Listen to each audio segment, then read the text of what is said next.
that they are, they said, this doesn't make any difference. What are you talking about? Who will speak first? And I think when you have something to say, your ego never gets in the way. Dr. Clarke will be our first speaker. And Dr. Clarke will be presenting an aspect of the Garvey movement that I think is very significant and generally overlooked. Dr. Clarke will be addressing Marcus Garvey and the process of state formation. Marcus Garvey and the process of state formation. After Dr. Clarke speaks, Dr. Ben will be presenting to us philosophical concepts of Garvey and his African nationalism. And Dr. Ben would like to emphasize his, the word his, in that topic. So Dr. Clarke will speak first, then Dr. Ben, and we will have a question and answer period after the two brothers have spoke. So without any further ado, I'd like to bring to your attention Dr. John Henrik Clarke.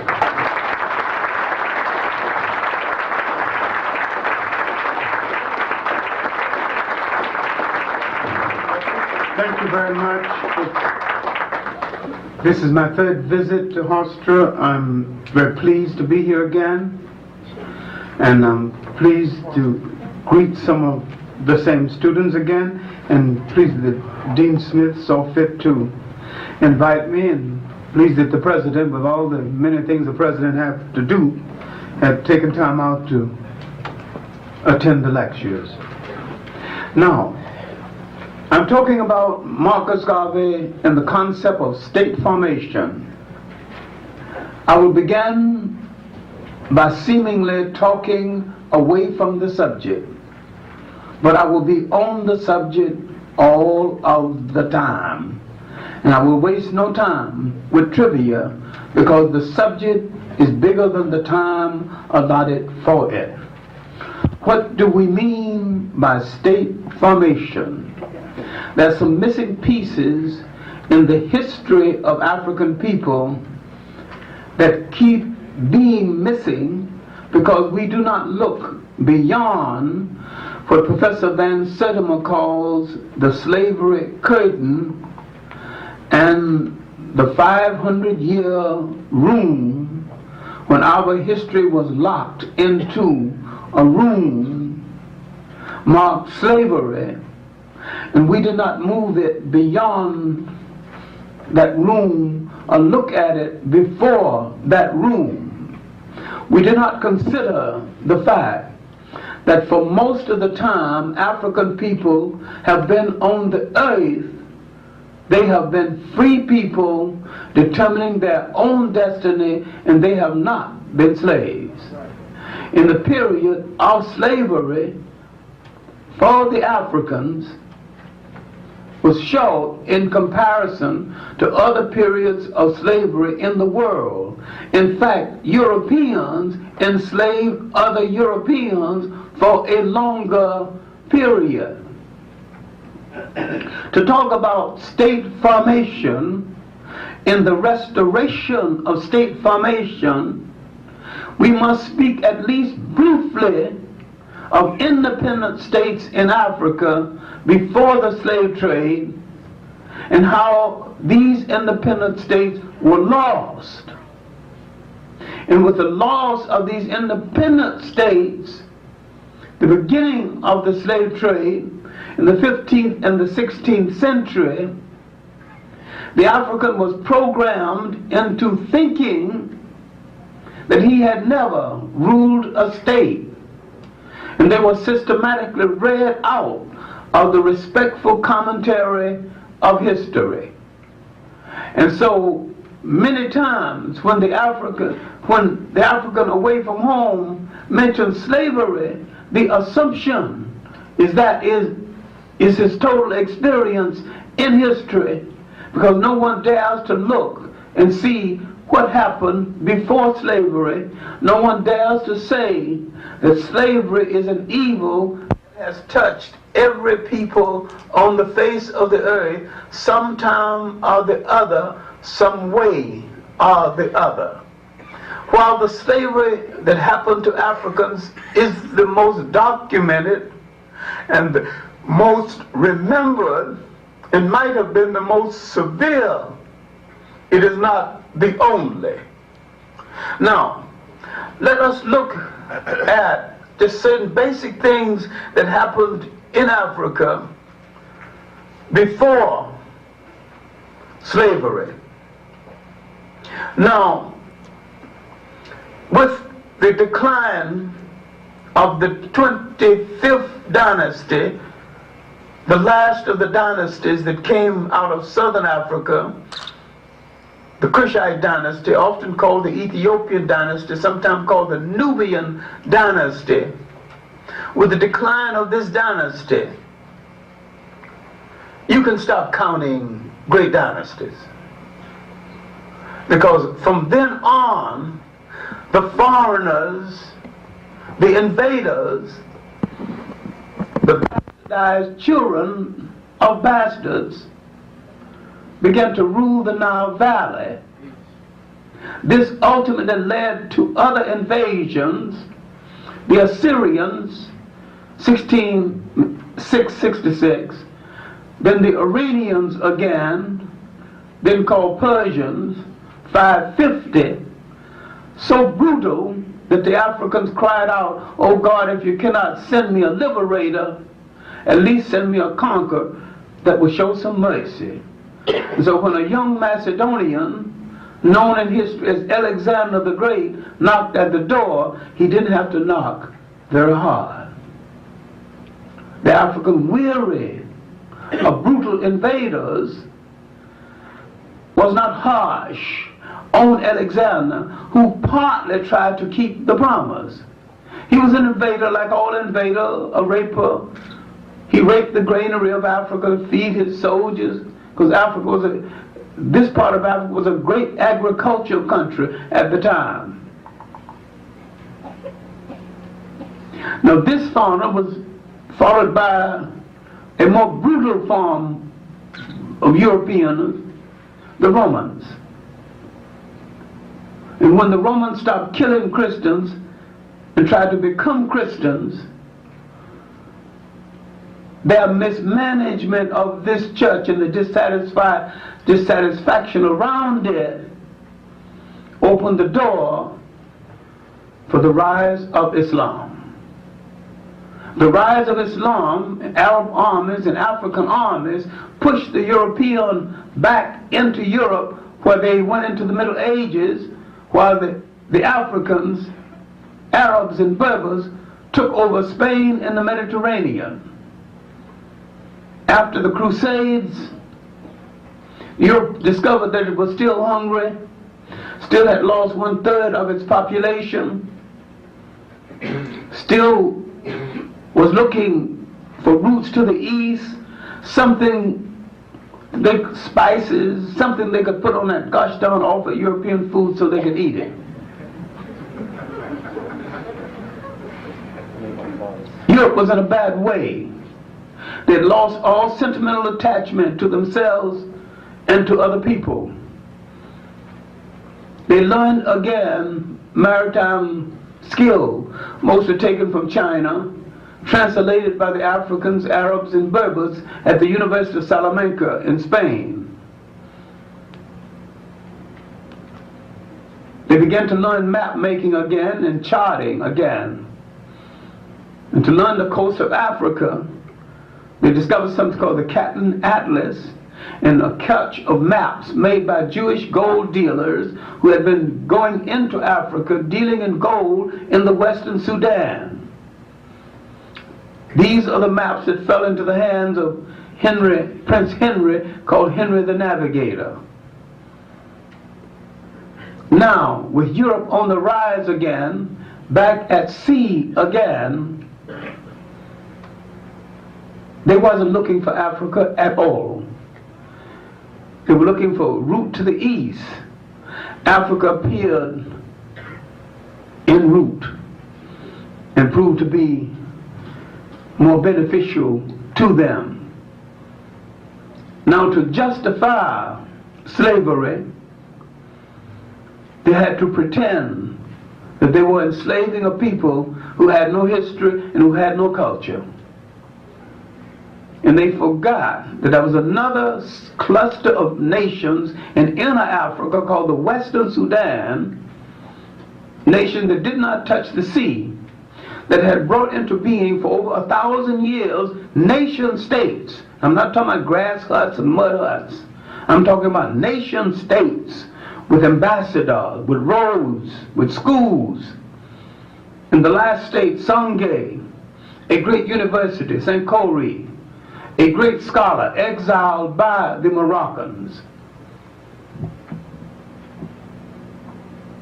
This state was literally destroyed by an invasion from Morocco, Muslim against Muslim, using European mercenaries. Now, after this invasion and the wreck and ruin in the Western Sudan, the slave trade could spread inland. Because it is difficult to enslave a historical people, the rationale now is that these people had no history and no culture. And they forgot that Africans were in charge, and for many years, of the two major universities of the world, Salamanca in Spain, St. Khoury at Timbuktu. Europe now had to forget the first African-European connection, the Romo-Grecian period. Now you can charge the Romans and the Greeks with many things, but generally they did not have color prejudice. They were snobs and they had a whole lot of things, and they had preferences, but there's a whole lot of difference between that and prejudice based solely on color. Now my point is, how did we lose the nation state?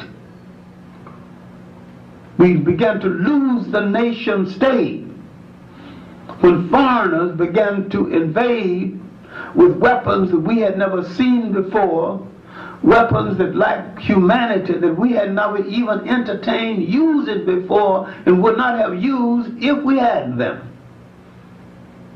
Anytime you want to find out the weakest thing of about a people,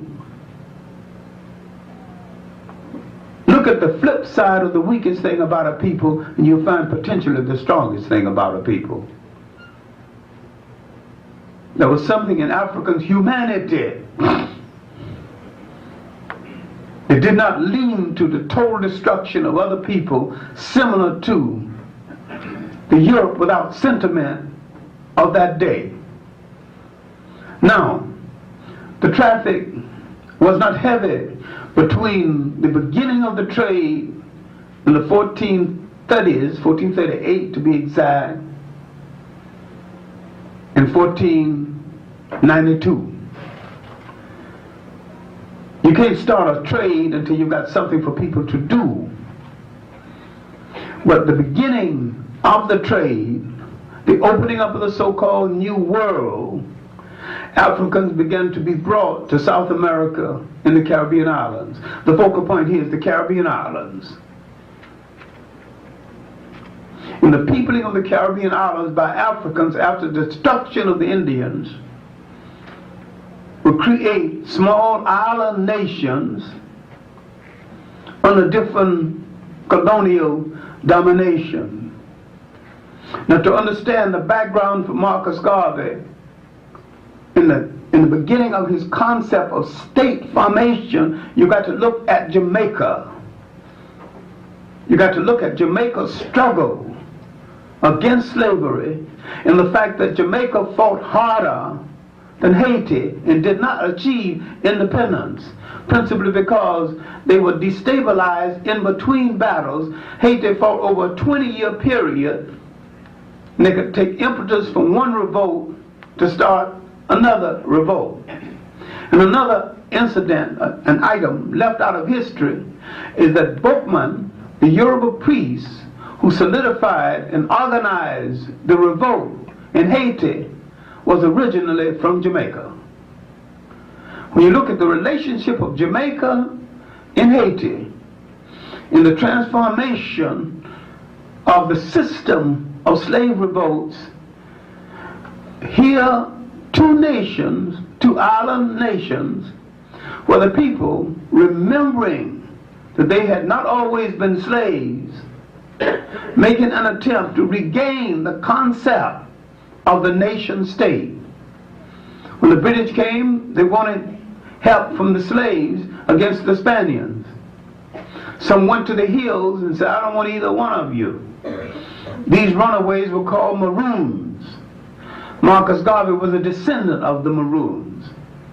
Now the Maroons are a special kind of Jamaicans. They're black and proud, and some of them were exceptionally skillful. Marcus Garvey was a master printer, so therefore he was also a reader. He was revolutionary from the beginning, with revolutionary ideas, calling the first printers' strike in Jamaica, visiting South America and Central America, and causing trouble wherever he had went, organizing Caribbean workers in the Panama Canal area. So Marcus Garvey had a sense of the state and what he had to do to regain it early in life. Now he would go to England. He would read. He would hook up with Duz Muhammad Ali, a Sudanese, an Egyptian of Sudanese descent, in a newspaper called the African Times and Orient Review. He would read an editorial quoting, of all things, a white black nationalist named Booth, who had gone through parts of East and Southeast Africa. Because he was dissatisfied with the missionaries, he began to preach against them all. And he began to tell the Africans that the white man cannot be trusted. And when the African finally said, well, you're white, can you be trusted? To his everlasting credit, he said, no. Booth raised the first one to raise the choir, Africa for the Africans. Marcus Garvey read the editorial in Duz Muhammad Ali's paper and added Africa for the Africans, those at home and those abroad. Marcus Garvey never took anything from a second-rater. He read fast and he learned fast. Now he's in London at the time of the race conference. There's a world conference on race. He's got that literature to read. The great activists from Ghana, Casely Hayford, John Mensa Sabah, now publishing their books, first in London, then secondly in Africa. He's got that literature to read. So he's absorbing the literature of the state. And the first version of a book that was going to be published, an extensive version in 1929, toward nationhood in West Africa. He would read. He's absorbing the concept of the state and the idea of regaining the state. Now he would go back to Jamaica and he would try to start the Universal African Improvement Association, Universal Negro Improvement Association. Why didn't he succeed in Jamaica? He didn't succeed in Jamaica then, and he wouldn't succeed in Jamaica now. The mentality was not there. Why didn't the Jamaicans buy the concept of the restoration of a state? Because they thought they already belonged to a state, the British Empire. And so his call for a state in Jamaica, his call for the return to Africa in Jamaica, did not fall on listening ears. He heard about a man named Booker T. Washington, and he wrote him. And Booker T. Washington invited him to the United States. He couldn't get the money ready by 1915, but when he arrived in 1916, Booker T. Washington was dead. Now, He would tour the United States in 1917. The riots beginning to start.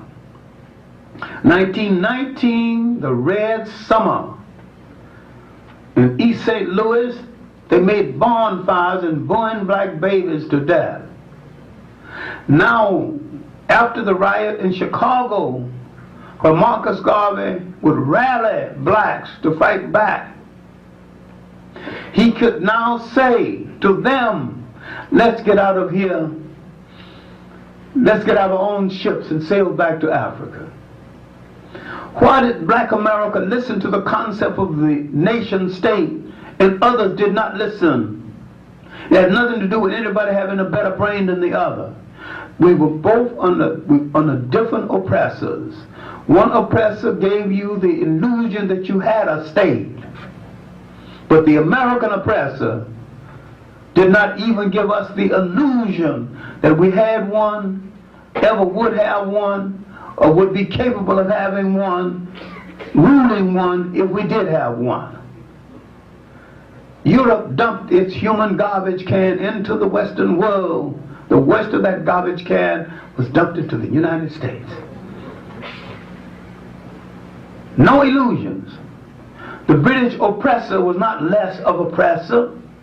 He was a more mature oppressor. He had style. It's procedure. He would not cut your throat with a dirty knife, not because he cared anything about you or your throat, but it was poor style. He lacked form. It must be in good form, in good order. He was a mature oppressor.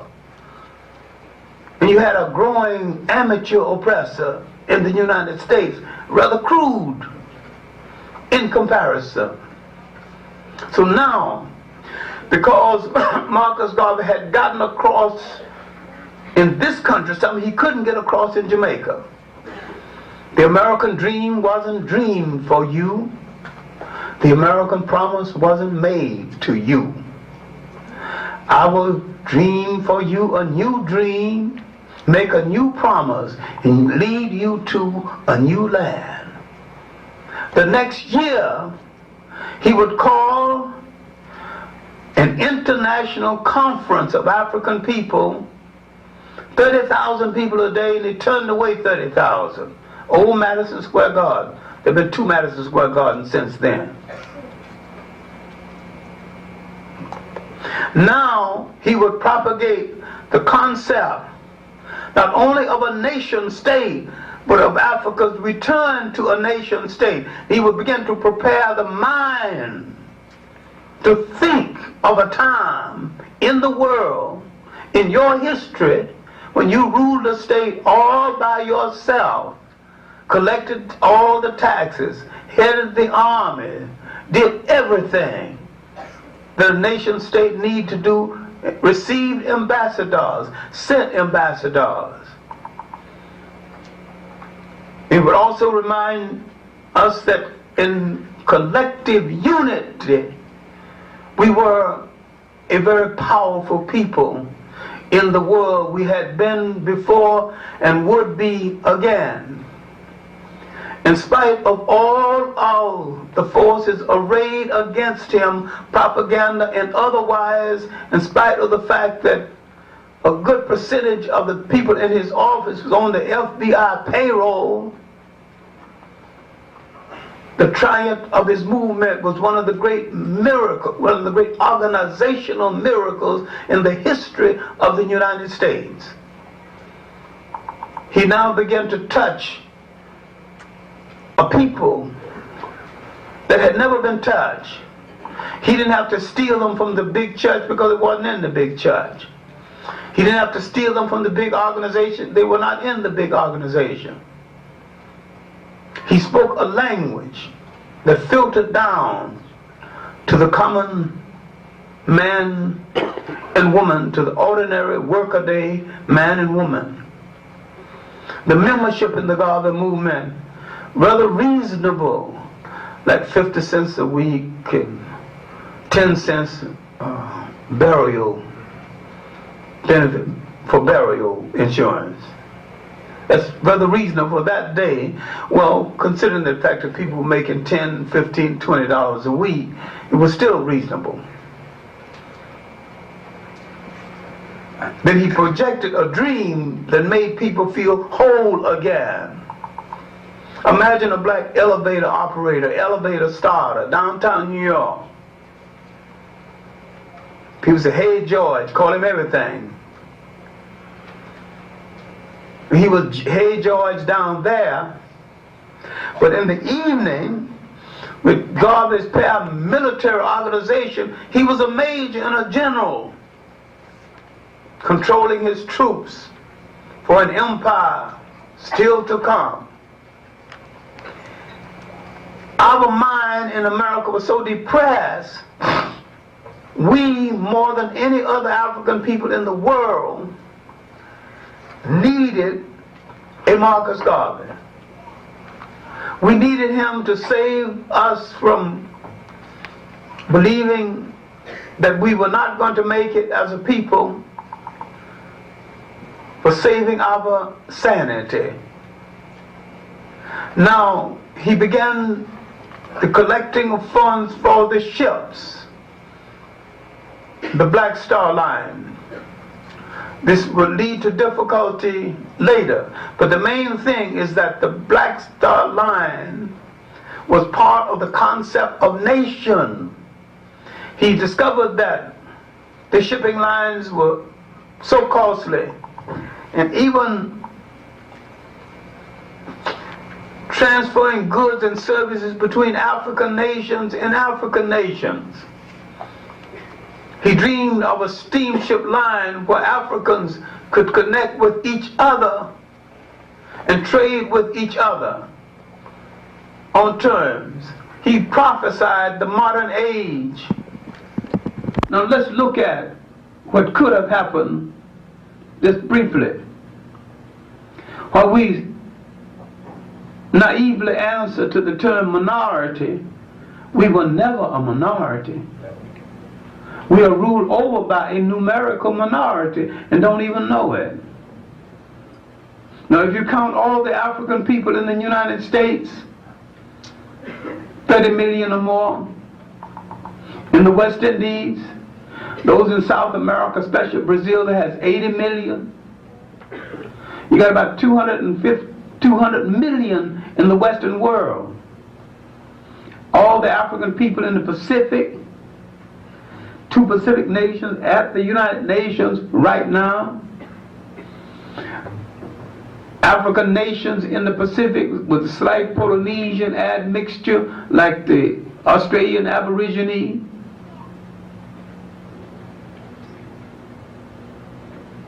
People in other areas of the Pacific. A man came to our conference in Egypt this summer. He was a Dravidian. He represents 10 million people of African descent. Now he wants to hook up again with African people. There's a new book called Delhi, dealing with the black untouchables of India. So there's upward of 100 million people of African descent in India. I know you met some brown races, but be that as it may, a whole lot of Indians are of African descent. Now these Indians of African descent want a connection with the rest of Africa. Now we and the Chinese might be the only people on the face of the earth who can count 1 billion people as part of our group.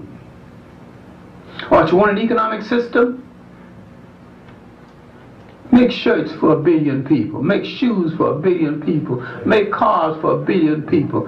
Have the ships to transfer goods and services for 1 billion people. This is part of Marcus Garvey's dream. Nationness. And if you're going to have a nation, then you have to do everything people have to do in order to maintain a nation. His Liberia scheme consisted of sending men ahead of time who could manage brickyards, build bridges, lay railroads. He was thinking about the structure and the concept of nation. No one in the Western world, least of all the imperial powers, and America is an imperial power, wanted African people to emerge again in the world as the rulers of nations. You can bargain then. This is why all Africa is fragmented. This is no accident. Mostly fragmented by Western educated Africans. We have to think this over again. He kept telling us that the best education that we must have for nation would have to come from ourselves. He understood then what we do not understand now. Powerful people never educate powerless people in how to take that power away from them. Education has but one honorable purpose. One honorable purpose alone. Everything else is a waste of time. That is to train the student to be a responsible handler of power. Now, Marcus Garvey's venture with the ships led eventually to his arrest and imprisonment. And from his imprisonment, deported back to Jamaica. You might think the story ends right there. But during the Italian-Ethiopian War, a lot of Marcus Garvey's prophecy came to pass. He said, now look, see what happens? If you don't prepare yourself, any thug and his brother can come in and knock over your country, rape your women, kill off your educators. And he was hard on Haile Selassie for leaving Ethiopia. He kept reminding them then that had you managed this state differently, had you made a hookup with other African people in the world instead of trying to prove that you're a Hamite or Semite, you got more help. Italians from the United States had no problem in going back and fighting for Mussolini. Why do we have so much problem going back and fighting for Ethiopia? They wouldn't have permitted us to do it in any case. Because they did not want us to relate to the concept of nation state. Marcus Garvey was the inspiration for the basis of the African independence explosion. He was the stimulation behind Nkrumah, especially Nkrumah, the first Pan-Africanist president, Nnamdi Ezekwe, Nigeria, Johnstone Kenyatta, before he started calling himself Jomo Kenyatta of Kenya. Marcus Garvey's inspiration to them from London, where he had lived for a number of years, helped to stimulate the concept of African freedom. And most of them, when they were willing to admit it, admitted that Marcus Garvey was the basic stimulation in their thrust for independence in Africa, in the restoration again of the independent state. Now the story is bigger than that. I have not dwelt with Garvey's second Jamaican years. When he went back to Jamaica, once more the Jamaicans would not listen, because Jamaica is the most stratified island, nation in the world along color and class lines, still is. If Marcus Garvey were alive today, walking through the streets of Jamaica, some misguided Jamaican might stone him to death. There is no Garveyism in the Caribbean today, very little Garveyism in the United States among black Americans today. Because if you think Garveyism, you don't think integration. Because if you want to integrate in somebody else's house, if you think Garveyism, you want to build your own house.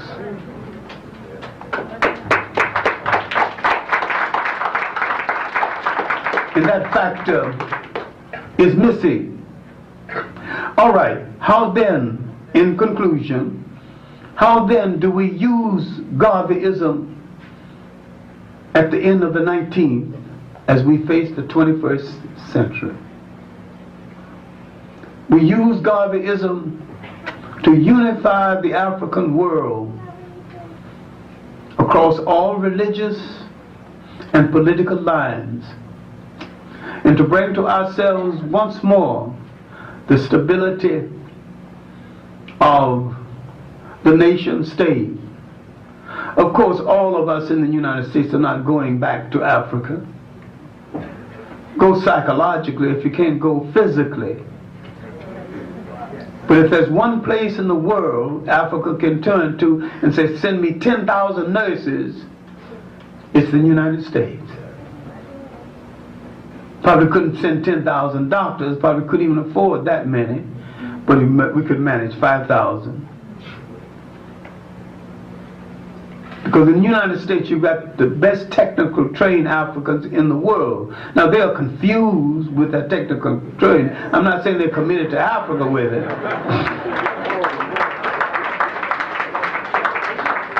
Kid study engineering, he'd rather go work for IBM or AT&T than to go to Africa. So long as you've got that kind of hang up, you're missing the point that I'm trying to get across. But I'm saying that with basic skills and road building and communication, building in general, managing school systems, managing hotels, the African in the United States might be the key or the lock to the Africa of the future. But if you think this is a betrayal of the United States, and you're missing the point again. Because there's nothing that you betray that the country didn't say it stands for. Not that it lives up to what it stands for, but it says it stands for. Then you have to do some reading in history. I don't believe there's a capitalist solution to Africa's problems. I don't think there's a communist solution either. I don't think there's any solution that you do not control and control well in Africa's behalf. I think the individualism of the Western black might have spoiled most of them for service in Africa. Africa had a collective society, not based on the needs of the individual, but based on the needs of the whole group. And many times, Africa had a classless society and a sharing society, not only before Karl Marx, but before the existence of Europe. An African king, Pharaoh, Akhenaten, preached the same concept from a throne 1,300 years before Christ. So if you want socialism, you can get some at home. You don't have to go across and get it from Carl something or another. But if Carl something or another got anything that you can use for your benefit, use it. But don't forget to bend it to your benefit. Everything, every religion, every social organization has become an instrument of liberation, or it must become nothing, or you must discard it. You have to travel fast and with some light luggage. And you can't have any excess baggage holding back this matter. I think every true African, every true liberating person, every true person committed to the liberation and the unification of all African people, have been saying one way or the other what Marcus Garvey said through his life and said repeatedly: up, up, you mighty race, you can accomplish what you will.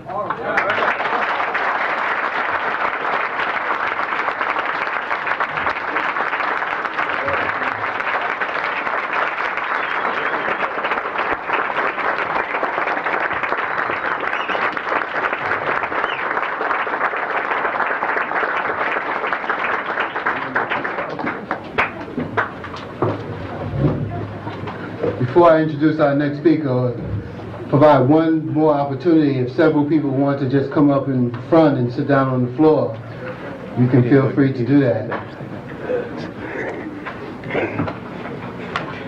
I want to thank Dr. Clarke very much for his very eloquent statements, and as I said, at the conclusion we will provide time for questions and answers.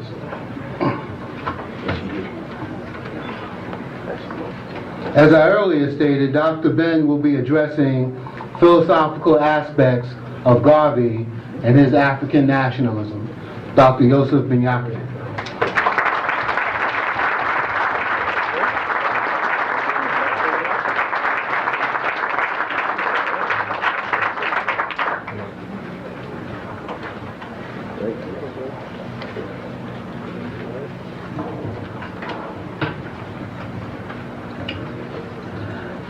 Good evening.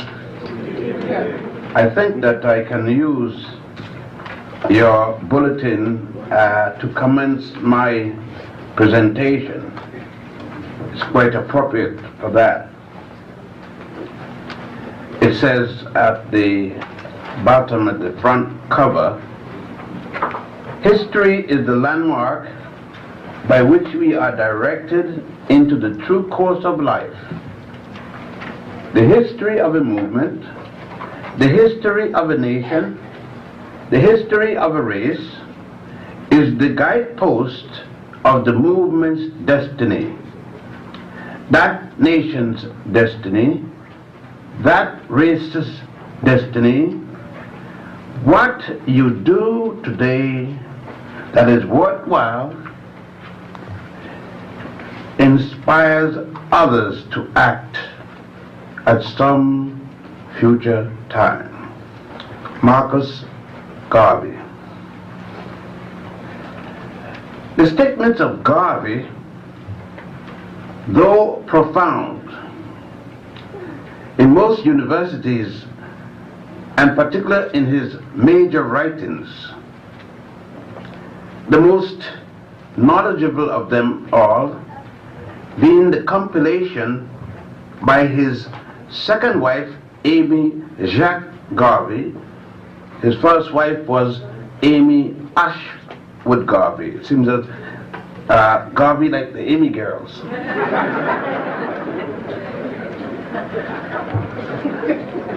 But Garvey has been overlooked for a number of reasons.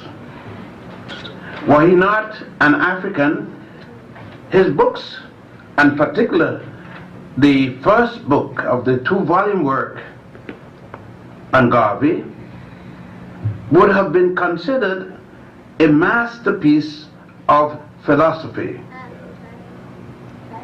When examining Garvey's work as a young man, it was necessary for me to go through a number of papers.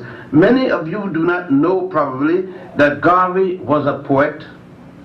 He wrote a number of short stories. Well, he was a literary great. But in his writing, Garvey mentioned something dealing with his philosophy and education. And for you here at the university, that makes it so important. One of the things in his philosophy of education, Garvey said, what is an education? He said, it's not always what you take in. Very often, it's what you got to put out. I think most of us, and I know that I myself included at least one time, and probably there is some more house cleaning, I had to get rid of a lot of things that I had learned prior to reading Garvey and others.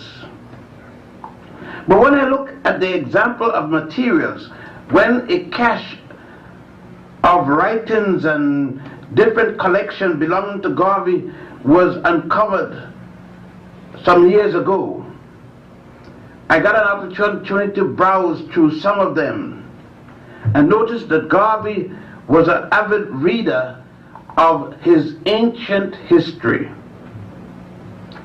For that reason, Garvey took sentimentally and attached philosophically what is known as the tricolors of Africa.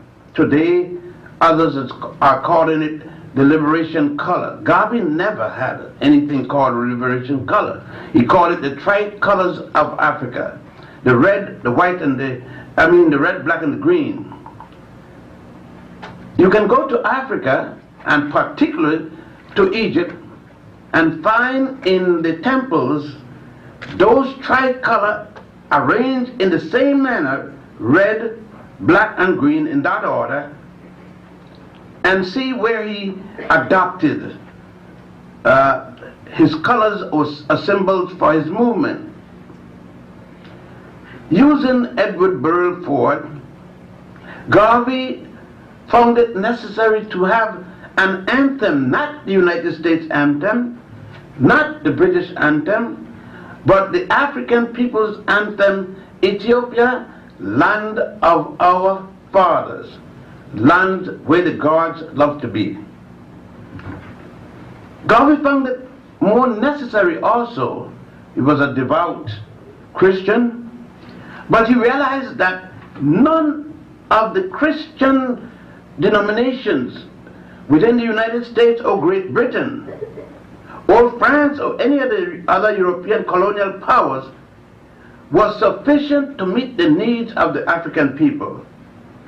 Thus Garvey created within his organization the Ethiopian Orthodox Church, which he changed quickly to the African Orthodox Church and set up an ex-Baptist minister, Terrell, to head that religion.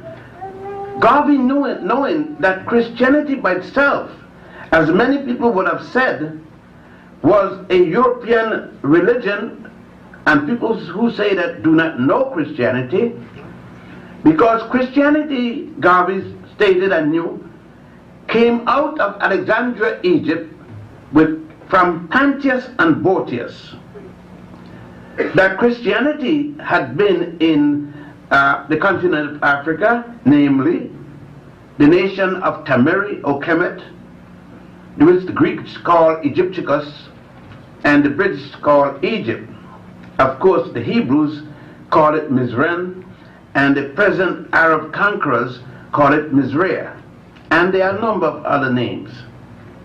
But Garvey knew that that religion, Christianity there, and of course it got its name Christianity from 212 of the Common Era at a place called Antioch, when the people start using the Greek words Joshua Christus and Christos, which means to anoint.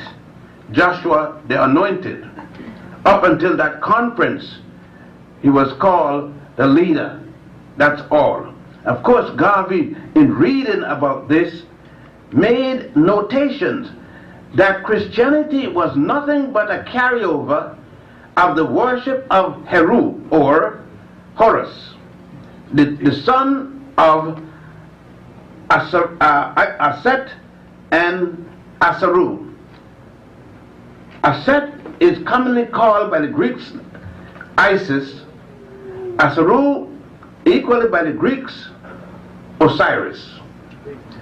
Garvey knew, and in his notation, he knew for some reason, although he had never been on the physical continent of Africa, that at the various temples, primarily because he noted them, the temple of Set1, at Abydos, and may I remind you, the temple of check1 at Abydos was before anybody named Moses was born in Egypt according to the Torah. Garvey knew that at Dendera, the temple of goddess Heru, which the Greeks called Hathor, there was a story, and still is, for anyone who wants to go and see it, of the immaculate conception of Aset and the virgin birth of a child.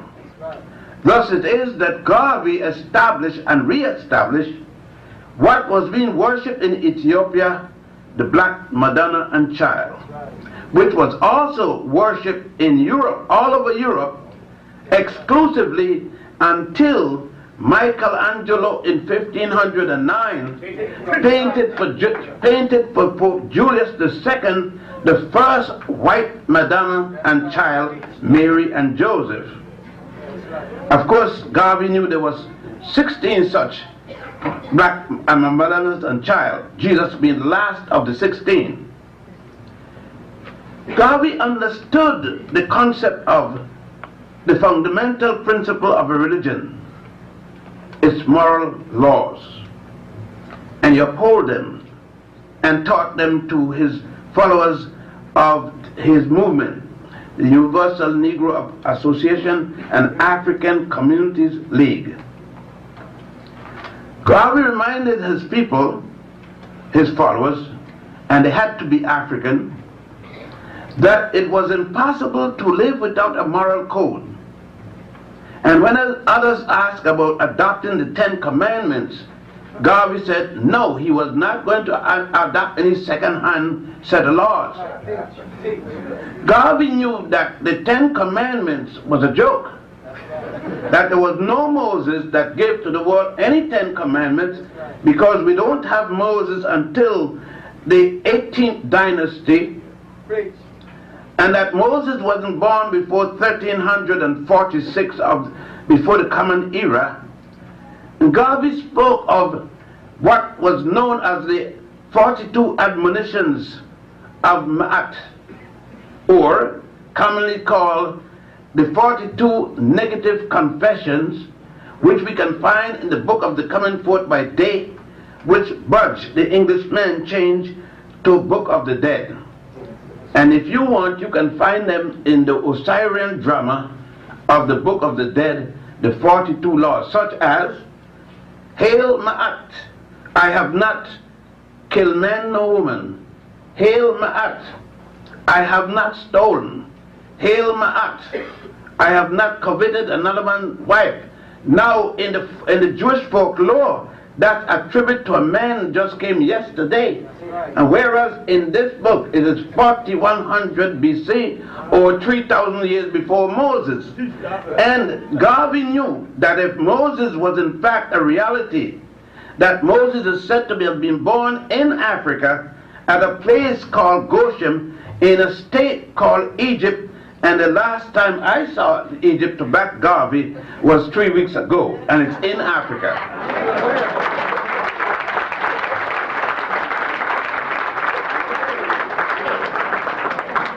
So the fundamental things about it, Garvey knew that he could move his people because his people was quite capable. He knew Garvey had in his collection a book in which dealt with the papyrus of Hunefer, Hunefer. In the papyrus of Hunefer states, quote, "We came from the beginning of the Nile, where God happy dwell, at the foothill of the mountain of the moon," unquote. That is a paper of an Egyptian writing, Hunefer, the high priest, where they came from, the Egyptians. And by the way, there is no Greece yet. There is no Rome yet. There is no Israel yet. There is no Abraham yet. There is no Allah, no Muhammad ibn Abdullah yet, no Confucius, when Hunefer is writing this. These are a group of Africans in the world that is writing that. I mean, Homer is not born yet, the first literary European. And Homer is not until 833. Homer is to write. You see, that's one thing about Garvey, and he had another man with him by the name of H. Hubert Harrison, who was his historian, who could bring him up to date, that remind him that the first literary work in all of Europe was Homer, Iliad, and the Odyssey, which state in the Odyssey, Homer speaking about the Ethiopians. He said what? Even the gods Zeus and Apollo, the first gods of Europe, came from Ethiopia. Right. So Garvey knew and read these things. Upon these things and others, he was to base his philosophy. More so, Garvey knew that the African was a technical African. It is equivalent to these days. He would be a multi-genius equivalent to one of them by the name of Imhotep, or combined Imhotep. Imhotep was the man that designed the step pyramid of Saqqara out of solid stone, no brick made of any material, much less mud and straw. The step pyramid of Saqqara is in the 3rd dynasty. Imhotep designed it and built it for the pharaoh Zusa, whom Herodotus later come and call Zusa. May I remind you that Abraham, the first of the Jews, wasn't born. You can't build a pyramid when you're not born. And of the 72 pyramids in Egypt, all was born before Abraham, all was built before Abraham was born at the 13th dynasty in the city, or outside of the city of Ur in Chaldea, which later became an Egyptian-Ethiopian colony by the name of Elam. You see, these are some of the things that we need in our classrooms. Dr. Carter G. Woodson, who started this with 1 week and got fired by a black college president at Howard University by the name of Mordecai Johnson. Poor Mordecai. Well, we can't blame the poor fellow. He had no knowledge of himself. Carter G, the community protests make him rehire Carter G, and then he taught his first course in African studies, but he was not allowed to include it in the curriculum in a black university. There are other things, but we don't have time for that today.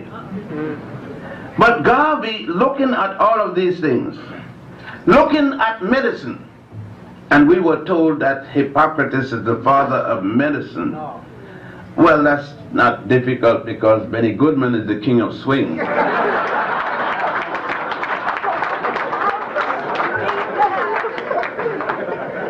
But nevertheless,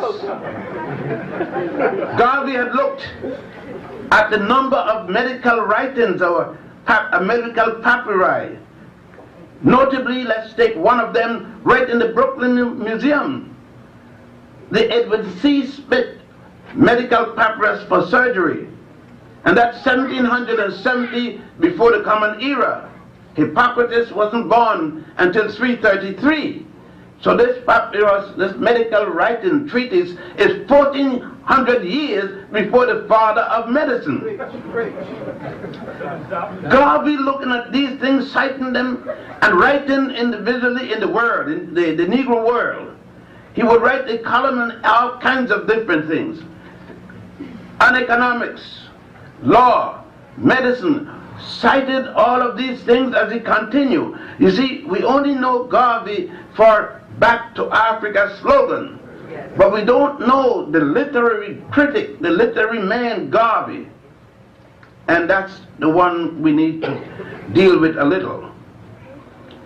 Garvey, examining this, dealt with medical writings like the Ebers Papyrus, a papyrus that deals with, during the time of Queen Hatshepsut, the first woman who acted as both king and queen, the first woman that I think that if she was around, AIDS wouldn't have been too popular among, because she developed a suppository to insert into the vagina to stop pregnancy in 1555, before the Common Era.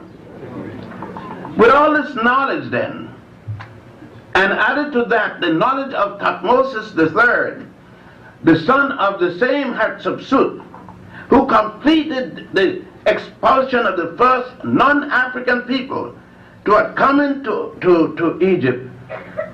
With all that knowledge, Garvey then turned to examine, to establish not only the philosophical basis for his organization, but an economic concept that a man who amassed a fortune of more than $50,000, and you got to imagine the time in which he's speaking, in the 1920s, should not be added to that money, but should work from then on, and the money he makes should go for the benefit of his people. That the $50,000 should be an a maximum he can hold in any bank account. So in order that others would eat. So he called it civilized capitalism. Capitalism not in the sense of what another African by the name of Alexander Hamilton had instituted in this country. Oh, by the way, I know a lot of people got frightened when I said that, so I better stop a minute to clarify that. I'm talking about the fellow that Burr killed, and American history lied and said it was for politics. It was over that blue-eyed girl in Philadelphia. You see, Burr knew that Hamilton was from Nevis, and he knew that Hamilton's father was an Englishman and his mother was an African, and that he was raised up in St. Croix, in what is now the United States Virgin Islands, at the time of the Danish Virgin Islands, where such children were sent to be raised, because the fathers couldn't have them with their European wives. Of course, there were many fathers with African wives at those times, since rape didn't start with black people doing it. I mean, the slave didn't rape the master's wife. Somebody got raped, but it wasn't the master's wife. Garvey knew that too. So that's more than anybody else. He saw it constantly in Jamaica. Garvey running down, as these are stuff, it moved Garvey to ask the question. When he wrote his poem, "Wake Up, Ye Mighty Race," Garvey, again speaking, said in his philosophical concept that the African must have one God, he must have one aim, and he must have one destiny. After that, he brought forward the catchwords, the motto, "Buy Block." Garvey said that these things to many would sound as if it is racism.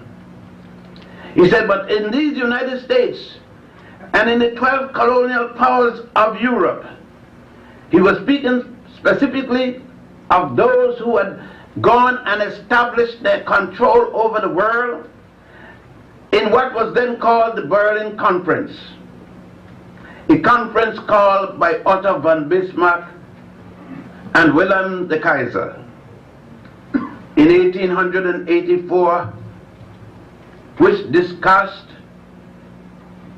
adjudicated, and came up with the conclusion called the Berlin Convention and Conference and document, of which the United States of America participated fully. The representative of the United States of America was Edwin H. Terrell, carrying the title Minister Plenipotentiary and Ambassador Extraordinary. The subsequent conference to that was called the Brussels Conference.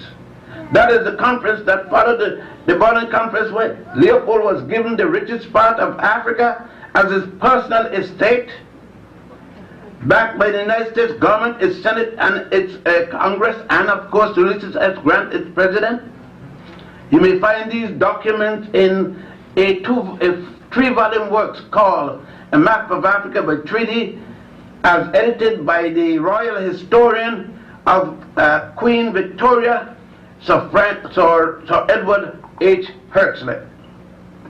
So that when they tell you in school that the United States had nothing to do with the partition of Africa, somebody's lying.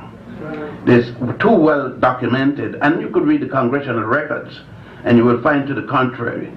At the Brussels conference, which was called later, after the European powers, England and others tried to rob from Leopold after the found they had given him the richest part, the Brussels conference United States was represented by Casson.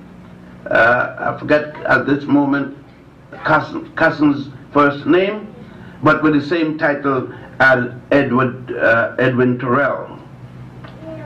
All of these matters Garvey had to use to come up with his various hypotheses and subsequent philosophy. In the Philosophy and Opinions of Marcus Messiah Garvey, the first book of the 2-volume book edited by his wife, the second wife, Amy Jacques Garvey, Garvey wrote extensively on all concept, all detail. The reason Garvey said it was necessary to have a paramilitary organization in the United States, he felt that it was impossible for a nation of people, and Garvey saw the African in the United States, the Africans anywhere in Europe, as a nation within a nation. Garvey said it was impossible to integrate a slave with a master. And Garvey said, whenever the slave accepts that he's the master, solely because the master have relieved him by removing the shackles of slavery, and that the slave did not force the master to remove the shackle. The reason the master could feel safe in removing the shackle is because he knows that the shackle is no longer and the physical property of the human being, but it has gone to his brain.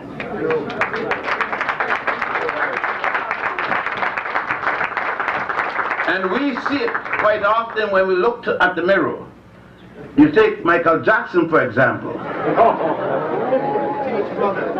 And it seems that this singing sends them crazy, because that's on the male side.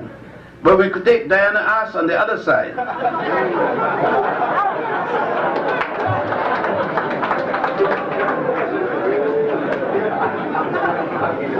Since the Africans believe in the law of opposite, it is necessary that we put male and female so that no one hollow sex discrimination. In terms of Garvey again in the philosophy, let us try to look at the bi-black situation and to see if it had any aspect of racism. Garvey, in saying bi-black, he felt, and as he did, where Garvey put his mouth, he equally put his dollars, or at least his people's dollars.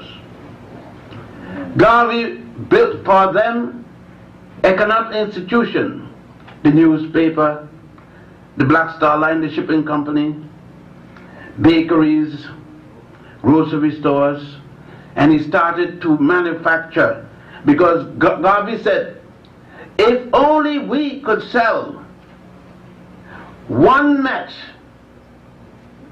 to each Chinese per year, we would have an industry that will be able to occupy every African in the Western world. He said our problem isn't being invited to the Rockefellers for dinner. That is it, because we may not like the way they cook anyhow, because they don't use much seasoning.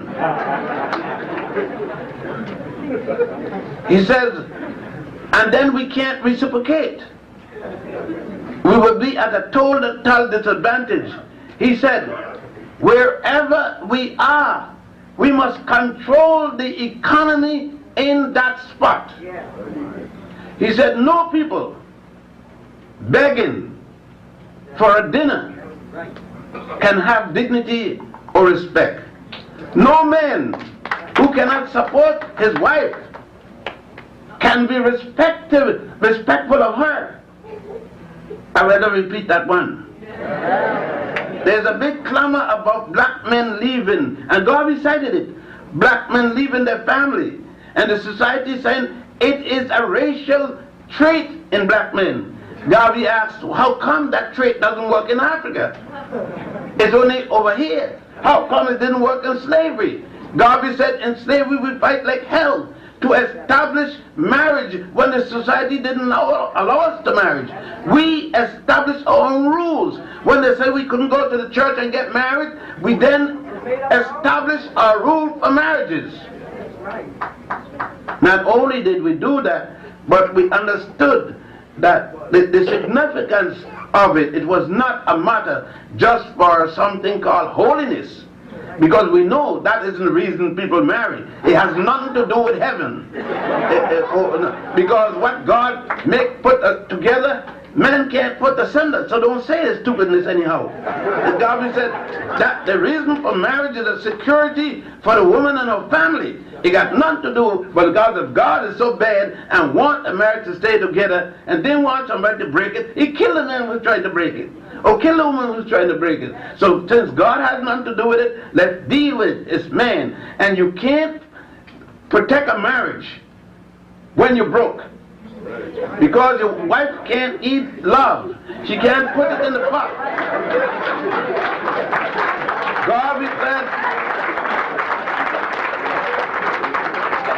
Garvey maintained for the African man to have dignity, he must control his economy.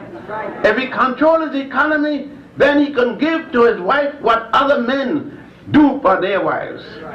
But if he does not, he will forever be a man whose wife is subject to abuse and whom he can never protect. I mean, Garvey's philosophical thoughts were fundamental. And one thing Garvey said, particularly, I should probably say from before, in endorsing what Dr. Edmund Blyden had already said in accepting the presidency of the College of Liberia in 1883, in context with the previous statement that was made, Africa for the African, to which Garvey had already added those at home and those abroad. Blyden is speaking about the beauty of the African woman, had maintained that the African woman has no other woman to set an example for her beauty.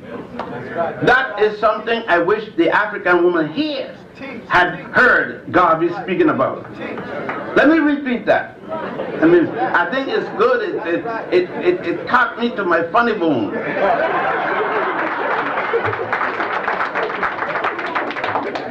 Brothers, what Garvey said. And I know most of the sisters do certain things because you aren't looking at her. And she's trying to look like a European because you like to look at Europeans. I remember a few years ago she wanted you to look at her in her African splendor. As Garvey said, at the Brother Brat of the Garvey movement, the Grandiosa models, in the 60s, they wore the hair natural. You couldn't accept the natural African look. You made her put a name to it, Afro. Now I don't know how you can spell Africa with an O in it. But then being in college you get sophisticated. So for now we spell Africa A-F-R-O-C-A. Africa.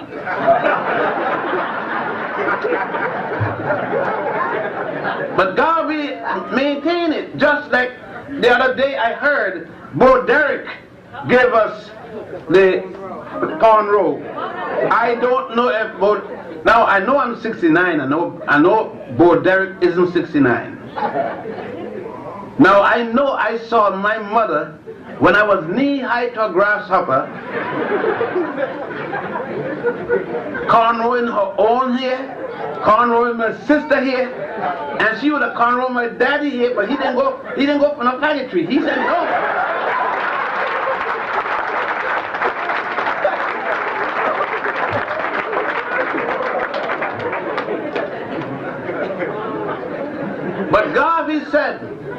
that the African woman's beauty is matched by no other woman, because she has her own texture of hair, her own physical shape. And then Garvey went down to remind us, why are we the way we are? And Garvey said, if we had narrow nose in all that heat in Africa, we'll suffocate. For the heat to get out the brain. And it's a fact. If we had this thick lips, thin lips in Africa, we could not, in all that heat, kiss conveniently. If you girls who have never been kissed by a thick lip, you have never been kissed before.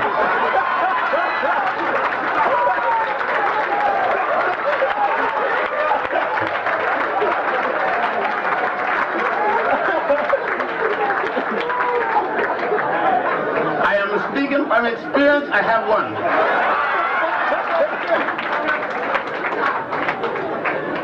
And Garvey spoke of the hair. Since man did not come here with hat on, and with the kind of sun we have in Africa, the hair, the kinky hair, was made by nature to do as what the straight hair does in Europe. If the Europeans had started out with kinky hair, with all the ice and the snow, it would have done the opposite of what the woolen hair, or so on and so on. The light skin in the icy places is better for the European than the dark skin, whereas the dark skin will be better for the African for the amount of sun, the sun ray. So nature wasn't crazy when it did for its people what it had to do. We are the crazy one who thought that nature was crazy and start to try to look like everybody else than ourselves. And Garvey, in examining all of that, most of us thought that all Garvey thought of was his nationalism. Yes, he was an African nationalist to the core. He lived it, he slept it, and he died for it. But Marcus, winding down, Marcus Messiah Garvey was especially conscious of one thing: the African man and his African woman. It is something we need to read a little more, if not Garvey, somebody else. Garvey's devotion to a wife. Certainly some people made a lot of dissension with the first wife and caused Garvey to lose his cool, being human, and divorce her. His subsequent or second wife, he treated his sons, the two sons, he had no daughters, Julius and Marcus Julia, both of whom I saw today at the Board of Education in Brooklyn. But he supported them to the best of his ability. So much so that he set a guide. Marcus Jr. is an engineer, and young Marcus, the younger of the two brothers, Julius, is a medical doctor and psychiatrist. One thing Marcus Garvey reminds us, he said, show me a black man who mistreats his woman, and I show you a black man without any pride. Garvey reminds us that our women are the first heaven we have. Garvey reminds us that we are looking up in the air for heaven when it sleeps in bed with us. Garvey reminds us that each and every one of us came out of heaven. The abysmal deep that they are speaking about in the Bible is the placenta, the the abysmal, deep, dark, abysmal. If you think back of the woman placenta, you can't see anything inside of it. There is fluid in it, and that's where we stay for 10 months normally, not 9 by the way. But God will remind us of the various statues we see in Egypt. For example, God Mim, the god of fertility, who's always seen an erected penis hanging out, straight, horizontal, perpendicular to the earth surface. And remind us, as the Egyptians show, the penis coming from the navel, the umbilical cord, an extension of life. God, we said to us, if we would remember that our first experience of heaven is our mother's womb, then we, those of us who think and call ourselves an African nationalist, must first think, must first honor, must first realize, show me the way you treat your woman, and I'll show you the condition of your race.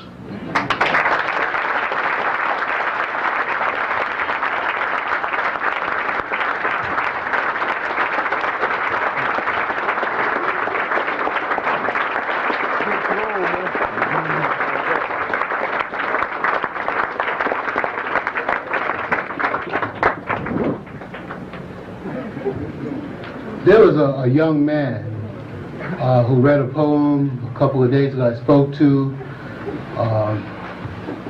from the very beginning. I don't know if he's still here, and I have to admit that I forgot about him. Is he still here? Let me have him come up for one quick moment.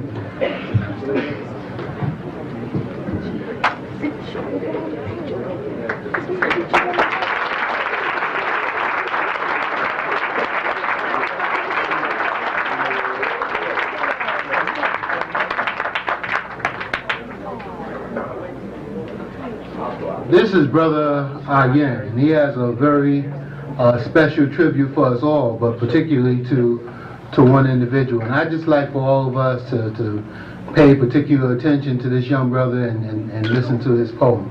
Brother Yen.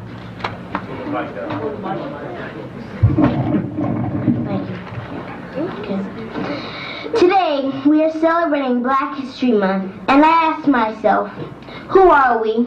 Are we Negroes? Are we niggers? Are we mulattoes? Are we coloreds? Or are we blacks? Again I ask, is there any place on earth called Negro land? Is there any place called Nigger land? Is there a place called Mulatto land? Is there a place called Colored land? Or is there any place on this earth called Black land? But I know there is a vast, beautiful, and rich continent from where my ancestors came. I also know that this continent is the birthplace of modern man, Homo sapiens sapien. And I do know that this continent is the cradle of civilization, Africa, Africa, Africa. Yes, this I know. I am a proud African, but I am also an American. I am therefore a proud African American celebrating African American History Month. And I shall continue to learn all I can about the history and culture of my people. Now I ask myself, who are these people? Are they kings? Are they queens? Are they heroes? Or are they heroines? Yes, it is true. They are the Mensa Mooses, the Shakas, the Ossie Tutus. They are the Nzingas. They are the Frederick Douglasses, the Richard Allens, the Martha Gardens. They are the Sojourner Truths, the Harriet Tubmans, the Mary McLeod Bethunes. And they are the Kwame Nkrumahs, the Jomo Kenyattas, the the Nelson Mandelas. They are the Annie Bites, the Winnie Mandelas. They are the Malcolm X's, the Whitney Youngs, the Martin Luther Kings. And they are the Rosa Parks, Shirley Chisholms, and Barbara Jordans. Certainly, they are the kings and queens of Africa. They are the hero and heroines of the Americas. They are the fathers and mothers, sons and daughters. They are the descendants of the motherland, Africa. And this I know for sure. I am a proud African. I am a proud American. I am a proud African American with the same blood of Mother Africa. The same blood given to these kings and queens, heroes and heroines, running through my veins. For I am a proud African American celebrating African American History Month.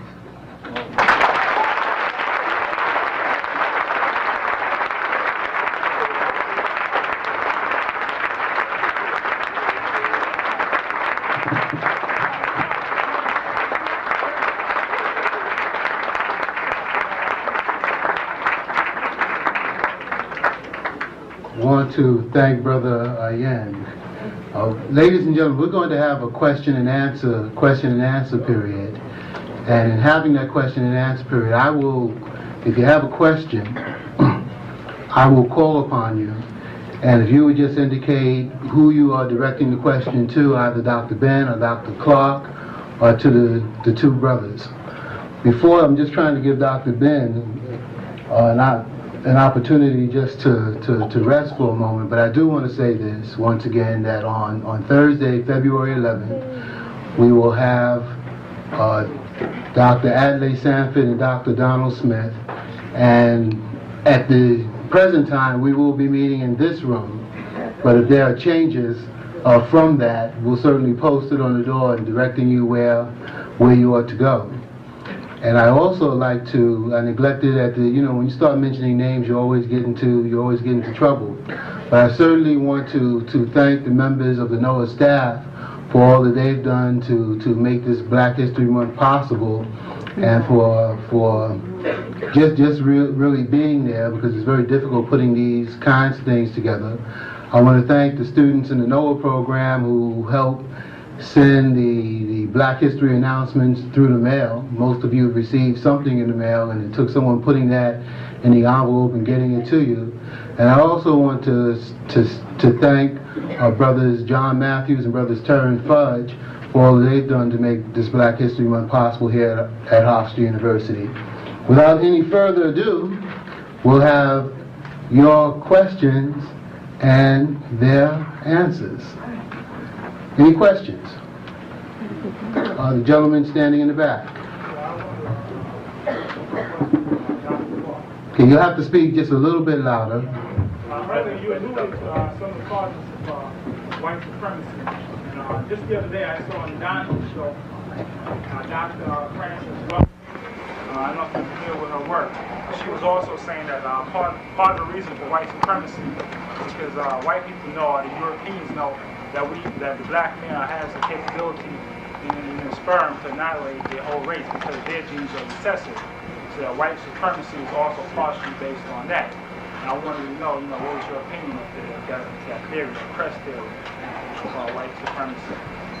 Well, I'm familiar with Dr. Welton's theory, or crest theory.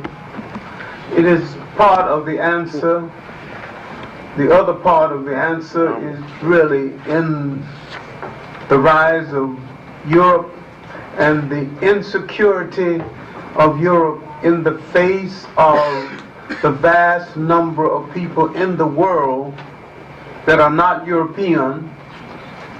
Nature plays weird tricks. Most of the resources that's needed to turn capital over and to turn the wheels of Western industry, most of the resources are in the lands of non-European people. And for the Europeans to continue to take these resources free of charge, continue to rape these lands, or to continue to get it cheap, they have to go through a motion of assuming that the people have no ability to develop this to themselves, although the Japanese have proved them wrong on this point, because 200 years ago the Japanese didn't even have a good wheelbarrow. Look at them now. It also has to deal with the maintenance of a concept of color prejudice that started in the 15th and the 16th century. The assumption that there was something special about color, and the European has made a virtue out of a physical defect, the absence of color.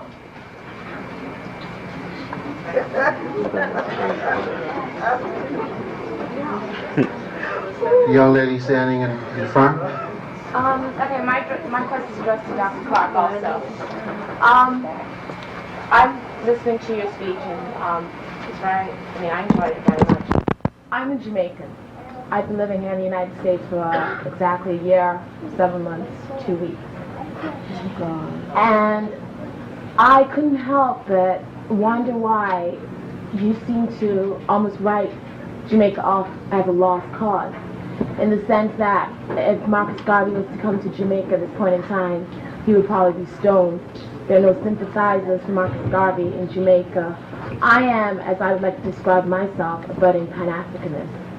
Teaching which I've learned back home. Marcus Garvey is a national hero back home. Mutabaruka, the dub poet, is a Pan-Africanist. Many of our musicians, young people. I mean, there is a change in face in Jamaica, which I felt you omitted by just referring to probably a traditionalist, a staunch traditionalist back home, as opposed to a younger generation and a change in face. I can understand you taking exception. I've lived in Jamaica, and I was in Jamaica only a few weeks ago at a conference on Marcus Garvey. I still think Jamaica is the most stratified of all the Caribbean nations along color and class lines. The powerful, entrenched, class conscious and color conscious Jamaican who stopped Marcus Garvey the first time is more powerful now than ever. Marcus Garvey is a national hero, and yet you cannot read books about Marcus Garvey. It's not in Jamaican public libraries. There's no course on Marcus Garvey in a single college in Jamaica. There's no primer on the life of Marcus Garvey. What kind of national hero is this? And what kind of nation with black consciousness would elect a white man from Boston as prime minister?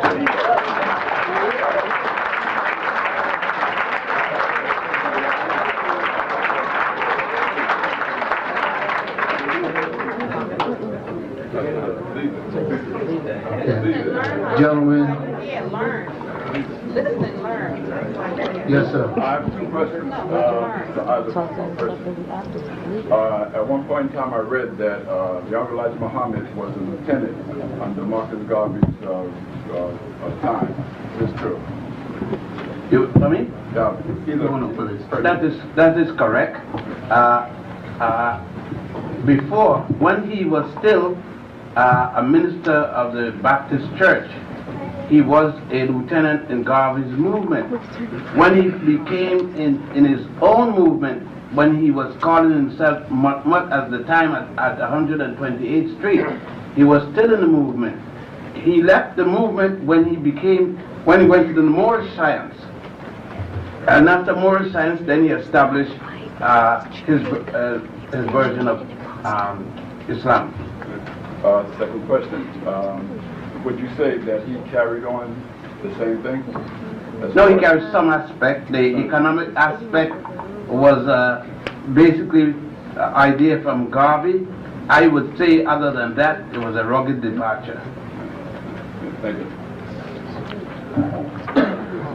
Yes, sir. In Harold Cruz's latest book, he talks about the development of the black political convention movement of the 1970s. What do you see as the potentials of a black political party in the U.S., and what do you think are some of the problems? Either one. Look, I'm familiar with Harold Cruz. We grew up together intellectually after the war. Harold Cruz is an uncanny genius in choosing good titles for books and writing full books behind the titles. Both of his books are misleading. This one is called Plural But Equal. Interesting title. But we were not brought to America to be equal. It is a plural society. I'm not in favor of... All whites are not equal. Let's get something straight about this country. This country was found as a haven for free white Protestant males, middle class and up, those who agreed with the prevailing political status quo and who owned property. Everybody else in the country is second. Catholic, Jews, everybody. Second to that. Women too. Women got to vote day before yesterday.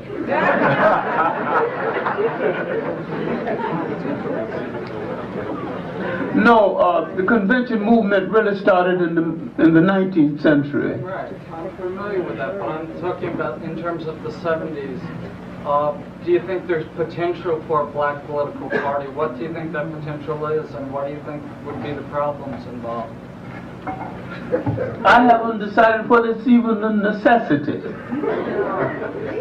I think a black political force, the unity of blacks on a political purpose,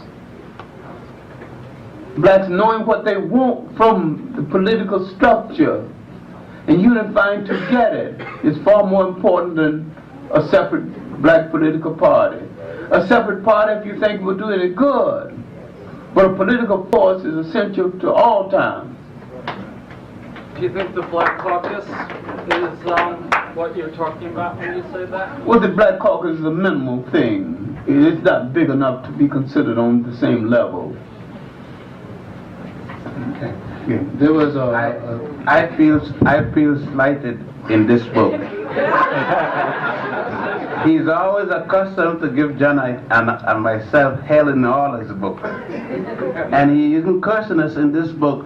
I wonder, John, if in his old days he's getting reformed. I guess no one knew me until Harold Cruz mixed me up with The Voice and John and others, and thought, of course, Harold have never had a new idea. He has other people's idea and criticize it. And he's done the same in this book. But a convention, just take reality. Let us say America went real crazy and voted for Jesse Jackson. I mean, we all went mad. Black, white, technicolor, and rainbow. Who is going to be the head of the army? Who is going to run Wall Street? Who is going to be the Secretary of State, etc., etc.? It will make a damn difference if Jesse's grandmother was the president. You're still going to have capitalism, rugged and all kind of it. And if Jesse lived to pass the electoral college, you see, you forget that Americans don't vote for a president. They go through an exercise of futility, because it's going to be the electoral college that decide who's going to be the president. 3 times or just 4 times, American popular vote was reversed. Don't think that America will kill John F. Kennedy, Roosevelt, Lincoln, and others, and won't kill Jesse. I think Jesse knows that he gonna win. He's just making a position. He wants to go to the convention with his strength. He wants to be able to negotiate for a few ambassadors, a few, let's face it, and get a few dollars for himself. And I'm with him. Get some money, Jesse. You got a family to support.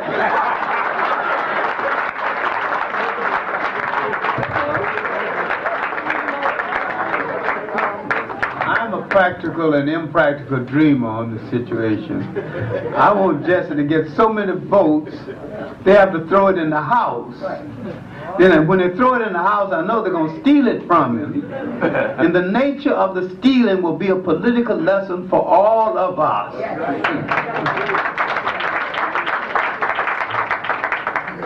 There was a lady in the back who had a question. Right here. Okay, well, let me go to the back and then I'll go over there. I read that in Africa, many centuries ago, that one was respected based on their blackness, especially the black ladies, that it was considered beautiful to be black. And that they looked up to these blacks with such greatness that the young girls would paint themselves with black berries. They were very proud. What caused us as a people to become ashamed of our blackness? White images starting with the Bible. White Jesus gave us a disrespect for the black father in the home. Missionary concepts of color, propaganda, cause us to lose faith in ourselves. I've seen people in Africa, black and proud and beautiful, in the Sudan, and I've seen some blue black people. Most beautiful blackness I've ever seen in my life, velvety looking blue. No apologies. When Nkrumah came to power, I was head of a culture unit of the anti-poverty program. I got the film and I got the tape and I showed it to my students. I said, look, he's addressing the world. He's speaking to the United Nations. He hadn't even combed his hair. He no bleaching cream. He's black and he like it that way. In the last public speech of James Baldwin at Cornell, a white student asked a white male student, after all the years and you're famous now with money, aren't you tired of people discriminating against you because of your blackness? Isn't it a problem to you? He said, no problem to me, but I'm worried because it's still a problem to you. And he said, I like it the way it is. I wear it well. I dig it. But if you can't understand it, then that's your problem. I think in the Tanzania Gazette, there's a nice thing. When Tanzania got independent, there was one British woman who was in the Tanganyika legislature during the British administration for quite some time, and she couldn't stand the idea to see her beloved Tanganyika go to the natives. And so the Tanganyika Gazette did a little comic strip.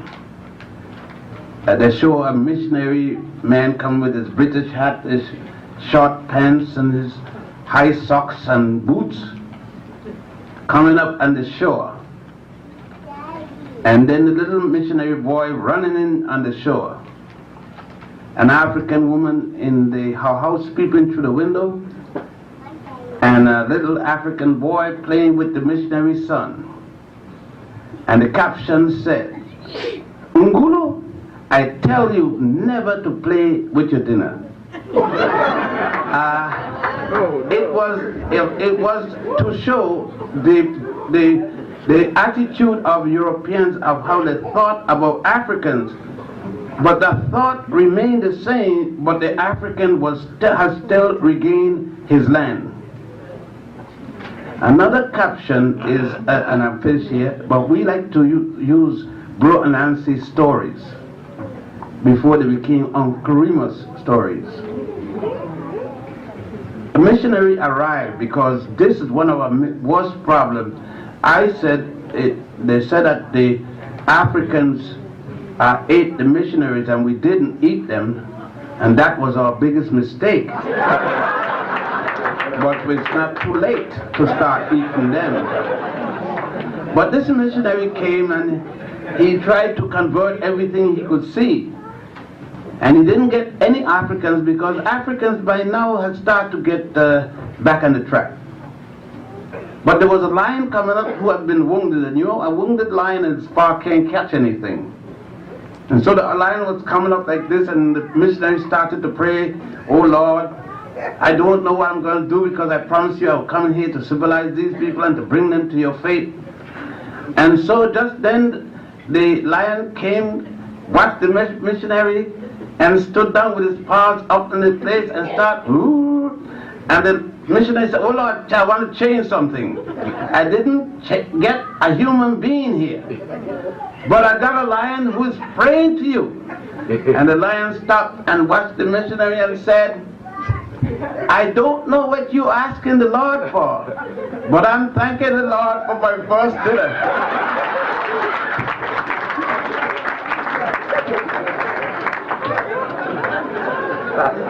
Someone on the side here had a question? Yes, sir. Excuse me, Dr. Ben, I'd like to ask you a question related to education. I think everyone in the room, if not them, then their children, go to schools in New York State. And I believe New York State Department of Education mandates or dictates the curriculum to be taught in the various schools throughout the state. And my question to you is there any formal course or courses given with regard to Afro-American studies in the social studies of our schools? In some schools, you could still have, but it's dependent upon the teacher. And you know, even at the college level, there is such a thing as a curriculum committee. That's the fellows that chop up your course or say it can't go through. But nobody can stop me from teaching what I want under any title. I mean, I could teach a course called Restrictions Not to Say African, and teach Africa in it, because I use one of the other names for Africa, and I will speak about it. It's like you see, excuses are out of mode after the 60s, at least 69 and so forth, when youngsters went to the street, when the youngsters in Cornell took up guns against the New York State policemen, when youngsters all over, when they burned the universities, and we have to get back to that. You know, I got to say, I probably wouldn't be here. I probably wouldn't be here at Hofstra, sitting down today, if young black people didn't burn the place. I mean, let's face it. I mean, we are brilliant. John is a brilliant brother, and I'm no slouch. But we wouldn't have been here. We were there before 1969. We had to pay people. We were paying at 310 Lenox Avenue with Richard Moore. We used to pay people 25 cents to come upstairs to hear the lecture. And that was a lot of money. 25 cents to get a 3-course dinner for the divine. Yeah. And we had such people as Langston Hughes, John, Richard Moore, and I could go on and go on. And for entertainment, we had Philippa Schuyler. Then she was a child genius before she went out of mind. And then all those different things. And no one, people didn't want to come. We had to literally kidnap people and carry them upstairs to listen to their own history. So it was never a time. We had Dr. Seifert and his institute. There were a number of academies. Even J.A. Rogers writing in the Pittsburgh Courier and other people. There was never a time when we were short of telling our people our history. Of course, you know, Marcus Garvey was loaded with, when, if I tell you, J. Philip Randolph, all those fellows were with Garvey. Randolph were with Garvey. And a number of fellows who turned the other side, became Norman Rockwell, socialists, Marxists, and all kind of things like that, were with Garvey. It doesn't say that they didn't know. If those men stayed with Garvey, you see, they went to look for a better bread. Like most of us with our PhDs. I remember when John was teaching in how you act. Literally, in little housing project in the little room there, I was lecturing in front of chock full of nuts and 125th Street and 7th Avenue with a ladder, and Thursday, Friday, and Saturday and Sunday afternoon. Coming from teachers' college as a professor teaching on the corner. My members of my own family won't speak to me. John could tell a member of his family will speak to his wife, his first wife won't speak to him. We were crazy. So I'm saying, if we put our mind to it, and I know, let's face it, we don't run New York City Public School. And people don't think for others as they think for themselves. It's a reality. Don't expect that other people going to leave their personal interests for yours. I want to have a continuing comment on that. Just a very short comment, because there are a lot of folks who Well, he's question. long-winded, you know. Okay, well, don't you be equally as long-winded, because we came to hear him. Okay. So, very specifically, Dr. Ben, when I was a child, they called social studies geography. And as a youngster, studying geography, Africa was known to be far removed in a very negative state. My point is that as a youngster, I had to fantasize about geography because all they taught was white history. Now today, and I think that if everybody here has any inkling as to what the New York State Board of Education is supposed to be doing, and they have representatives called regents, I think the communities, if they're concerned and interested in having a curriculum instituted or implemented in their respective schools, then the regents people are the people to write to. Yeah, but if you have gone and seen a regent meeting, I guess you remember a fellow named Clarke, not Dr. John Henrik. I'm talking about the other Clarke. The Kenneth Clarke. That's another Clarke, another era. But he told you the Board of Regents had meetings to which he didn't know, and which he couldn't attend because the places they had it is for whites only. I don't think they could do it too easily with Alice Sanford, but they got techniques. The reality, again, we got to re-emphasize. We're in a system that is not for our benefit. As John said in the beginning, this system is an extension of Europe. And it's Judeo-Christian in background, what they call Judeo-Christian. And it functions for that. It's Judeo-Christian, Greco-Romano, and nothing that, anything that doesn't fit in that, going to have to fight and fight and constantly fight. And as John was starting, Europeans are not racist against Africans alone. They are racist against Europeans. French people don't like to live. I mean, if you Italian, you're moving in a French neighborhood, it is hell. If you're German, you move it. And then remember, let's face the fact. When you said Jewish, what are you talking about? They're black Jews and they're brown Jews and yellow Jews. But when you say white Jews are white. In white good society. You doubt it? Move in a white Jewish neighborhood, or a white Italian neighborhood, or a white Greek neighborhood, and see if all whites don't move. That's it. Thank you very much, Dr. Ben. Yes, sir.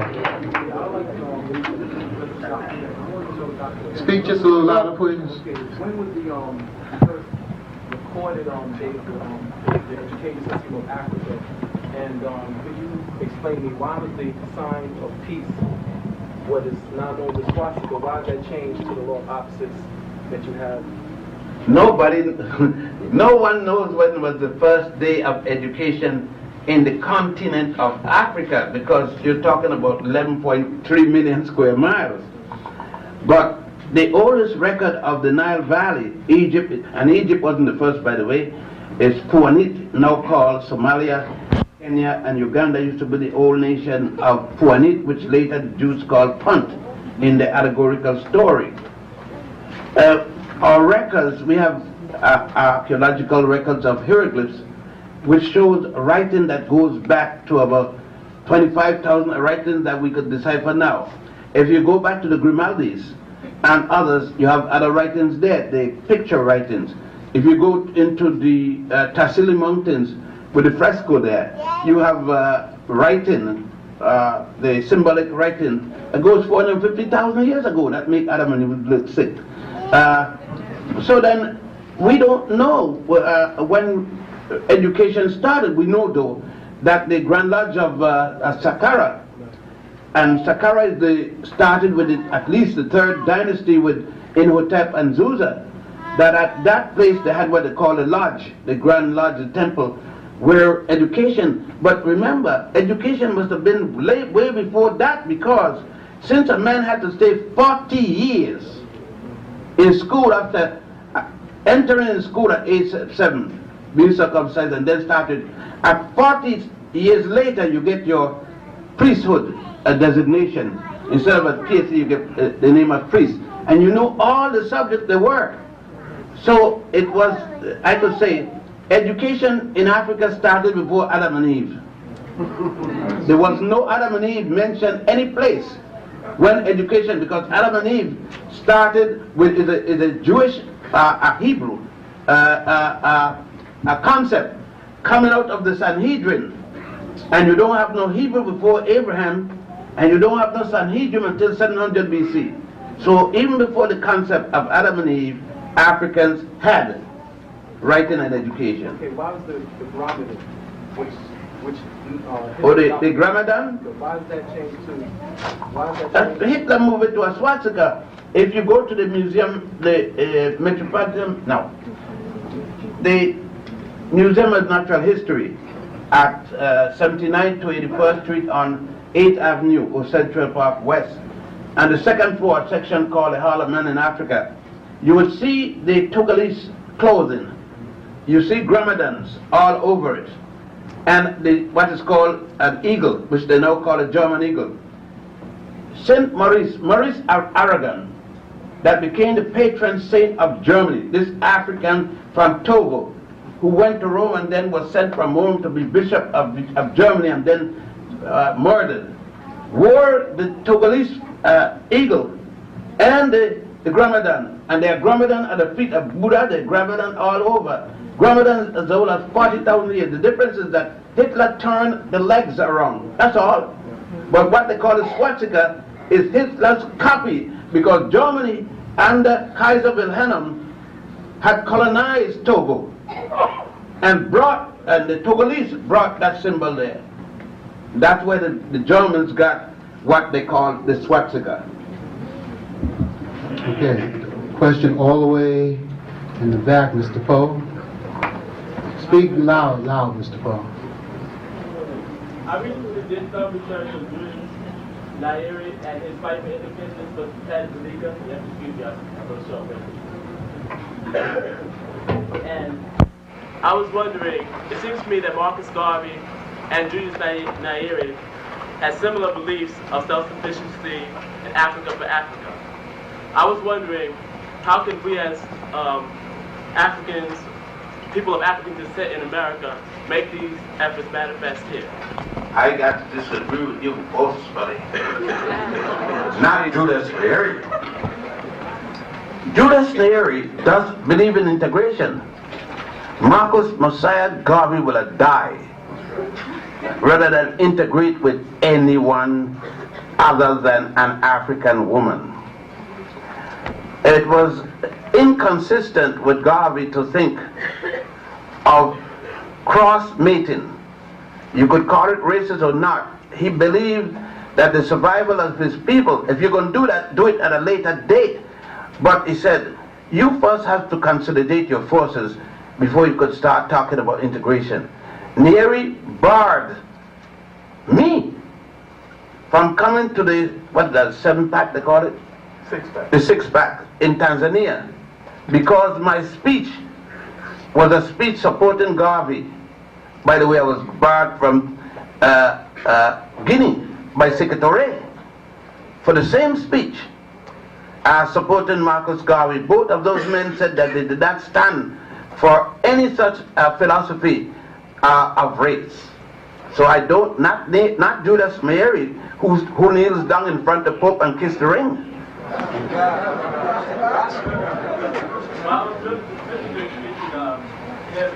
As far as economic self-sufficiency for Africa and for Africa for Africans as a neighborhood.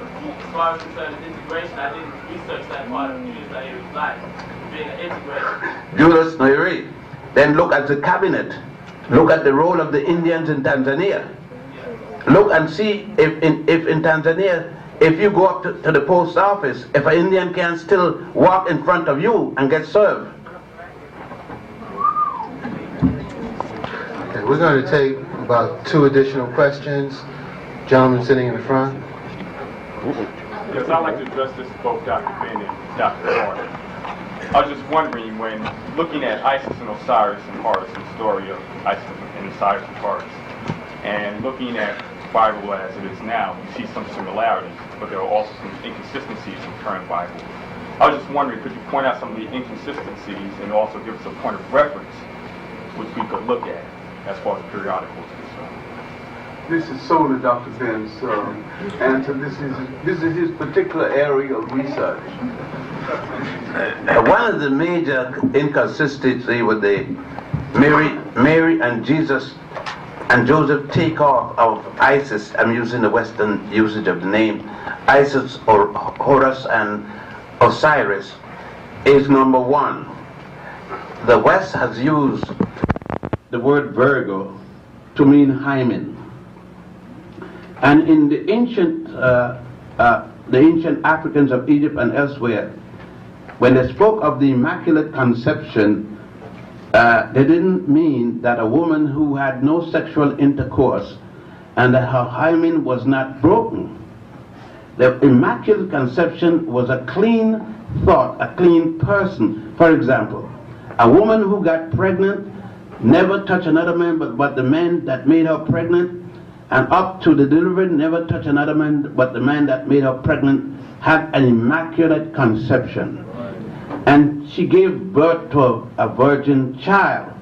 It has nothing to do if she had 30 children before. As a matter of fact, they cleaned it up a little in the book, but said Jesus and his brothers and sisters. You can't be the human phallus and the woman vagina. That we have to be ashamed of it, we can't even talk about it.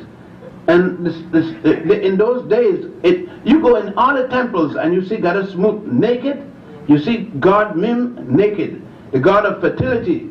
You see Goddess Mut giving birth even to the sun from her vagina, and the sun coming out in the morning and going back.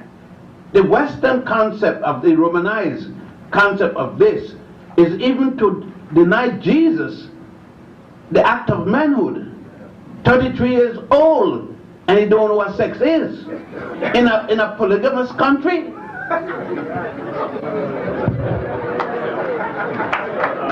Just want to follow up on that.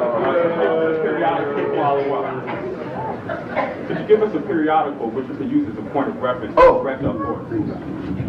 Oh yes, there a lot of. I think you could read Anacalypsis, a 2-volume work, Anacalypsis, Anacalypsis, by Sir Godfrey Higgins, 2 volumes. Man and His Gods by Homer W. Smith. The 16 Crucified Saviors by Kersey Graves. Bible Myths and Their Parallels in Other Religions by Thomas Downs. Christianity Before Jesus by John Jackson. Also by Annie Besant. There's equally 2 people who wrote that. I mean, 2 different books by the same name. Take out the 13-volume works by Sir James Fraser called The Golden Bow, and read the proceeding of the Nicene Conference of Bishops, because it is at the proceedings of the Nicene Conference of Bishops in 325, ordered by Constantine the Roman Emperor, that Christianity was denuded of its sexuality. and given a Roman connotation of, but you got to remember the background. When these things are written, what was Greece at the time? The Greek soldiers went to the battlefield and lived there. And Greek men would bet, the generals bet, married 35 years, and they would bet that the wife still was untouched. Why did they need a wife for when they had a boy on the field? You got to remember the background, what the Romans were thinking of. Look at Michelangelo's painting. Michelangelo look at painting of men. Any man in here is small. Our dean here has got a good build, and he will be miniature. Michelangelo got these big men and penis about a ½ inch. Look, go to the Sistine Chapel and see the mind of Michelangelo. And then you get an idea. These are the men that projected the pictures, the image. Look at the life of Pope Julius. His romantic life with his boyfriends. Young lady in the front. I'd like to direct my question to Dr. Ben. You had spoken previously on the economy of black Afro-Americans. We do realize that there are flaws in the economy, and I'd like for you to elaborate on what you feel we can do to rectify those flaws. You can't do a thing in American economy to rectify it. I can't, and I don't know practically anybody in this room. Even Busky can't. And he dropped 9 million one day. There's a fellow dropped 50 million one day in Florida and went and shot everybody he could.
We get to the lesson, because we're into something we need to go deeper into, because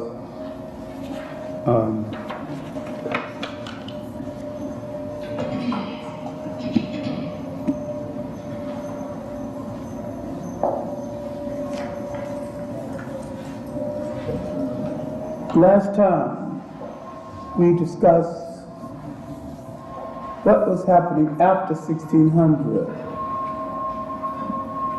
Now the prize, the economic prize of the Europeans, the Caribbean islands, North and South America, is beginning to yield enough economic gains to start competition among the European powers for space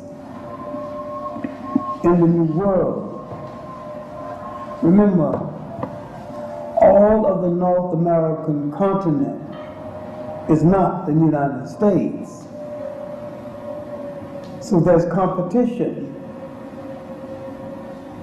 among European powers, not only for space on the North American continent, there's competition among some European powers for space in what is now the United States.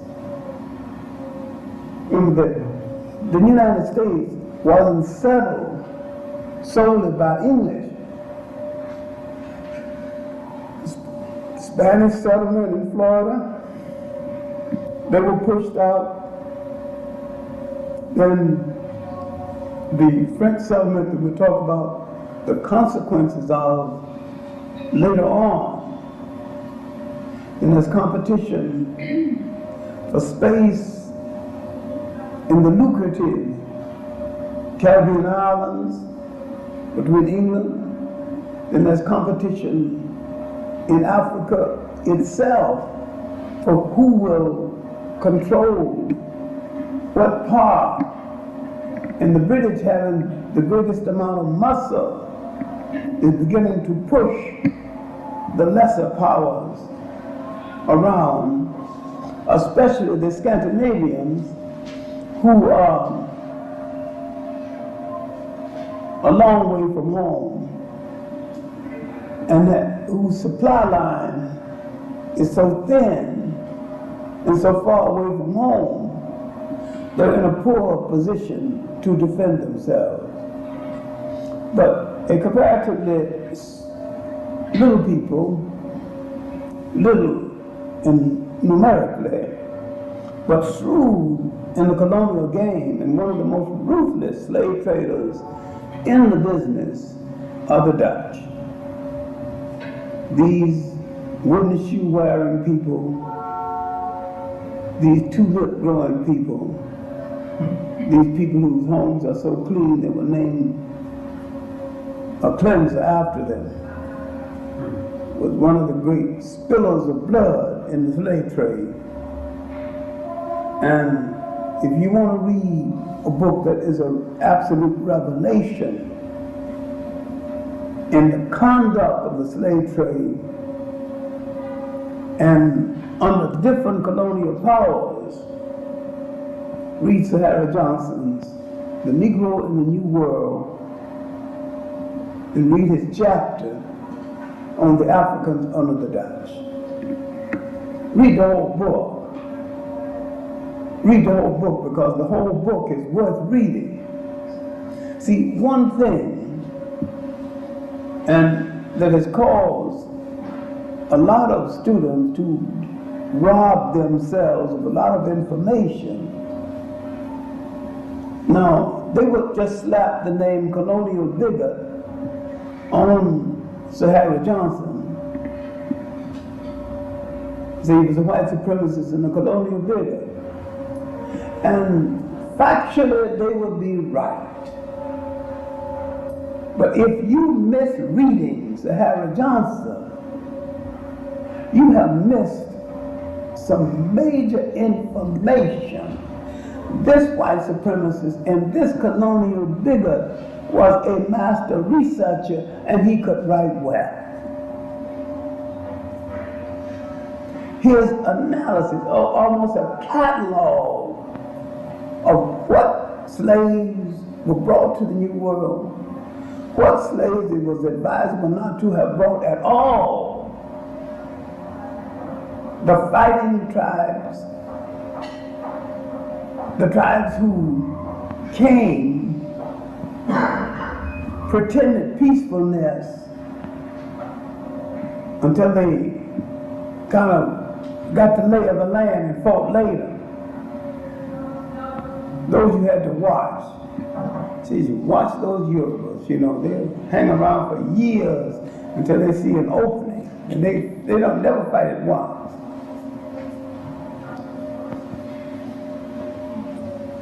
But that being the can from Ghana, sometimes he hit you right away.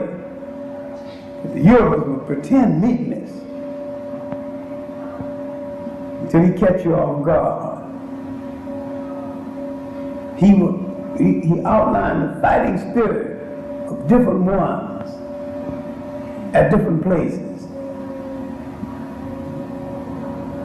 And different ones, it was advisable not to have war at all. Orlando Patterson, Jamaican sociologist, now at Harvard, went over some of the same material, drawing different conclusions in his book, The Sociology of Slavery, and may have attempted to bring this up to date in his last book, the social death of slavery. But Sahara Johnson, supposed to have been that Englishman who knew more about Africans than any man alive.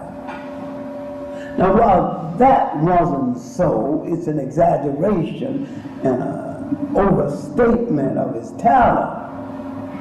The one thing that he did know, he cataloged, he knew how to catalog the categories of Africans brought into the Americas and in the Caribbean islands in such a way that you could study the temperament, almost the temperature of that culture by Sahara Johnson. But he also wrote another work that you would deprive yourself of a whole lot of information by not reading. The colonization of Africa by alien races. By alien races. Now, but the book, the main book, which I have extracted a lot of information, which deals with what I'm talking about tonight, is really the Negro in the New World and the impact of Africans in the economic making of the New World, and different colonial powers trying to deal with these different temperaments of Africans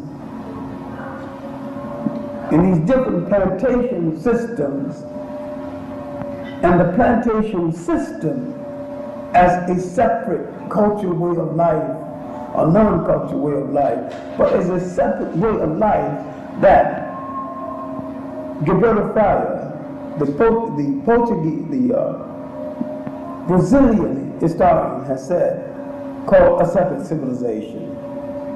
In his work, masterpieces except for his concept of the Nile slave trade. See, if you can live through his concept of the Nile slave trade and read the masters and the slaves and the shanties and the mentions and other works by Gilberto Freire, but if you can live through that, the fact that there was no such thing as a Nile slave trade, he assumes that there was. He assumes that the mulatto woman in Brazil got as close to heaven as women got on earth, because many times the mulatto woman in Brazil, after the arrival of the white woman, was treated even better. That means he don't know what better consists of. She was the prize as the concubine and the mistress, but nobody married her. All the rich planters had one. It was the style of the day to have one, and to have one in a house with, sometimes with servants. She had a carriage, but she had no legal status. She couldn't make any demands on anyone. And if her master died, she couldn't demand any portion of his property. But his legal wife, who tolerated his relationship with her, when he died, she got the plantation. But the mistress got nothing except what he had given her in his lifetime. But Gilberto Freire is of the opinion that this woman rose higher in the societies of Brazil and might well have been the make of Brazilian society and the epitome of Brazilian society. Because many times these planters would come to the ball and introduce their mistresses before they introduced their wives. We did the same thing in New Orleans. You even had balls, Creole and octoroon balls, where they would dress and parade their concubine mistresses, mixed breeds, even sent to Paris with special dress for them. There was a whole octoroon society. This is the origin of the Louisiana Creole. A subject not worth a great deal here and now, but it was a separate society, so separate from blacks that it was a long time, even up to the present, men wouldn't go to school with blacks and couldn't go to school with whites. It presented an educational dilemma for the school system. Now, what we are dealing with now, not only the competition between these colonial powers, we're dealing with the making of the new world structurally, the remaking of a people psychologically and physically. And when you talk about slavery and the Africans in the new world, no one talks about the fact that here is an African people, that in order to manage them, they had not only to break the will of so many of them, they had to bastardize them in large numbers and turn the bastards against certain factions and create fear and suspicion one against the other in order to weaken the concept of revolutions and use one to spy on the other. Now this was effective in the West Indies and effective in parts of South America. This same system was not effective in the United States. Because in the United States, the crude slave master, who still crude in the same way, put all the color gradations in one bag, shook them up, and put one name on the bag. You know what the name is, so I need not repeat it. So, the lightest of the lights, the almost whites, if they were poor, stood next door to the blackest of the blacks in the United States. But in other places, they got certain privileges. I'm not saying that they didn't get privileges in the United States, but they got a different kind of privilege.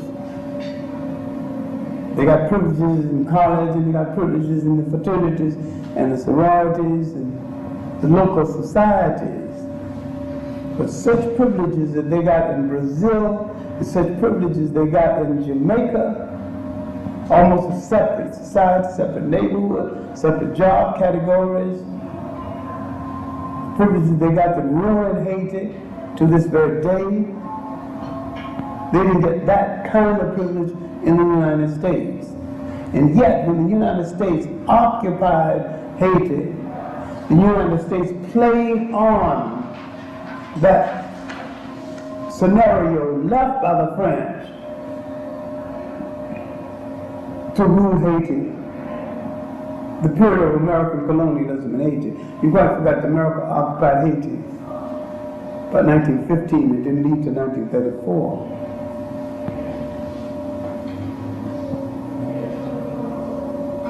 And that America ruled the country for putting these gradations of color one against the other, far more ruthlessly than they've ever done here in the United States. But in the United States, America has not cared too much about putting color gradations. They just some lynch a light-skinned one as they lynch a black one. So long as one declared one.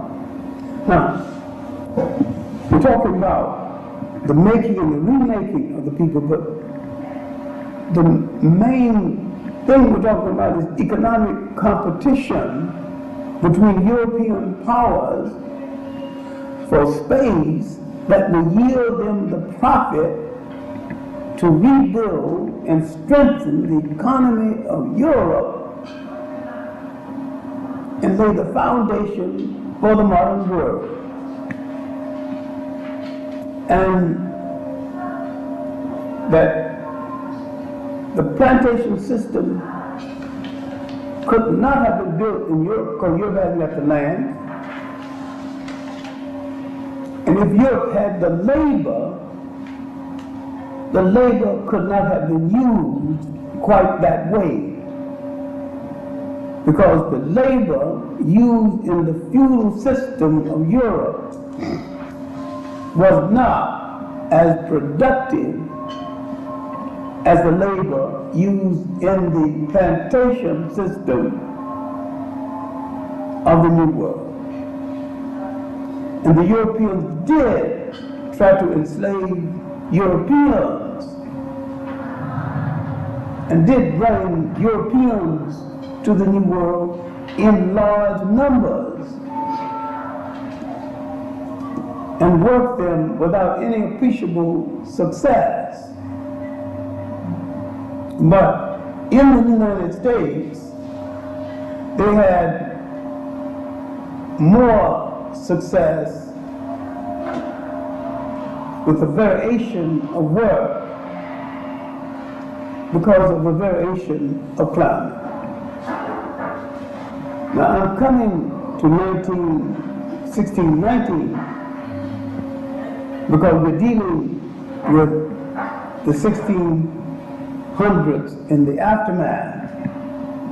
Because 1619, when Africans arrived in the United States, or were brought to the United States, they found that the larger number of indentured servants were white and some were Indian. And the whites were mostly Irish, some Central European, but mostly Irish.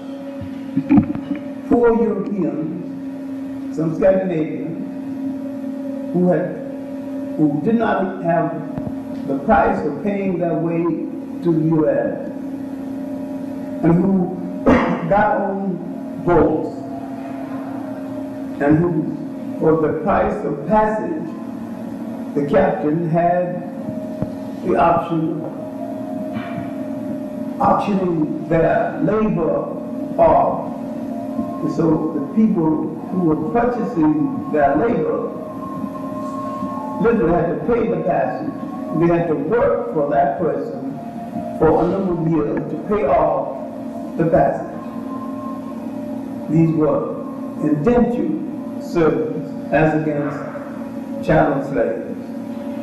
And that when they arrived and the Africans began to commingle with them, and there was no objection to relationships one to the other, which tells us something which a whole lot of bigots in this country would like to forget.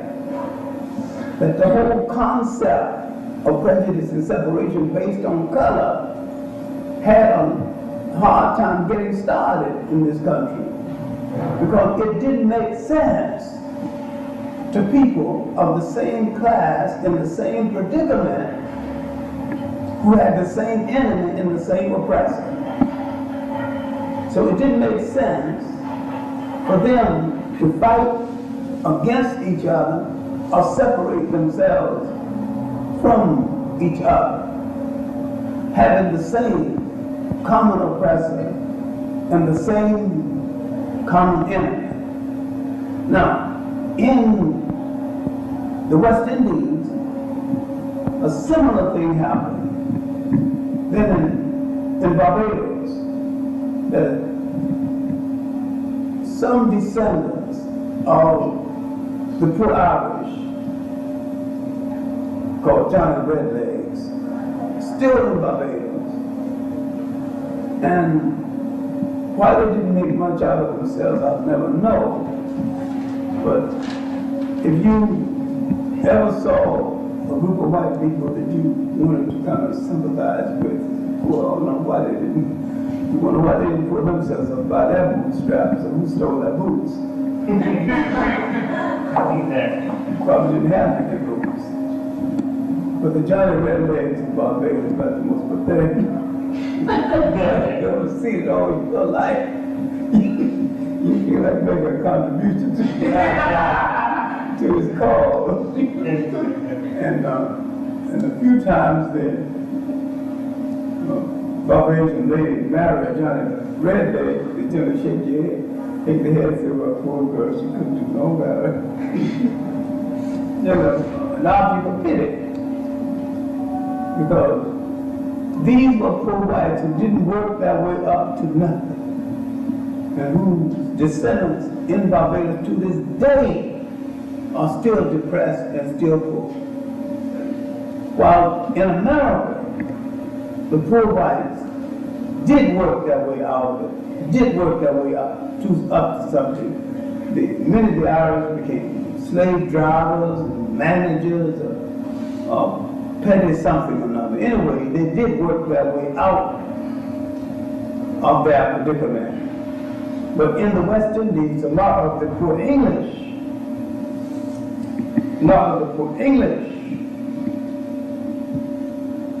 overused their privilege, drank too much, gambled too much, now with access to more women than they ever had in their life, not in a position to resist. Some of them partook of that temptation too much. Someone could have told them, you might as well try to drink all the water in the sea. They didn't know that. And the passing of that group of petty craftsmen from England brought over to fix things on the plantation, basic mechanics. The passing of that group brought into being some skilled slave laborers, blacksmiths, wagon masters, people who could fix the machinery on the sugar plantation. This is the origin of the Caribbean freeman. Because the Black American freeman would come into being about the same time and about the same way, but not exactly for the same reasons. The slaves in New England were not used the year round. The winters were long. There wasn't enough for him to do the year round, so he became an industrial slave. Those who weren't working in industry, worked at carpentry, developed a paying skill. The master generally rented them out. If a slave was a good carpenter, he could make $4 a day. So the master would rent him out. He would take 3, let him have one of them. So a slave sometimes could make enough money to buy his own freedom in a year. Maybe he saved his dollar, a few dollars, and he could purchase his freedom. And because of the pressure of the Quaker, because the Quakers were propagating against slavery anyway, and so that moral pressure made it a little easier to purchase. And sometimes the Quakers gave him the additional money he would need to purchase his freedom. So now you've got Caribbean freemen, Black American freemen. In South America, you've got freemen, the relatives of the black woman who's married to Portuguese, and the church agreed that once she married to Portuguese, she is free. And some of her relatives became free, used as laborers in the hinterlands of Brazil, and some of them escaped were free by virtue of escape. Now, you've got a class of Africans in South America, in the West Indies, and the U.S. we're going to have to deal with later on, because they're going to be thinkers. In Brazil, out of this class will come two emperors, Pedro I, Pedro II, mixed breed rulers of Brazil. Out of it would also come the father of Brazilian literature, Emmanuel Dias. And from Peru, another part of South Africa, will come the first, maybe the only saint of African descent canonized in the New World, Father Martin de Porres. So now you see the results of, now I'm not praising the mixing, I'm not judging the mixing, I'm not saying it was good or bad, I'm saying that out of it came certain personalities who would play a role in changing the status of Africans in the New World. All of this was happening, which meant nothing of a consequence to the colonial powers fighting for space, competing with each other for space in Africa and in the Caribbean islands. The greatest producer of net economic gain other than Africa. Africa's production of net economic gain would be the slave itself. The Caribbean's producer of net economic gain will be the products from the plantation system that is now beginning to feed Europe and begin to profit. You'll begin to profit from it. Now, sugar is beginning to be a marketable product. The leather from the cows, etc. The mahogany, Jamaica once had a large mahogany forest. It's been mutilated to the point now where Jamaica has a law against cutting mahogany. And the law will stay intact for 20 years to give the trees a chance to grow back. But Brazil still have a large mahogany forest. Won't have it long because the Americans are there now cutting like fools, not planting nothing. Haiti once had a large mahogany forest with a diversity of wood that Europeans needed furniture. And the British brought over a lot of furniture from England, and the termites in the New World just ate that furniture for dessert. The wood was so soft, they just smacked their lips on that. And so the Africans had to take local wood and reproduce that furniture, because the termites just having a holiday eating up that soft wood. And if you go to Jamaica today, you will see some of the furniture that they made, replicas of the British furniture that came over. And I've gone to a home in Jamaica. Someone pointed to a bed and said, my great-grandfather was born on that bed, my father was born on that bed, I was born in that bed. And you could put a truck on the bed, it was so strong. Good mahogany. Mahogany leg, mahogany siding, mahogany everything. But Jamaica had plenty good mahogany at the time. This was before they cut it down so fast until today you can't even cut mahogany at all in Jamaica. We're talking about African craftsmen now working and reproducing, producing replicas of British furniture. We're not talking about raw labor. We're talking about skilled craftsmen. And many of these Africans were skilled craftsmen and woodworkers before they were captured as slaves. A fact that too many people overlook. They think you should brought some raw people grunting words nobody could understand. To the New World came a whole lot of skillful people, including iron workers, who revolutionized the iron works. A lot of beautiful iron work in New Orleans, most like grill work, fences, and the fine iron work from the porches in New Orleans. A lot of it's being taken down, some of it being preserved for museums. Now all of this is happening outside of Africa. So within Africa itself, there is resistance and the continuation of slavery.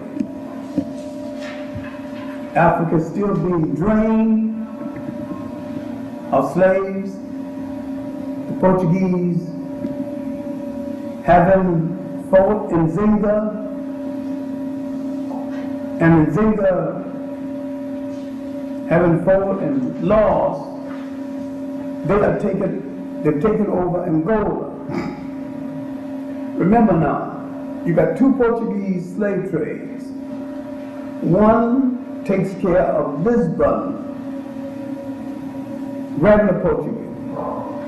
The other slave trade is taking care of the needs of Brazil, where you have a group of Portuguese who pulled away from the mother country and who needs slaves for the Brazilian market as against the general Portuguese market.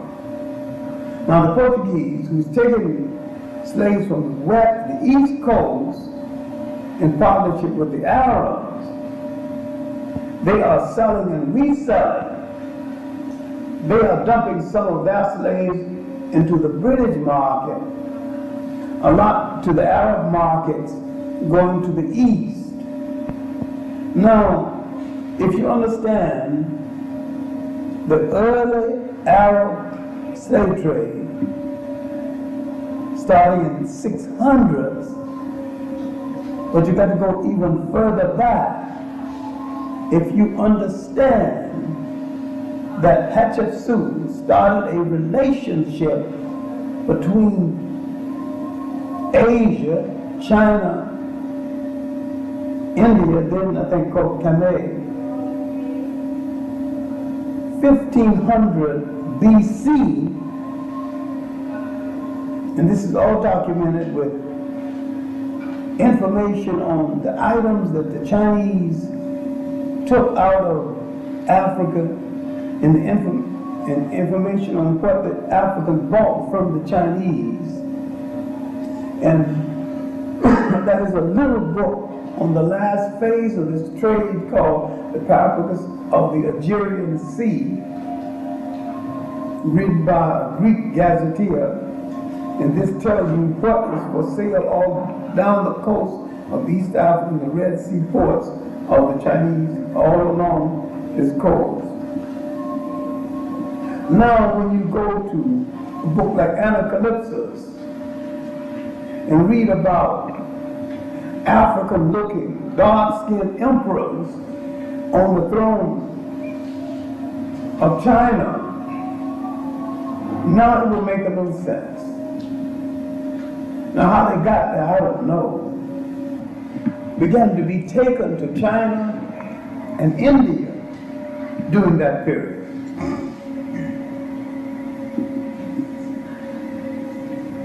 So now, but that's not what I'm really talking about. I'm trying to get to after 1600 and the competition between European and European that's going to lead to a change in the method of trading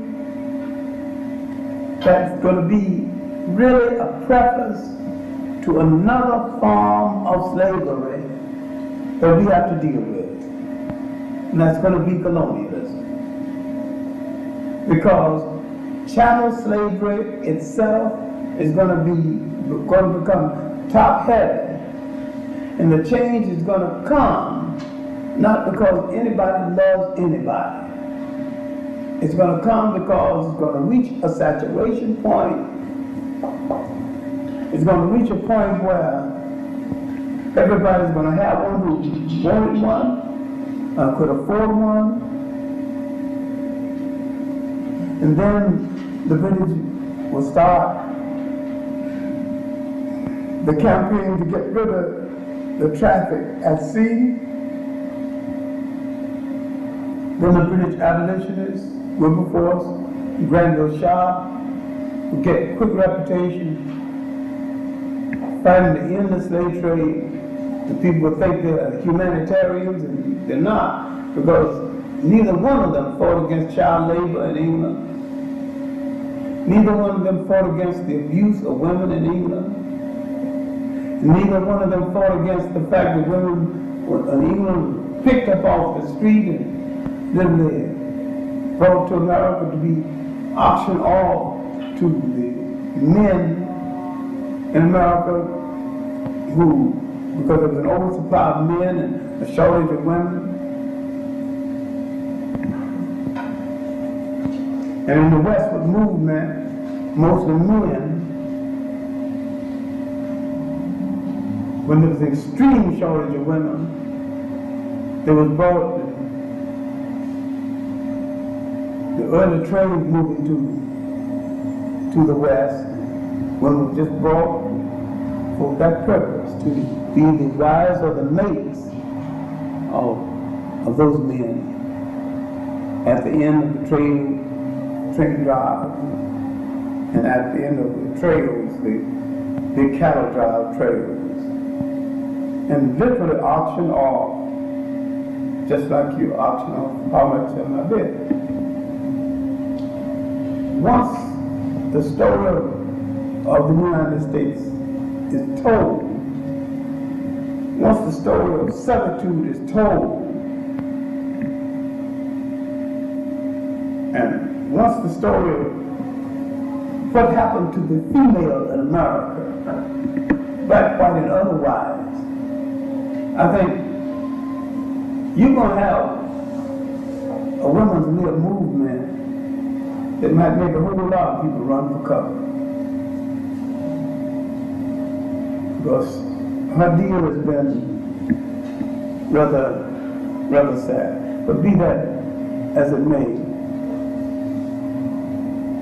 what we're trying to get to is that competition between these slaveholders, and we look at slavery as a labor system,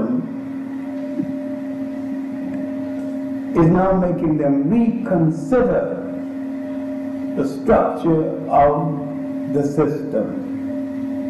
And the rebellions are costing so much that to a great extent, it is not worth it. Brazil generally left out of the history of rebellions.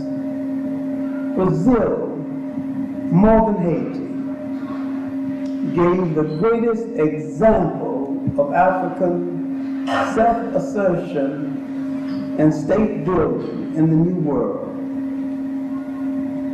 in bringing into being the Colombos, the African independent communities in the New World. After and in and around the Republic of Palmares, almost 100 years before the American Revolution. Bahia would not last as long in its fight though heroic, would not be as heroic. But that too came before the American Revolution. But at the tip end of South America, another series of revolts that went from Higgins called the Bush Negro Revolts. And the best known, the longest fought of these revolts, coming again before the American Revolution, is the Berbice Revolt. The Dumbarton River, what is now Guyana, formerly British Guyana. Here you have a slave revolt when a house slave, Kofi, saw his wife, a field slave, beaten to death, and held his position, held his peace, and this act so affected him that he saw the true tragic nature of slavery and set a revolt in motion along with another field servant named Uncle. Here is for the first time you see a slave revolt where a field servant and a house servant is working hand to hand. Although they argued a lot, they did work together. And Kofi would set this revolt in motion, and almost in a show of vengeance against what he let happen to his wife, he married again an escaped slave from one of the plantations, a woman who was a field slave who escaped. Then wrote her master and say, "Come and get her and prepare to spill blood, because I will not yield." And each time he wrote his former master, who kept asking him to yield and to give up the land that he had taken, he would write them back, stating he would not, but sign all of his letters, never again to be a slave. This revolt was against the Dutch, and it lasted so long the Dutch could get communications to Holland, and the whites, the local whites, had yielded and begged for mercy. And he wasn't defeated until communications came, heavy ammunition and soldiers. The revolt lasted almost 3 years. Finally defeat, but when you think of the time of this revolt and the success that he had, in spite of the lack of modern ammunition, modern equipment of any kind, and that people would write the history of revolution and would leave this aspect completely out of history. Now, while this revolt at the tip end of South America, the revolt in Suriname, known as the Bush Negro Revolt, and the revolt in Guyana, or the Berbice Revolt, would be the best known. We're not the only ones in South America. Revolts in Venezuela, other parts of South America. In fact, there's a whole book on the Venezuelan abolitionist movement. Then there's excellent research on the Brazilian abolitionist movement. But if you think that even this plastic, this cosmetic change, and I maintain now that what you call emancipation was a cosmetic change in the slave system before converting it into colonialism. But if you think even this cosmetic change came about out of the goodness of anyone's heart, then you're misreading history. That change came about because African men, African women stood up and opposed that system for over 100 years physically, and in some cases destroyed it and threatened the entire plantation system, which was the very economy of Europe. Outside of Europe, they had built an economy feeding and contributing to the recovery of Europe. All of this was threatened by the self-assertion of these Africans. And they had to make a move. And they went through the motions of liberation with a fakery called emancipation. But they would convert this into another form of slavery called colonialism that was more manageable. So the change after 1600 would be only a cosmetic change to tone down revolts. It toned down revolts, but it did not stop revolts. But that would write the preface to today's revolts. These and the larger and the more meaningful and more political revolts that would come in the 19th century. But there's some more work to be done in explaining the 18th century and the personalities, black, white, and otherwise, that led up and that participated in the 18th century, because the 18th century was the century of monumental black abolitionists, some true white abolitionists, and when a reading and writing class had emerged in the West Indies, in the United States, and in Africa itself, are now a little freer and are now making more demands that mothers and them in that position is also a part of Western social thought. All of these things now will come together in the 18th, which will lead to the 19th, which are Africans, the fighting century for African people all over the world.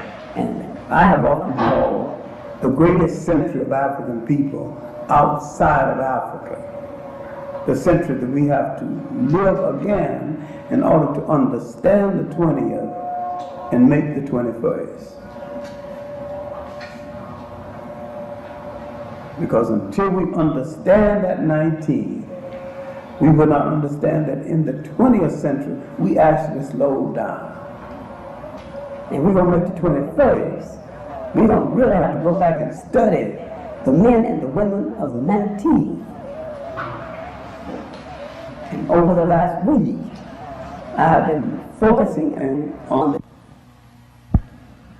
studying how you want to look at them, how you want to take them, what time, and whether you understand the environment and the condition that shaped each one and made each one the way he was, given the circumstances and the time that their life unfolded. And remember, Du Bois lived almost a century himself, and he straddled so many ages, and he rode the tide of those ages. He rode it exceptionally well, making changes with it, like a man riding a tiger, keeping his original strength and reaching out for the wisdom of age all at the same time. He was the intellectual master. And we have to go back to that well and drink the pure water of intelligence and understand that. But don't ever put one over the other. Don't ever prefer one to the other. But take each one based on his individual contribution. And remember that each one of those men was saying the same thing, but using different words based on how environment and condition shaped them to do and say what they did. But we will get to the 19th, because maybe the greatest thing the 19th did was to be the antecedents of those men in the 20th century.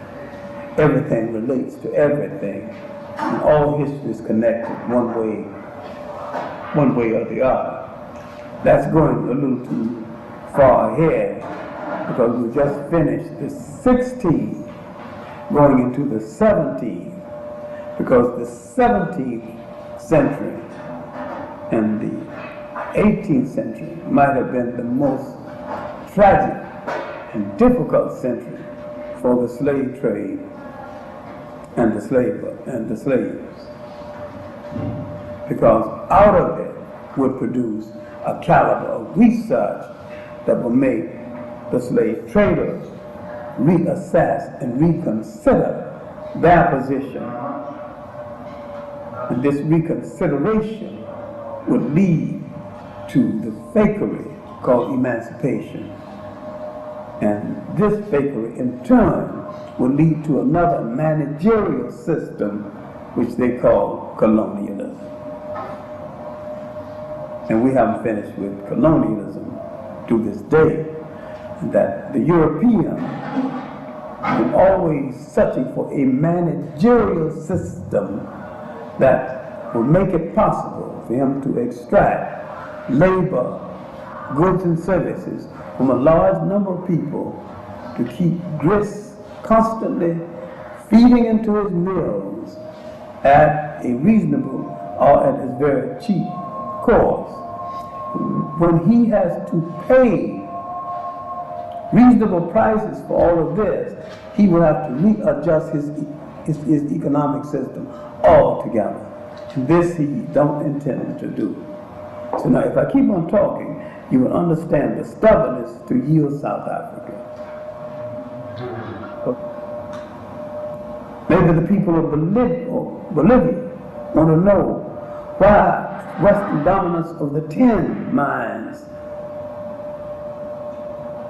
The Mexico might bring up the question of the oil again. And this is going to lead to an international question once South Africa goes, because the best developed method of extracting and using the mineral wealth of Africa has been developed in South Africa. And most of these methods goes into Western industry. And without them, Western industry would have to change its whole method. And if they ever have to pay for it, pay top price for it, other than to get it from the cheap price that they're now getting it, they will have to make a drastic economic change. So Western nations in general, left or right, do not really want South Africa to fall. This might surprise you. This might also include socialist nations.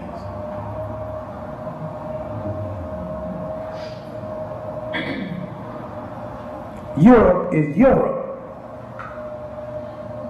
And do not think racism stops at the door of communism and socialism.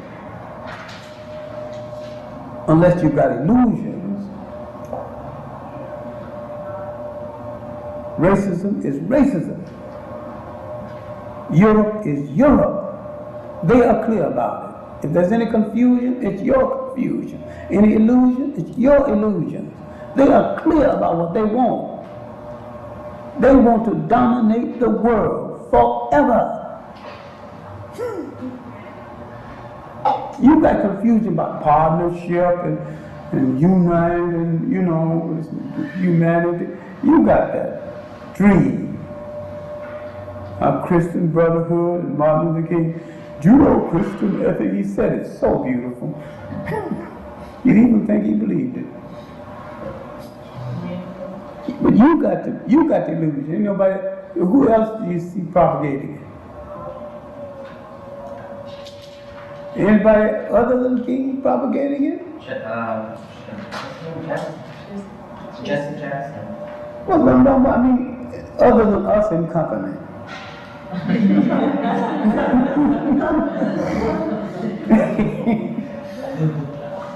Judeo-Christian ethic. It was the Judeo-Christian ethic that got us into the slave trade. Those are the ones who went over there and captured us. All right, that's enough. We should have some discussion about it now. Oh God, I'll use up the time anyway. Thank you. We got 5 minutes. All right, then let's use 5 minutes. I have a question. When black free men from the Caribbean entered the stage of becoming blacksmiths, etc., were they able at times to escape, if they wanted to do that at all, towards the United States? They not only did, but they came in some numbers, came to the United States and settled. And some started organizations. One edited a newspaper. One started a lodge, the Black Masonic Order. He called it the African Lodge at Prince Hall of Barbados. LeVon Bennett's book, Pioneers of Protest. It's a very good portrait of Prince Hall. There's a new book on it by Charles Wesley, but it's hard to get, and some of my academic friends visit my house, and I don't know what kind of pockets they got, but the book left with one of them. I told Charles Wesley's wife, Dorothy Porter, who happens to be a very good friend of mine, has gotten a second copy. I just hid that one. So when they come, that one is under something. But there is a good book on there's Peter Ogden from Antigua who started the Odd Fellows. I mean, a lot of them came to the U.S. The Caribbean miners had some of his finest flowering away from home and in the United States. One of the great unsung heroes of the Caribbean, that most Caribbeans don't even know about, is Hubert Harrison. Barely finished high school. So brilliant, he taught at Columbia University and Henry George School. And Columbia University didn't want to admit that an unlettered street speaker from Harlem was teaching, so they put him down as handyman and paid him as a handyman. But he was teaching at Columbia, economics and all kinds of subjects. He paid us handyman. Wrote several books called one, When Africa Awakens, worth reading right now. It's far ahead of his thinking. It's far ahead of some of the people right now. He died about 1927. Hubert Harrison. He is the man that really introduced Marcus Garvey to his first large audience. Dr. Clarke, you spoke last when you started to lay out the approaches of the three in the 19th century. You should study Washington, Du Bois, and Garvey. You talked about one of them, but could you talk about the other two? Spoke briefly on Washington. This approach to the... No, I mean, see, Washington, Washington's concept was to feed yourself, house yourself, and clothe yourself, and sustain yourself. And Du Bois' concept was to protect yourself politically, and that an education is supposed to make you aspire to be anything from a good street sweeper to the president. And Garvey's concept was the reclamation of Africa and the unification of African people and the redemption of Africa throughout the whole world. And all of them thought of nation management and preparation for nation management. They were all dreamers along different lines, and they were all saying the same thing. Only Garvey put it in more graphic words at the end of a large number of his speeches. Up, up, you mighty race, you can accomplish what you will. He was a great one at building confidence. And he understood something which so many people do not understand to this day. That to oppress a people, you must first destroy their self-confidence and historical memory. When they forget what they have been, they're confused about what they are, and they're not too clear about what they still have to be. Then you don't have to build any prisons for them, really, because you got them in one, psychologically. More binding than any walls can possibly hold them. Isn't that the concept of, isn't that the theory behind colonialism? That is the theory of colonialism. Yeah. Not only behind the colonialism, it is the theory of colonialism. Make you think you're nothing but a nothing. The first thing to make you laugh at they laugh at your gods. The next achievement is to make you laugh at your gods. Then you change gods, take their gods, their dress, their food taste. Then what else do they need from you? You are totally trapped. You got their gods, their image. For sipping tea at 4. You never taste tea in your damn life, don't even like tea. Yeah, because they sip it at 4, you sip it at 4. They don't need to build any prisons after that. I've seen Africans in all that climate with tweed on. Can you imagine somebody going around in Africa with tweed and a tie? Or going to school with frock-tail coat and a wing collar, just because the English did that in England? Who needs a prison after that? You got your mind. John Dubé, a great South African, that was his relative who had the problem in Stony Brook. A lot of people quite forget that was the relative of the great John Dubé who really built the ANC originally. It's pity we don't study enough history. That was the grand-nephew of John Dubé. They didn't grant his tenure. Huh? They didn't grant his tenure.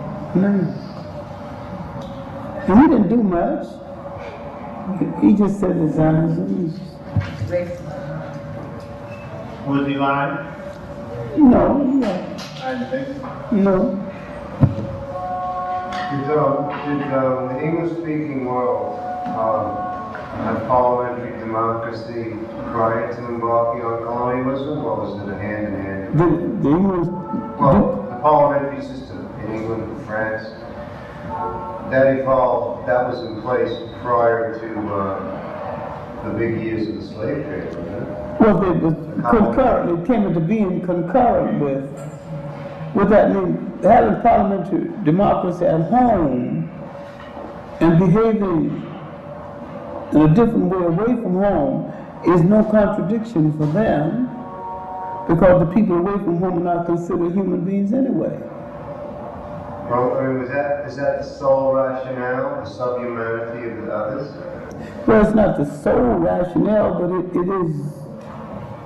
is the fact that they have not, in their mentality, elevated the people to the point of thinking that the people deserve equal consideration with them on a human level, or that the people are capable of handling the parliamentary system. It's the greed that justifies the labeling of subhuman, the desire to exploit is rationalized by the label of subhuman, and backed up by Christian theology. It's not backed up by Christian theology.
literally dealing with 1600 and what led to 1600. And the significance now is that we're dealing with fact of history. With this fact of history, and the reason why the course starts at 1600 because after 1600s, there are no jagged edges in European history, or African history, or Asian history. There are certain things now in place. They are tragic, but they're now in place. Europe is coming clearly out of the Middle Ages. Europe is getting to its feet. Europe is clearly back in command of the Mediterranean, the pivotal seat of the commercial ancient world. Europe is back in control of the major commercial area that set in motion the Roman Empire, and that without which there would have been known Roman Empire. For 1,000 years, one way or the other, one form of Eastern power and African power has either frustrated or stayed the hand of Europe. The Crusades are over. The famines and the plagues of Europe are over, but the scars are still there. The conflict within the church is still there, but a method of dealing with the conflict is intact. Feudalism has been modified, but feudalism is still intact in Russia and in other parts of Europe. But it is obvious that feudalism will have to give way to something a little more humane than what the young lords conceded to the serfs during the Crusades, which was the right of first night. Now briefly, as we've explained before, during the absence of the old laws during the Crusades, and the old laws had established literally the right when someone married on their land, the right of sleeping with the bride the first night, a right that the lords had. The young lords had given up that right without their permission during their absence. Now, this sounds so totally insignificant, and it sounds cruel that they would have assumed this right in the first place. But what you have to understand, that the European dehumanization of the rest of the world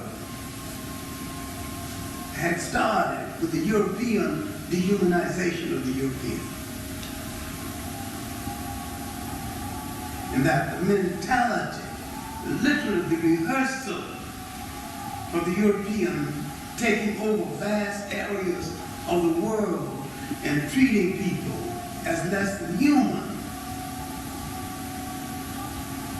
had started in Europe, with Europeans treating Europeans as less than human and denying them their basic rights. And when the Europeans, including many who came to the United States, crying about persecution,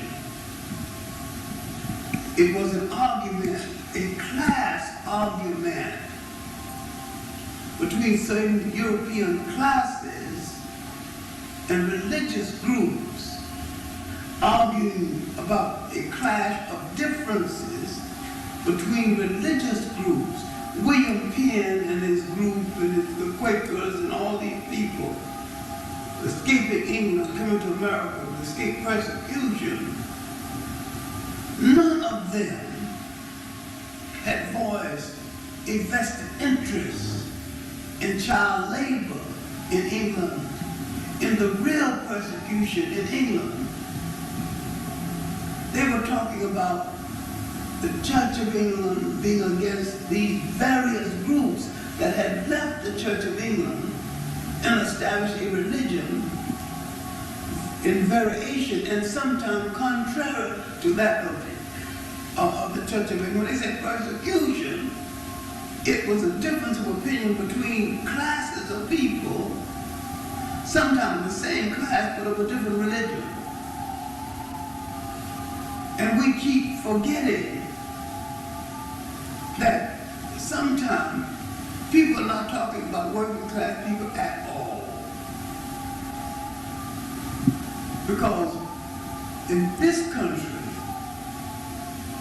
and this is still true, although a whole lot of people find it difficult to get through that blanket thing, yes. This country was fashioned originally for free white Protestant males, middle class and up, those who agreed with the prevailing political status quo and who owned property. That's who America was originally designed for, and that's who still is the privileged class in the United States. And when they said liberty and justice for all, that was the all. And we quite forget that the white woman got the vote day before yesterday.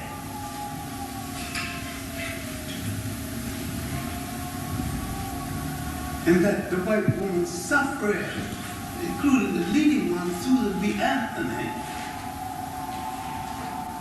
when she and the suffragettes had tried everything to get the vote. But finally, they got the vote. She said, and this struck home, in a nation where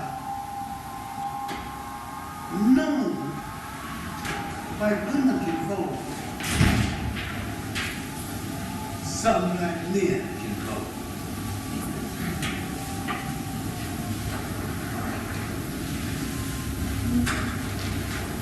Then they considered giving the vote. A class struggle unfolds in Europe over and above the class struggle outlined by Karl Marx, and one unfolds in the United States over and above the one outlined by Karl Marx. So what is at issue now, and what was at issue in the 1600s, was not a fight for anybody's freedom at all, but the freedom of a given class to exercise its authority over the lower classes. This is why you are confused with Russia and the United States meet. The assumption is that one of the giants is on the side of the working class. I have no compunction in admitting that the worker of Cuba, China, and the Soviet Union is far better off than he was before the revolutionary change in that country, and would be worse off under capitalist U.S. That's no big admission. But when the United States and Russia, when the leaders meet, they are not discussing that. They are discussing power. And when they talk about us, if they talk about us at all, meaning African people, if they discuss African people at all, the discussion is who will rule over them. Now, in the 1600s, the question of slavery is settled. It is a foregone conclusion that all Europeans are for it. But the question is, which one of them will have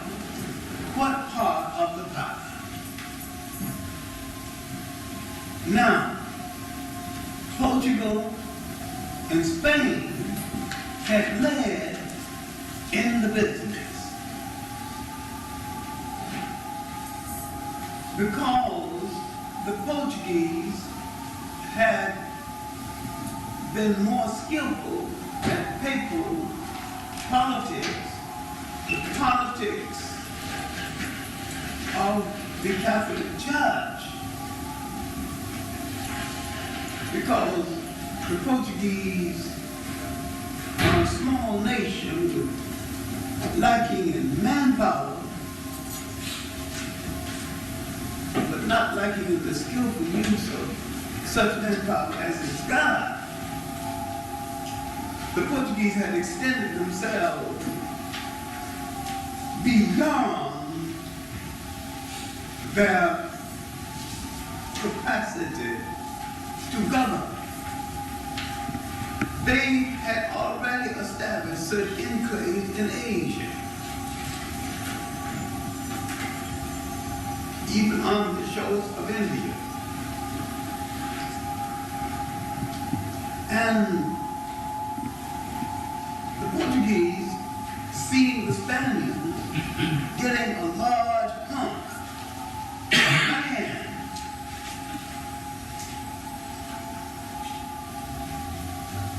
and feeling themselves out of things, a little too much out of it,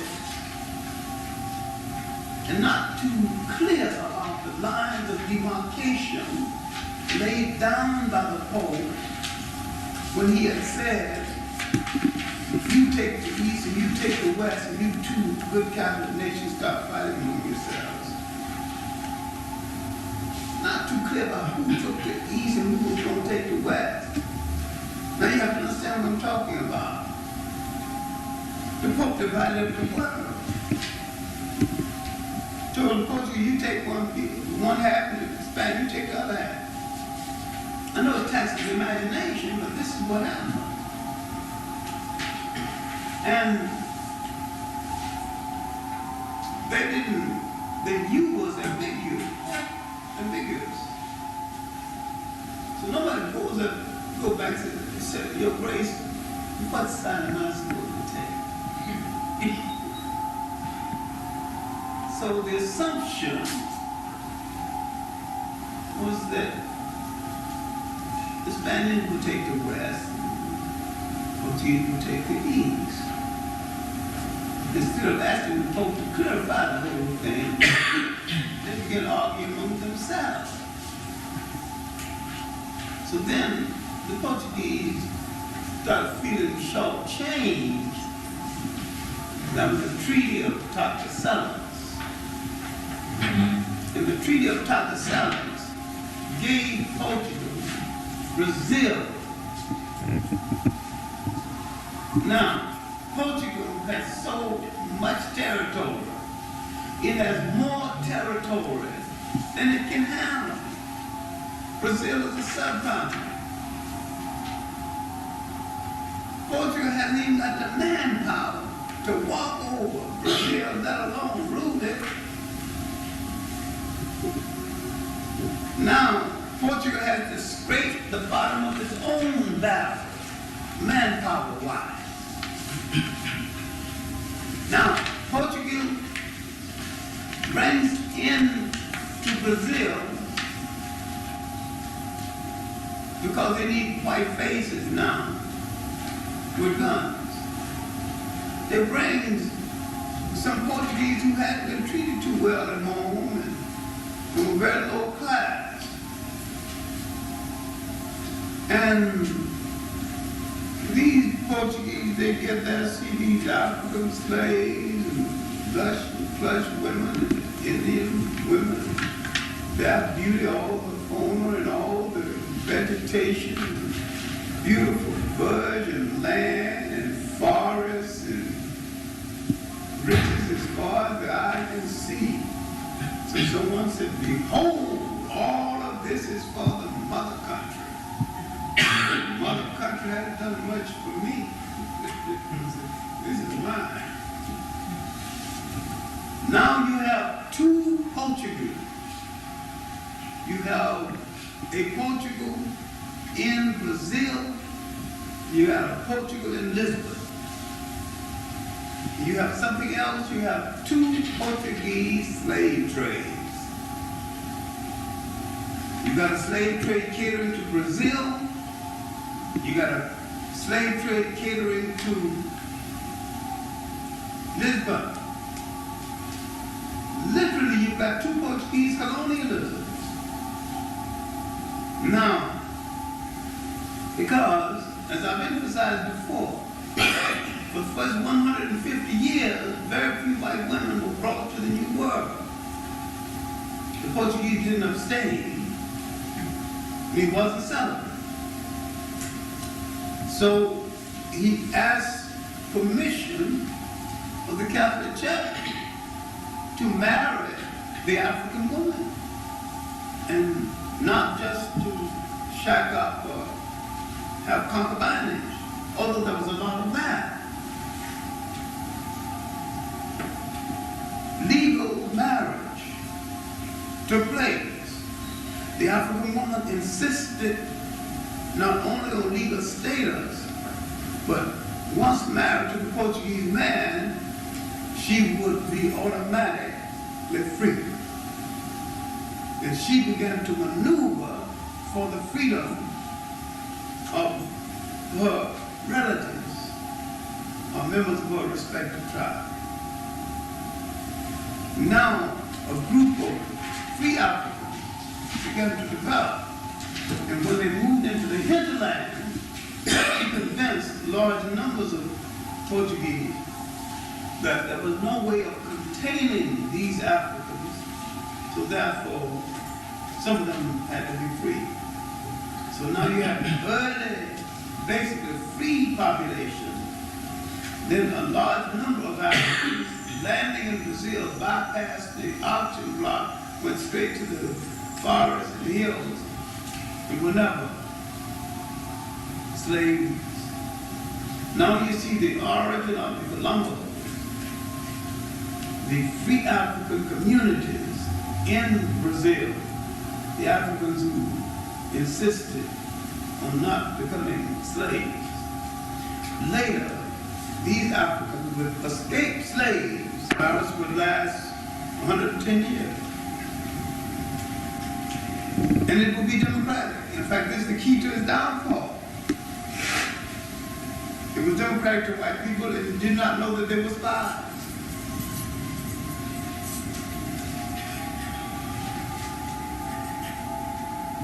Set up for a government is to be minded to study the structure of Palmares. It's to study the imagination and the durability of the African away from home, pitting his mind against terrible circumstances. The movie Colombo is merely a kind of smattering of the truth. The character Zumbe was a real character, real life. Wasn't a fictional character. He lived. He built a state. Here is a man who never read a book, wore a Stonewall shoe, saw a modern city, built a state that lasted 110 years. And left his revolutionary stamp on Brazil till today. When you think of honor and dignity among the African people of Brazil, when you think of manhood, they think of Zumba. In this in the hemisphere, that hemisphere, maybe greater than the Haitian achievement is the achievement of the independent republic of Panama before the American Revolution. Long before the American Revolution, almost 100 years before the American Revolution. America the first republic? No. America's the first republic. In the 1600s. These are the things that unfolded, the drama, after 1600s. All right. Not all of them good. 1600s in the Caribbean islands, another drama unfolded. The greatest economic exploitation is in Haiti and in Jamaica. Principally because these countries are the area where you have the most developed plantation systems in the whole of the New World. And their return and 1/3 of the economy, it goes 1/3 of the goods, service, and the financial return that goes to Europe is coming out of Haiti and Jamaica. Now, because these are the most exploited colonies, and among the Spanish colonies, Cuba is about 1/3. Now you can understand with the absentee land laws demanding more and more profit, while the slaves here are more exploited. Now, when the period of Haiti is over, it's now called Haiti. It was originally called Hispaniola. The Hispaniola period is over. Father de las Casas has lived and died now. Father de las Casas came over on the 3rd ship of Christopher Columbus. When Christopher Columbus discovered through diseases and exploitation and brooding, the Indians were dying in such wholesale manner that they had even killed our labor supply. He went to Father de las Casas and proposed the enslavement, increase the enslavement of the African in order to save the souls of the Indians. Father de las Casas agreed and went to the Pope to get permission for the increase. Remember now, the Pope was the arbitrator of everything. Now, we'll explain the British entry, because once the British enter, this is going to interfere with this whole thing. The Pope agreed and sent commissions to look into the disappearance of the Indians, rapidly disappearing. And many times when we went to certain islands, there wasn't one Indian left, so-called Indian. Now we know that that's not their proper name, but that's for the sake of conversation that we use the name. Now, my main point in focusing here is that if there were anything in doubt after 1600, the doubt was over. Africa was in the tragic trap of slavery. It wasn't going to get out for the next 300 years. Europe was coming out of the Middle Ages, and it was going to come out using slavery as the economic means of coming out.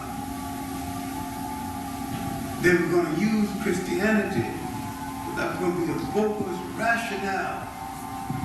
But they weren't going to practice none of it. In fact, some of the slave captives would profess devout Christianity, and some would even write hymns. The famous hymn, How Sweet the Sound of the Name of Jesus Sound, was written by a slave captain of a slave ship. waiting off the coast of West Africa for the tide, for high tide, so he can sail away with his ship full of slaves. Now I know it's a contradiction in all contradiction, but it's a fact also.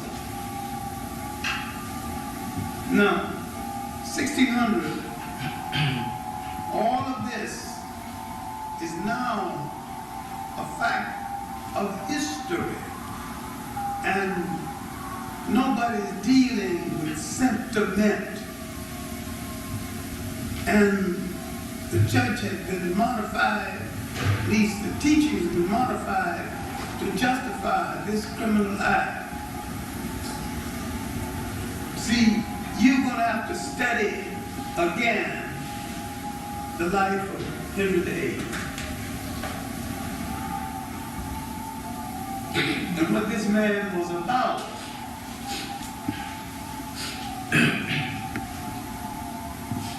He laid the foundation for the Church of England. And the Church of England, pulling away from Catholicism, freed England's hand, freed England from going to the Pope and asking permission. And now, once England's hand is free, England would ask, show me the clause in Adam's will that says I'm not entitled to my share of the black gold of Africa. In France, Francis of France would ask, who gave the Pope the right to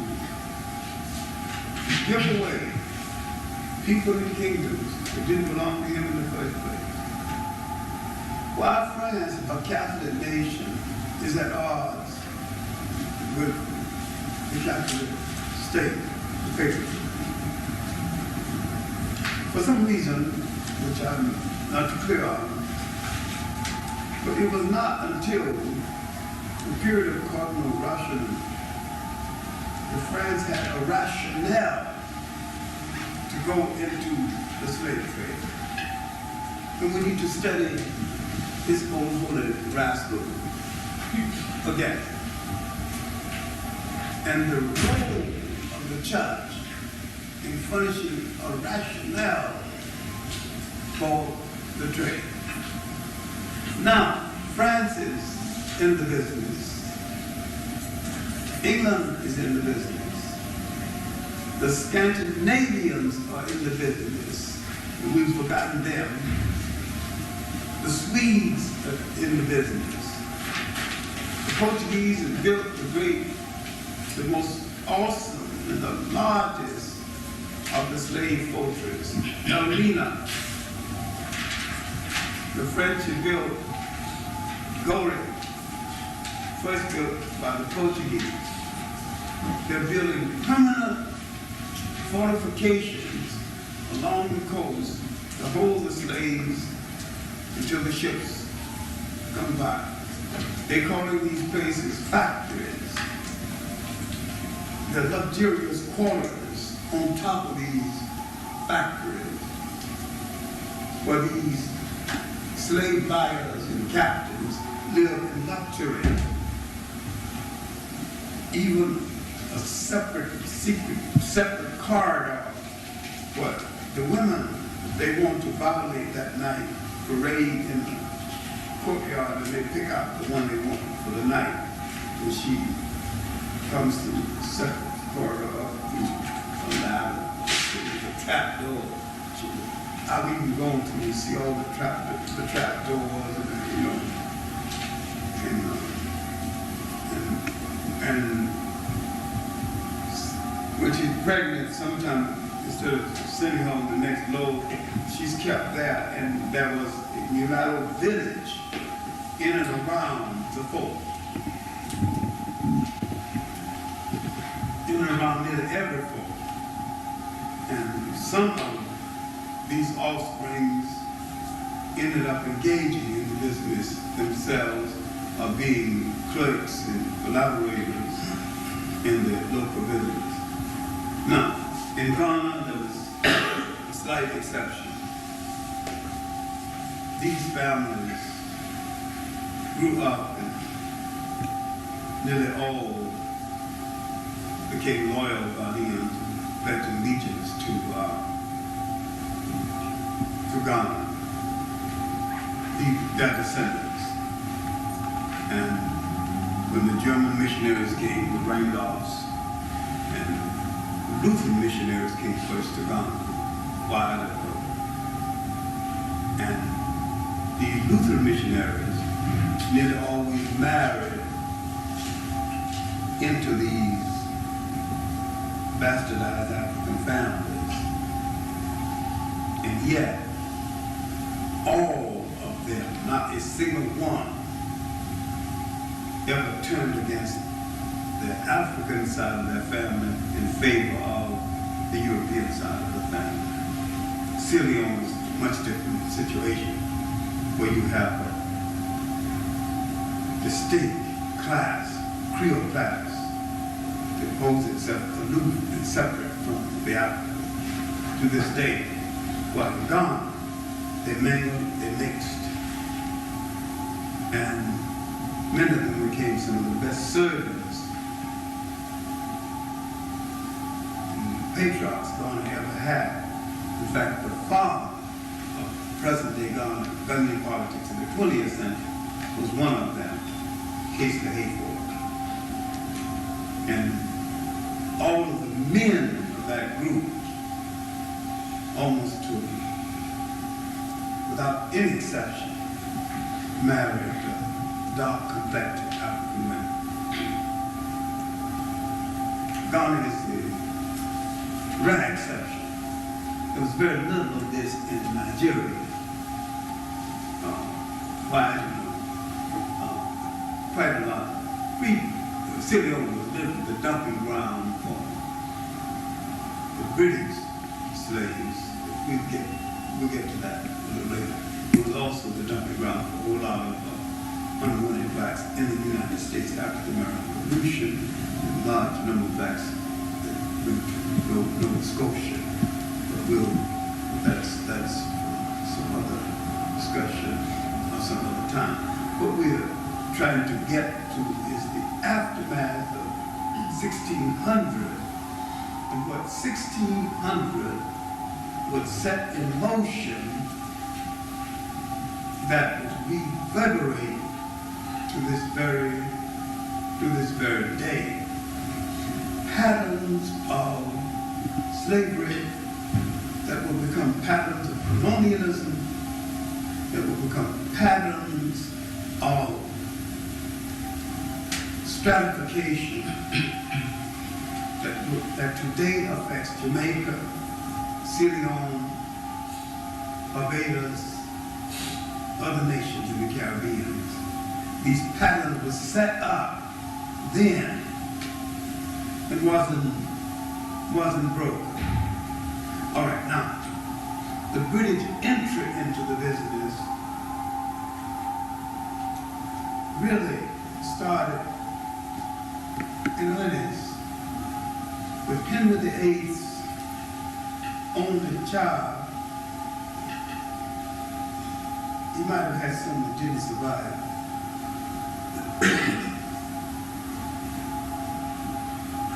Remember the lady whose head he cut off? Annie Boleyn? Yeah. She did give him one child. Why he cut her head off, I don't know. The others did not. She was accused of being unfaithful. I know that part. But at least she delivered a child. The other one didn't deliver a child. Well, he had an earlier version of syphilis. Of course, the British call it gout. How they get gout out of that, I don't know. But that's but we don't have time to discuss the fact that syphilis started in the royal family. It was once called the royal disease. some of the women discovered this, there was no cure at that time. They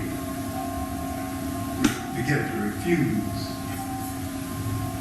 cohabitation based on that suspicion. I would thought he might, in his rage, cut one of those heads off instead of the one who had given him the child. It was Elizabeth, the so-called Virgin Queen, who being told off the slave trade, rejected at first, and finally someone showed a legend for the profits that could be made, that she invested some of her personal money in the trade, in the ship. The good ship Jesus. That was the name of the ship. And the coat of arms of the ship was two Africans bound back to back, rope, and Captain Hawkins headed the ship. Then she led England into the business of slavery. And England entered the business with a vengeance. Now, where was England all this time? Remember, the business was 150 years old before England got into it. And England had been running errands for the Portuguese and Spaniards, literally delivering slaves to different ports for them. In the meantime, England had been studying the ships, studying the routes, doing what she wanted to do, and extracting the information she needed. But when England discovered something, drove the Portuguese out of West Africa, Portuguese now would go in the Congo, subsequently Angola, and subsequently into East Africa, concurrent with being the last phase in the Congo. Now you have competition between various powers.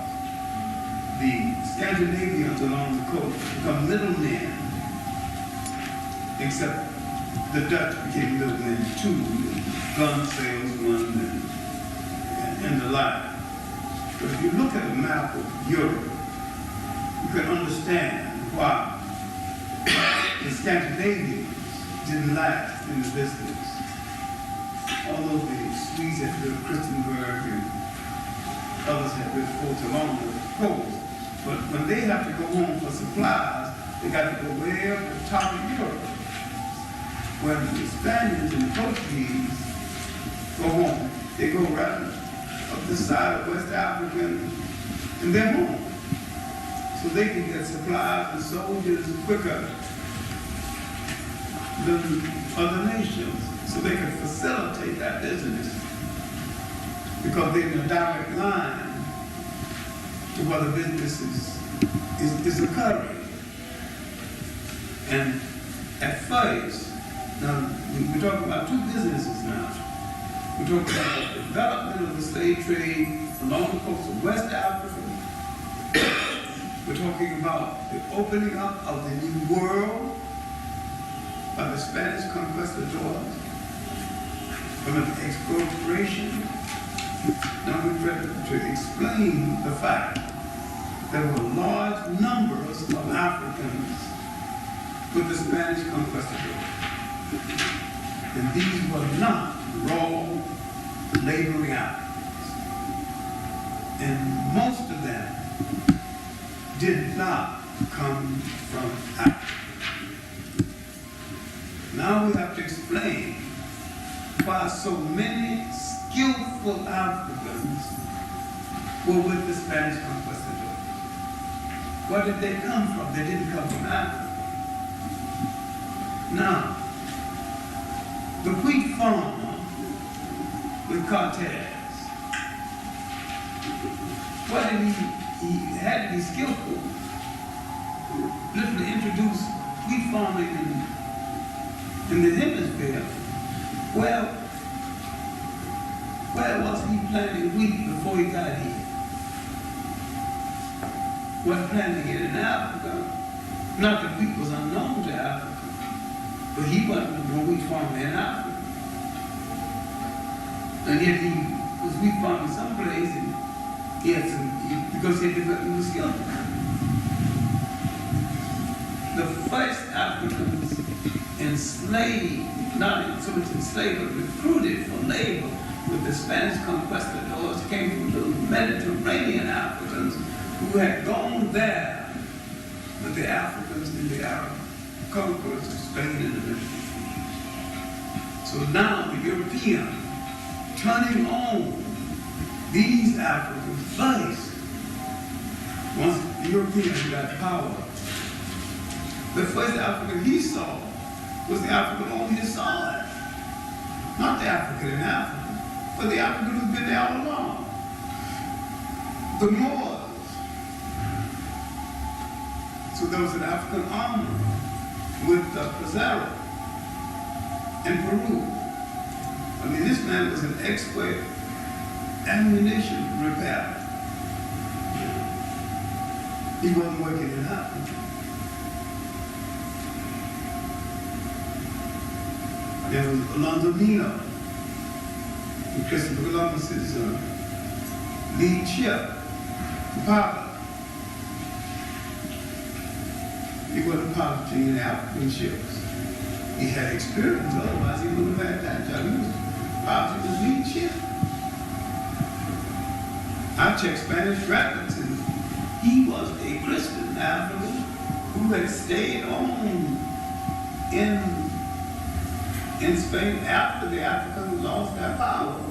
His family stayed on because they didn't have to be told to convert to Catholicism or die, because they had given up Islam and already converted to Catholicism long before the Inquisition, long before they were threatened with death. They didn't have to be threatened with death, but they were Christians already.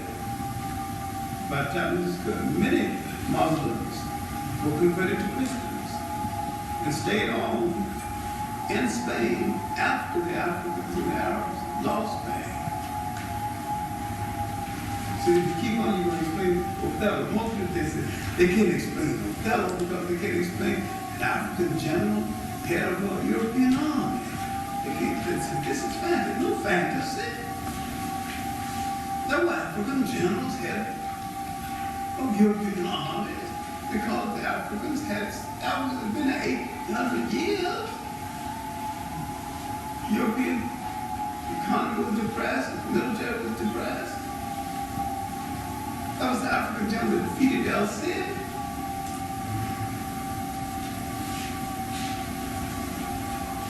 You can have a hard time imagining, how can you imagine African general defeated El Cid, then look at African slavery? Then how then can you imagine an African empire inside of Africa that lasted 200 years after the slave trade had started? But it happened. It's a fact. It happened. The documents are there. You have to look at the totality of things. But once you look at the totality of things, you're into contradictions. And the idea is that if you got an African independent state with armies and ambassadors and communication inside Africa, and a few hundred miles away, you got the slave trade started. Question, why didn't he help? He go and help the other. One go and help the other. And one go drive the slave traders into the sea. It's an interesting question to ask. Then you have to know something about what kind of communication existed between that one and the other one. Then you're into a modern Africa, and medieval African tragedy that parallel modern African tragedy. Sometimes today's communication between African states who are native are just as bad. Now, as you get further into the 1600s, the drama is getting worse because as you move into the 1600s, the slave trade is getting worse.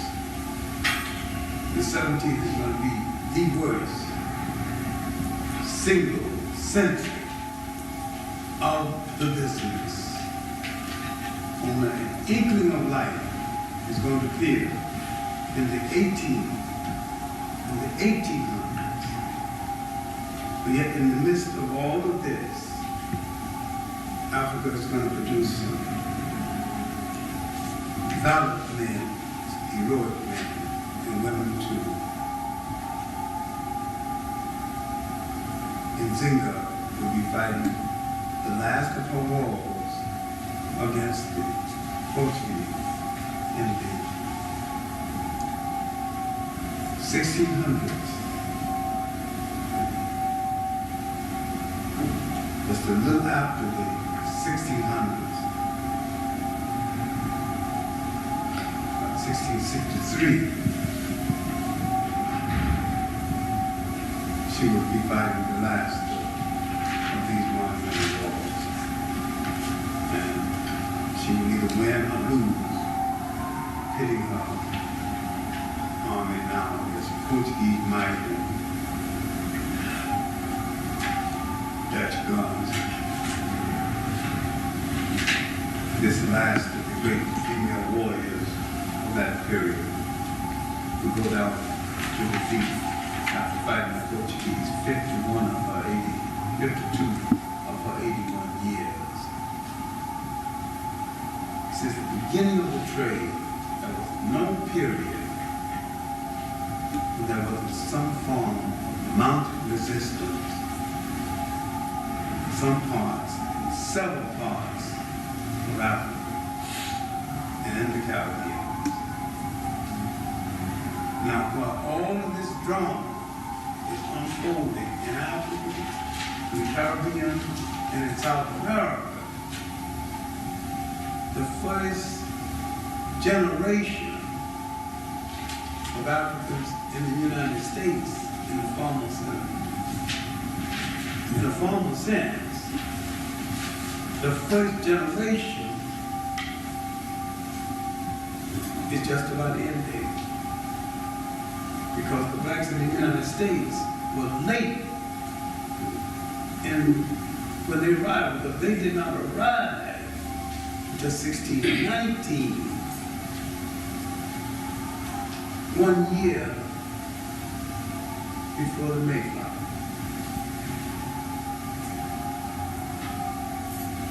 So now that we're after 1600, we're seeing the drama unfold. We're also seeing some traps being set that the African is not going to get out of. He's not totally out of to this very day. In the next session, we will move into a period where his resistance would be more successful, and when slavery would reach a saturation point, meaning that everybody that want one would have one, everybody that could afford one would have one, then the system would become unwieldy, and the unwieldy nature of the system, the British will begin to get a cheap reputation for abolitionism that they do not deserve. And a whole lot of people have not examined the fact that most British abolitionists were failures. And some Americans too. Most people who would accept them, especially Wilberforce and Randall Shaw, would not examine the black abolitionists at all. who in most cases were sincere, had to be sincere, because no fakery at all could possibly been accepted from them. But so much has been left out of history because the truth sometimes don't catch on in history. And the fakery is intriguing. That's unfortunate. I had an encounter like this in Detroit yesterday with the Egyptian actor.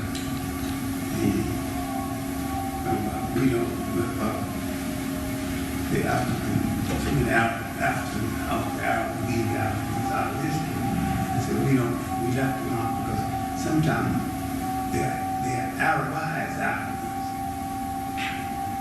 I said, when you come under the influence of Africans and take a whole lot of culture and techniques from Africans to the point you become Africanized, and you still call your achievement African. Identify the achievement you took from Africa as Arab. From Africa,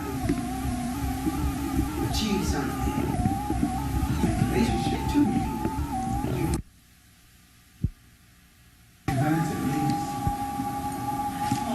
You said something about gout, and I just wanted to hear what you had to say about the origins of that.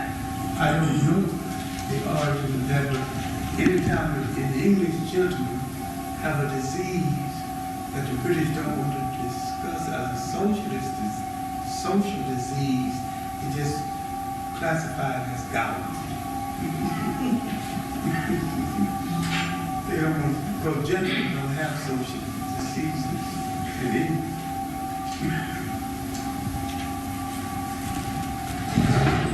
I think, go ahead.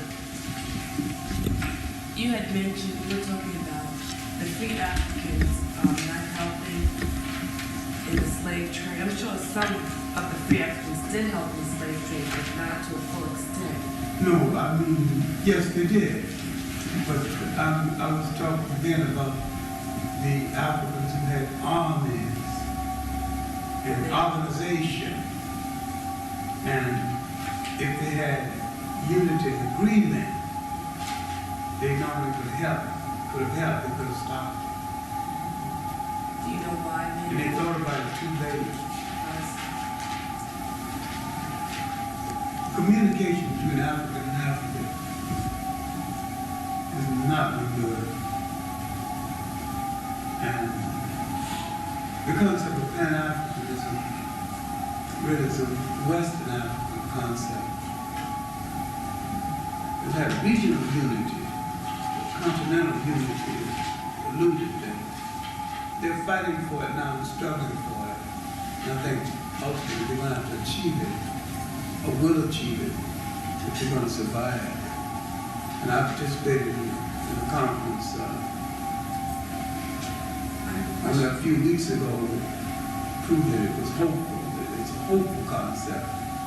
Because the one thing that we agreed on, that we came from all over the world, including a delegation from the South Pacific, the one thing we agreed on, that no matter where we came from in the world, that we're all Africans. And we'll stop calling ourselves, we stop calling ourselves these blacks from the U.S., these people from the South Pacific. We're all African people, wherever we are on the face of the earth. The only unanimous thing we agree on. We're African people wherever we are on the face of the earth. That was my second question, was about Americans over here uniting with Africa. Well, that I will be meeting with some of the same group in mine in Florida, the 26th through the 28th. In fact, that's one of the reasons I'm going. Some of the finest minds in the whole of African world. Embassy said I was going to be, it came up on 2 minutes. Yes, I thought I saw a hand. I'm glad. The difference, the reason that the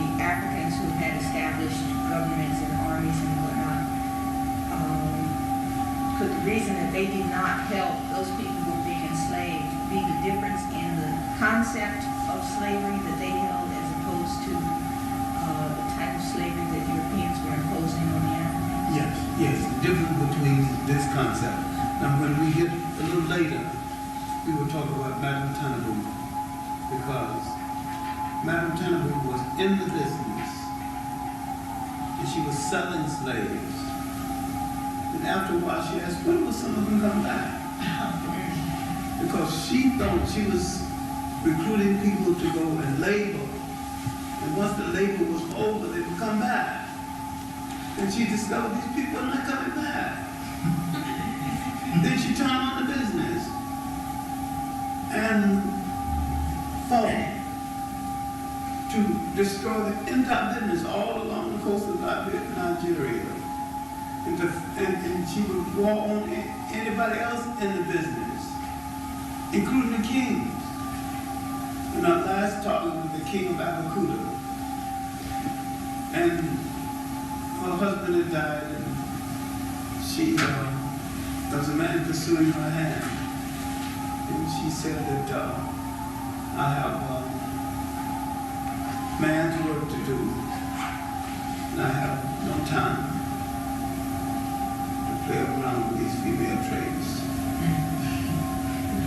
When I finish man's work, I will consider being a woman.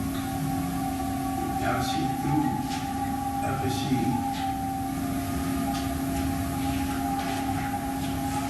forced this king off the throne, then she turned to the man pursuing her hand, considered it, married him, and settled down at a place in Nigeria called Jos. Why Jos, I don't know. But I'm saying this is personal, mainly because Jos is so hot. There's a special sun that shines and hits me.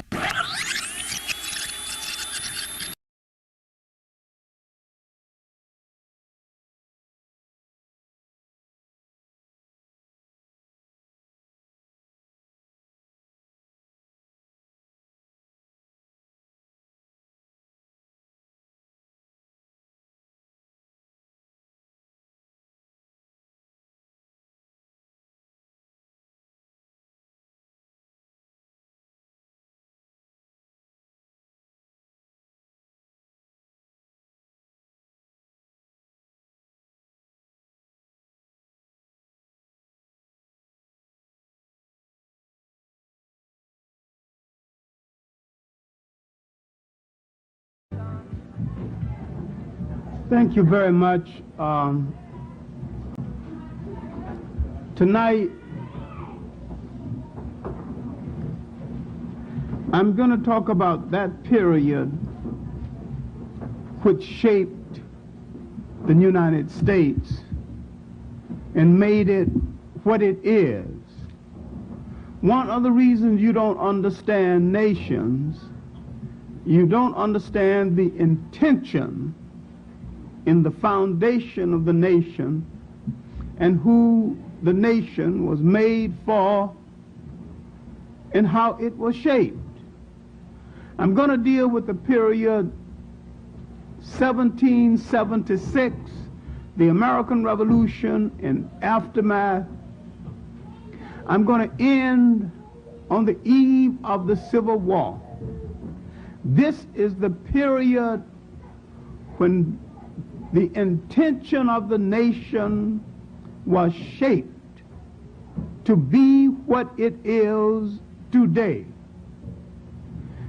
You have a lot of assumptions about this nation because you have not understood how it was shaped and who shaped it and what they shaped it for. All right, let's look at the American Revolution and see what the American Revolution was about. It was not about the liberation of anybody. It was a family dispute between a younger branch of English-speaking people and an older branch of English-speaking people. And the younger branch seemed to have had enough energy to win the war after almost losing the war. Now, how did the American Revolution come about? England was so involved in wars at sea, internal religious wars. England had just become a Protestant country that had not settled down. England was in turmoil and could not hold all of its outer flank colonies intact. Now, while there had already been a revolt in its black colonies, Jamaica, and in the outer colonies of the Caribbean, they did not have the military support to bring off a complete revolt that will free them from British domination. And besides, not being white, they did not have access to ammunition from Europe, other European nations, and did not have sympathy from other European nations, themselves slaveholders. Remember now, during the American Revolution, Lafayette came from France. Laflante, the French architect, came later to design the city of Washington, left in a huff, and a brilliant black mathematician who was looking over his shoulders, Benjamin Banneker, remembered the plans, put them together, and really Benjamin Banneker, not Laflante, is responsible for the design of Washington, D.C., one of the few American cities original design for some kind of traffic. If you look at Washington, the center of Washington, you can see the streets can take traffic. The smaller streets in these outer areas that wasn't in the original plan. So now in the shaping of the United States, let's look, the British colony that is going to become the United States. You had a series of colonies, 13 different colonies with 13 different flags, all approving of slavery. Now in the lower South, where the worst of the scum of England was dumped, out of prisoners, out of workhouses, ladies of the evening and the night too,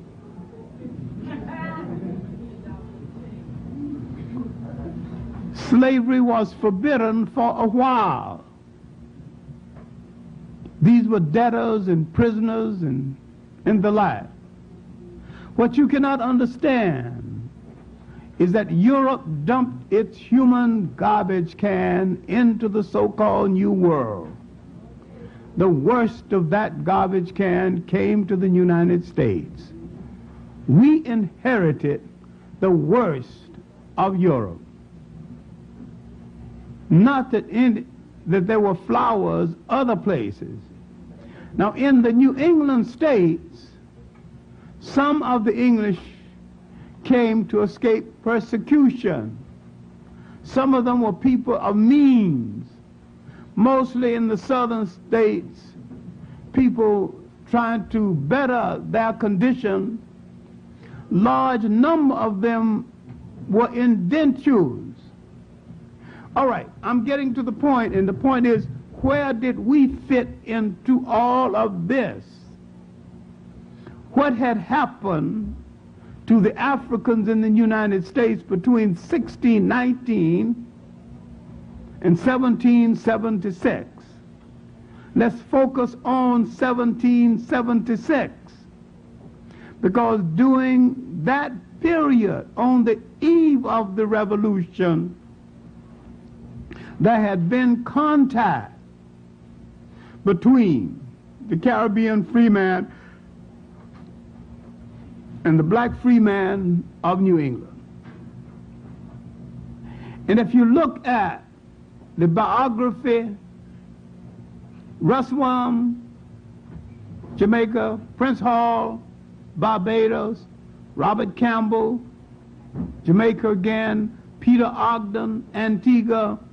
If you look at the biography of all of these Caribbean people, not one called themselves a West Indian.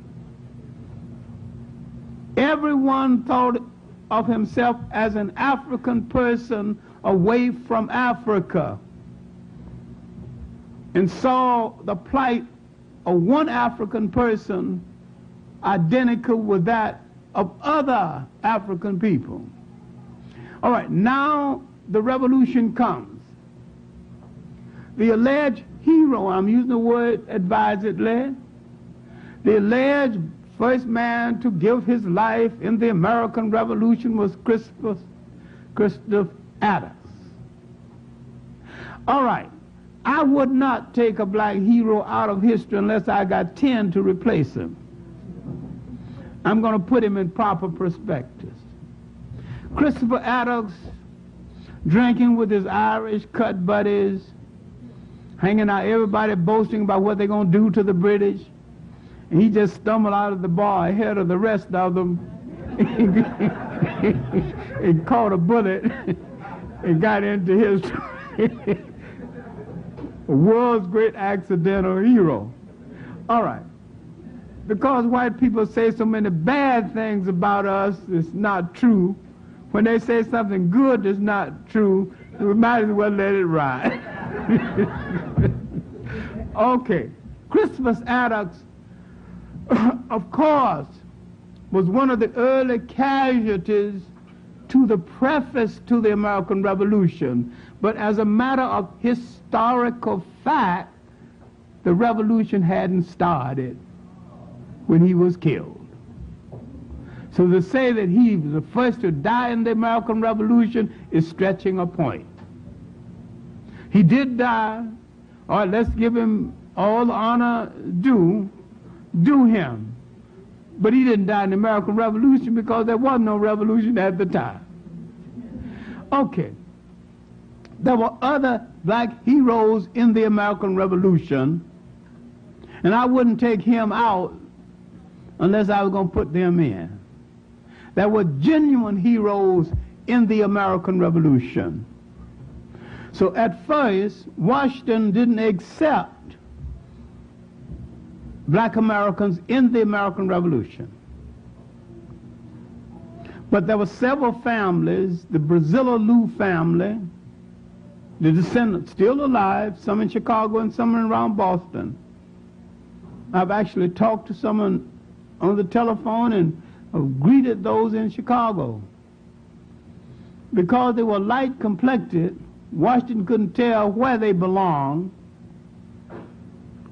So they fought right straight through the American Revolution. But now, the second brutal winter, Washington turned to a black friend, James Fortan. James Fortan was a tent maker and might be the first black middle class person of considerable wealth. And he told Fortan of the difficulty of the last winter, and he looked at some of the heavy wax matted tent cloth. And he said, the tent cloth you are using is much better than the cloth in our breeches. Now, Jim, suppose you make some breeches out of that cloth, And the breeches made by James Fortan helped to save Washington's army during the second and the third, the last winters of the American Revolution. Peter Salem saved his life at one point near the end of the Revolution. There was an attempt to poison Washington, and Francis Tavern,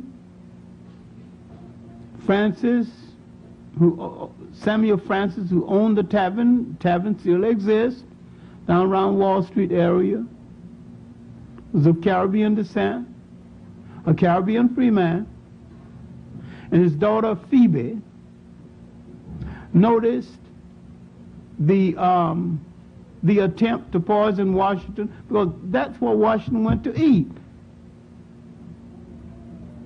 And she told Washington's intelligence, and that saved Washington's life.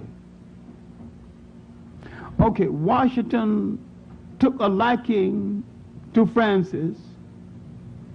Francis, after Washington became president,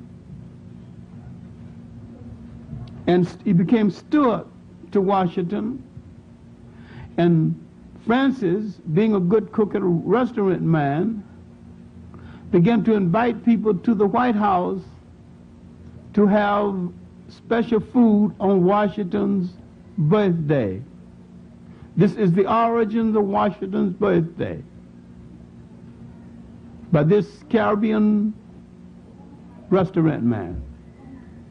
Now, because he was light complected, the assumption is that he was white. There's no proof that he was white. His daughter Phoebe seemed to have taken more from her mother's side. And there was much question that she belonged to us. Well, she saved Washington's life, and when some major tried to play up to her romantically to cover up the secret of the attempt to poison Washington, she wouldn't buy that angle. All right. Now, the second year of the war, Washington began to accept blacks in the army. And they began to distinguish themselves in a number of the battles in the American Revolution. A woman, Deborah Gannett, disguised as a man and fought in the American Revolution, a black woman, 9 months. And when they discovered her and discharged her with a pension, all this is recorded, they gave her a certificate of virtue. I'm saying that that was the worst thing they could have done for her, because her virtue wasn't even being questioned. And she didn't need the certificate. No one had thought about that one way or the other. She had to have same quarters with men and same bathing facilities with men, and for that 9 months, they said that she behaved like a lady and kept herself in a manner befitting the best of ladies. I don't know why they had to say that. They had to left it alone. Nobody would have thought about it. But be that as it may. Be that as it may, this was an outstanding black woman in the American Revolution. Also of mixed parentage. Now we have to do something which we haven't done. We haven't made an assessment of Africans of mixed parentage who were great patriarchs for our cause and who went on the other side with their light complexion and brought back secrets that damn near saved us in many occasions. We have been dealing with the cop-outs so much. We haven't even dealt with those who endangered their very lives in behalf of the black side of the family. Now, there were a number of others in the American Revolution, and my main point is that we fought in this war, and having fought in the war, we got nothing out of that either. When Washington proposed to some of these families that they send someone to fight in the war, when some of these aristocratic families did not want to send one of their sons, they sent a slave instead. And they sent the slave with the promise that after the war, the slave would be free. Now, while we know so much about this, there is an almost classical book with a title that offends me a little bit called The Negro in Colonial New England by Lorenzo Turner. Now, and yet it's the best documentation on the subject. The most scholarly documentation could be Benjamin Quarles' The Negro in the American Revolution.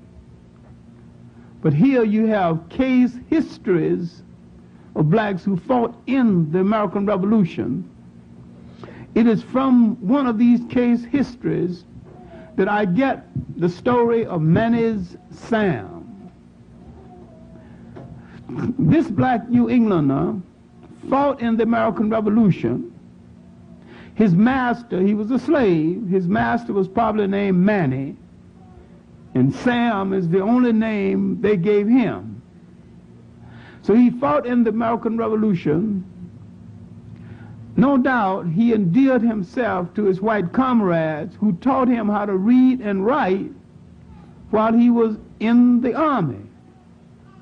When he came out and they tried to re-enslave him, he took it to court. And all of the veterans who had fought with him came from Massachusetts, Connecticut, and all the states around to be moral support during the trial. All he needed was moral support. But with his rough-hewed language that they had taught him, now he could read and write. He petitioned the Massachusetts court for his citizenship and his right to be a free man. And his petition is a great piece of American literature. They could be printed separate and distinct from the trial and read as a piece of literature. Along the same line was the work of Amos Fortune, whose life started in the American Revolution, but who continued and was a vestryman in a white church after the American Revolution. All right, we have been the people who made the first overtures to get along with other people. Now let's see what went wrong and how it went wrong. The making of the Constitution. It is now the 200th anniversary of the Constitution. Now, who made the Constitution? Who were they talking about? What were their intentions in the making of the Constitution? Now, because we dream so much, we do not understand that the American dream was never dreamed for us. The American promise was never made to us. And if you face this reality, you might understand what you have to do. Now, they're making a constitution. 52 days of deliberation in Philadelphia. They produce a 2 or 3 page document. Jefferson wants to bring up the problem of slavery. Benjamin Franklin tells him, don't open this can of peas. Jefferson, a double-dealing liar, he writes so eloquently about liberty in the Constitution. He's had liaisons with several black women and had several children by black women, Sally Hammers being the most consistent one. I think he had 7 children by her.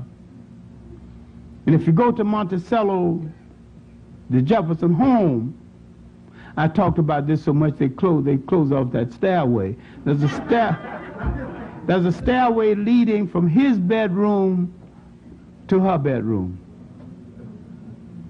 And yet Jefferson talked so much about liberty and justice and democracy, he never freed Sally Hammers, the slave woman who bore him 7 children. See, democracy for us was tainted from the beginning. Now, in the making of the Constitution, the Southern makers of the Constitution had a large non-voting constituency. Now, the Southerners were elected based on that constituency. They would not give the Southerner full credit for the slave, so they declared the slave to be 3/5 of a man. There is nothing in American literature, there is nothing in the amendments to the American Constitution that ever said you are a whole human being. Every black man, including me, who ever paid taxes, is paying taxes under false pretenses. We should never have paid any taxes, because it was taxation without representation, and still is.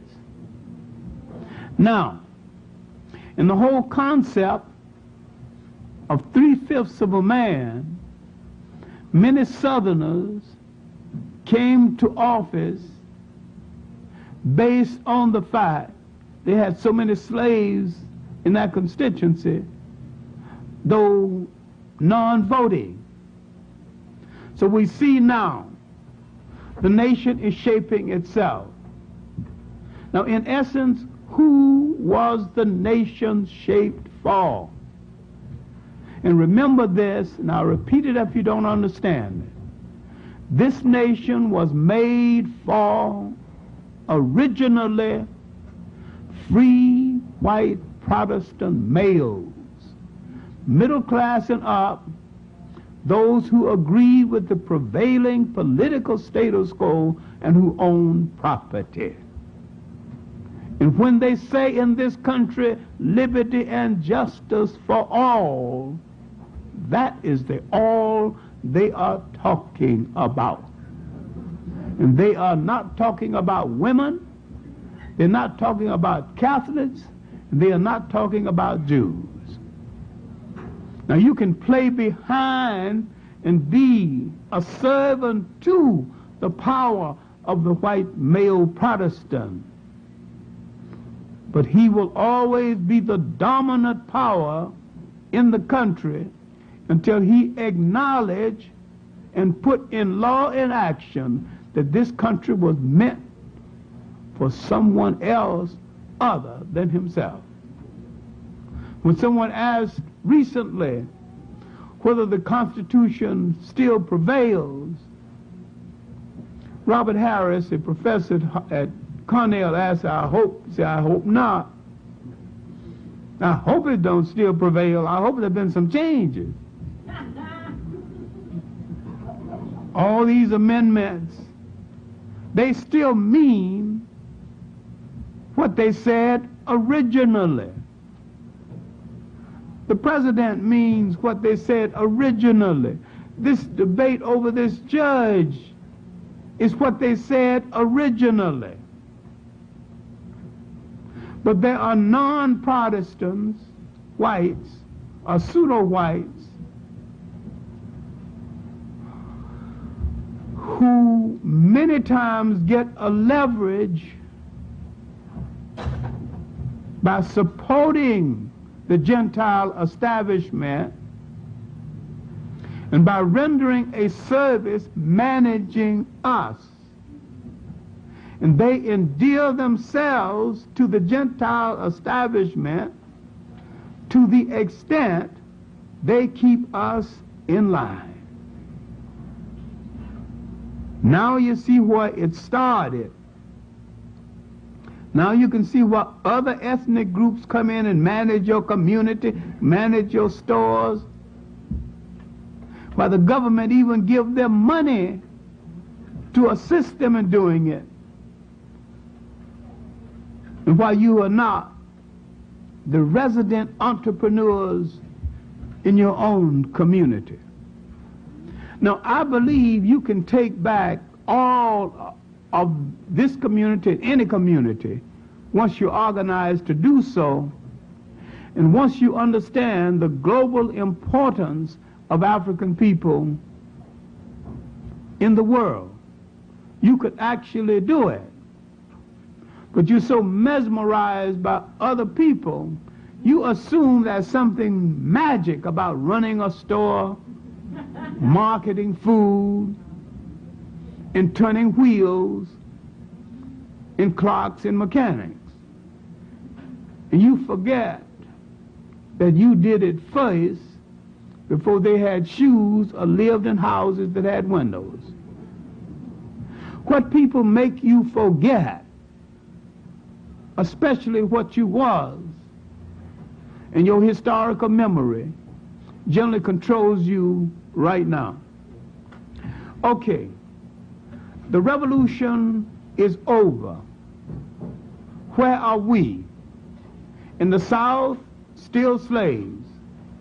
There are some free blacks in the South, terribly restricted.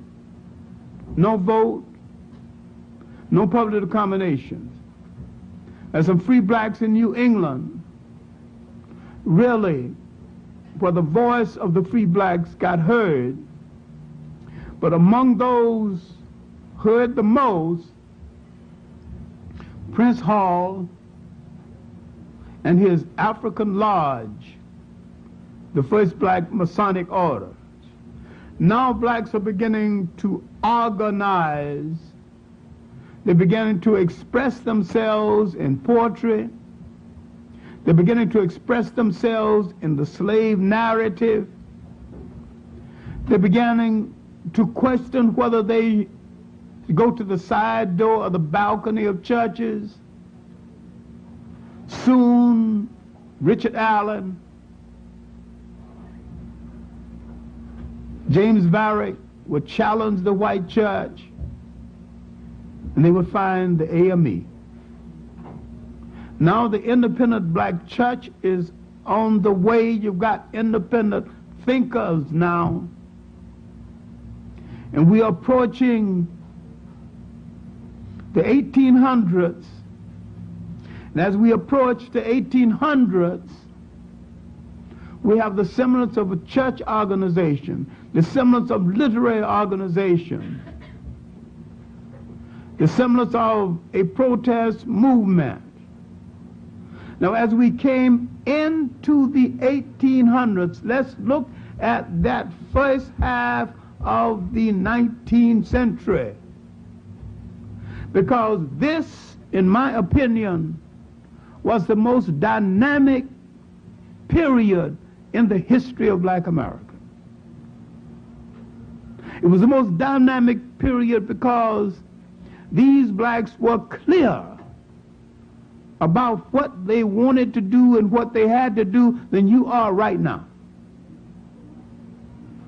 They didn't have a whole lot of hang-up illusions that you've got right now. They weren't thinking about integration. They were thinking about surviving as a people. In the late 90s, 1790s, a sea captain began to take blacks back to Africa using his own ships. Now, can you imagine now a sea captain with 3 ships doing trade on the sea of the world in the 1790s, and today we don't even own a decent rowboat? A master sailor with other sailors at his disposal. Now, as we came into the 1800s, more slaves escaping from the South, the birth of the slave narrative, a special kind of American literature.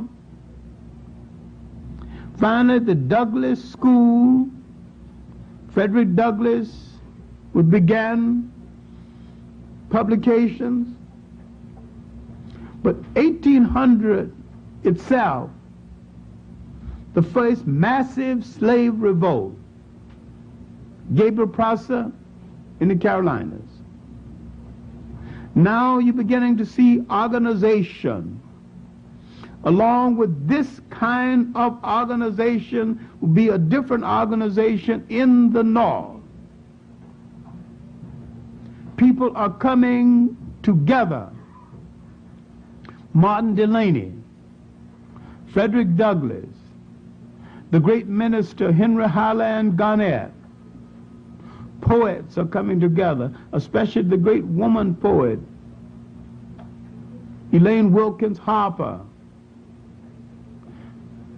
Phyllis Whitley's period, and I don't dwell on that because I'm not a great Phyllis Whitley fan. I thought she misread history itself, but be that as it may.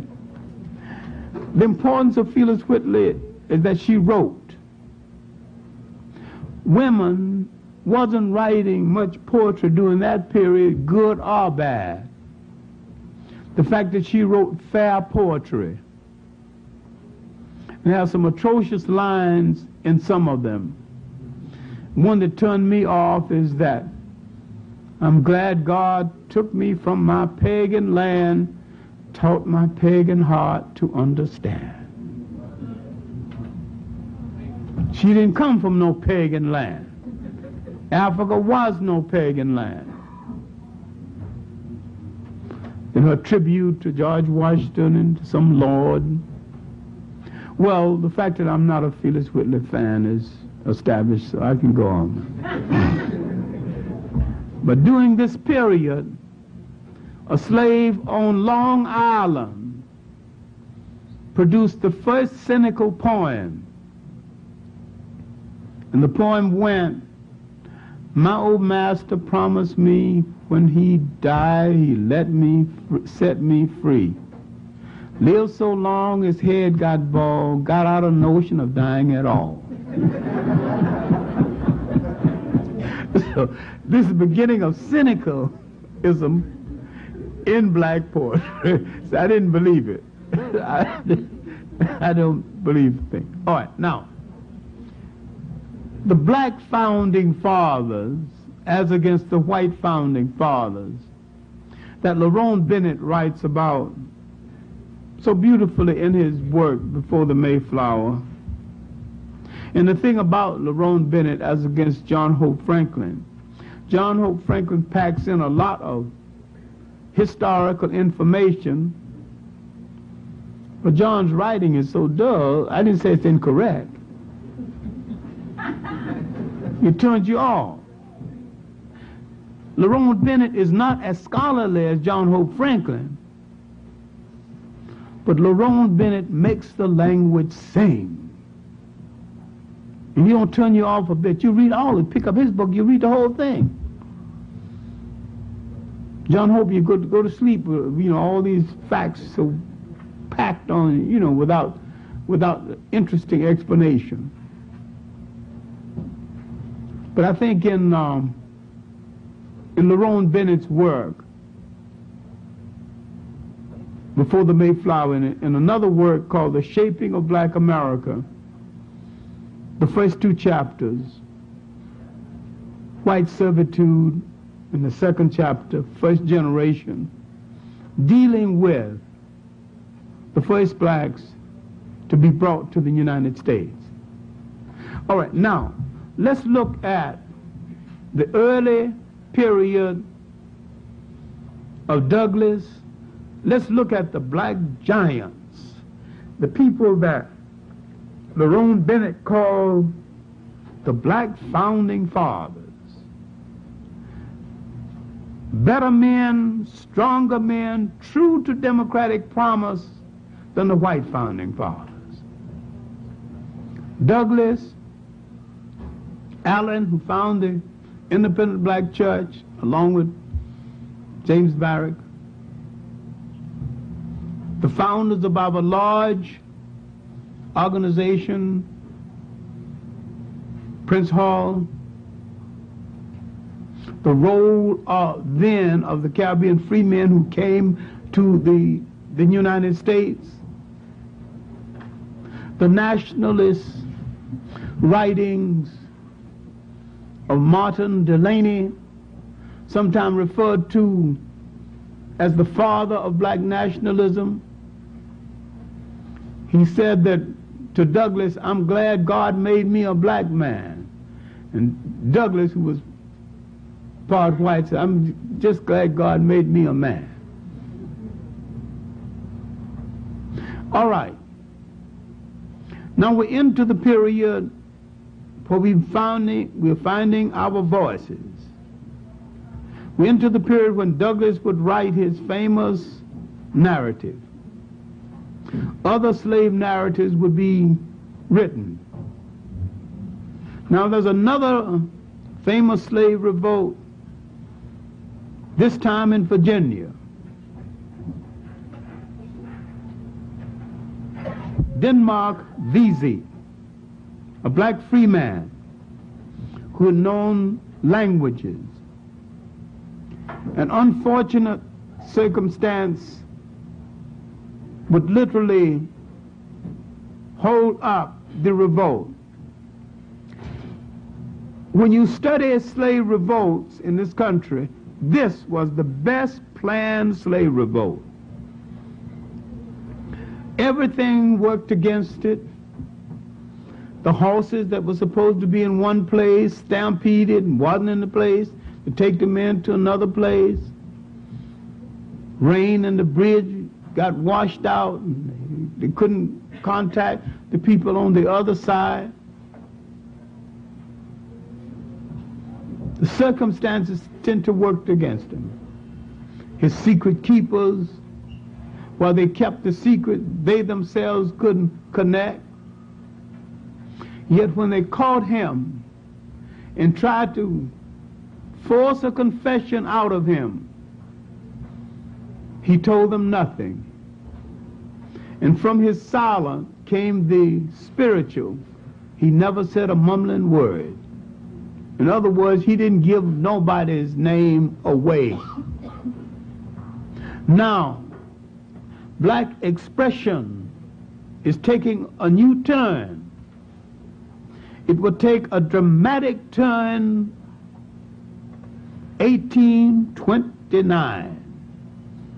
Here we need to pause a little bit because this is a neglected aspect of our history. David Walker, an escaped slave who owned a second-hand clothing store and a pawn shop, began to write an appeal to the colored people of the world. Now, David Walker could well be the first Pan-Africanist in literature. Not to the colored people of the United States, to the colored people of the world. And if you listen to the record that Malcolm X made last, one of them, called Message to the Grassroots, and read David Walker's appeal. David Walker was the forerunner of a Malcolm X. David Walker appealed to all blacks to take up arms against their slave master and to take your chances, because continuing in slavery was a more difficult chance than gambling with your life with the hope of freedom. Now, David Walker's appeal enhanced some people and frightened some other people. Douglass did not associate himself with the appeal, though Douglass wanted freedom and thought there were less violent means to obtain it. David Walker, owning a second-hand clothing store where many of the sailors would come and pawn their winter clothes in the fall, or in the spring, and pick them up in the fall. When he wrote his appeal, he would put a copy in the pockets of these sailors. This is how the appeal got to England. Someone opened a copy and took it to an Englishman who published it. Now the appeal is becoming worldwide. And David Walker would mysteriously die soon after. Remember something that I've said repeatedly. Anytime a black man shows his people the real face of power and what to do about it in this country, he's either driven into exile, driven to suicide, or assassinated. And there is no exception. You can trace it from the death, the mysterious death of David Walker, to the death of Martin Luther King. There were some lesser known ones who died, who got killed, that didn't come to public notice. But one of three things are going to happen to you in this country if you show your people the real face of power and what to do about it. Now, so long as King was advocating nonviolence and sticking to that, he was comparatively safe. But when he engaged in sympathy for a garbage strike and began to advocate a poor people's march on Washington, uniting blacks and whites, this is the basis of political power. You're now challenging this nation in its direction. And we should have put a guard around him 24 hours a day, all sharpshooters, and somebody to watch the guards.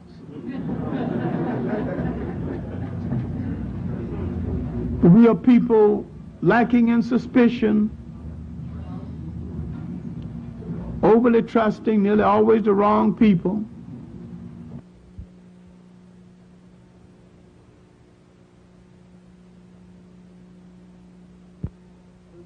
We treated them as guests at first.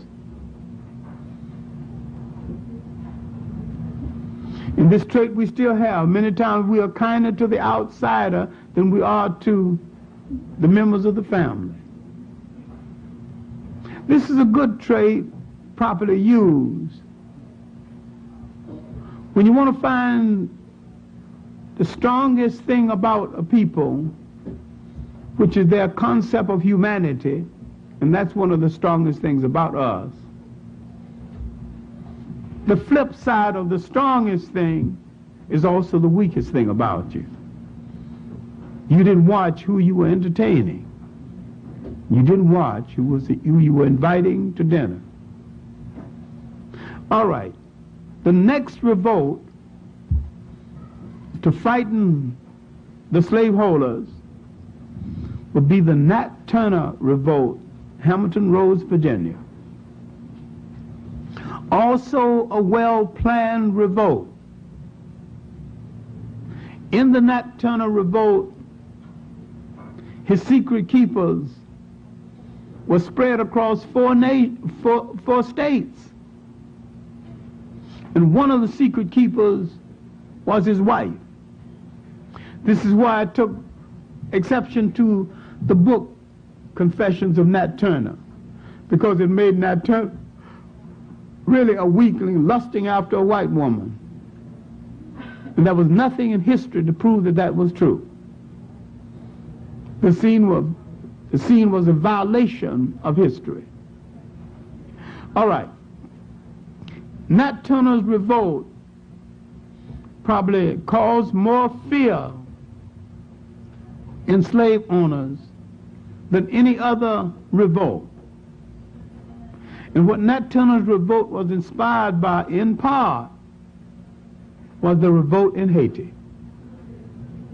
Finally, black sailors going between the United States and the Caribbean islands heard that somewhere on an island, slaves had revolted and set up a free nation. When that information got back to the United States, some blacks thought they could do the same thing. It was a different lay of land, and given the circumstances, they could not have done the same thing. The fact that they thought they could do the same thing was an act of bravery and an act of courage. In Haiti, you had a black majority. You had Haiti's everlasting hills. And if you go to Haiti and Jamaica, you would wonder how anybody stayed a slave anytime. Because you can go up in those hills and you can look down, you can see what's coming up at you, but what's coming up at you can't see you. And some good rocks, properly tippled down, will discourage them. And there's plenty of rocks on those in those hills. And throw down enough big rocks, they'll change their mind. Because those hills are fortresses, and great fortresses. We didn't have that. We didn't have running space. We were on level ground too many times. We didn't have access to the forest. We couldn't get to the hills, although we were in a part of the country that had no appreciable hills. But the Nat Turner Revolt had said something to this nation about the ability of the slave to sustain a long revolt. Finally, when they captured Nat Turner, tried him, the most unique thing Nat Turner did was this bogus confession. In this confession, he told about every member of his group that he knew was dead. If he was absolutely sure he was dead, he would he'd talk about it. But if he escaped and still alive someplace, he didn't have nothing to say. When this white man who took down the confession, who hated his guts, kept pumping him for more information, asking him, are you sorry about all of this? You know how many people got killed? He kept emphasizing they were white people. And he let it be known that the consequences of a revolt, some people get killed, black and white. And the man persisted. Here Nat Turner in rags, blood dripping all over him, when whites tried to beat him to death before he could get the gallows up while they're building the gallows. Finally, they took him to the gallows, had the rope around his neck. And this white man is still pushing him for questions. Don't you think, aren't you sorry about what you did?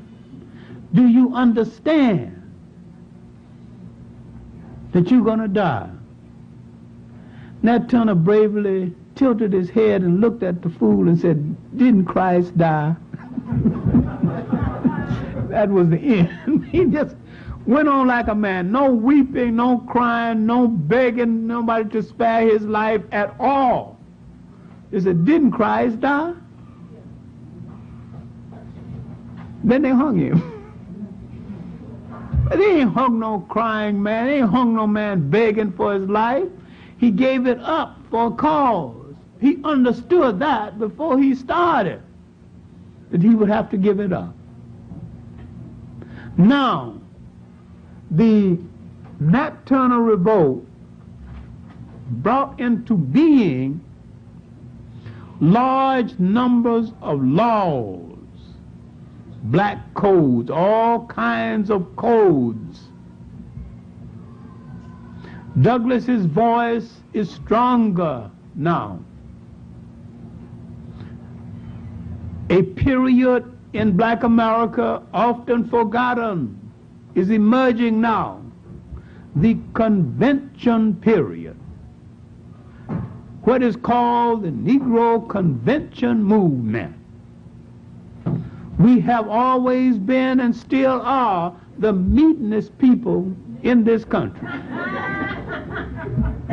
We began before slavery to call meetings. And those free blacks were calling meetings, debating things. They'd created a literature, they created a church. Now they've created a convention movement. Let's have a convention. Let's eat and talk. And this is what they began to do. Part of the talk was about whether we would stay here or go back to Africa. Out of this talk would come black association with the American colonization movement. The American colonization movement, stretching even into the South, mostly financed by whites. Frederick Douglass peeped their hand and said, if you whites want to give blacks free trips back to Africa, why don't you free some slaves and give them the trip? I think they would enjoy it more. Frederick Douglass saw that they were trying to get the free black out of America, especially the agitators. So Frederick Douglass, while not against people going back to Africa, was against the white controlled colonization movement.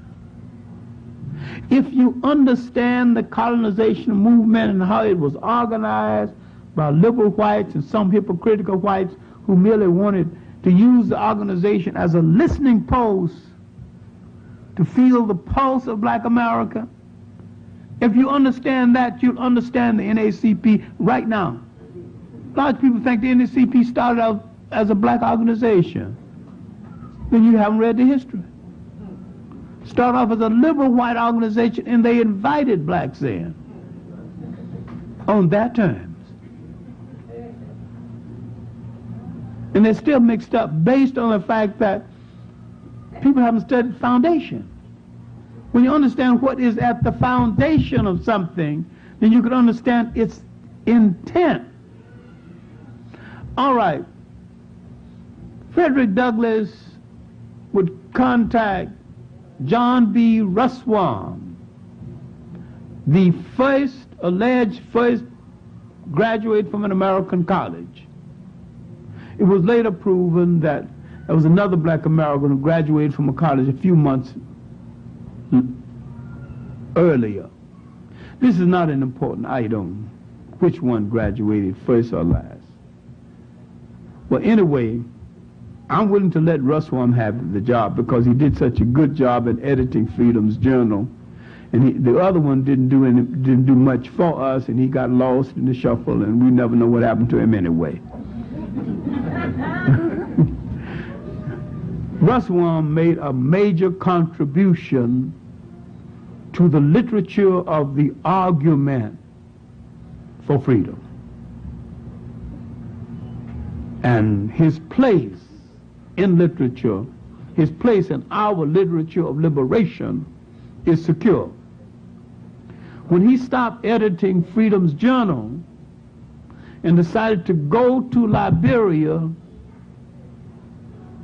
as the governor of Cape Palmas province, he established a newspaper, the Liberian Herald, that is still in existence. And his answer to Douglas is that while I agree with you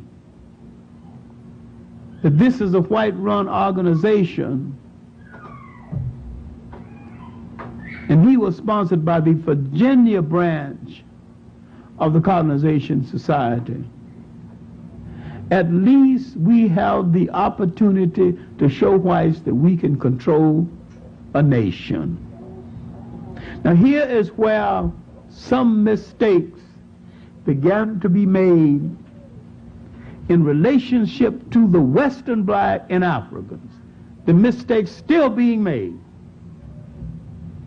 Many of the Christian blacks went to Africa with the attitude they're going to civilize their heathen brothers, not knowing that the people of Liberia were Mende-speaking people who had brought into being the old empire of Ghana, Mali, and the last of the great African nation states, Sangay. Literally the most civilized Africans on the face of the earth at that time. And here these bunch of fools that are white man's version of Christianity going back to Africa to civilize their heathen brothers who wasn't heathens in the first place, were more civilized than they are in the second place. Now, the American Liberian and the Caribbean Liberian, because they went from the Caribbeans and from the United States, mostly church-oriented. And up until the emergence of Sergeant Doe, who's probably a CIA agent, Liberian, as against descendant of America or Caribbean Liberian. Liberia was run poorly by church members. People in the Congress were deacons, and the ministers were presiding elders, that were all church people misunderstanding the African concept of spirituality as against the European rehash of African spirituality that he called Christianity, that he began to remake in Europe at the conference at Nicaea. Now, this is not what the lecture is about. But we have to understand Africans had a spirituality before Judaism, Christianity, or Islam were interpreted by outsiders. And what we are talking about is out of this great body of spirituality in Africa came Judaism, Christianity, and Islam. I'm saying that Africans had the original copy, and they made carbon copies. This is why I'm still willing to refer to as carbon copies of the original spirituality. Because in African religions, it wasn't departmentalized. It wasn't a Sunday thing. It was a thing that ran through the totality of your life and determined everything in your life, including your diet, your wife, and your child, your village, where you stayed. You didn't go to church on Sunday. Your religion was a part of your life. Your spirituality was a part of your life all of the time. And in this, Africans respected all living things. Everything with life got respect, including the cockroach, including the tree, including running water. You go to Egypt today, they had a god of the Nile called Happy. The Catholic Church would later break this down into saints.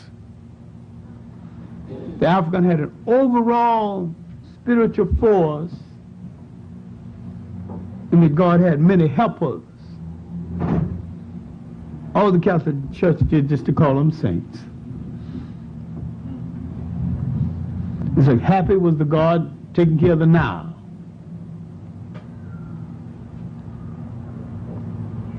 The woman was the goddess, Nut, taking care of the sun.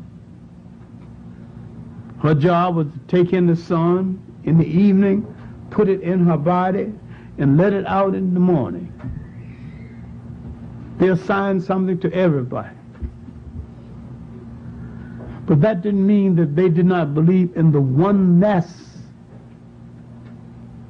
of the spirituality that men would later call God, then create denominations that would fight among themselves. There wasn't but one overall spirituality taking care of everything. Before someone broke it down into religions and denominations. That was probably man's highest hour of spirituality and purity on this earth. Everything had a soul, including the dog or the pig. Was the highest hour of respect for humanity too. All right, now let's get back to the end of this first half of the 19th century. What do we have now in motion? We have the embryo of American industry. You have the beginning of the experimentation that's going to be the cotton gin. Ideas taken from blacks. You have cotton in demand in Europe, but Europe is not getting it fast enough. You do not have enough work for the slave to do in the South. The cotton gin is going to change the whole nature of slavery. It's going to make cotton king. Now, by the time the cotton gin was invented, the abolitionists, mostly New Englanders, black and white, had started the campaign for the liberation of the slave. Now the South would answer them truthfully, a truth that we're still not willing to deal with. They would tell the New Englander, you sold us the slave, and now you northern abolitionists who took our money for the slave are now telling us to liberate the slave. Now you're showing the slave how to escape. And you're a bunch of hypocrites. Now on face, they were right. The North was a bunch of hypocrites then, a bunch of hypocrites now. The North could have put enough pressure on the South to eliminate Jim Crow without any fighting, without any civil rights movement. and they didn't do it. The North, the industry of the North, the money of the North, was gaining more and more control over the South. Literally a stranglehold on the South. Now the South is beginning to demand a greater share of the wealth of the country. But the way they arranged it, the New Englanders who had produced the industry would refine the raw material, mostly coming from the South. They wanted to keep the South agrarian in farms. They wanted the woods from the South, the hides from the South. But the South partly willing with the agreement that you leave my labor supply alone. That without slaves, I can't even send you the raw material with the same degree of profit that I've been sending it to you. Now the argument is between two branches of English-speaking people. Now if you think white people fought a war for 4 years, cutting each other apart for you, then it wasn't water you was drinking this morning. You just picked up the wrong glass. They not only didn't do it, they would not have done it. Slavery was now becoming an emotional issue, an issue for debate between two men who did not believe and said publicly, repeatedly, they did not believe that the slave would ever be the social equal of other people, that he would ever fit into the society. And the person who said it best and said it more often was Abraham Lincoln. Now, on the eve of this catastrophe, some smart Missouri lawyers decided to put to task the escape slave law and the assumption that if a slave went into so-called free territory, he would automatically be free. So they used a slave who had previously put the law to a test without success, and who for quite some time was trying to buy his own freedom and had bought the freedom of some other members of his family, but had not accumulated sufficient money to buy his own. What looked to be a mild Uncle Tomish slave called Dred Scott. Dred Scott was an activist against slavery before. Whether those who chose him to make the test case knew it or not is something history hasn't revealed to us. But Dred Scott was no mild, inactive slave, peaceful in slavery. So they went through the trial. The trial got the attention of the whole nation because the way the trial went would determine the condition of slavery in the United States. Finally, the trial is over, and the decision comes from the Chief Justice, Taney. Who is Taney? You've got to understand this. Taney is a second-generation Irish. His own family had been indentures, white slaves. Now he is rendering a decision against a black slave. And that decision he rendered in 1857 still holds for this nation. And you'd better remember it.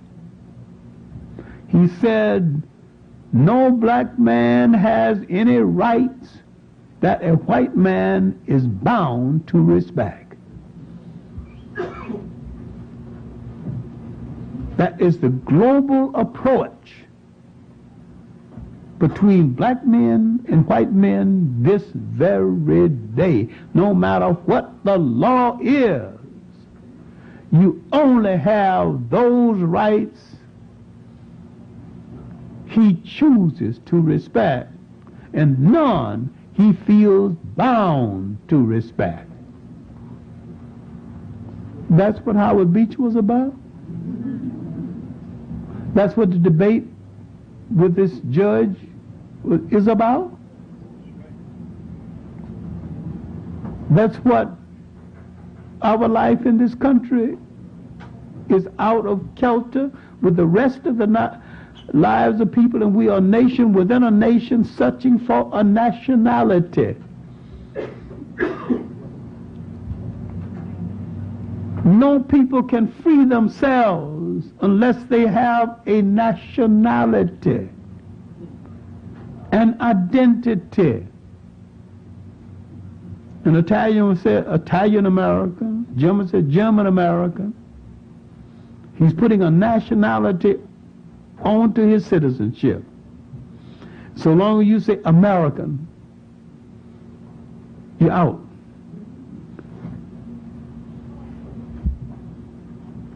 I'm a Caribbean person, I'm a Britisher.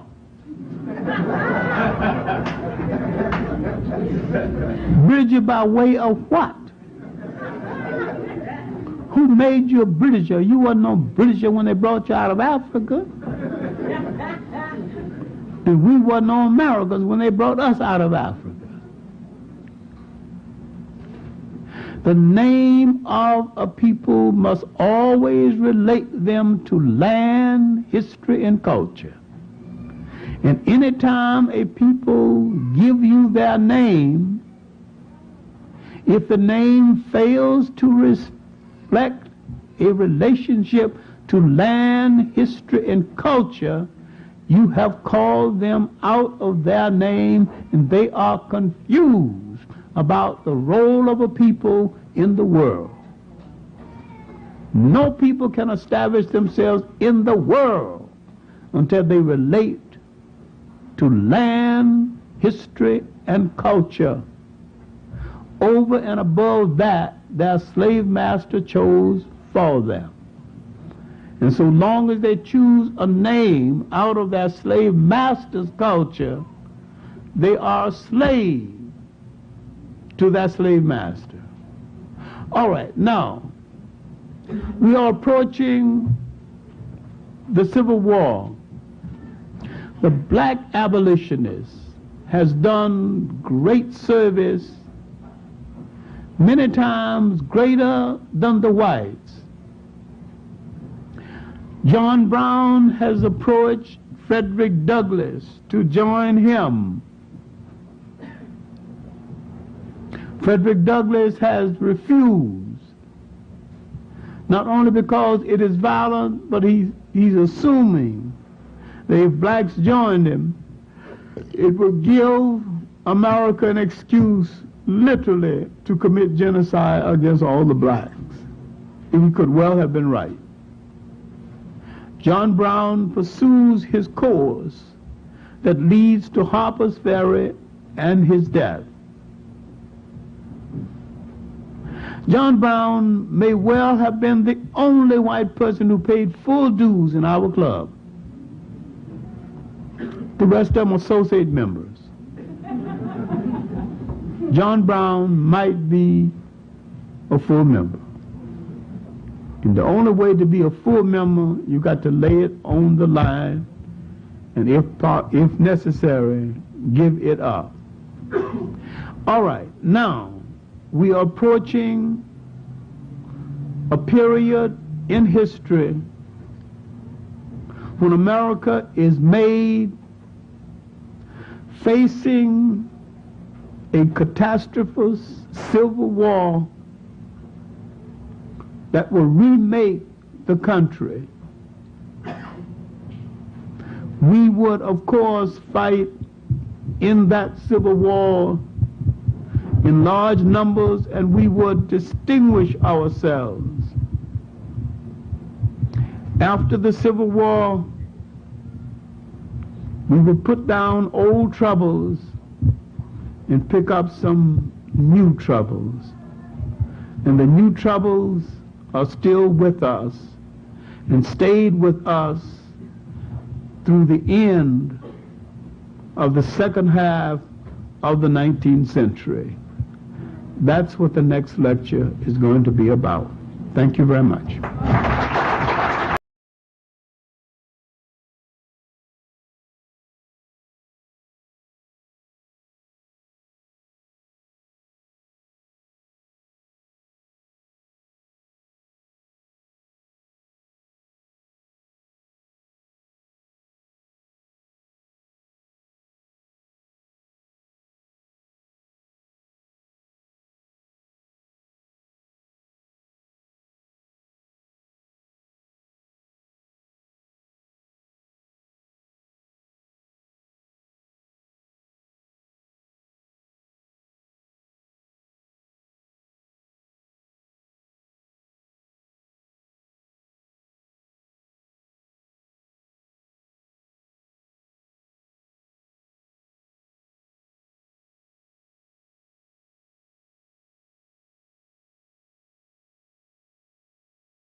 For this evening, Dr. John Henrik Clarke. Let's give him a warm round of applause.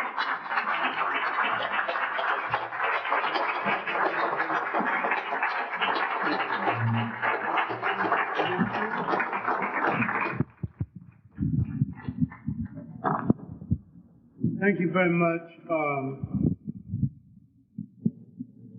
It's been quite some time since I've been here, and I've been all over the country and lecturing at different schools and on what is called Black History Month. And I've decided to call it Africana History Month because one thing about the word black, it tells you how you look, but it don't tell you who you are. And I've said before that the name of a people must relate to land, history, and culture. And the word Africa is embedded in the word Africana. So that means all African people, Caribbean Africans, African Americans, Africans in Africa, and the Africans in the Pacific. One of the reasons why I have missed not being here is because I have been doing a lot of work on spirituality in the last year or so, more than in recent years. And more than in recent years, I've come to believe that our assault on our enemy is going to have to be cultural, spiritual, and physical. It's going to have to be physical too, but it's going to have to be cultural and spiritual. And when we speak of spiritual, I'm speaking of the kind of spirituality we had before Judaism, Christianity, and Islam. I am not talking about when we had no religion, because we have always had religion. I'm talking about that period of spirituality before someone broke it down into denominations and began to start dissensions between people based on who belonged to which one. All right, now, my subject for tonight, and this is the 9th in a 10-lecture series. It's one more lecture to go in this 10-part series. Then I will take some time off to systematically plan the African American series of lectures. And it deals with African resistance movement, and my focal point is the 19th century. My focal point is the 19th century because we have to look at the 19th century again, not just in Africa. We have to look at the 19th century again all over the world, because the 19th century was the greatest century that we have lived outside of Africa. This was the foundation century. It was the century of the building of the black church. It was the century of the agitation for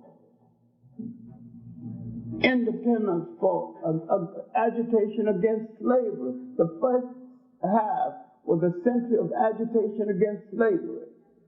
The first half was also the century when Haiti agitation met Napoleon and drained the French treasury to a point where he had to sell the Louisiana territory when 3 black men, Toussaint Louverture, Desi Lane, Christophe, stood up against this fascist Frenchman and did not yield and drained the French treasury to the point he had to sell Louisiana and that territory in order to recoup his money to continue his stupid wars in Europe.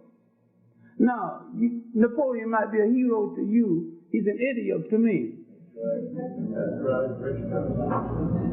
But now, and yet, this country would not be the same except for these 3 black men who dared to stand up to him and wouldn't let him take Haiti, wouldn't let him re-enslave Haiti. That's the first half of the 19th century. Also, the first half of the 19th century in the United States, that was the century of Frederick Douglass. That was the century of the building of the black church, the rise of the AME Church, Central Badrick and Richard Allen. The century of the Freedom Journal, the first black newspaper, Frederick Douglass's North Star, Douglass's Monthly, the first half of the 19th century in this country. The century of the dynamic black preacher in this country. The century of a great preacher like Henry Highland Garnett, whose motto, he said, is resistance, resistance, resistance. I'm saying that while my focal point this evening is on Africa, I could have a focal point any place in the world where there were African people and show you that we were internationally revolutionary during that century. And this was our golden century. And I'm saying that our movements today are weaker because we don't seem to know about it. We have not built successfully on that 19th century all over the world.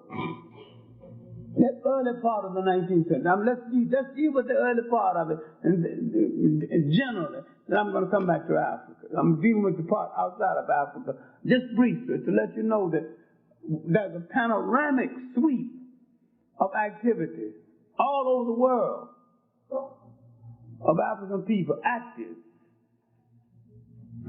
It was the century of the settlement of Liberia. It was the century of the so-called Negro Convention movement.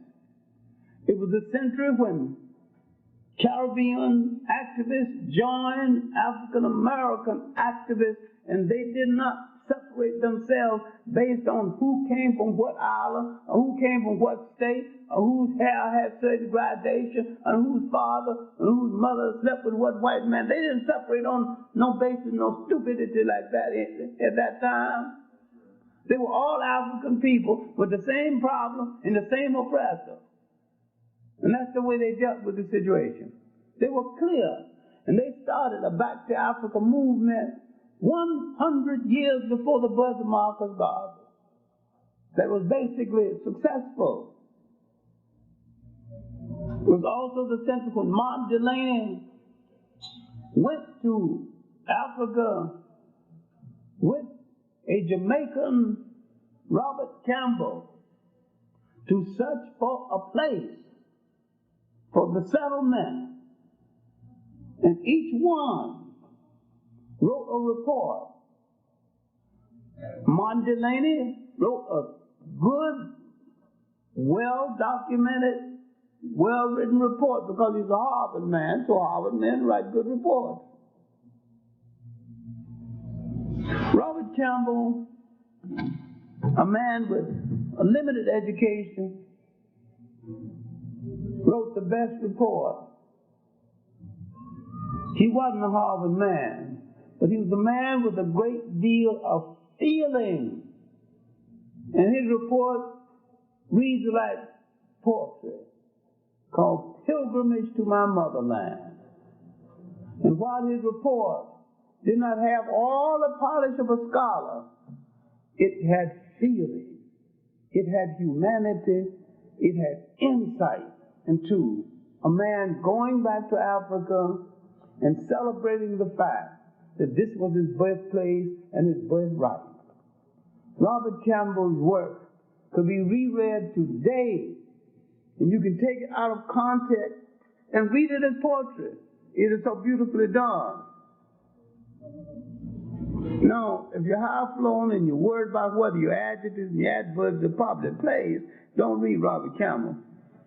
But if you want to know a man with human feelings toward his motherland, Robert Campbell's Pilgrimage to My Motherland is a classic little piece of work you need to read. All right, now, the first half of the 19th century in the Caribbean islands, because the first half of the 19th century here was a century of the massive slave revolts, Gabriel Presser revolt, Jim McVitie revolt, Nat Turner revolt. And this led to the agitation by the black abolitionists that subsequently led to the agitation that ultimately led to emancipation in this country. Now, let's go to the first half of the 19th century in the Caribbean islands itself. In the Caribbean islands itself, the Haitian revolt had set panic in motion in the planter system. But the longest series of votes really was in Jamaica. Jamaica had fought longer and harder than Haiti. And yet, because of a certain events in history, the British could put forces in or infiltrate in such a way and divide the people in such a way they could not bring off a unified state. And they fought over a 100-year period, while the Haitians fought generally over a 20-year period. And was just the fortunate circumstance of catching the French so completely off guard and fighting the French at a time when the French finally could send top-level troops in to try to retake Haiti. It was too late, and the Haitians were too stubborn and just kept on fighting, and fighting with the land, and fighting with the hills and the valleys, and malaria too, a general that helped them a great deal. Then the African drum driving these French stark, raving mad, that helped a lot. All right, now, as you look at, see now, because the British had emancipated or said something about emancipation before this period as early as the 1830s. But when it came to the 1850s, the Caribbean people understood the fakery of their emancipation and started their revolts again. In Jamaica, this led to the confrontation at Moret Bay. But Barbados, a model colony, then and now, is still a colony in mentality. Because they wanted to make it a model colony, they gave it a certain kind of treatment. But I remember a few summers ago stating that Jamaica was physically bastardized, Barbados was mentally bastardized. One, they dealt with the mind, the other one, they dealt with the body. Then they split them into divisions. All right, now, that's the first half of the 19th century. But the second half of the 19th century in this country, the second half of the 19th century was the century after emancipation, when the abolitionists, all the white liberals that we thought were our friends, began to pull away from us, permitted the South to come back to power, and subsequently started the Ku Klux Klan and other organizations, and we were back to the same trouble again. Now, while you had a basis of constitutional law in the Caribbean, you had some structure, but you had something in the Caribbean we didn't have.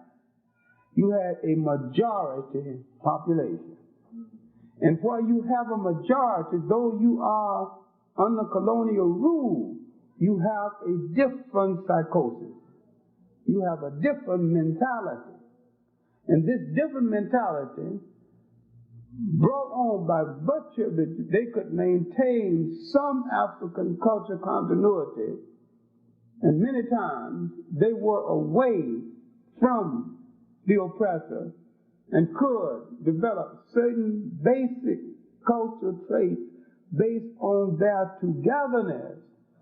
Near the end of the 19th century, it was practically all gone by virtue of one form of oppression, one form of cohesion than the other.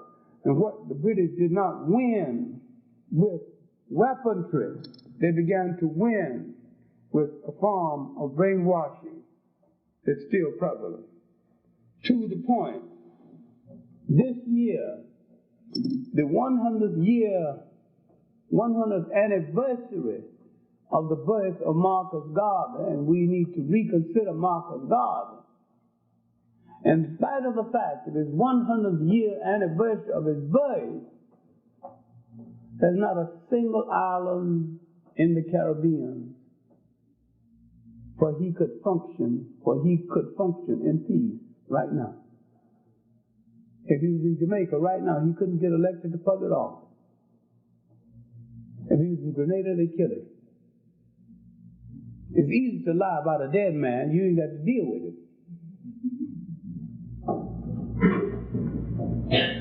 If he's here in Bedford-Stuyvesant, he'd get elected to anything.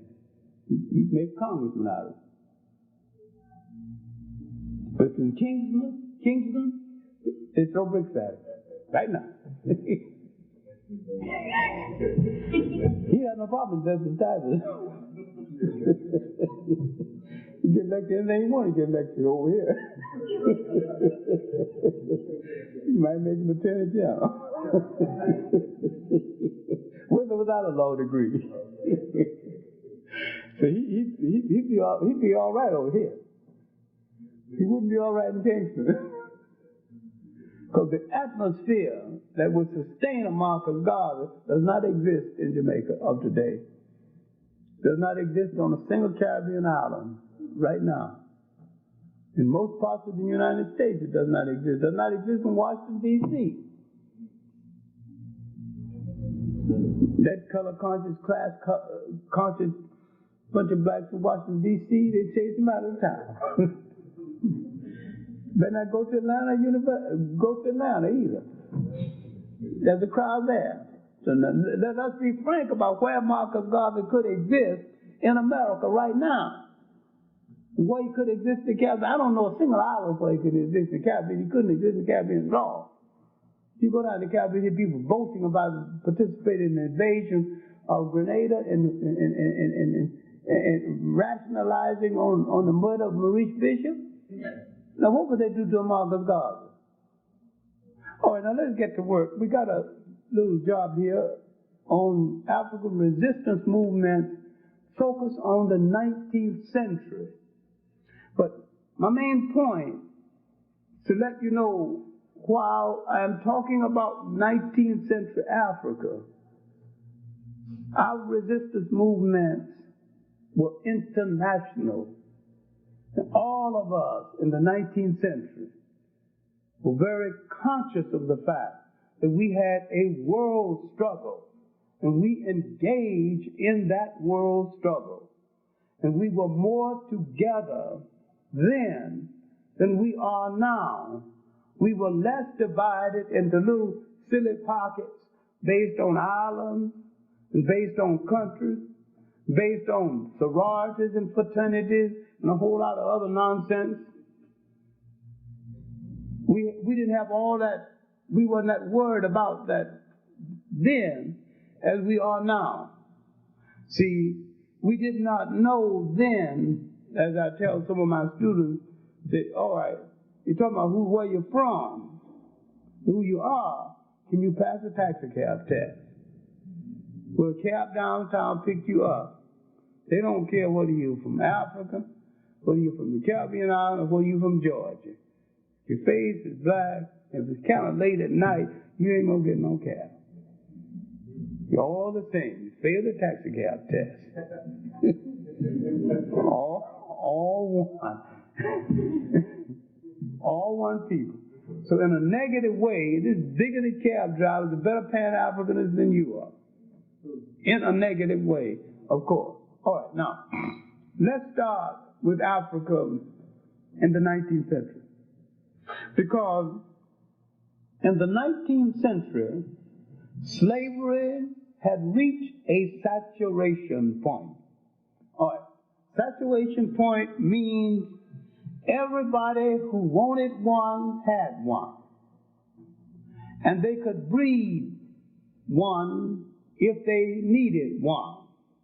Therefore, more slaves for the market wasn't really much of a problem. They had shifted so many slaves out of Africa. They had depopulated large areas of Africa. Now, the United States had produced a fast ship that could outrun the British ships at sea. Therefore, the United States, that once brought most of its slaves from the British and the Portuguese market, was now going directly to Africa and getting its own slaves, still using more and more slaves because the invention of the cotton gin and the rise in the price of cotton being king economically, America had more demands for slaves than the other. So with the Yankee Clipper type of ships, mostly out of New England, America was going, bypassing the British market, bypassing the British blockade, and picking up our slaves directly from Africa.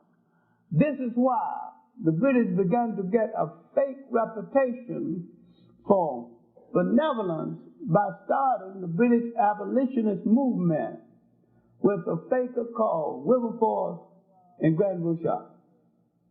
Most of the British abolitionists were fakers. Most of them did not support any decent legislation in England improving the lot of the British people, especially legislation against child labor and the abuse and the use of women. So therefore, when they were crying crocodile tears over the slaves, they had no tears and no sympathy for the common people in England. And Wilberforce, so-called Christian, when he met Equiano, the African, the most brilliant of the African slave narrators and writers who had traveled a great deal, he was really an educated man, educated more than some of the whites he met. Wilberforce could not shake his hand and said so, I could not bring myself to put my hand in his hand and call him a brother, though he was a Christian the same as I am. So Wilberforce's religion did not prepare him to accept another African as a Christian. All right, now, the African slaves in England itself had been emancipated slowly, not out of benevolence, but because the British working class, with its large unemployment problem, seeing these Africans with these nice jobs, nice, they interpreted nice, footmen, coachmen, said that they wanted those jobs, and that agitation eventually led to the emancipation of the African slaves, and the British began to dump them at Sierra Leone. Now, the British, with their customary sense of humor, once they dumped the African slaves at Sierra Leone, they found 2 shiploads of British women, ladies of the evening and ladies of the night and ladies of whatever, ladies with no visible means of support except the use of their charms. We call it charms for the want of a better name. They dumped those people, those ladies, into Sierra Leone. England was very good at getting rid of its scum. Europe dumped its human garbage can into the New World. The worst of the lot came to the United States. One thing the Caribbean people and the African people never appreciated is that the black American had to deal with absolutely the worst white people ever. They had to deal with the worst that Europe could offer, the leftovers, the discards of Europe, and we're still dealing with the discards. These people just don't think. They don't make no kind of sense. What they're doing, they don't make no kind of,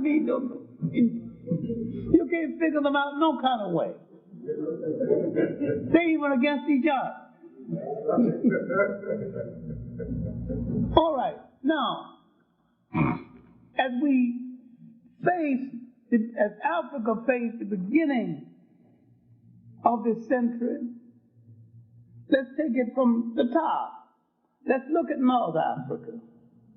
In North Africa, what do you have?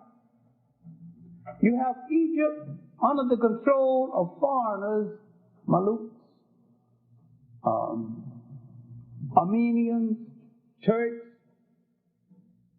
While the Ottoman Empire, the Turks, have retreated, they've left behind administrators and people holding on to power. They even have a combination Armenian and Turkish royal family on the throne of Egypt. King Farouk, that little fat degenerate, was an Armenian in combination Armenian and Turk. And he had all kinds of women and men that he performed all kind of relations with. But the Arabs, who are Puritans, pretend to be Puritans in sexual matters, came to him and said that you can treat these foreign women any way you want to. We have no control of that. But if ever you misbehave this way with a genuine Arab woman, we're going to kill you no matter how much it takes. And ultimately, they did drive him off the throne, but these were, let's deal with his descendants first, because Muhammad Ali was one of his descendants. Now, Muhammad Ali is the prize fighter who really is not brilliant. I met him changing planes in Miami, and I told him, if you wanted an African name, why do you consult somebody who could give you a genuine African name? This is the name of an Arab slave trader. That's, you know, the name that was approved for him. He submitted the name to Elijah Muhammad, and that's the name they approved. Because they didn't know much about it anyway. But anybody could have told him that Muhammad Ali really was not a favorable black. He tried to turn Egypt toward the west and try to whiten up Egypt. All right, the main thing I'm trying to get at is that foreign control of Egypt and North Africa was intact at the beginning of the century. The English wanted a peace, so she had to try to drive out the Turks. And the French wanted a peace and had to drive out part of the Turks. So the French got Morocco. The English took part control over Egypt. Then, when the Egyptians got in trouble trying to take over the Sudan, the British rescued them. Then the British took over the Sudan, ostensibly in partnership with the Egyptians, but they were never in partnership. The British were controlling it all along. But all over Africa, there were revolts. There were revolts against colonial rule because colonialism was now gradually, slavery was now gradually turning to a more sophisticated form of slavery called colonialism. And the African who thought he was getting rid of one form of slavery was only inheriting another form of slavery, and he was beginning to catch on to this form of slavery. In North Africa, again, the French began to use the Foreign Legion, try to hold on to its holding. Now, the Foreign Legion and all the romance about it were nothing but a bunch of thugs recruited from all the waste matter of Europe, royal cut-ups and social misfits, and a whole lot of people who escaped, and some of them escaped criminals and wanted to hide their identity. But there was a whole lot of Hollywood romance and B-movies about them, but really, they were nothing but well-dressed gangsters, sometimes on a horse. Now, the French, with the Foreign Legion, held their part. The British, who recruited African troops to hold their part, but the Egyptians tried to control the Sudan. And when the Egyptians tried to control the Arabs of Egypt, that's probably the best way to put it, because the Arab is not an Egyptian. When the Arabs of Egypt tried to control the Sudan and got hell beat out of them, they had to call for the British to rescue them, and in rescuing them, the British gained control both of Egypt and the Sudan. Now, this would provoke wars later on. Now you see the foundation of what is going to ultimately be the wars led by the Mahdi, the holy man who would free the Sudan from British rule, but later on, but not now. All right, now you see the war is spreading down the coast of East Africa. And the Arab had moved down the coast of East Africa. Had moved down the coast of East Africa surreptitiously, doing favors for certain families, marrying into the families, and playing the same kind of game he had played almost 1,000 years along that coast, marrying into African families and subsequently using this family, using in the slave trade and in his commodity trade along the coast. All right. He is a unique oppressor inasmuch as he recruits people in a physical way. This is a form of sexual conquest, because the Arab is a big womanizer and a big converter of the woman in her family as servants in his trade, be it ever so illicit. This is the way he gained control of the East African slave trade and maintained this trade until the fakery of the British would bring him kind of frontally to bear with the fact that the African Muslim was really an oppressor. Not that the British was any different, it's just that the British had the kind of weaponry that could dislodge the Arabs from the East African slave trade. Now, the resistance in East Africa continued. And the resistance continued until East Africa and the Sudan.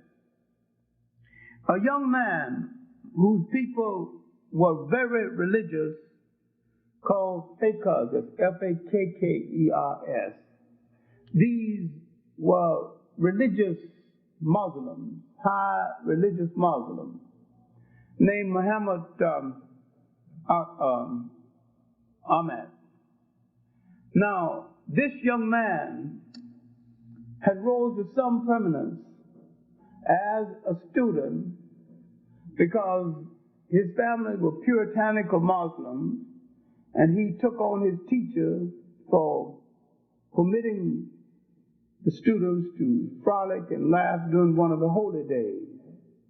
And they thought that because he did this, he must be some kind of future prophet.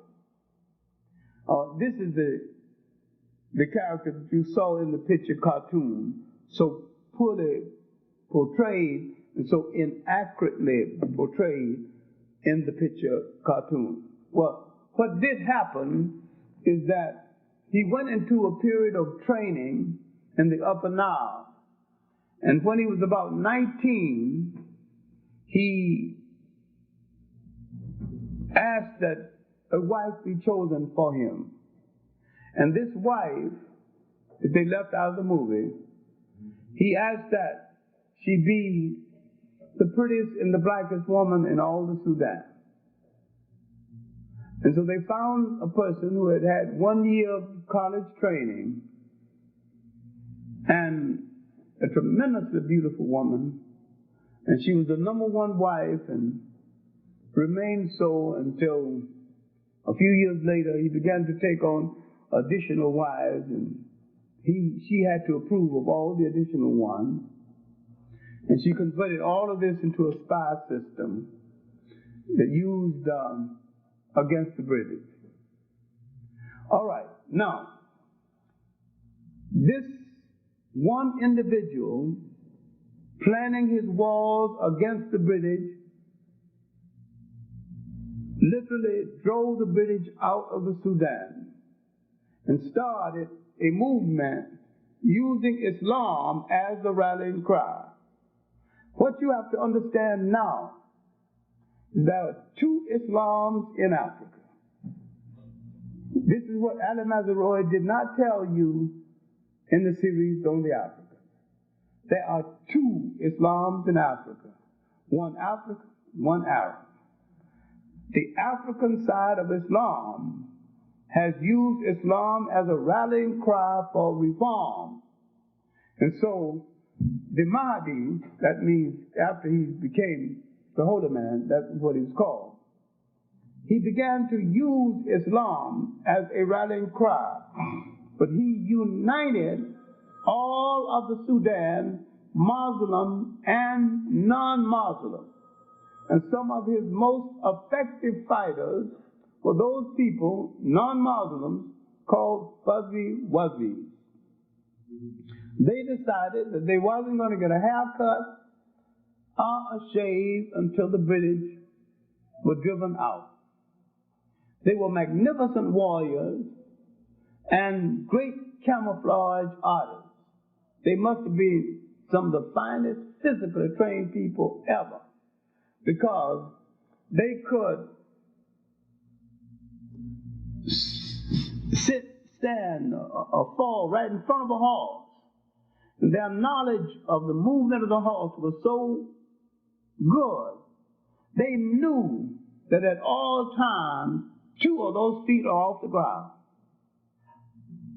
And they would lean their body in such a way that the horse could pass right over them without hurting them.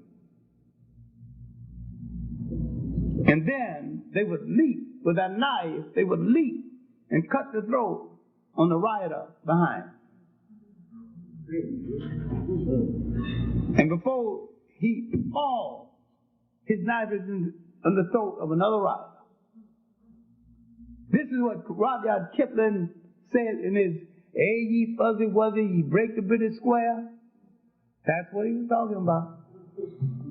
That British square attack, they would come in squares around you, come on, say, you know, come from all sides. That's all the fuzzy wuzzy wanted. All he wanted. You come up on him that way, you never dream again. Some of the finest hand fighters in the world. Now, with the fuzzy wuzzy, that's not his really name now. Yes. But the Mahdi got the upper hand in the Sudan. Then they sent in a colonial fighter who had distinguished himself in the Boxer War in China. Chinese Gordon. One of those one-dimensional British military men who are, well, we can't get into military men with gender problems, but he was one. So he had no concentration. When you rule women out of your life and rule all other things out of your life and just concentrate on the military, you know, you can concentrate real well. That's a whole lot of time you freed up with. Whole lot of energy too. But he was one of those like Kitchener. So Gordon was a Christian, had been there before, and he had some converts. But Gordon couldn't free the Sudan from the Mahdi's grip, and eventually was killed by one of the Mahdi's people, the Dongolas. Now the Sudan became free of British rule, and after the death of the Mahdi, the Sudan came under the control of a man of the Mahdi's choosing, Khalifa Abdul Hayya. Khalifa Abdul Hayya was an illiterate, stone illiterate, but a master on a horse, with a weapon in his hand, he mastered the Sudan. He was so unlearned about people. He saw a Frenchman, he said that, what do these white tribes belong to? What part of Africa do they live in? He knows such thing. France didn't mean nothing to him. That's the white tribe. Must live someplace in Africa. But that man, he's left out of history. There's so many great heroes left out of African history. Khalifa Abdul. Ain't no question about who he is. There's enough pictures of him. Like the Mahdi, he was from the Dongala group, and the Dongalas were the blackest people in Sudan. Now, the British sent in another one-dimensional general, Kitchener, and he retook the Sudan. This war is reported by young British reporter Winston Churchill, and one of the great classics of war reporting called The River War. I'm not saying it's for you now.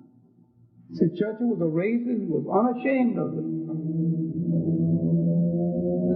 Churchill boasted of the fact that they killed 50,000 Africans in one evening. But it was great graphic reporting. I said it's one of the finest jobs of war reporting since Caesar came home from the war with the Gauls. But don't look for it being for you. It wasn't for you at all. It was for them. So sometimes if you're going to deal with them, you got to understand how they report on each other. Now the next war in East Africa was by a man named Muhammad bin Abdullah Hassan. The British called him the Mad Mullah of Somaliland. He was a great poet, a devout Muslim, and he had fought the British near the end of the century, and he had gone to Mecca and Medina. He had gone to preach in a city called Barbara, still in existence. And 7 years after he had failed at Barbara, he came to the edge of the city and said that Allah had told him to push the city into the sea with his feet. And he had come to do just that. But then he said that he do not want to harm innocent people. And if the British would turn over so much ammunition to him, so much this and so many arms to him, he might consent to spare the city. The British gave him enough ammunition to fight them 3 more years. They never laid eyes on him. He fought until the 20s, till after the First World War. Winston Churchill suggested that we put some airplanes on some ships and bomb his inland fortresses. And they bombed his inland fortresses. He retreated into Ethiopia, and he tried to proposition Haile Selassie's alleged father, Ras McConnell. And I won't get into the lineage of Haile Selassie. He was just as true as many other people sit on the throne, although there's some question about his parentage. He wasn't a McConnell. Because, well, I've seen Haile Selassie close up 3 times. And I've seen the McConnell close up more than 3 times. There was no McConnell eyes, there was not a McConnell nose, there was not a McConnell lips. I'm a specialist in studying facial features and family lineages as reflected in the physical makeup. Whoever Haile Selassie came out of, he didn't come out of the McConnell family. But that's a matter of no great importance right now. But Ras McConnell failed to recognize the Mahdi and to give him shelter. And he, not the Mahdi, but the mullah. And he came back into Somalia, where he died, and his followers heard that buried him So no Englishman ever saw his face. All right, now, but the major wars in southern Africa at the end of the 19th century, beginning early in the 19th century, was the Zulu War. Now, you have to look at South Africa several ways. There was the Kaffir Wars, the wars of the people called the Bushmen and the Hottentots. That's not their name now. These are the Coastone people and the San people. These wars against the Boers to keep them from taking their land and their cattle and their women, the 11 wars. Now, after that, there was the Zulu Wars of consolidation. People misunderstand these wars. They think Chaka fought white people. Chaka didn't fight the white people. Chaka fought other blacks, tried to consolidate Southern Africa so that Southern Africa could be saved for African people. He was trying to build up a military force of blacks to keep whites out. And he almost succeeded. All right, now, after the death of Chaka, his half-brother and assassin, Dingaan, took over. And it was Dingaan that started the fight to keep the whites out of the hinterland, that stopped their wagon trails and burned their caravans. 3 times. Now the British saw, this is the 1830s, the British saw that if any whites were defeated, they may be next. And though they hated the guts of the Boers then and now, the British came to the rescue of the Boers, met Dingaan on the Vel River, or the Fish River, or the Orange River, but so many butchered bodies flowed down that river during this battle. After the battle, it was called the Blood River. The Battle of the Blood River, one of the decisive battles for the control of Southern Africa. And I think October 16, 1838. And it is celebrated in South Africa in secret as Dingaan's Day. The assumption is that when South Africans rise, it's going to be on Dingaan's Day. They double the police on that day, and to this day, in South Africa. In the memory of Dingaan, there's going to be a great uprising. 1840, they had driven him into exile, and he passed. Now, the Zulus came under the control of a puppet named Mpande. Mpande ruled or misruled the Zulus for 32 years. He was so ignorant and misguided, the British, just for the fun of it, wrote out his own death warrant and handed it to him, and he signed it. He was a fat slob, beer-drinking slob. The Zulus raised special women to be married only to the kings. He didn't marry any of those. He married common women, and he discarded them almost quickly. He discarded his clothes. He was a nobody. He was a disgrace to Zulu manhood. He let the Zulu armies deteriorate. But out of this man came a strong son. And this strong son became a favorite among the Zulu people, and he began to raise up the Zulu army one more time. And by 1870, he had driven his father from the throne, and he was king of the Zulus. His name, Cetshwayo. Cetshwayo now planned to rebuild the Zulu manhood, started the drilling over again. He began to beat up Zulus who were too fat, because you're too fat for war, you're no good for the Zulus. He brought back the old generals to train the Zulus. Now he started his own campaign for the attack. It took 9 years to really train. He looked among the different scattered groups, and when he could not find the adequate generalship among the regular Zulus, he looked among people scattered and attached to the Zulus. For his general command, he found a general among a people called the BrotherRonn. They had attached themselves to the Zulus for protection in the absence of a great leader. This man, Mamboza, and his pictures in a book called Chaka Zulu.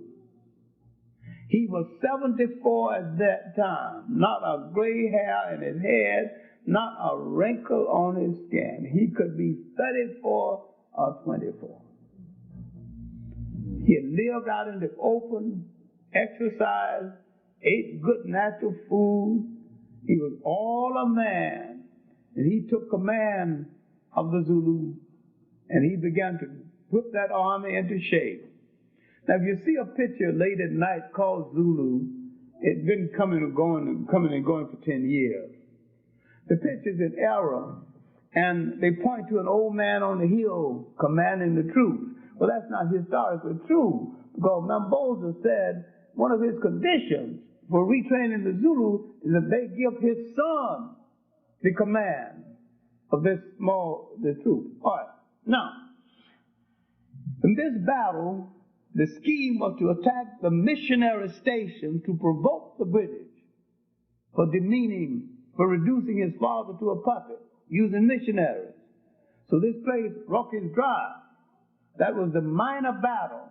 That was the rehearsal battle for the main battle at San Helena, one of the classic battles in Zulu history. All right, now, and they will fight in a 3-regimental formation. White Shield Regiment, these were the recruits. Brown Shield Regiment, the regular army. Black Shield Regiment, that's the Zulu elite guard. Now, the White Shield Regiment just hit the enemy, let him know the battle has started. They get out of the way. The Brown Shield Regiment gets in and tries to win. But if they can't win, they send in the Black Shield Regiment. And that regiment wins or dies. It never leaves the battlefield. That's the elite guard. Those are the only Zulus permitted to marry. Those are the only war Zulus permitted to marry. Special beer was brewed for them. Special women were raised to marry them. And the wish of the soldiers is to work from one regiment and to be a part of the elite guard. Striving. During the period of Charles' reign, he kept on the eve of battle, he deliberately kept the men away from the women. He said, you need all the passion you got in war. War is nothing but a dispensation of passion. If you dispense it in one place, you can't dispense it in another. So after the battle, yes. Before the battle, got to save it for the battle. But this man, one of the great natural warriors, now as close to Chaka as possible, has come Techiwayo, the one inheritor of Chaka. Now, he's faced the British at Rockers Drive. All he's trying to do is to lure them into his trap. The place called San Helena. Now remember, this is one of the great perfect battles of human history. And when Lippincott and Company commissioned certain writers to write on the greatest military battles in history, the first book was about San Helena. And this is the battle we're talking about. For he boxed the British in with the sea at their back, 2 mountains at each side. At the mouth of the mountain stood Check1 on a horse, just looking at it. And for 3 days, he just stood there.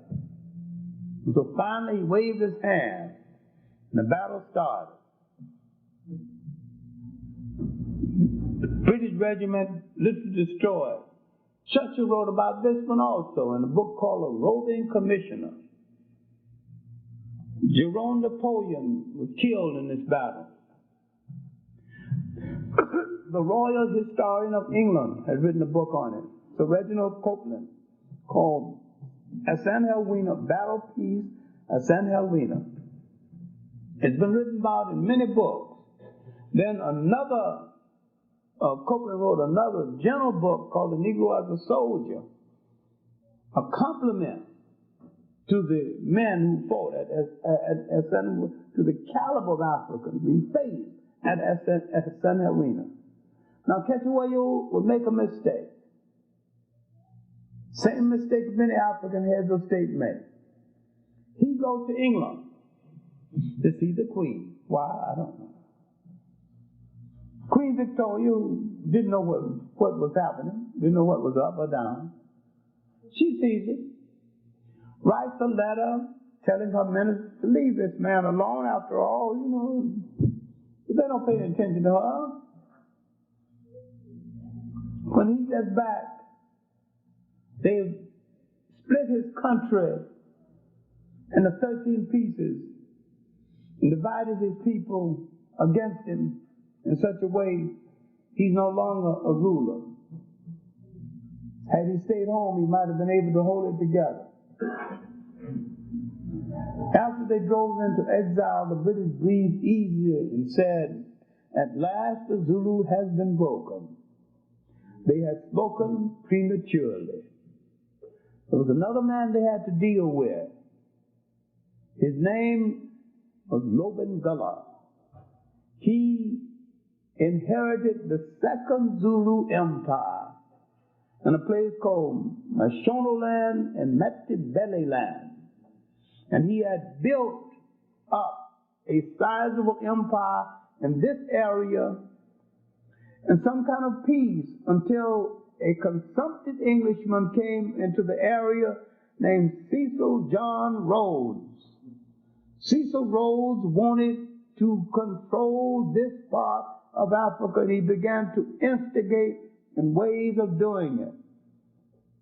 He began to put one African against the other, and when one African stood against the other, then he began to ask the British to punish one set of Africans for being against the other. He began to claim everything under the ground, above the ground, and everything anybody else happened to forget.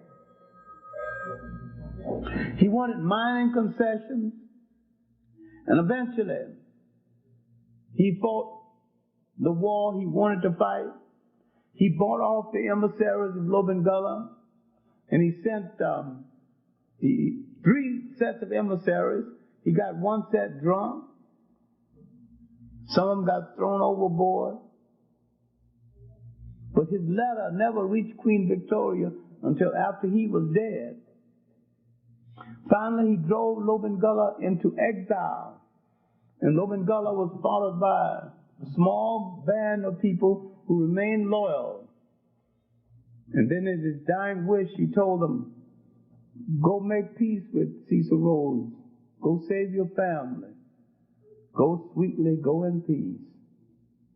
And when he died, they gave him a traditional Zulu king's burial. They were skinning a cow and taking all the bones out of the cow. So the hide of the cow becomes the coffin. And they put him inside, and they sew it up, and they bury him facing toward the domain of his people.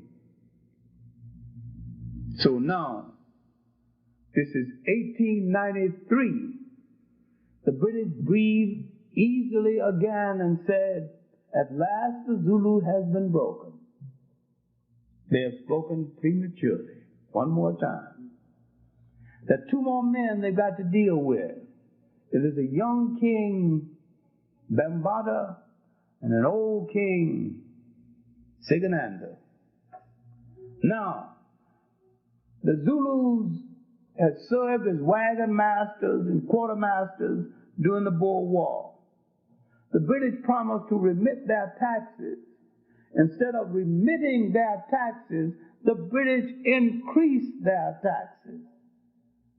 Now, Bambata has been going to British farms, taking horses and cows, under the pretense that you didn't bring no horses here, you brought no cows here, it all belonged to me.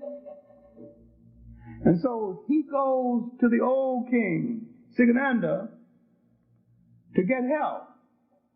And so when he goes to Sigananda, he reminds Sigananda of what his father, that my father helped you when you were escaping from the British.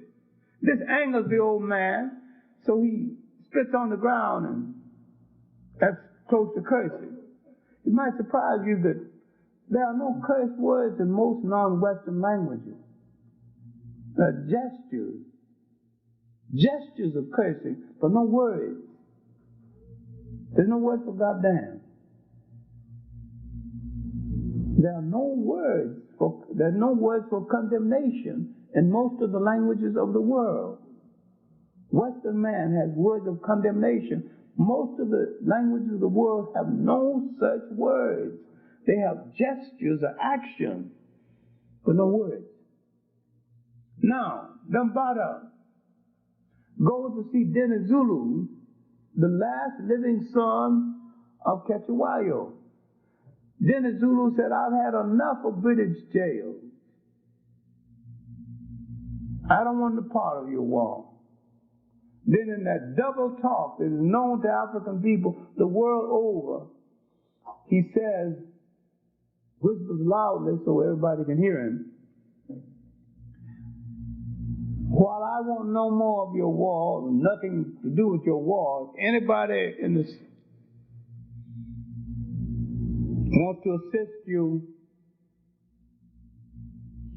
I did not see their farm disappear, nor did I hear their footsteps as they departed to assist you." Sinjani, the last of the Zulu war planners, leaves with Bambata to plan the Zulu War 1906, the last of the Zulu wars. When Bambata gets back to Natal, Sigananda has already started the war. He didn't wait for the young man to come back. He is on the warpath. He is against the British. Now, he starts the war, he has 23 rifles. Not even a dozen. Then he discovers that the Zulus and the different soldiers working for the British and the Boers have got no uniform. It's just armbands. So he put some armbands on some non-workers and have them go picking up the British and the Boer ammunition and bring it over to him.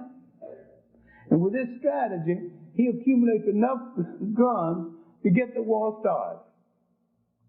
Now, this war lasts 9 months, and it was pretty much successful.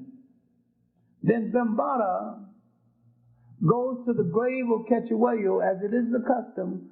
When you go make great decisions in Africa, you go to the grave of one of your ancestors to ask for spiritual help. And he was supposed to have been cut down on his way leaving the grave. It later proved he wasn't cut down. His wife did not go into mourning. Now, if you knew African culture, the British knew African culture, that would have been a signal that Bambata went someplace and hid. And that was a double that they killed. Now, but Benny's in his work on Deni Zulu proved that Dambada lived until 1923. That after a year or so, his wife sneaked out of Zululand and went and joined him. Because she told the British, my husband is not dead. His spirit will rise and lead the Zulu people.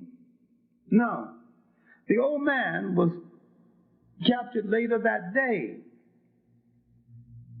The British described him as arrogant. He was spitting on us, calling us vile names, and you would think that we were his prisoners. He was 95 when the war started. He was 96 when they captured him. This old man had lived through the rise and fall of the Zulu Empire. He was body servant to Chaka. He was one of the soldiers that guarded the grave of Chaka's mother. He had went during the period of difficulty with the Zulus. He went into the Congo and fought with another general called Tam Tam Anna. His story is beautifully told in a poorly written book called Chaka Zulu, A.E. Ritter.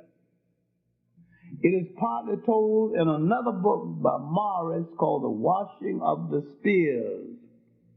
It is partly told again by Anthony Hole and Hugh Marshall Hole in a book called The Passing of the Black Kings. Now, there's a whole lot of work on, there's no end to good books on the subject. A lot of books written from European point of view, so you got to watch that. The one book written from an African point of view earlier, a little obsolete now, Chaka the Zulu, Thomas Mafolo. But the latest, the most up-to-date and best written book written from an African point of view, Mazozi Kamini's work, Emperor Chaka the Zulu. All right, now, there's no shortage of information on the period.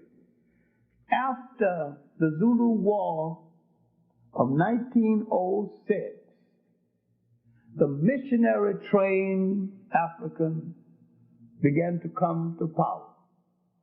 The NACP was found in 1909. The ANC was found around 1913 under about the same kind of conditions, liberal whites support. And anytime things are found with the help of liberal whites, it's crippled from the beginning. Because their liberalism puts a damper on radical activity to the extent that it is neither coffee or cream. And while this seemed to be a trait that has some admiration attached to it, down the road you pay for it. So if you want strong organizations where you make decisions all the way, you have to find them yourself and finance them yourself. All right, now, the ANC is going to get weak later on, and strength is going to come to South Africa through a great labor union found by a young man from Nyasaland, Clement Kadele. All right, let us leave South Africa for a while and understand that the second cluster of wars, and the last one that we will deal with, was really West Africa. Now, once more, you have a different kind of Muslim. You have Islamic resistance to French rule along that coast. Secretary Ray's grandfather, Soumare, that we'll come back to. You have Ousmane de Tourada against the French. You have in what is now Nigeria, the House of Fulani Wars. And after the House of Fulani Wars, the concession that made Nigeria. But the longest series of wars was really in what is now Ghana, the Ashanti or the Asante War. All right, the British wanted to take over the coast, take over the hinterland from the coast. But all they had was the coast. And the one thing that kept them from taking over the coast, over the hinterland, was the Asante people. All right. Now, the Asante people always move away from people trying to convert them to religions and politics not of their making, not of their choice. Now, had Nkrumah understood their culture, respected it, and got their cooperation, he would probably still be alive and probably would still be ruling Ghana quite well with their assistance. All right. The Asante people came out of a particular kind of culture. They are Akan people. And they came down from the Niger River to the Volta River in 1076. But it was not until early in the 18th century that they began to reshape their destiny, and they reshaped that destiny under two men, a young king, Osara Tutu, and a priest, Akamfo Anochi. All right, now, the romantic story is this. The main Akan people, called Ashanti by the British, whose name is Asante, lived in the middle of Ghana, and there, as the vassals of another group, the Dikaras and the Domas, they had to have a spear carrier, almost a vassal prince in the dominant house. So they sent this young man to the dominant house, Osara Tutu.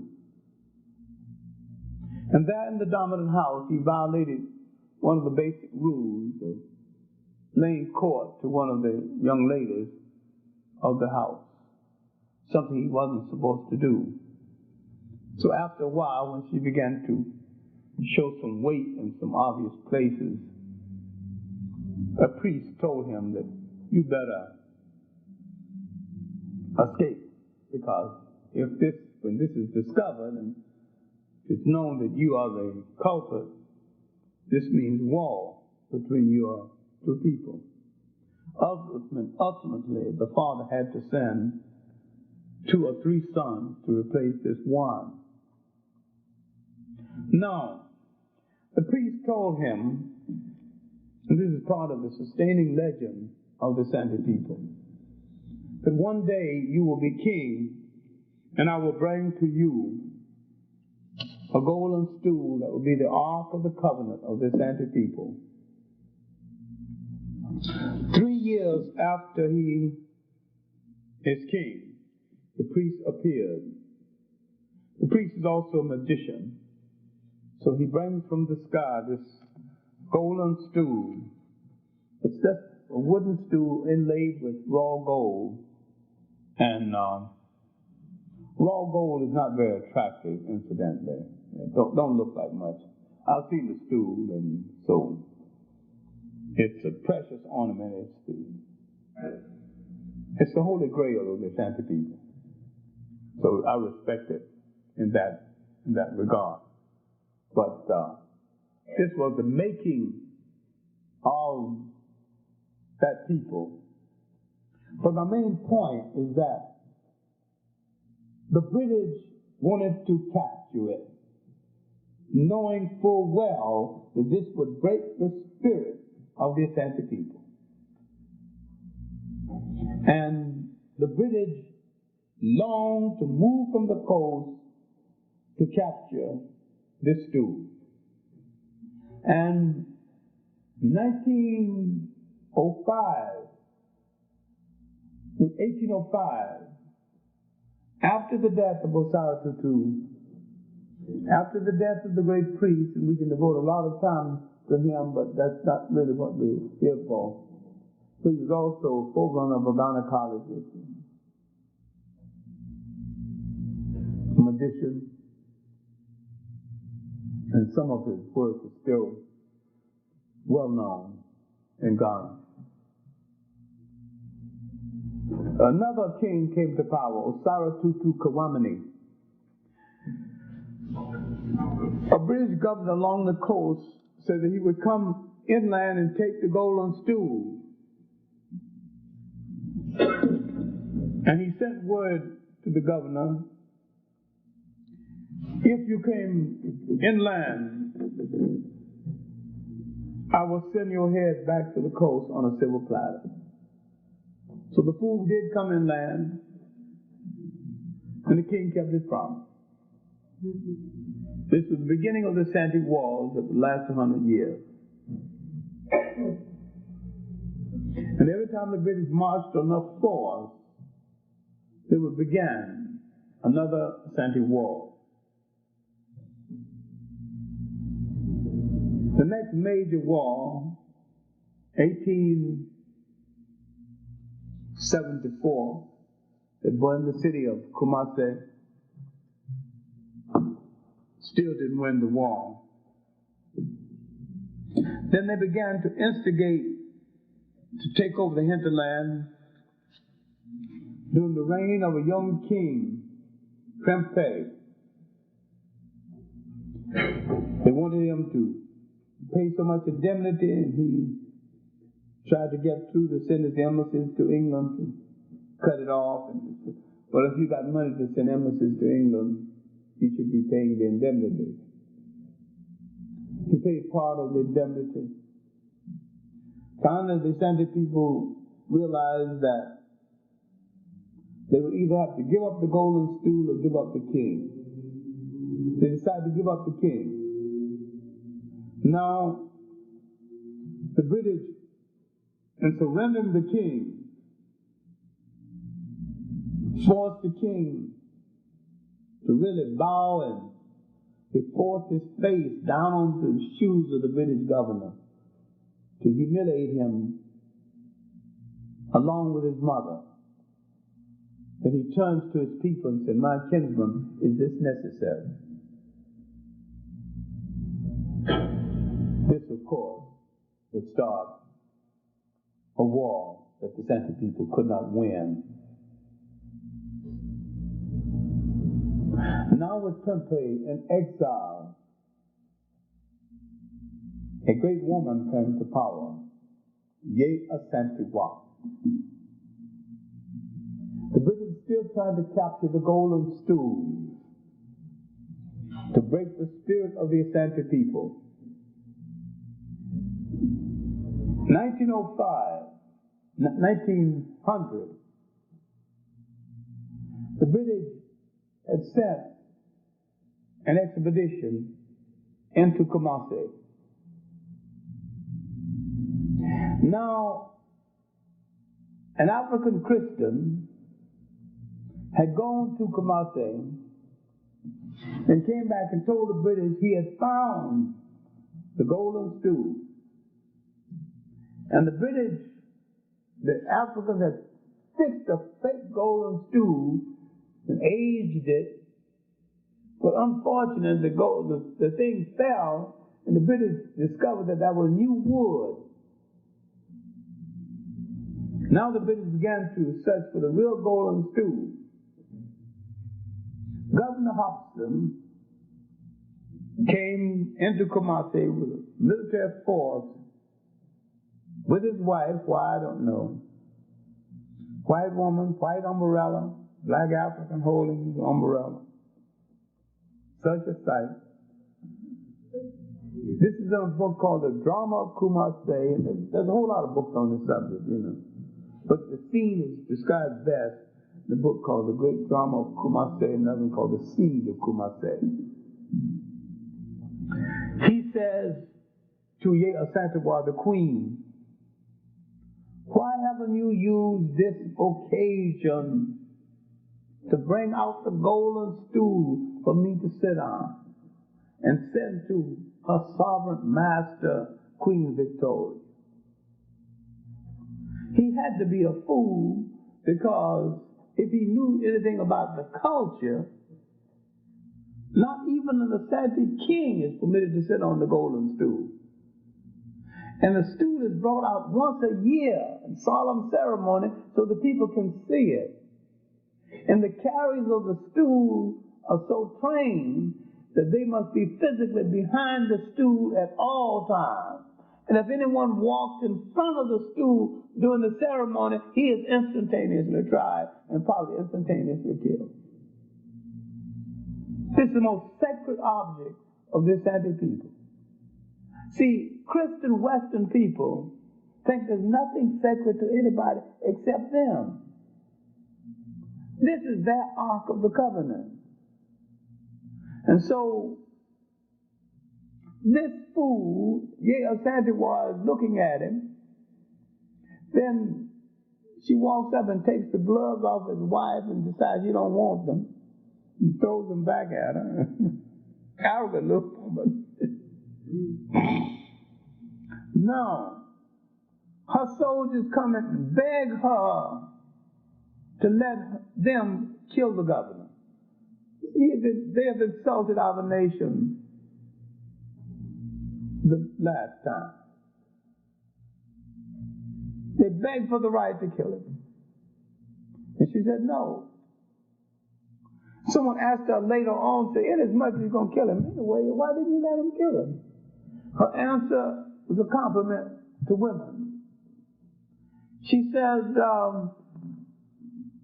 as I observed the scene, the junior spear throwers closest to the governor, and had I given them the order, they might have missed him. But the senior spear throwers were on the other side of the parade ground. Then I noticed the children jotting out, curious as children would be, and had I given them the order, they might have hit one of the children. So she told everybody to stay quiet. And yet, in the morning, she called her court to order and accused the men of not doing what they had begged her to let them do. In her classic and beautiful speech, "Hey, ye men of Asante, I never thought that I would see the day when you would beg for the return of your king, that you would take such insult. Do you know who we are? We hark back to the days of Osara Tutu Kawamane, the great priest of anarchy."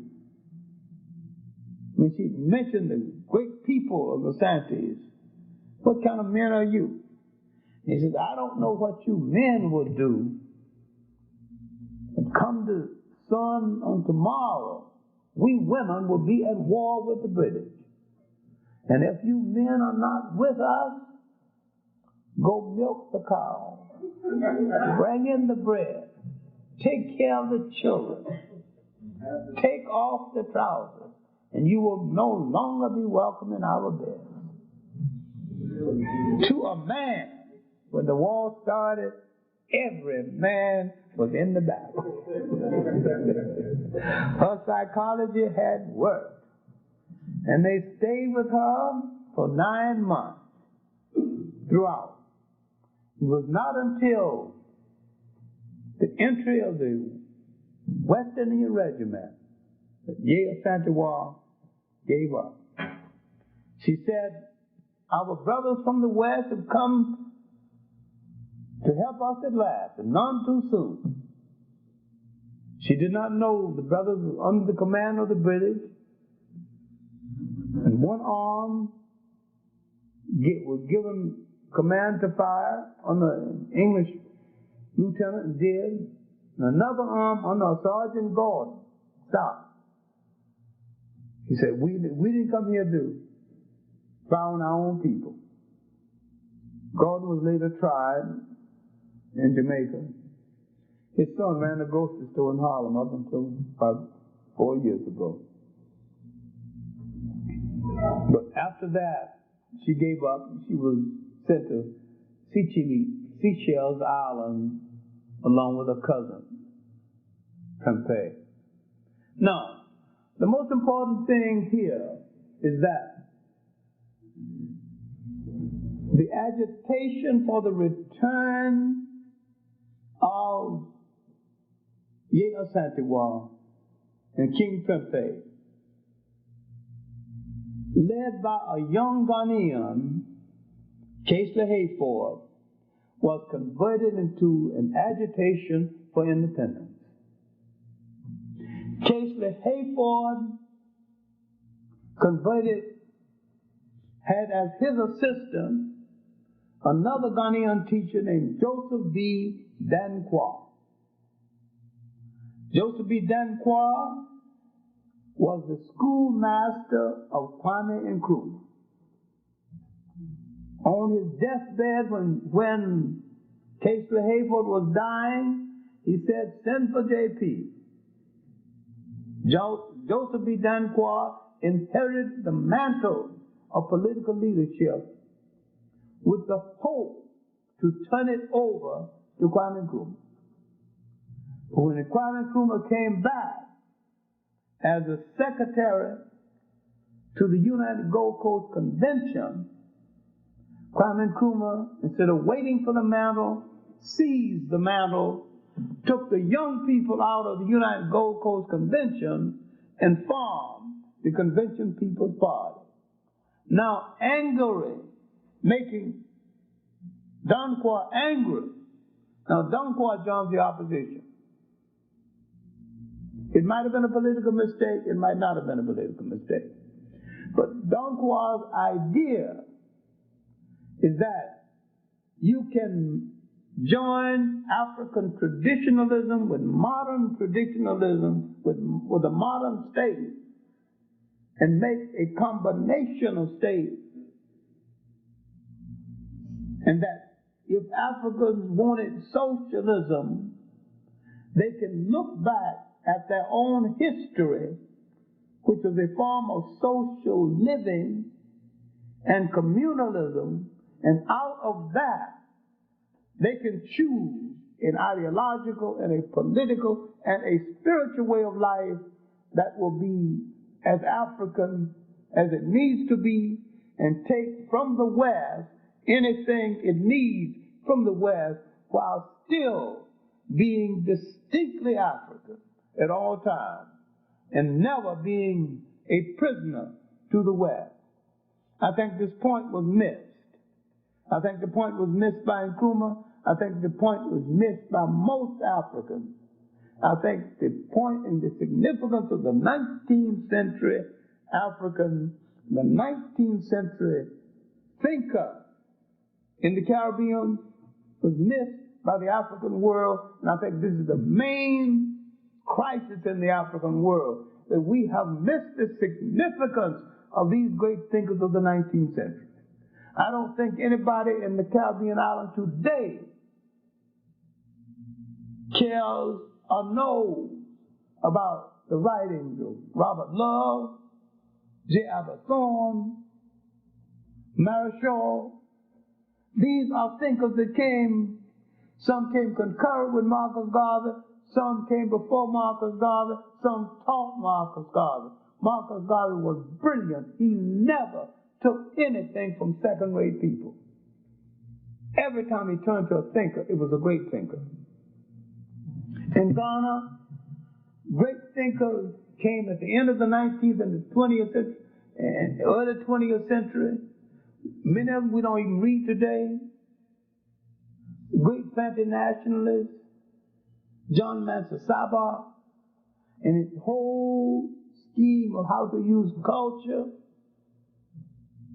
as an instrument of liberation, outlined in his book, Fancy Customary Law, Fancy Law and Constitution. Donquois, the same way, is a canned doctrine of God. But another small book, which in an argument I had with him, he only had 2 copies, he gave me one, and I still have it. Obligation in a Canned Society. How the Canned people arrived at right and wrong before Europe and before they were converted to Christianity. I'm saying that if you understand the 19th century, you have to understand the intellectual antecedents of the 19th century all over the world, because you have turned to cause something or another, but you have not turned to these great thinkers all over the African world. Men like Casely Hayford in West Africa.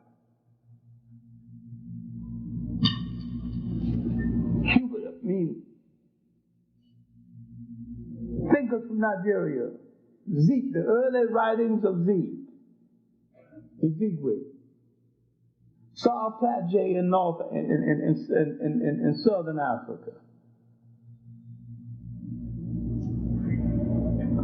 Du Bois, we have not even made the best use of in this country. The great black journalists of this country, T. Thomas Fortune, Monroe Trotter, we have not made the best use of. The 3 great Pan-Africanists from Trinidad, H. Sylvester Williams, C.L.R. James, George Padmore. We have not made them. They came out. These are the results of the 19th century. These are the men in the 20th century who began to fashion a way of life for African people. And I'm saying that if we're going to chart our way in the last of the 20th century and look toward the 21st century, we have to understand that our own thinkers have sat down and tried to show us the way. And they were thinking for us. And that nothing that came from the European mind was meant to do anything but facilitate European control over the world. The European is clear about that. You have confusion about it. He has no confusion about what he wants in the world. He wants the world, all of it. All of it. He wants you as servants. And it does not matter whether he's left or right politically. And racism does not stop at the door of communism or socialism. And I say behind that, there's probably no place for the world to go except some form of socialism. But the socialism for you will have to be designed by you, for you. And there's certain ingredients that has to go into your socialism that's not in other people's socialism. Your spirituality has to go over into your socialism. Your church has to go into it. Clean it up. If you want to clean it up, you bring it over, clean it up inside. But you can't discard it. If you discard the people. Take it, faults and all. Then correct it within the context, faults and all. But look again at the totality, not only of the warrior of the 19th century, but of the thinker of the 19th century. And I am reminded of something Willis Huggins of the Harlem History Club, that later became the Blyden Society, often said to me, if you cannot go all the way into a field, make a map leading into the direction that you want to go. so that the next person can see where you wanted to go and can pick up your map and follow it. We need clear directions now. We need people giving direction. We need to understand that our enemy had one thing in mind, and our enemy has been successful.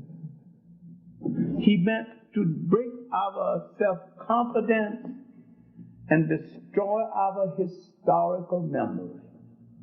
If you're going to go into the 21st century, you have to remember what you was in order to understand where you are, where you still have to go, and what you still must be.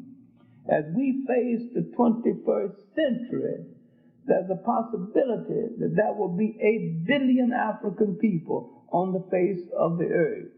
You've got an economy right there.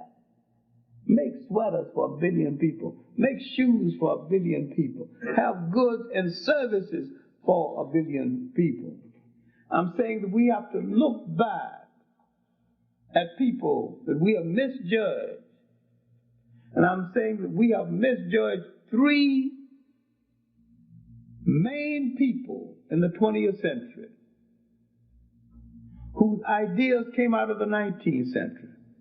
Booker T. Washington, W.B. Du Bois, and Marcus Garvey.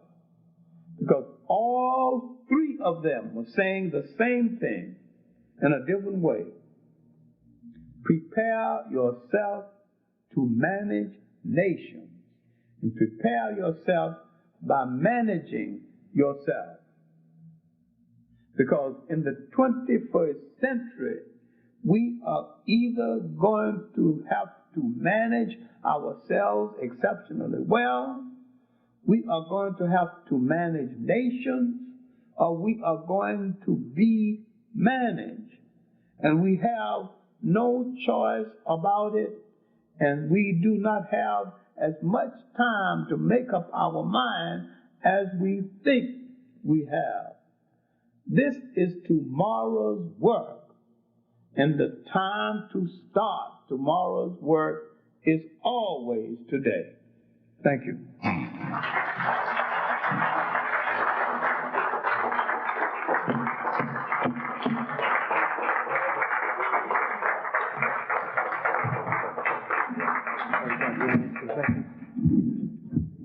Dr. John Henrik Clarke, let's give another round of applause. Briefly on like the origin of Africa, and what I mean with the origin of man. And I'm speaking in terms of since everything started in Africa with a black man, Australopithecus and so forth. I'm trying to figure out how, if we were great as I know we were, starting out in Africa as one man, and when you go into this genetic thing about the black as the dominant gene, how did we get in the position that we got in Africa? I can understand what's happened here in America. I understand that. But I don't understand, when you're speaking of the white man, I can't understand his origin if we were the original man. Well, he's an offshoot of the African and partly the Asian. It's an offshoot. Well, I know that I read somewhere where the continents broke away and so forth. Well, that's the continental drift theory. Right. It has really nothing to do with what I'm saying, although that is a theory, and to some degree it's supportable. Okay. And because you could take the world and put it aside, and you find out that you put it down like a jigsaw puzzle and try to put it together, finally it fits. Some of it fits. So the chances are it could have been one landmass that broke apart. So that's a possibility. So the continental drift and what you and I are talking about, this happen to be 2 separate things. Well, you saying he's an offshoot, but then if he came as the offshoot, how did he get in get into Europe, to get into power. We got into power principally because the African has always manifested a trait that he still God. He's rather naive while other people are concerned, and he was totally unsuspecting. No, but the Western Asian was the first person to really to do harm, to invade Africa, to wreck cities, because the Africans didn't suspect them. Remember, the continent of Africa has never been protected. Still not protected. Whole continent. Do you know Israel has more protection than the whole continent of Africa put together? They know they got to have protection, and then they go about it. The African still hasn't been convinced that he needs protection. Now, the last thing I'd like to ask about the religious thing, like I keep reading about the mystery, what do you call this thing in Egypt, and the mystery school. The mystery school. Okay, now this is the forerunner. This is the forerunner of what became Christianity. Part of the social thought. What I'm asking came out of that. That was the forerunner. Now, what would you want to come out of, like the 5 books of Moses and Judaism? Then you had Christianity and Islam. Which way did that? No, all the elements that went into the making of Judaism, Christianity, and Islam came out of the basic elements in Africa, out of the mystery system and the great lodge at Luxor, out of the book of the coming forth by the night and the day, and out of the basic African text. And the Bible is merely a copied,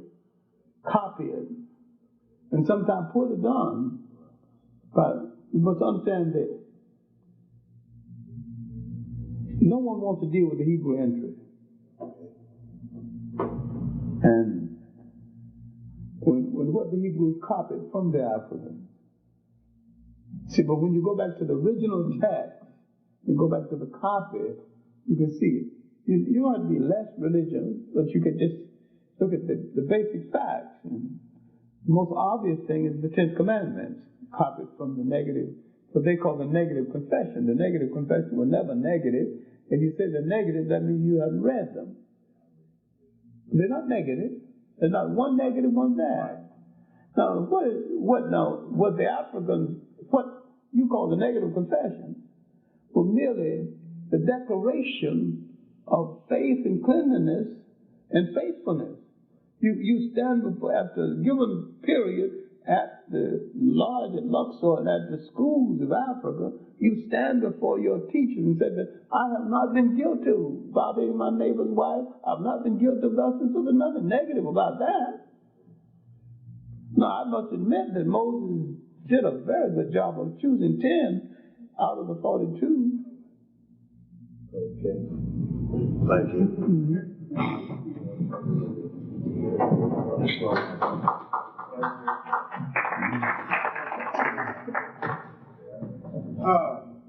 Thank you, Dr. Clarke, for a very inspiring lecture as usual.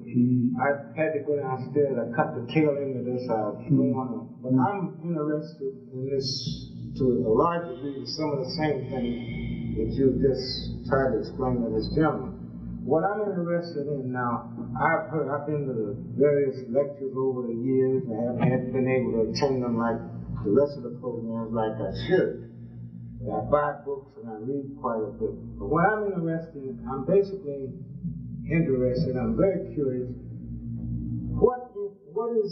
is there any, where does this, say like today, these mysteries, I've read quite a bit of this Hare Krishna literature, yogiism. I mean, I'm talking about the theory of yogiism and all this sort of thing.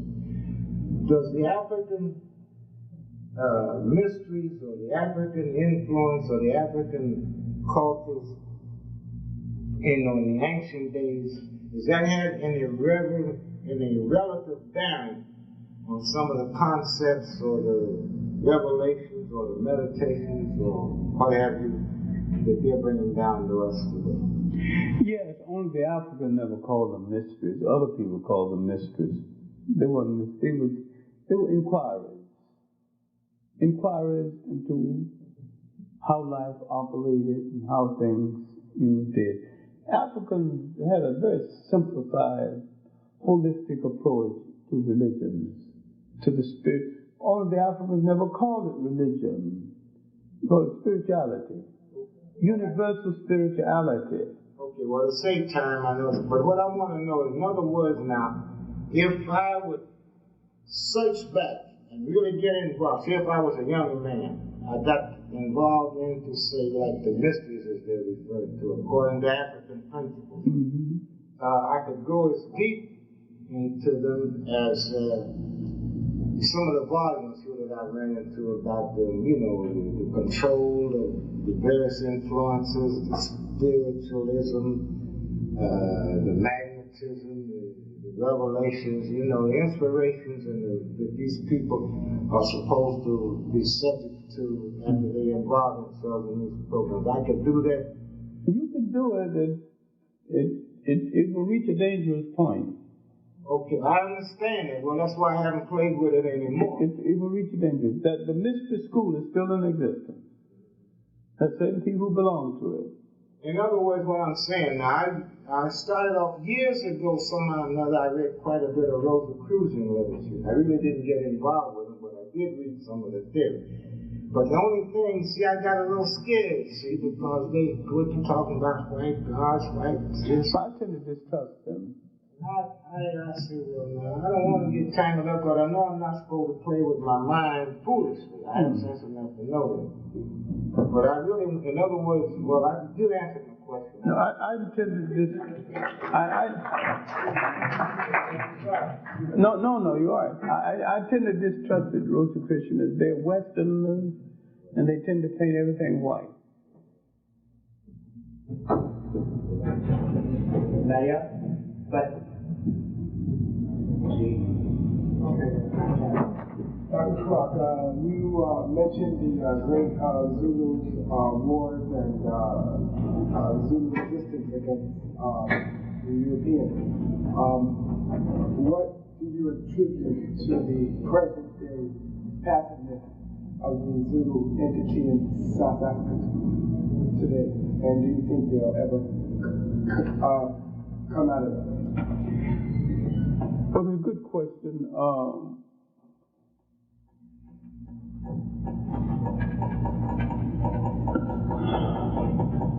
The Zulus led one of the great wars in Southern Africa, and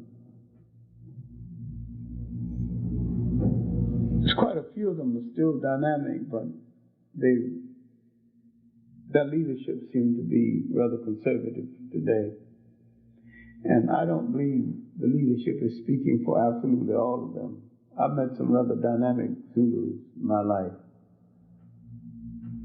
John S. Marks, Zulu head of radical, died on recently. And one of the most radical Zulus in Southern Africa was Champion, one of the founders of the South African Communist Party, who quit the party on the national issue.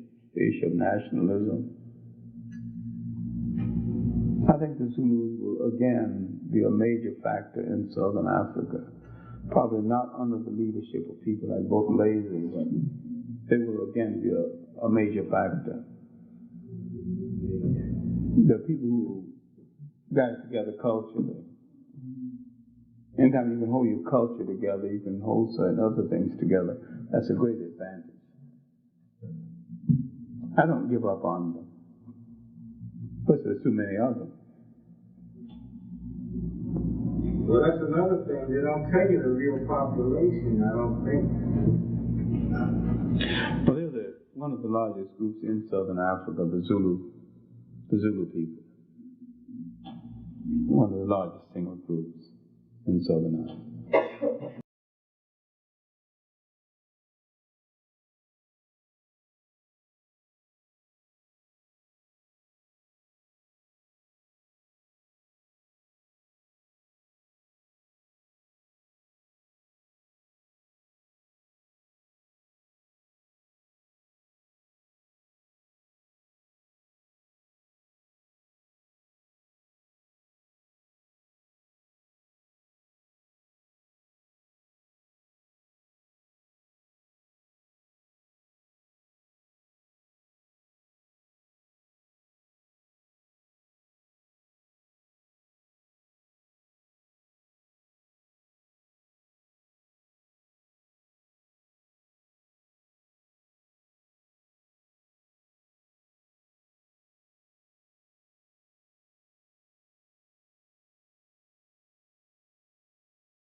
Historian, author, professor emeritus at Hunter College in New York.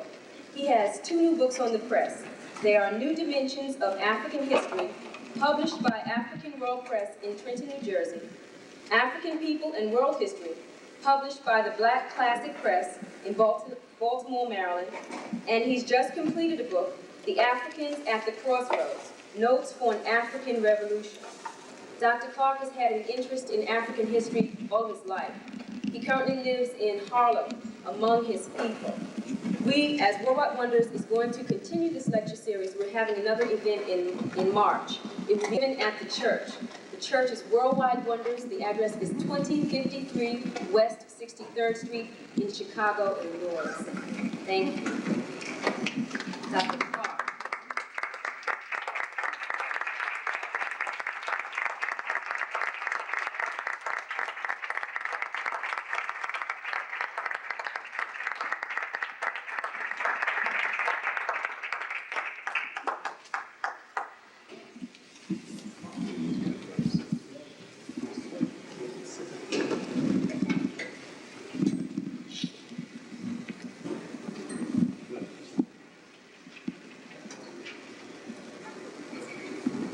Thank you very much.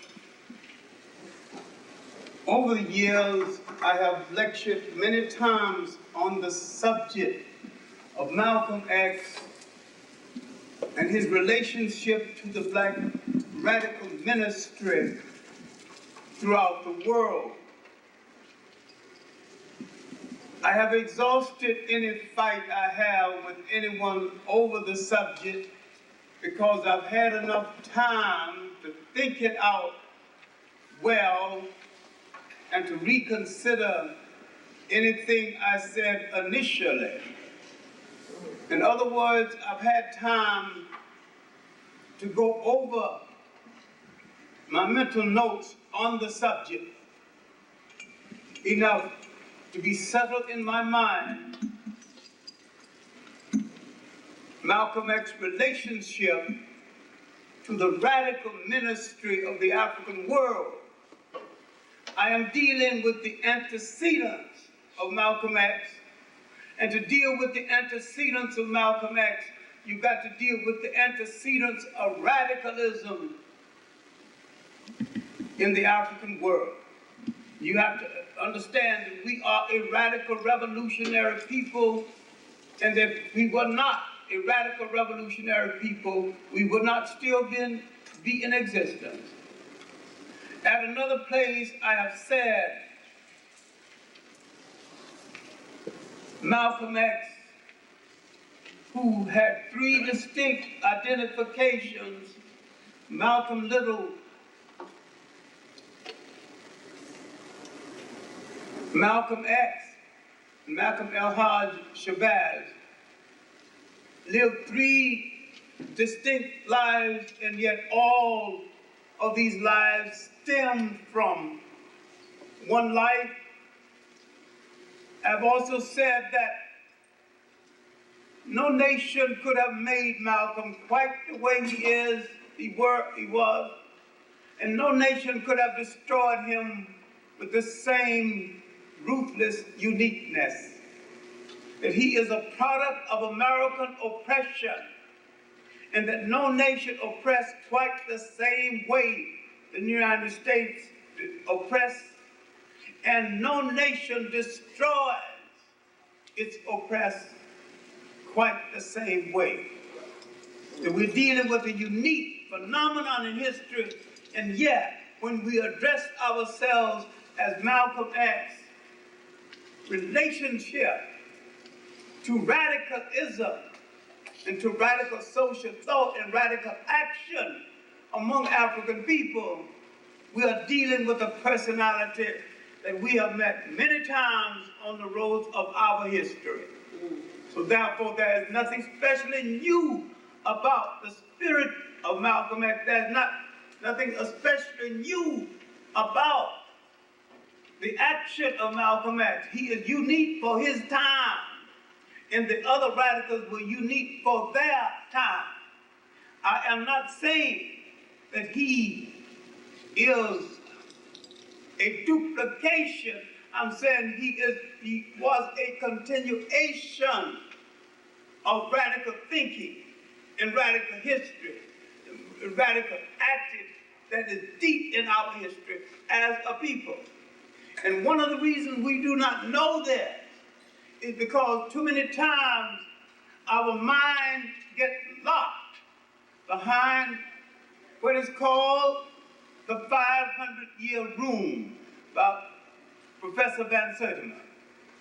And I say our mind gets locked in front of a slavery curtain, and we act as though slavery was the only thing of consequence that had happened to us.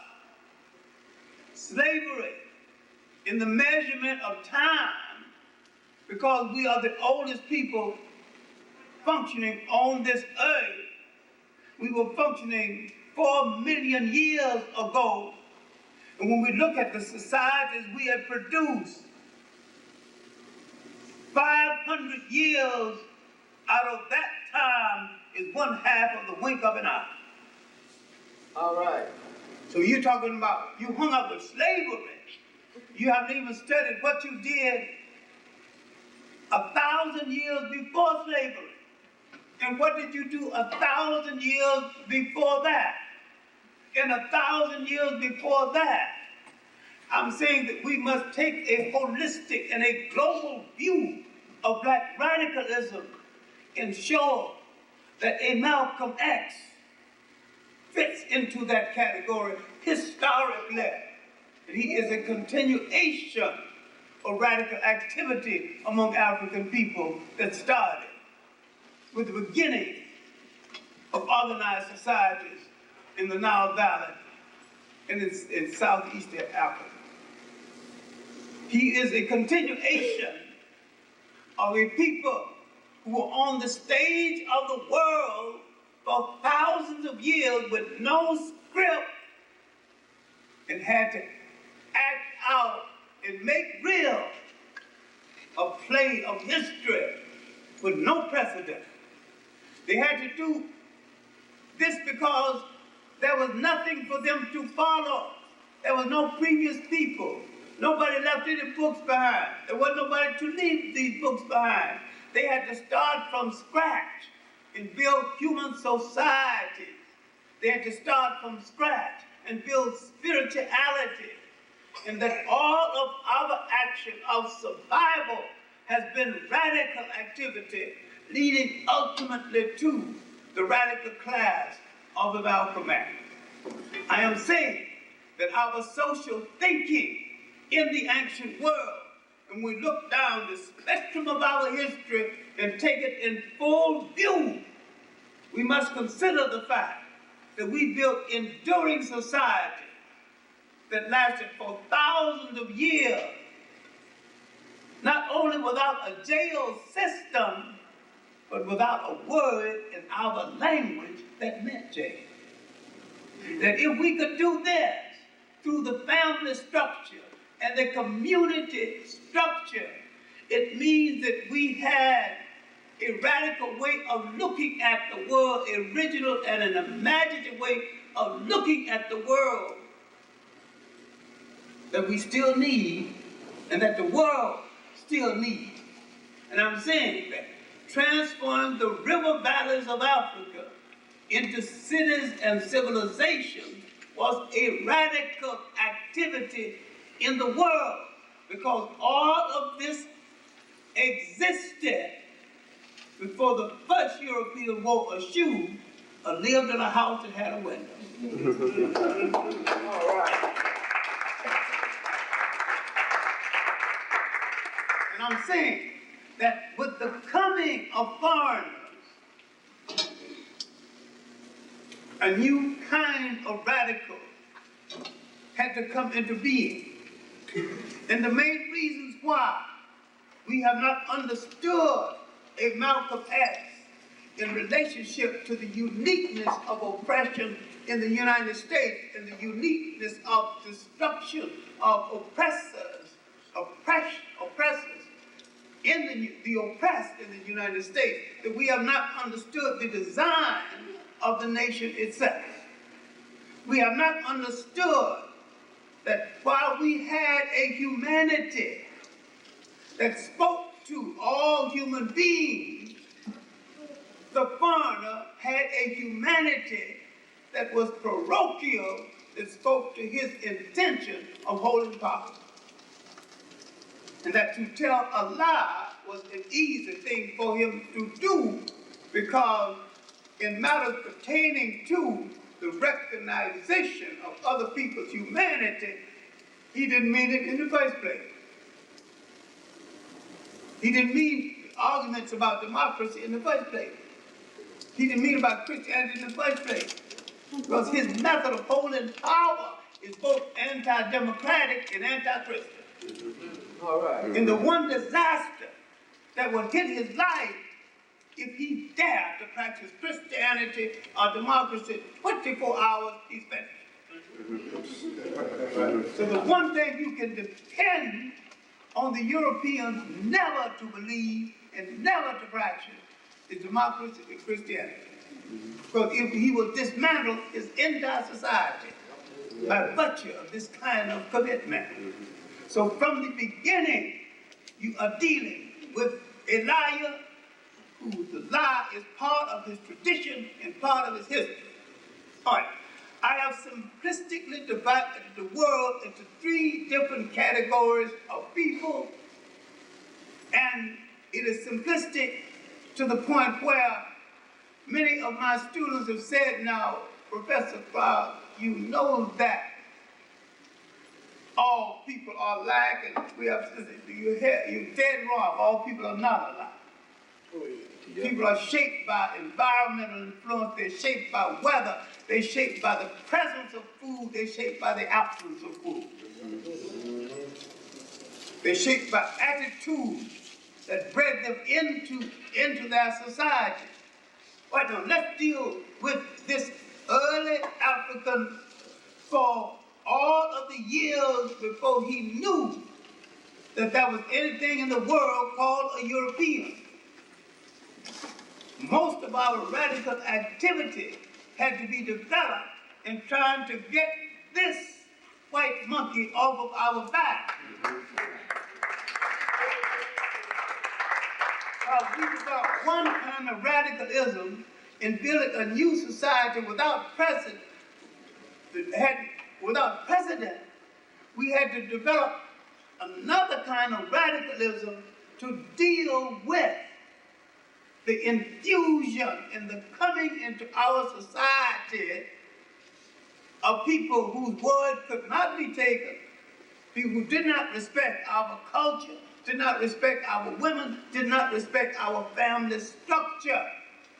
So a special kind of radical had to be introduced to deal with this kind of invader.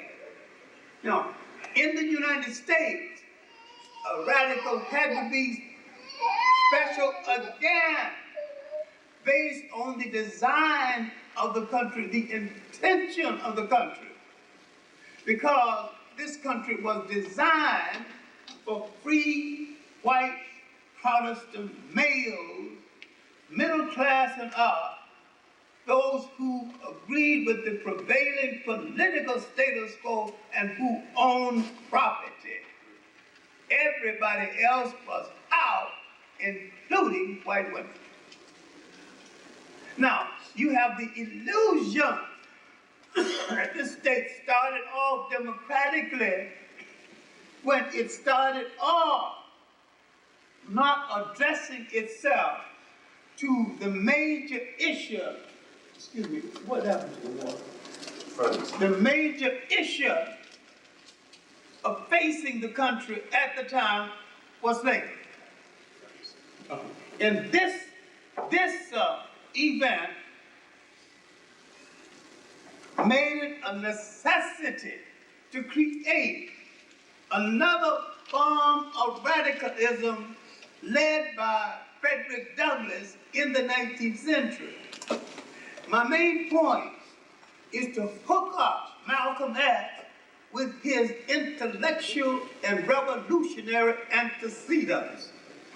And the main revolutionary antecedents of Malcolm X is the black ministry and the black radical of the 19th century who brought us into the 20th century when radicalism began to be watered down and radicalism began to be compromised. Once again, looking at the radicalism of the United States and looking at how this country preserves itself, every time a member of an oppressed group, especially black, showed his people the face of power and what to do about it, he was either murdered, driven into exile, or driven to suicide. There is no exception. So any time any African person shows his people in this country the true face of power and what to do about it, guard him 24 hours a day and have someone watching the guards for fear they may not be honest.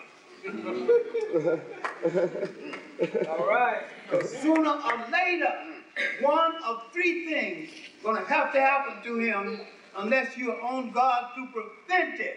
He's going to be assassinated, or he's going to be driven into exile, or he's going to be driven to suicide.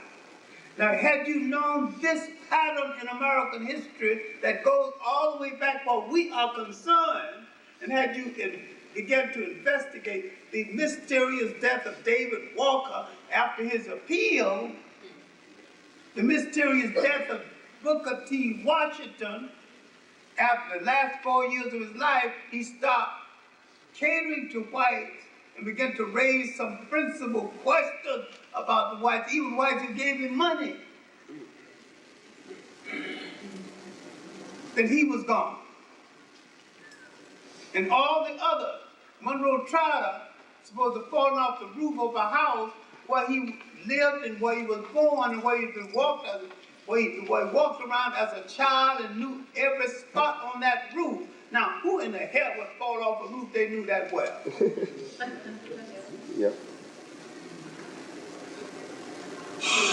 Then we understand that Martin Luther King was saved so long as he advocated nonviolence. But when he raised some principal questions about power, he was on a collision course with those who murder everyone who raises that question and shows his people the true face of power.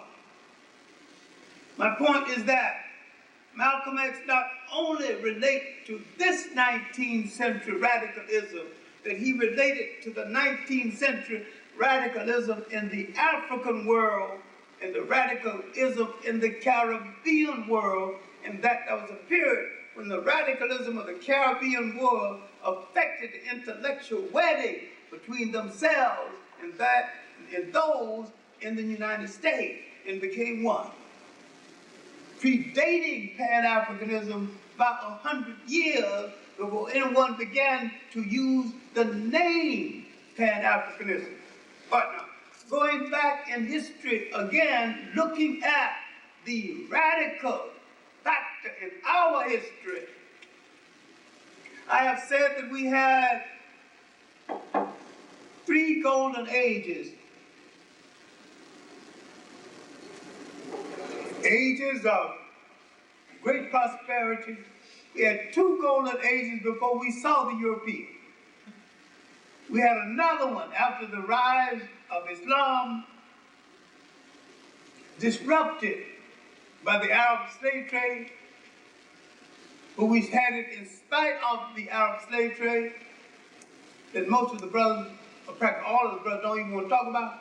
That's right. Yeah.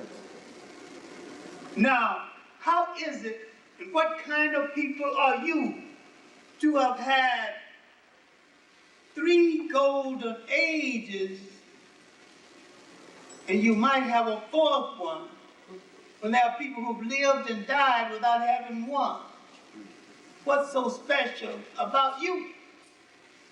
And what I'm trying to point to is what is special about you is your ability to produce radicals who affect social change and who challenge the status quo to the point where they can bring about social change. And this radicalism started early in our history as a people. Now, we began to challenge the norm. We began to make changes and innovations in society that ultimately would change all society. Now, during the dynastic period in Egypt, the first dynasty, impressive with Nomar or Minos. The second, kind of a holding dynasty, housekeeping dynasty. I mean, they did not move backward or forward. The third dynasty, we would produce not only a great radical, but the world's first multi-genius who would make radical changes in the society itself. Imhotep, builder of the step pyramid. Doctor, the world's first physician, who lived 2,000 years before the Greek who's called the world's first physician. And if you read the Greek who's called the world's first physician, he said, I am a child of Imhotep. In other words, I am beholden to the African who is the real father of medicine. And yet the Europeans insist on calling him the father of medicine and take an oath in his name when he, in his writing, told them, I am a child of Imhotep, the African. Now, my point is that Imhotep, in building the step pyramids, would set in motion massive building. In starting the concept of medicine and beginning, the first man to have performed an operation and gathering intellects around him, setting in motion the Egyptian mysteries and ultimately the great lodge at Luxor that the Arabs called Luxor, the Greeks called Thebes, the Africans called Warat.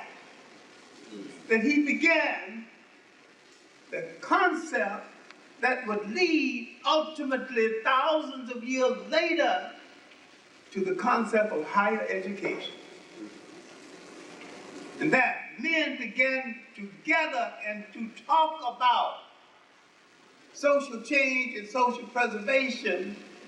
And they began to prepare leadership so well that the nation was never without a supply of thinkers, and that this was done with so much uniqueness. You would go into the school to study at the age of seven, you would study 40 years, and most of the time you would never see a book. And when you come out, you was a physician, an architect, you almost anything you needed to do in order to maintain a nation. And you was a principled thinker, a great teacher, and an oracle. And it went out to benefit an entire people. I'm saying that this was a radical step forward that got underway the radical activity that brought into being a nation called Kemet, later to marry, later Sais. The Jews called it BrotherRonn. The Greeks called it Egyptus, that was later abbreviated into Egypt, that the ancient Africans never called their country Egypt. My main point here is that without any precedence, African radicalism was set in motion and social change came into being. Of course, there was writing. Many books came into being. Finally, someone brought these papyrus, these different books. There was a papyrus plant that, out of which came the woods for his paper, but that's another lecture. But when it was all pulled together into a single work, the best of it, it was called the Book of the Coming Forth of Day and Night. And because the Arab grave robbers were robbing African tombs for manuscripts and gold, whatever they could get, some Arab took this big manuscript out of a tomb, and the British who wanted to buy it asked him where he got it from, and he pointed to the grave he had robbed. He said, I got from those dead people over there. They call it the Book of the Dead. Got nothing to do with the dead. It had to do with life. Now, in this book, you have literally an anthology, but coming together many books dealing with social thought, social change. Out of this book and from these books, in a collective way, came many of the stories that ultimately went into the making of the Bible, a book that will belatedly arrived at in human history. People think the Bible has always been here, it's always true, it's God's word. If man is God, then you're right. Man put it together. And man changed it many times to suit himself. I'm saying it was a great illustration of truth. It was lessons taken from Africa by the Hebrews, rehashed, some personified, to give you the illusion that they were a part of the event involved. Now, we see Africa as the giver. This is something else that the black intellect will not examine. They will not examine with any thoroughness the Hebrew entry for fear of loss of tenure and loss of reputation and loss of limb. They will not examine in depth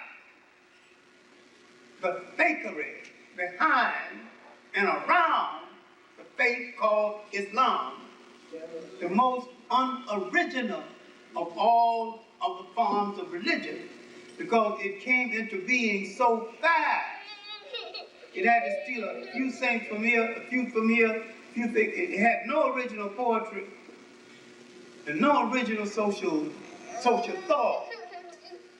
And they don't examine that within a degree, because they would have to examine the Arabs who faked it into being. They have to make a clear separation between Islam and Arabism, something the brothers are not willing to do. I'm not saying don't be a Muslim, but I'm saying at what point will they turn their eyes away from the Arabs and focus on great black Muslim thinkers who brought the religion into being, all radical?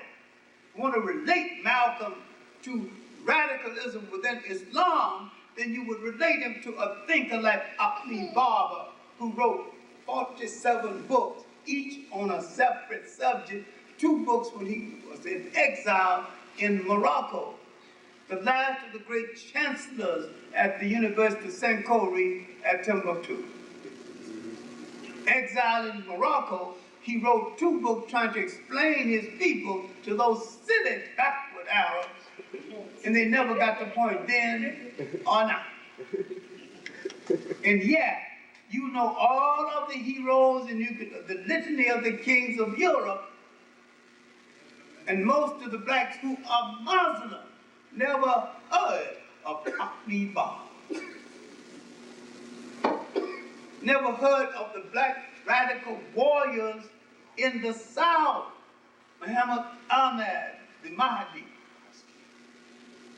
Muhammad Abdullah Hassan, called the Mad Mullah of Somaliland. These are black Muslims who fought to free their country from any form of domination. The great black Muslims of West Africa, Sekou Touré's grandfather, Soumari, and a Muslim who created a separate form of Islam, Amadou Bambara. He created an Islam that was basically anti-Arab because he thought they were the corruptors of Islam. This kind of radicalism we have not dealt with, and we have not dealt with the radicalism in the creation of the literature of ancient Egypt and how the Africans arrived at what to do. We have not examined with any thoroughness the works of Cheikh Anta Diop when in his writings on the history of taboos, he showed you that many times Africans arrived at civil law based on what to do, based on what not to do. Now, if you look now at the negative confession, although you are only interested in the 10th commandment part of it, which Moses took, if he brought them down from the mountain, he had to take them with him because they were in existence 2,000 to 3,000 years before he was born.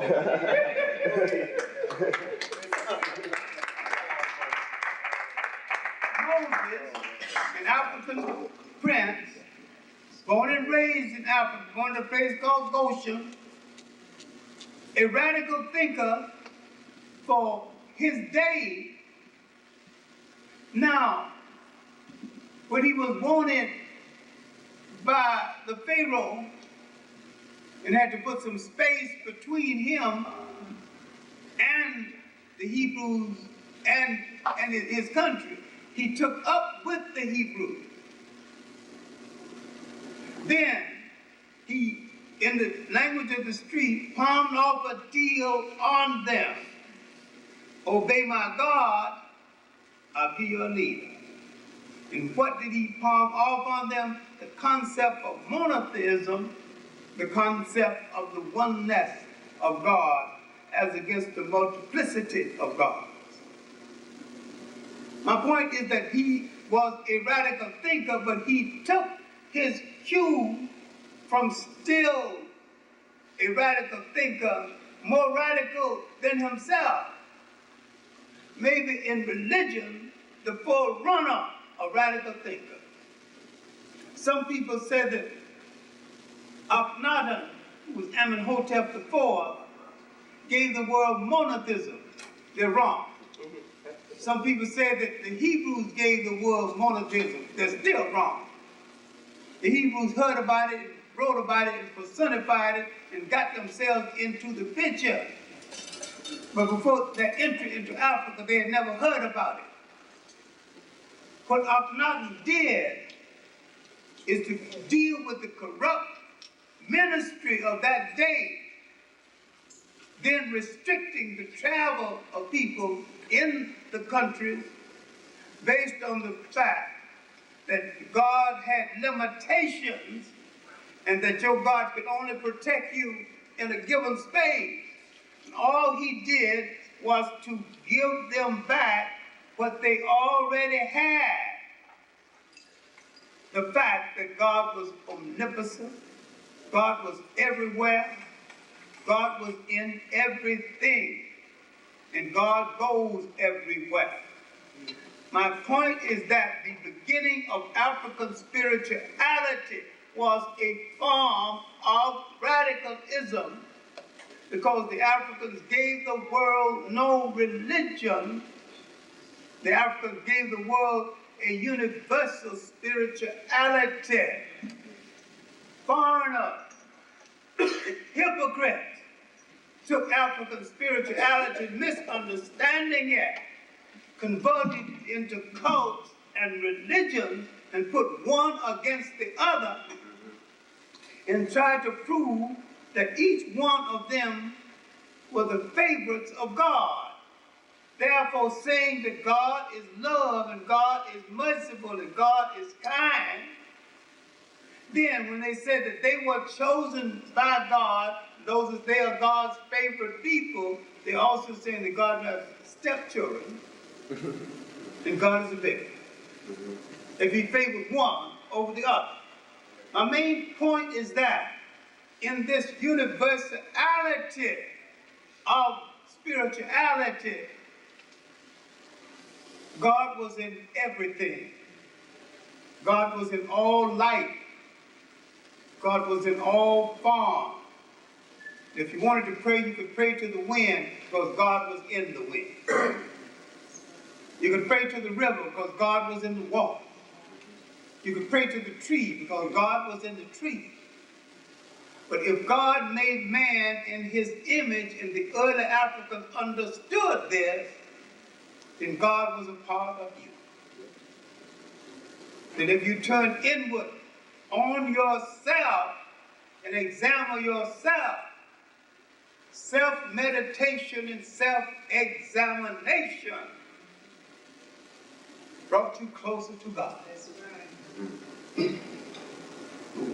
When the African understood this, he really did not need other people to formalize his spirituality into something called religions and into denominations.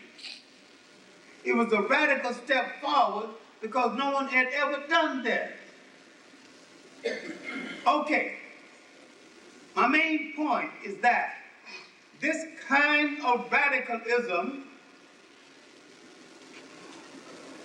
guided Africa through the first and second golden age, and that Akhenaten came close to the end of the first golden age, and that the recovery of independence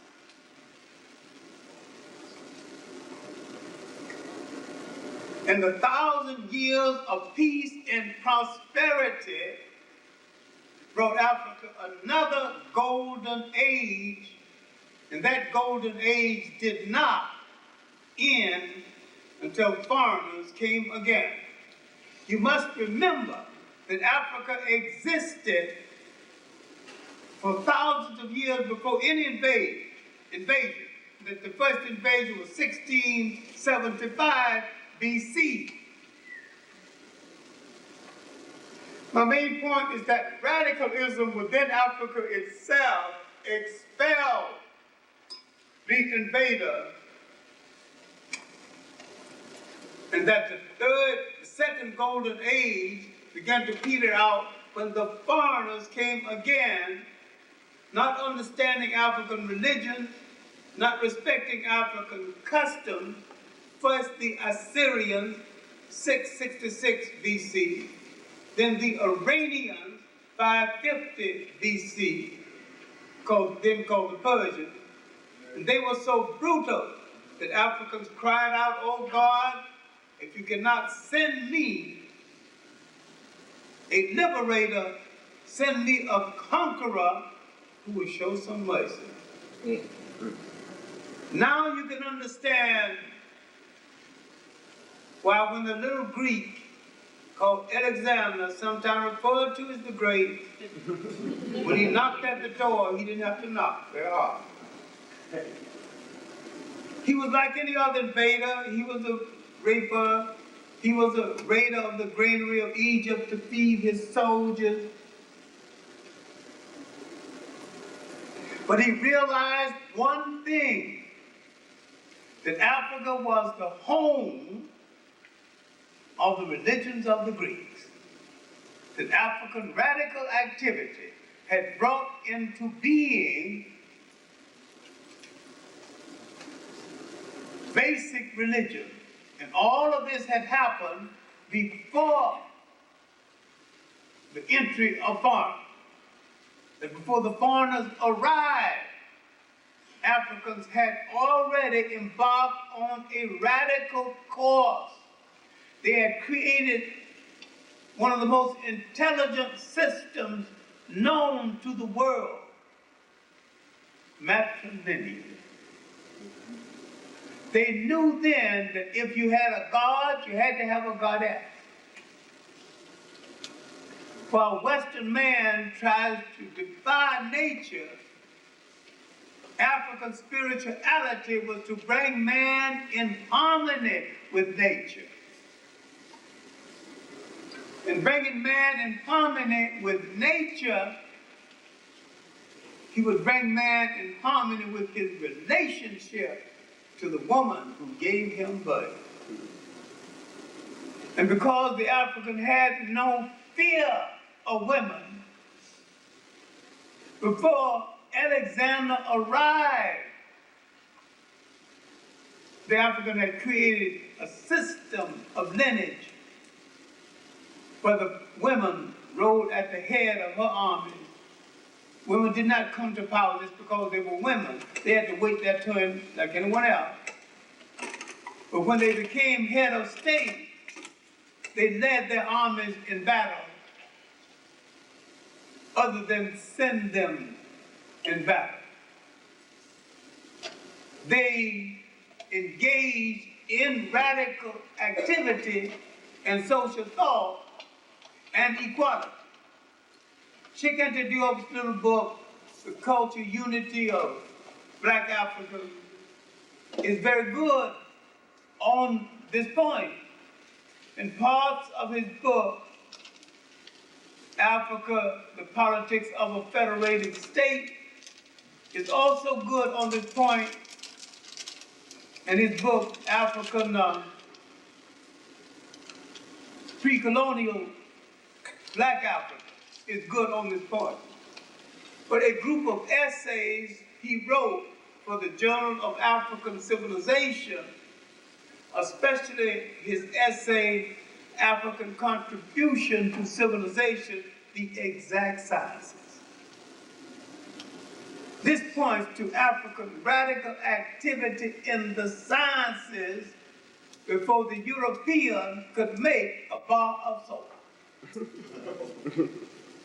What we need to do is to look behind this slavery curtain and see what happened to African people during this period of radical social change.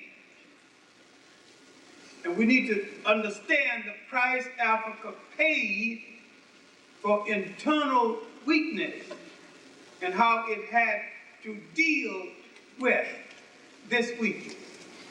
The first invaders coming in 1675 is because an internal weakness developed in Africa, and Africans had to deal with that internal weakness and basically lost some of their independence while making the transition. Again, weakness set in, and people began to move into Africa, again taking advantage of that weakness.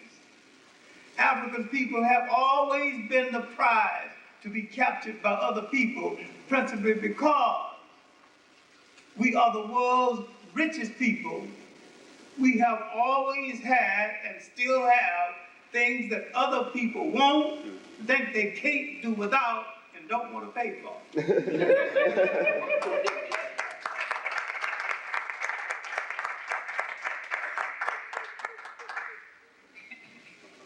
If you understand this, you will understand why the Boers want to hold on to South Africa by any means necessary. Because when they left Europe, they were Soviet, religious malcontents, Calvinists. If you understand how the Europeans demeaned religion, you will understand that the Boers wasn't wanted when they left. And yet, being Calvinists, they belonged to a religion that said that they are ordained by God to rule over the lesser breeds. They've declared Africans lesser breeds. This brings me to the 19th century and the examination of radicalism in the 19th century and how this 19th century radicalism relates to the antecedents of the radicalism of Malcolm X. Because his spiritual, intellectual, and religious cousins appeared during this period. People who would ultimately engage in activities similar to him, and that Malcolm X is the continuation of 19th century radicalism more than any other. He is a continuation of historical radicalism, but more directly, he is a descendant of 19th century radicalism. Now, how then did 19th century radicalism come into being? In the British Isles, British-controlled Isles, the British had brought basic white technicians to do work, to fix the sugar mill, to do the blacksmithery work. This was a lower-class Englishman who had no appreciable status in England, because in spite of the need of the craftsmen, there was an English aristocratic class that had no great respect for people who had to earn their living with their hands. He was tolerated because he was needed. But in the West Indies, many of these same people, because the white face was at a premium, because he had a social status in a sea of blackness that he never would have had in England, he began to gamble too much, drink too much, and he began now with all the women, mostly black, he began to say yes to temptation, all those temptations. He began to pursue that temptation. And if you're going to pursue all of the female temptation you meet on the earth, you might as well be more successful than try to drink up all the water in the sea.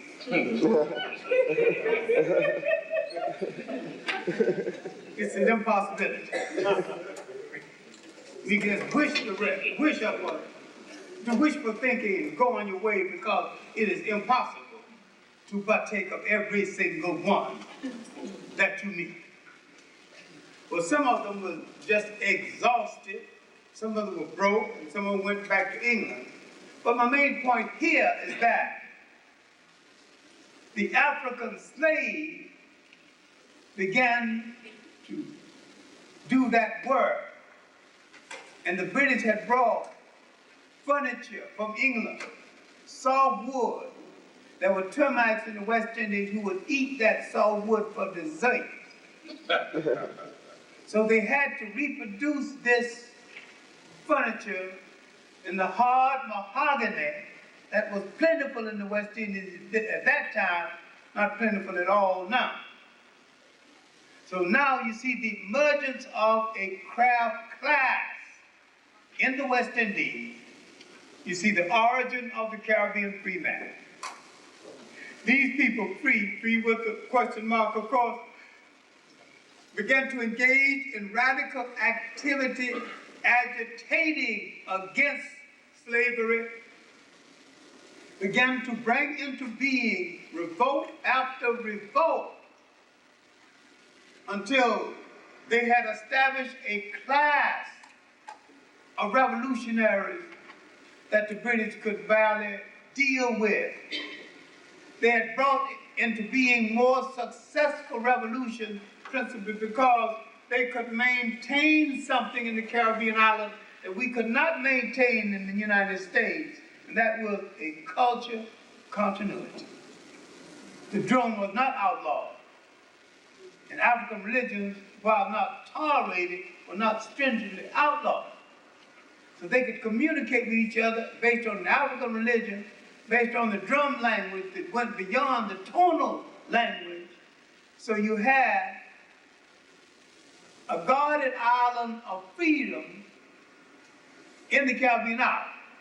Now, in the New England states of the United States, many blacks brought in as slaves because slavery was basically a New England business, and this is another lecture we need to give, because most people think, oh, the South had most of the slaves, that slavery was a Southern business. Slavery was not a Southern business. The Northerners sold the slaves to the North, to the South.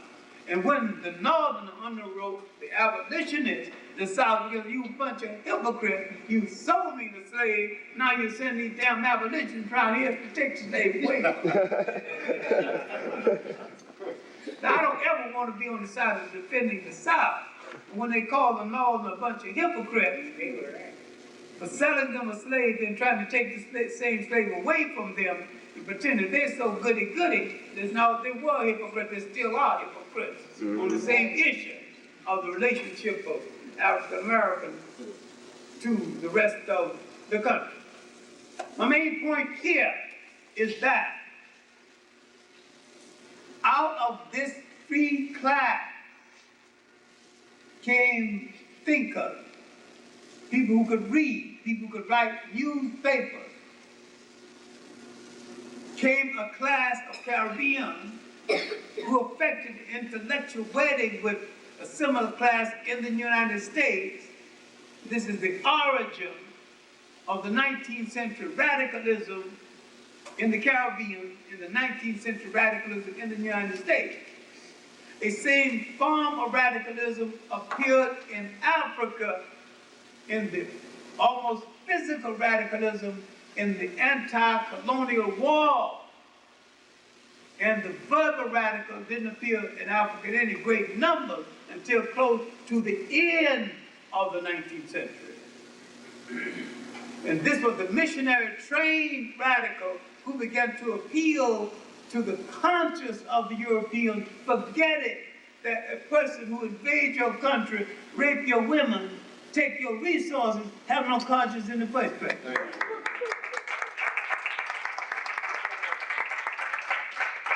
So now, dealing with this contradiction in Africa, the colonial wars, where they went military to the field, at the end of the 19th century in Africa, in West Africa, they began to produce men like Case the Hayford, great lawyers like John Mansa Saba, a school of radicals coming out of Sierra Leone and out of the college called Forobe, now the University of Sierra Leone. In Nigeria, a series of radical missionary trained radicals who took them for their word. In East Africa, man, John Chilemwe, who began the radicalism in Nyasaland land. John Chilemwe had gone to Oberlin. He had studied Christianity. He took up with an African, with a black American named John Lynch. They would go back to Africa, special place called Nyasaland, now Malawi. And they would ask the principal question of the missionaries. I noticed you living in big houses and we're living in huts. If we're all children of the same God, then our living quarters should be equal. Now, if you move into the huts, that's all right.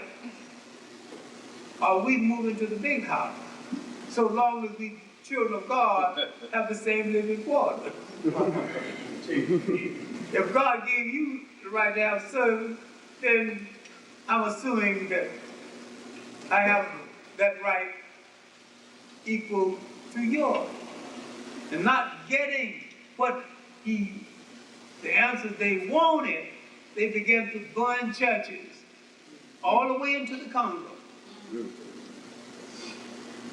Near the end of that century, there appeared among them a strange thing that we have not dealt with, a white black nationalist. John Booth. John Booth was from a dissident element of Jehovah's Witnesses. He told Africans that the white man can't be trusted.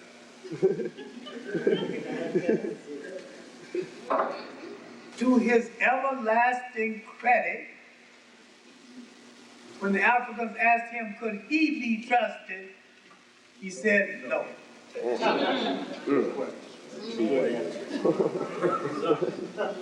Chilemwe and John Lynch brought off what is called the Nyasaland Uprising. Black radicals fighting against the Germans after the Berlin Conference of 1884 and 5 was set in motion a series of revolutions. The best known, the Meja revolt in what they call Tanzania. These Africans who go into battle, dashing themselves with what they call holy water that would deter a bullet. I'm not saying it did deter a bullet, but that's what they said. And they would dash themselves with water, Meja.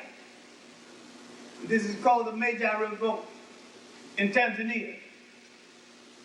In Southeast Africa now, Namibia, the Germans wanted to create a bastard race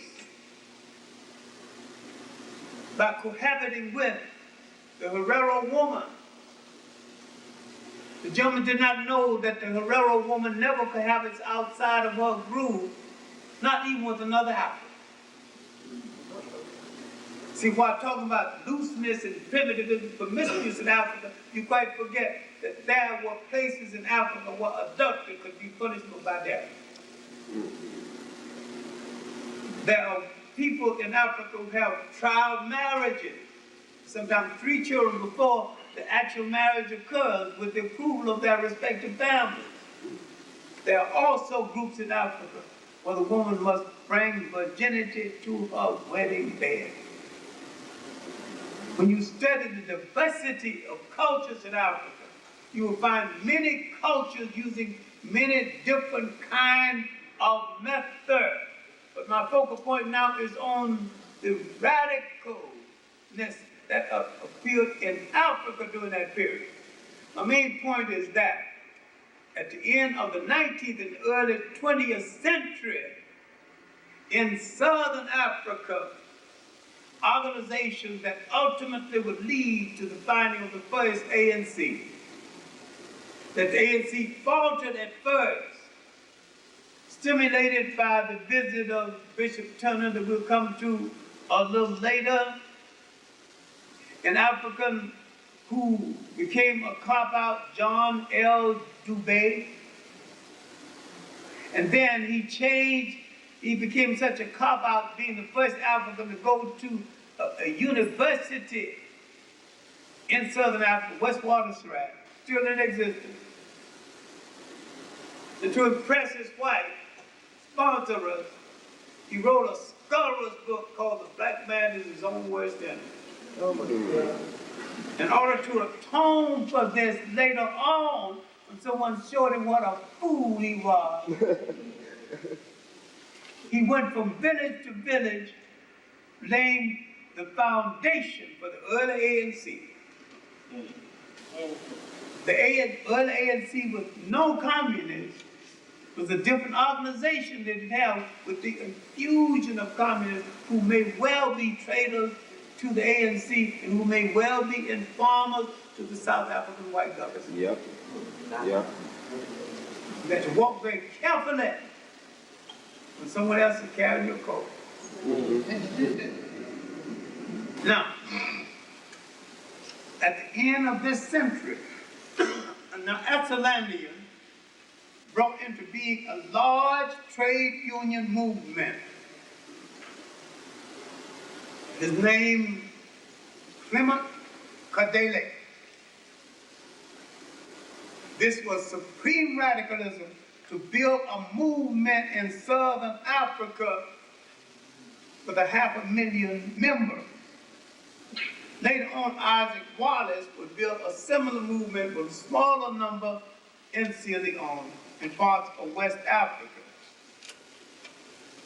A young radical, Casey Hayford, after the exiling of King Prempeh and after the last Asante War led by a radical woman, Ye Asantewa, Casey Hayford would start a demand for the return of the royal family and convert that demand into a demand for independence. When he died in 1931, he sent for his leading student trained to take his place, Joseph V. Dunkwa, to send for J.P. And he said, J.P., the mantle is yours. You do not know Africa, there's a custom of passing the mantle, choosing your successor before you die, and making sure that he's going to carry out the program you have designed, and making sure that the people approve of the program and approve of him. All of this had been done before the death of Casey Hayford. But Casey Hayford, being the radical politician that he was, before this had found the Congress for British West Africa, bringing all the English-speaking British together, and he had authored a book worth reading today, Ethiopia Unbound, maybe Africa's first nationalist novel. But something else he had written, still worth reading today, is the truth about the West African land question. And he said that land could neither be bought or sold. It was the collective property of all of the people. Now, my main point is just to let you know that that was a universal radical activity in the African world, and that a Malcolm X who would emerge later to be the inheritance of this radical activity had not been born when it started. Now, back in the United States, the radicalism in New England was around the building of free institutions for blacks. Before the appearance of a Frederick Douglass, a young Barbadian, Prince Hall, had come to America on the eve of the American Revolution. And he saw the contradictions in the American Revolution. And he said that all this talk about freedom, what about us? At this time, West Indians or Caribbean people did not separate themselves from African Americans. But they knew what a whole lot of you seem to have forgotten, that one slave ship stopped in an island called Jamaica, and these Africans became Jamaicans. Another slave ship started in an island called Barbados, and these Africans become Barbadians. Another slave ship later, 100 years later, stopped in the United States, and these Africans became Americans. That the slave ship did not bring any black Americans, didn't bring any Jamaicans, didn't bring any AKAs, didn't bring any Deltas, didn't bring any Elks, didn't bring any low yellows or high yellows. All of this came as a result of the struggle to survive and people making compromised decisions in order to survive. Some they had to make, and some strategically they made for survival reasons. Now the Africans being remade away from home began to relate to a form of radicalism away from home. This first half of the 19th century needs to be looked at because this is the period of the massive slave revolts in the West Indies, the end of the nation of Palmares and Bahia in Brazil, where Africans had established an independent state before the American Revolution, the crushing of the Babis revolt in Guyana that started before the American Revolution. You must understand all of these rebel activity that started among African people before the American Revolution. Then you must look at the 3 revolutions in history that's best known to you, all phonies, all fakes. The French Revolution, in its proclamation, the rights of man, did not change the lot of the French working class one iota. The storming of the Bastille, shown in so many movies and song and triumphs, and you see Ronald Colman storm the Bastille, early old movies. If you're old enough, and nobody's here old enough to know this but me, the man named John Bowles storming the Bastille. Well, the truth about the matter, all the nonsense about taking political prisoners out of the Bastille is pure nonsense. There were no political prisoners in the Bastille. 7 people in the Bastille, 2 certified insane. One a bewhiskered Irishman who thought that he was at least Jesus Christ, and on some days he condescended to be Julius Caesar.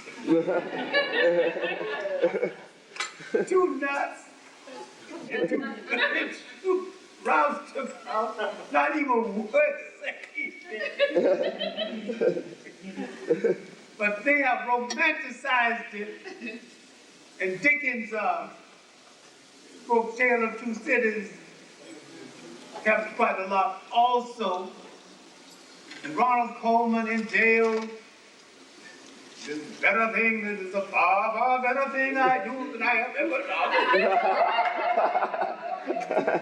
done. All of this movie fakery give you the illusion that a revolution occurred. The rights of man, a beautiful declaration, didn't help any French working class because the fight then was the maintenance of the slave system that helped everybody in France because some of the work filtered down to the lower classes. Building the ships, purification of the sugar, sorting the tobacco. So the slave system had began to reconstruct and rescue the economy of Europe. Now the American Revolution, another phase, was an argument between 2 levels of the English, old and new, and slave masters. The founding fathers were all slave masters. Some of the great heroes of the American Revolution were slave masters. And some of the heroes were not genuine heroes. Of course, Paul Revere made the right. In the matter, made it for the reason you think he made it. But he was also a bootlegger warning other bootleggers, hide this stuff before the British come and put a tax on it. He was right for that reason too. I didn't say he didn't serve his nation.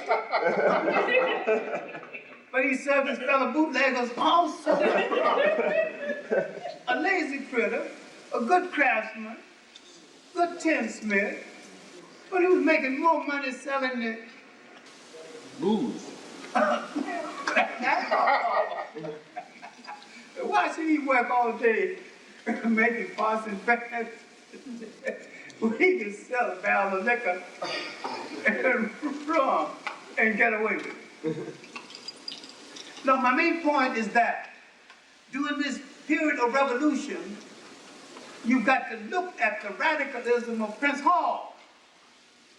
And you look at the Masons of today who have no relationship to Prince Hall, and they should stop calling themselves Prince Hall Masons because they don't have any of the principles installed in this organization by the radical Prince Hall. They told him if you're a preacher, you get respect. He became a preacher. They told him he got no respect. They told him if you own property, you get respect. So he owned property. Nothing changed. They finally told him you've got to have an organization. And he began an organization after the British refused to give him a charter. Some Irish and some Scotch, those peeved with the British, gave him an authentic charter. And what did he call this organization? The Masons, the Black Masons? No, he called it the African Lodge. And the first thing he established in relationship was a community school. Useful thing.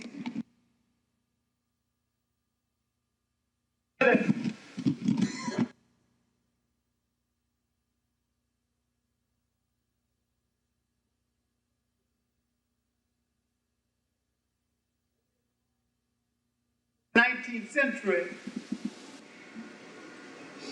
early part of the 19th century, the massive slave revolt, Gabriel Prosser, 1800, then McVeasy, 1822, Nat Turner, 1831, David Walker's appeal, and here we got to look at David Walker, because if you read David Walker's appeal and read Malcolm X's message to the grassroots, you will see a similarity. I'm saying here you have an authentic forerunner of Malcolm X in David Walker and his famous appeal.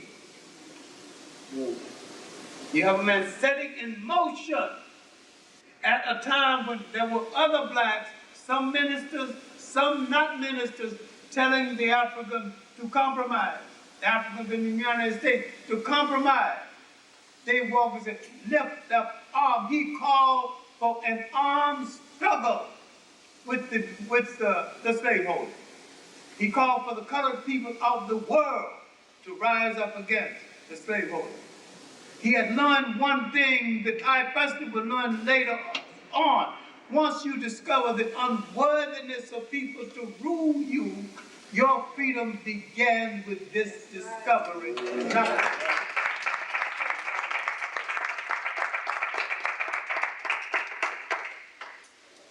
Now, in the midst of this, you have the finest example of a leader to emerge during this first half of the 19th century, Frederick Douglass. Now, Frederick Douglass was not a perfect human being, and too many times we lack the ability to extract from human beings the good that they can do without expecting them to be perfect in every way. He became too much trapped by the Republican Party, but we'll talk about this later. The main thing is that a radical class of blacks did emerge in the appearance of Martin Delany, who went out to Nigeria, a place called Abeokuta, searching for a place for settlement. The argument over the American Colonization Society had occurred. Douglass was correct in pointing out that this society was ruled over by a bunch of whites who just wanted to get rid of blacks, especially the black free man, because Douglass said that maybe the slave would like to trip a little better. Why are you sending these black abolitionists back to Africa, these free blacks back to Africa, instead of sending some slaves, freeing some slaves and sending them back to Africa? It was a good question for the time, it's a good question for any time. Because that choice of who to go back told you that the American colonization was a white scheme to get rid of blacks. It will prove itself more glaringly to be subversive in black interest during the period of Abraham Lincoln, and we'll just come to that fleetingly later on. But I'm saying that the first half of the 19th century, with the massive slave revolts,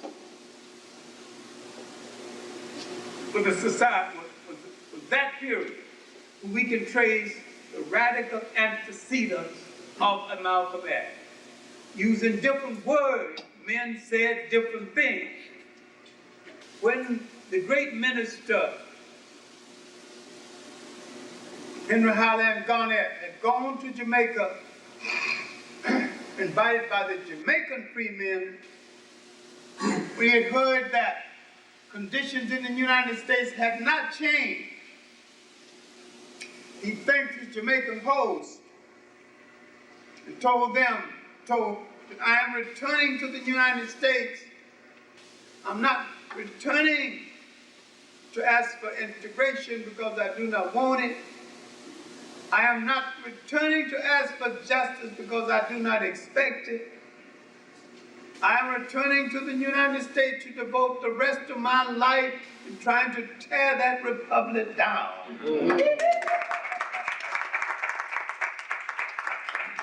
Black men don't speak that way anymore. We had to wait for a Malcolm X to emerge before someone said, either we be equal in the House or we don't care if the House stands. Now we have to tear the House down to get justice, then this is as a consequences of the fight, because we should pursue our freedom by any means necessary.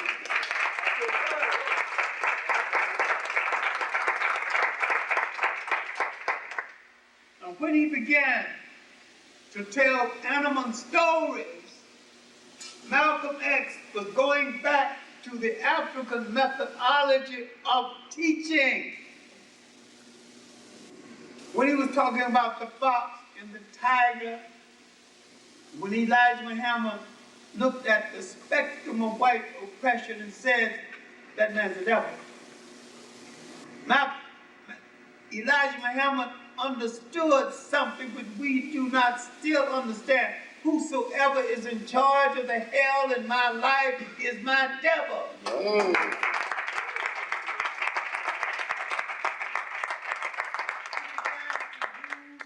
Symbol of speech. Now this is the way many Africans talk. So Malcolm X was not only in keeping with African folklore of teaching, he was in keeping with Caribbean folklore of teaching, he was in keeping with the world folklore of teaching. Because Africans illustrated stories by telling animal stories. Now let me tell you one to illustrate the point. It's a Nigerian story. An Igbo, told by the Igbo. A snake was riding down the road on a horse, and he saw a frog who shook his head and bit him. He said, Mr. Snake, you don't know how to ride the horse. Let me show you. The snake got down and let him gallop and show him how to ride the horse. And the snake got back on the horse and conceded that the frog could ride better. Then he looked arrogantly down at the frog, walking on the ground without any means of transportation, and said, to know is one thing, to have is another.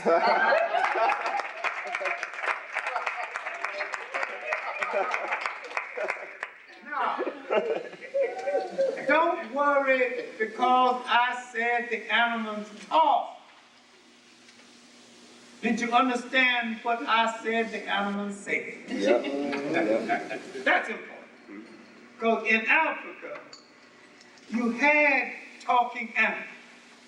The African assumed that inasmuch as God had to make the waves and the ocean and the spring, they had some leaves and some other parts of the wood, he had to turn those brown. Way on the other side of the wood, he had to turn those green. Way on the side of the wood, one side of the wood, he had to start the planting season, and another the rainy season. But maybe in his haste, he forgot to give the animals a voice. But the African gave him one. So the African walked down the street and sees a crocodile and says, Mr. Crocodile, where are you going?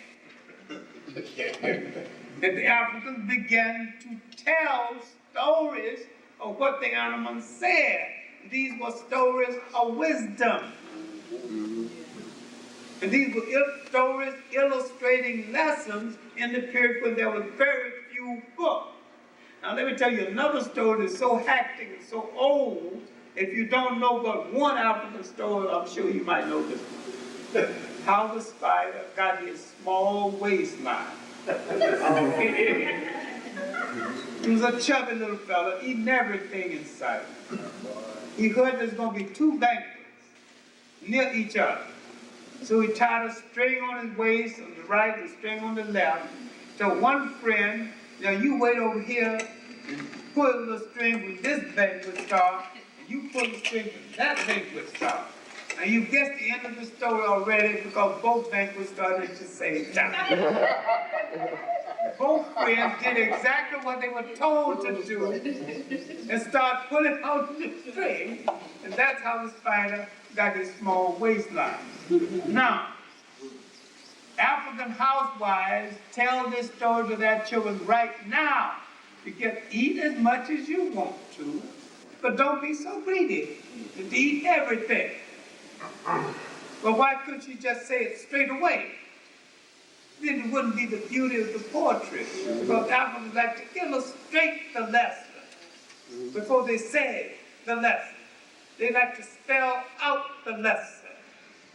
And sometimes I remember my mother, who I love like a deer even today, and she would look at me with her hand on her hip and say, She didn't have to look the second time because I knew that hand would come down in a place where it wasn't unwanted, and I would feel something. And a warning was all I needed. So she had spoken without opening her mouth. So we began to speak in symbols. Now, my main point, I wanted to let you know that Malcolm X's story about the fox and the wolves and the snakes in the grass comes out of old African tradition. And there are certain things that comes down to us through time and space and everything else. Years ago, I accidentally met Ray Charles here in Chicago.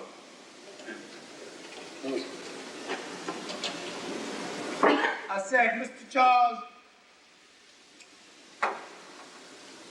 I believe the secret in your singing, what makes your singing so distinctive, is that there is a protracted cry in your voice.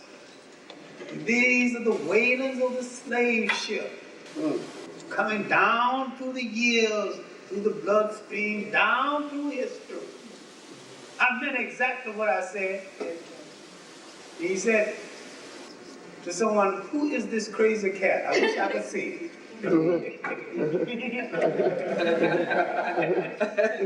He did not understand that our culture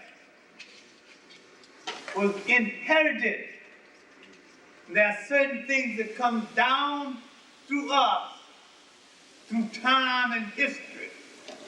And sometimes when you don't have an answer, you want to sound important while you're looking for the answer, and you want your listener to think you know the answer, you said this is genetical transference down through the veins. After that, you got to look for the real answer. But this answer holds your audience for a while and gives you the time to do some more study. Okay. My main point again is to relate Malcolm X and his stories and his teaching method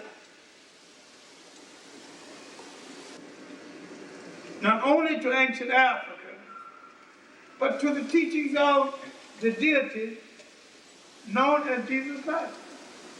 Now, how can I do this? Easy. Because very often, Malcolm X taught based on what was in front of him right then. He taught a lesson based on current reality. Now, to understand a Malcolm X, you have to understand this. I have said in a previous place that in another time and place and under other circumstances, a Malcolm X could have been a king, and a good one. He could have made a nation, and he could have destroyed a nation.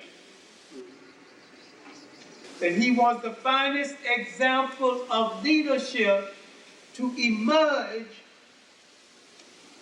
from the working class in Black America in this century.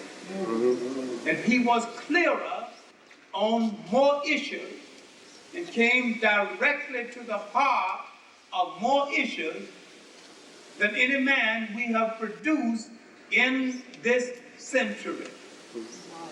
He did not have the time to intellectualize around this issue. That he came from the lower depths out of the mire, and he learned from every step of the way things that he would apply later on. And what we need to look at is the circumstances in the United States that went into the making of his mind and the making of his action and his ability to not compromise in a given situation once he had arrived at an explanation. Let's look at the death of his father. These early years, the mangled body of his father, thrown on the porch literally by members of the Northern Ku Klux Klan. His mother growing slowly insane. The children being taken away. His early years in school when teachers discouraged him from aspiring to anything higher than that of a carpenter. Planting suspicion in his mind about what he could be. Then, his gradual growth, never getting out of his mind the fact that he grew up in a society that was programming him to be a servant of the society other than to be a beneficiary of that society. Coming to live in Boston, then coming to Harlem, he would become both the servant and the user of that society. He would become a pimp. He would become a user of dope and a seller of dope.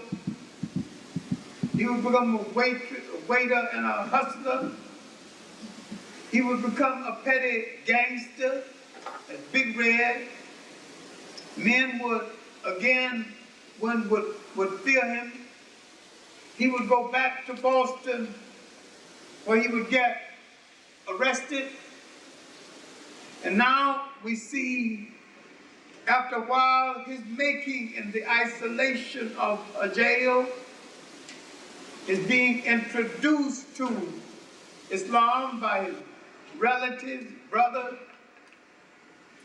his reading of the literature of Islam, his exercising discipline on himself by refusing to eat pork, his slow learning that became rapid learning, his ability to try to train himself with words, taking a dictionary and starting from A, which tells you a whole lot about misconceptions of education in the United States. His fascination for Elijah Muhammad before he had even seen him. His final emergence from jail as a Muslim, heading a mosque in Detroit, becoming active in Chicago, marrying, coming to New York. And I would meet him in 1958 after my return from Africa. I was head of an expedition called the African Heritage Studies Expedition, the first expedition.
From slavery to colonialism.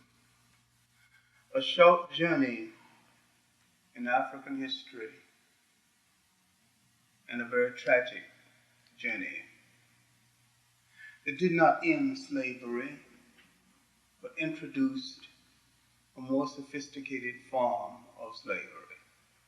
There's a need to define what slavery is, especially in relationship to African people, and then to look at that period from approximately the end of slavery to the beginning of colonialism, another form of slavery. I maintain that slavery and Western dominance over most of the non-Western people of the world did not end, was transformed. And this transformation gave a lot of people the illusion that slavery was over.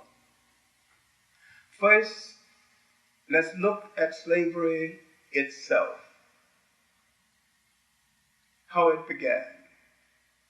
Those years between the first appearance of the Portuguese along the coast of West Africa in the 1430s, 1438 to 1442 to be exact, were not years when there were extensive engagements in the slave trade.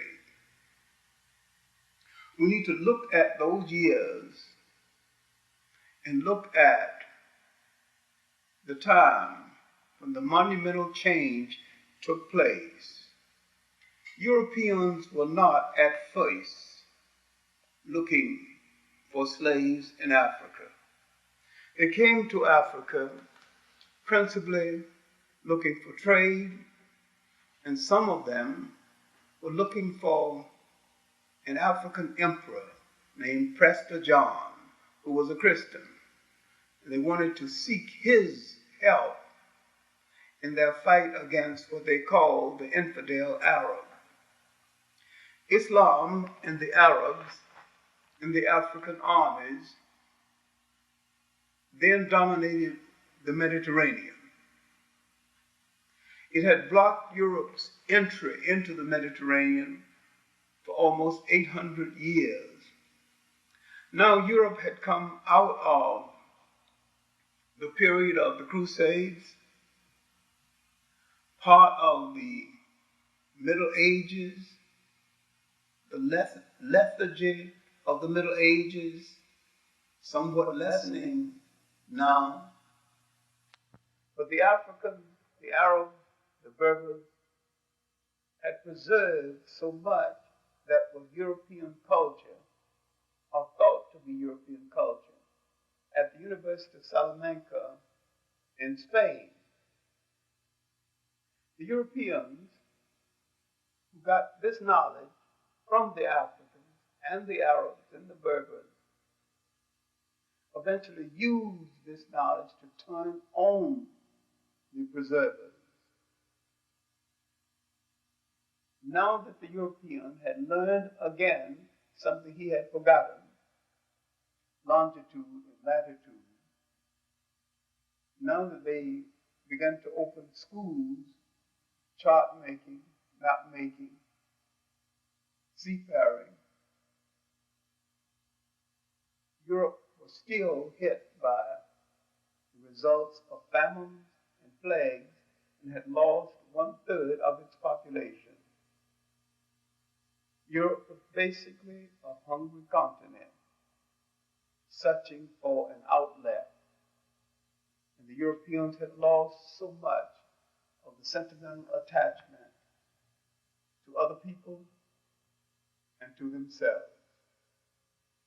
So now, with the sanction of European institutions, the slave trade began. But it did not get underway in earnest until after 1492. It was after 1492, in the opening up of the so-called New World, that we find the need for a large labor supply. And because the Indians had been either killed off or died off from diseases, it was suggested that the African be used in this capacity. This was a tragedy, of course, for the Africans, considering the fact that there were billions of people in the world other than Africans. So the question arises, why the Africans in this traffic? Why the enslavement of the Africans as against other people in the world? Why not the Asians? There were more of them. Why not other people? Well, it seems that the African suffered something then that he suffers now. A kind of political naivete, and he had no knowledge of the strangers visiting his land. He began to invite the strangers to dinner. He began to assume that the strangers had the same human qualities that he had. They came as guests and stayed as conquerors. The wholesale murder and disappearance of the people Christopher Columbus called Indians made it a necessity to recruit a new labor supply for the opening up of what is called the New World. So the business got underway, mostly initiated by Spain and Portugal. Then, with the ear of the paper trade, and partly with the sanction of the paper trade. This condition continued for almost 100 years, this Portuguese and Spanish domination of the trade.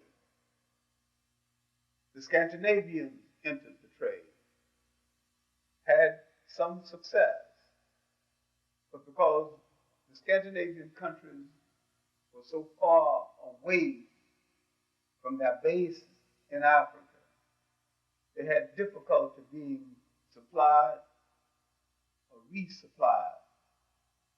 England had a difference of opinion with the Catholic Church and did not enter the trade until that difference of opinion was settled. That difference of opinion was really settled by England adopting Protestantism and creating the embryo of the Church of England that grew into a great institution, also with its rationale for being in the trade. Now, the trade would last in some form for over 300 years, starting in the 1400s, ending early in the 1900s. This trade would drain Africa of its finest manhood and womanhood, of its finest resources. This is described most graphically in the best-known book by the late Walter Rodney, How Europe Underdeveloped Africa. It was no favor to the Africans at all. They were in one of the cruelest binds of history, a bind where they either had to surrender their neighbor or become a slave themselves. In the east coast of Africa, the Arab slave trade had started. The Arab slave trade started 600 years before the European slave trade. Drained Africa of so much energy and organization that Africa did not have the energy and organization it needed to mount an offense against Europe. Another forgotten page in world history. Now Europe has regained her control of the Mediterranean, lost after the fall of the Roman Empire. Europe is on its way to again be a world power. Again to be a world power at the expense of another people. Europe did not have within itself enough resources to change its economic system, to really change feudalism and create the basis for modern capitalism. All these resources came from outside, came at the expense of the African to a great extent. Entire towns were built in Europe, especially England, to supply not only the slave trade, but to supply textiles and bric-a-brac sent to the colonies, sometimes in exchange for slavery. The rum business then began to flourish as never before. Now you see the connection between the Caribbean islands, the rum business, the buying of slaves in Africa for rum and sometimes for ammunition. And while England was late in getting into the business, once it got into the business, it was furious and it became a business. It was slave stock on the British exchange. And many of the people that the Africans had protected in Spain, especially the grandees, went to Atworth and found the Dutch East India, the Dutch West India Company. Africa's former friends did not come to her assistance. Africans had no friends in all the world. It was African military might that had stabilized the Arabs in Spain and the Mediterranean. Now the Arabs was against the Africans. The grandees were now insurance brokers and founders of institutions that will make its profit on the slave trade. So it continued from the 16th century into the 17th century. Now, at the end of the 18th century, slavery had reached a saturation point. Had reached a saturation point and had proven to be an unwieldy system of labor. And this system now came under question by the slave traders themselves. They weren't making the profit they had previously made. Now the business would continue another 100 years in spite of their misgivings.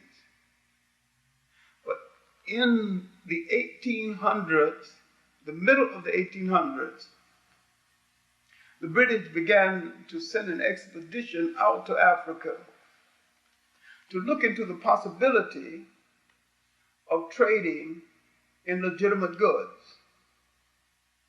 They wanted to say, we've got something we can offer the Africans got something they can offer us.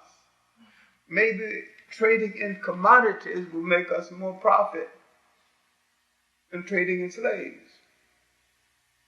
But the group that was sent out, the British Indo-African Exploration Expedition, lost political power in the interim. And the old slave traders took over and continued the trade. But 1807, the United States began to challenge her older relatives. They made a ship called the Yankee Clipper. Now America was not buying all of its slaves from the English, the Portuguese. America was now going directly to Africa and picking up its slaves. This interference and this jealousy was part of the cause for the War of 1812. Besides, Haiti had already revolted. Jamaica had revolted longer than Haiti. And the system itself was in danger. The British abolitionists, Wilberforce, Granville Sharp, later Clarkston, had emerged. They were preaching against the system of slavery of the African, but they did not preach against the exploitative system of child labor in England. Nor did they sponsor a single piece of social legislation in England improving the lot of the British working class. So the abolitionists were somewhat questionable in their sincerity. All right, now, the Africans had begun to mount resistance against the system at this time. The massive slave revolts in the United States had already started. The slave revolts in the West Indies started 100 years before. Now they had something to deal with. The British outlawed traffic in slaves at sea, 1807. On 1830 or 35 or thereabouts, the British began to eliminate slavery in some of its colonies. The elimination of slavery in the West Indies is highly open to question. Open to question because many of the slaves freed from the plantations, now having to take care of themselves, now having to feed and house themselves, eventually returned to the same plantation where they were slaves, knowing no other labor, and hired themselves out for a pittance. And the planters got the best of the deal. And so slavery really continued in a transformed way as against a more brutal chattel way. Because there was no place for a slave to go to seek employment to feed himself. That bind existed both in Africa, Caribbean islands, and in the United States. In about the middle of the 19th century, the Moret Bay concern, in fact, there were several kinds of revolts in different parts of the island, but mostly in Jamaica, where most of the Caribbean revolts occurred. The earlier revolts in Cuba. Now, these revolts and the disappearance of the British craftsman had created a Caribbean free man. And the Caribbean free man now made contact with the African American free man in the United States, especially those in New England. The winters in New England were long, and to pay for a slave all the year round just to have his labor for 6 months wasn't profitable. So the slave began to buy his freedom. The industrial slave developed, and he became a ship's caulker, or an industry at that time in wooden ships, masons, carpenters, basic craftsmen, entering the embryo of American industry. But the great turning point would take place 1884, 1885, when these European nations who had been doing errands for the colonialists began to have colonial aspirations. The King of Belgium had spent considerable money in his extracurricular activities. Belgium, not a particularly rich nation, began to look around for something to exploit. At least the king did. All of this brought about the Berlin Conference, 1884. Now the Berlin Conference is meeting the two dissident nations without colonies are now making a claim. Germany and Belgium. Belgium in this conference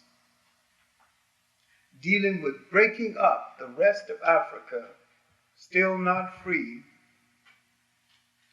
Belgium would get the Congo, now called Zaire. Germany would get 4 big pieces of Africa, part of the Cameroons, Togo, Southwest Africa, and the country we now call Tanzania.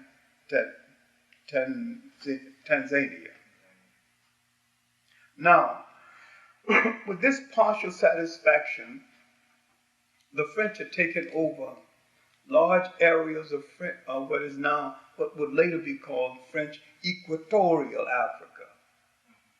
And the French would now consolidate the pieces of that empire into one.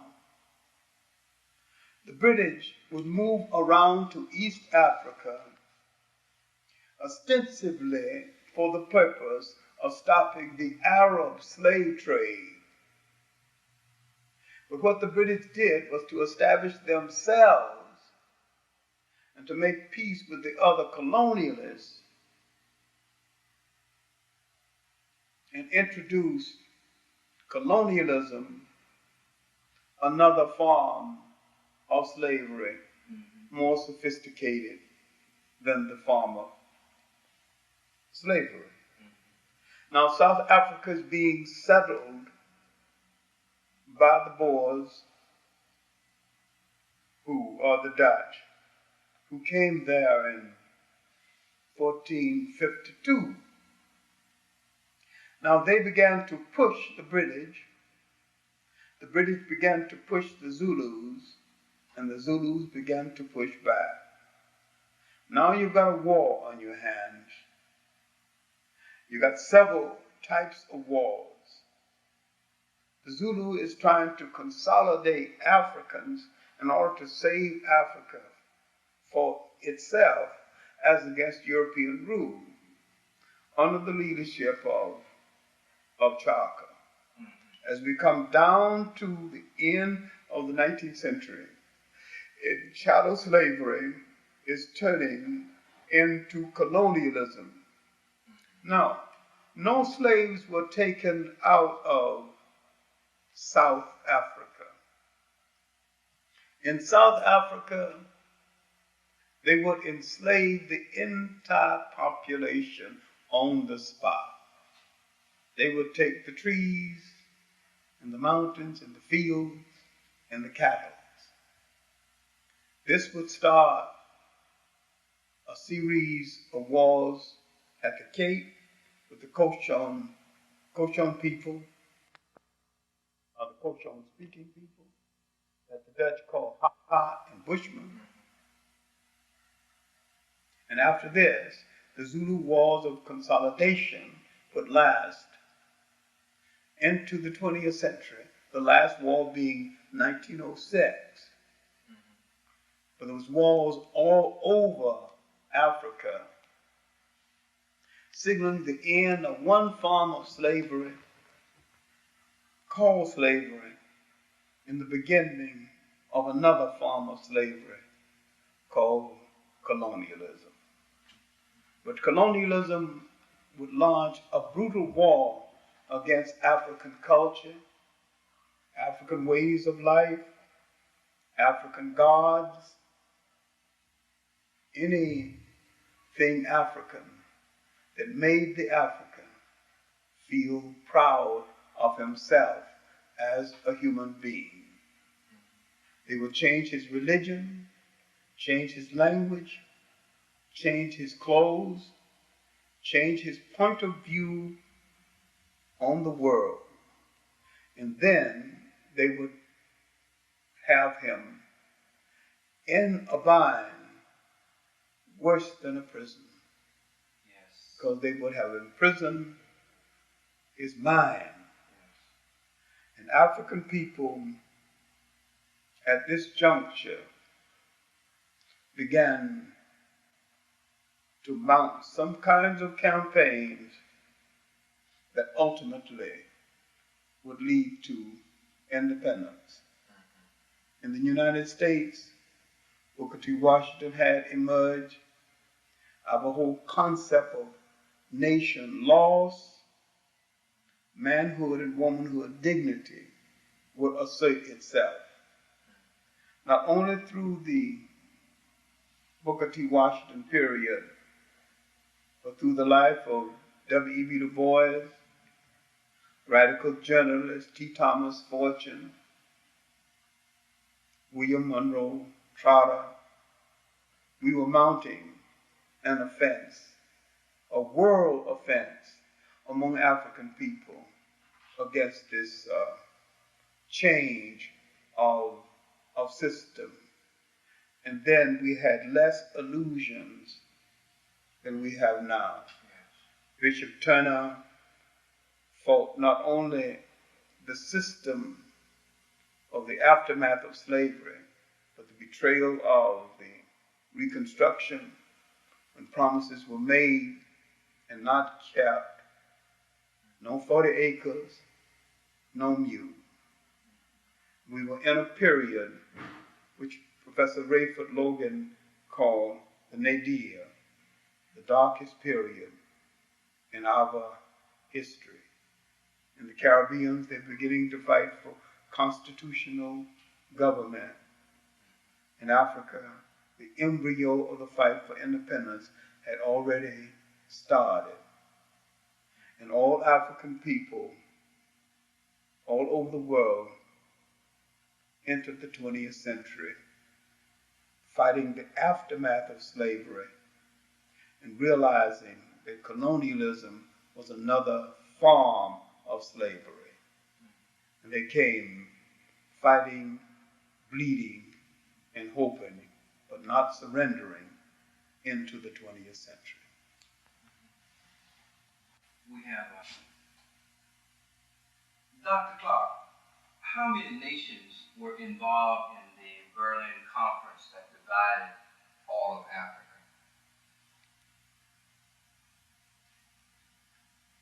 Germany, Belgium, the United States involved. It's about 11 nations who would admit they were involved, but really most of the nations of Europe with territorial ambition were involved. All of the colonial nations, France, Portugal, Spain, was directly involved. There were nations indirectly involved, like the United States, who kept pretending that it was not involved. How did it come about? I mean, European nations just decided that they wanted to divide Africa. No, you see, the imperial nations that had cut a bigger piece of the pie than others thought they deserved had to pay attention to these large European nations like Germany and Belgium, now asking for a piece of Africa. And France that didn't think it had enough, and France ended up with the largest piece, but the Belgians ended up with the richest piece. Do you want to be on tape? Asking the questions this time. So at this particular time, Africa as a nation was a broken nation.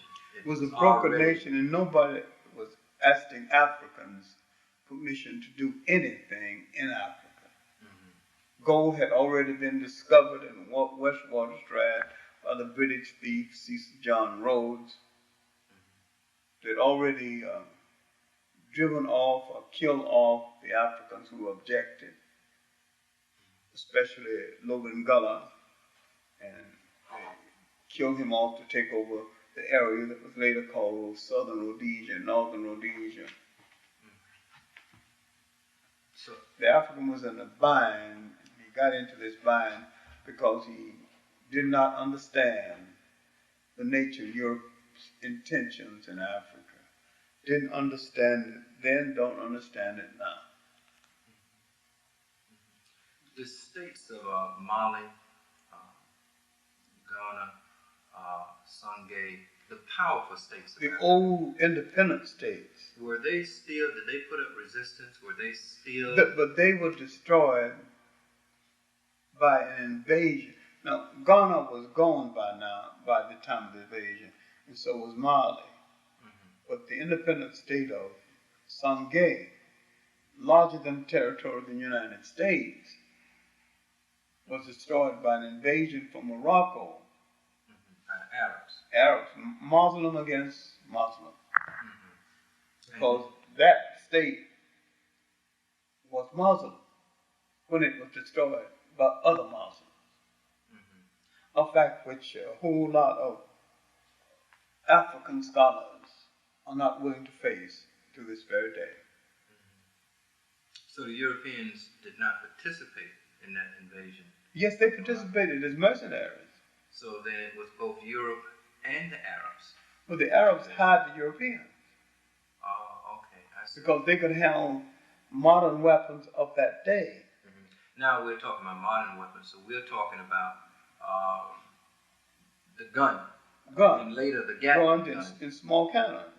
Guns and small cannons, which the Africans did not have. Did not have. But the army of Sangay had never known defeat 300 or 400 years. And when they got wind that this group was coming across the Sahara, they sent a sufficient force out to meet it. More outnumbered it. But the Africans didn't have any guns. So the gun was the turning point. The gun was the deciding point in the fall of the empire. Now the Arabs, Berbers, Europeans, whoever else they had in this motley crew of invaders, they literally destroyed the great educational institution, the University of Sankore. 4 years after they were there, 1594, the invasion occurred in 1591. They exiled the great scholars, including the great master scholar, Ahmed Baba. So if we're talking about this period, in African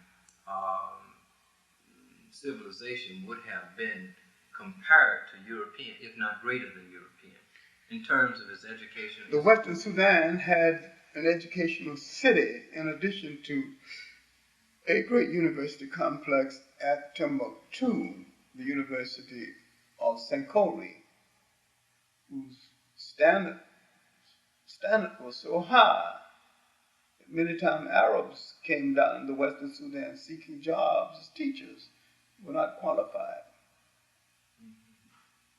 And Ahmed Baba, who wrote 47 books, each on a separate subject, wasn't trained any place except inside of West Africa, called the Western Sudan.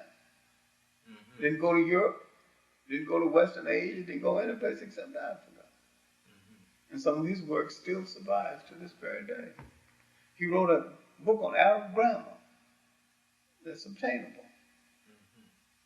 And he tried to tell these Arabs, we're your co-religionists, we're your kin and faith. And we're Muslims too. You just slaughter them. Pay no attention to them. This not only was a tragic event in the history of Africa, it was a tragic event in the history of Islam.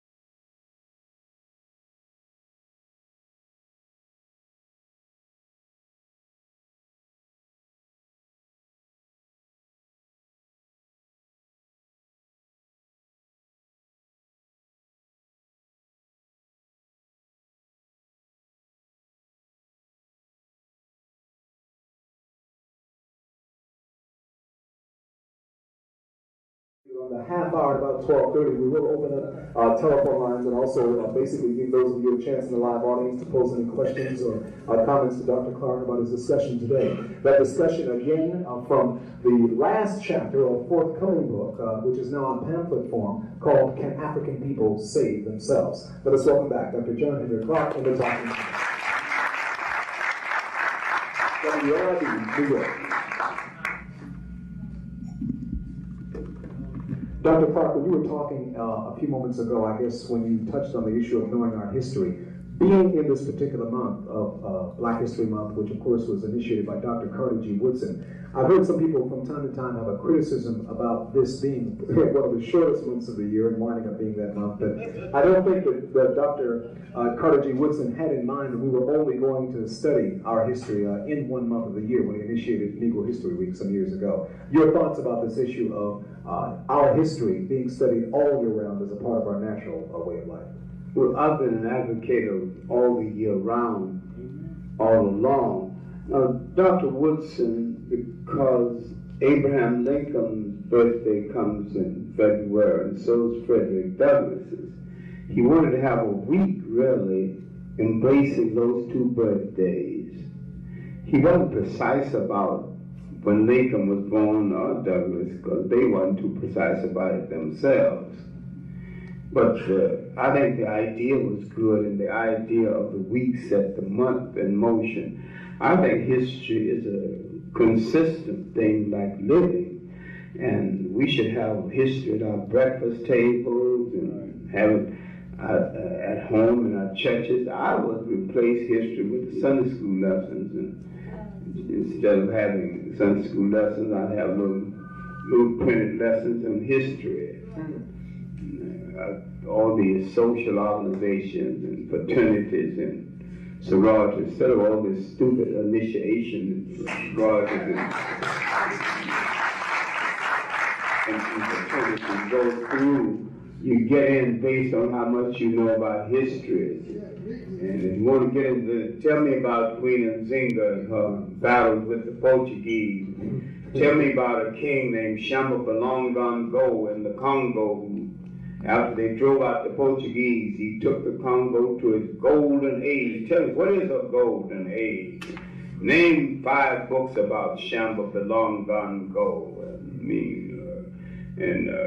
The rumor is that, and the assumption that Chaka, the greatest of the Zulu warriors, fought white people.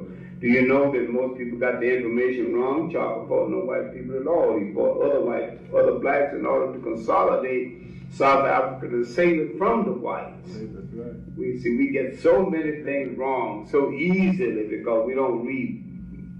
Now, don't read D book, we don't read A book. On the subject, we call this cocktail history. You know, your undergraduate degree is one cocktail, and your graduate degree is the second cocktail. You graduate, your PhD is the third cocktail, and then you know everything. And he read one book. You're listening to WLID New York. We continue in the Talking Drum with Dr. John Henrik Clarke. The series again, Can African People Save Themselves?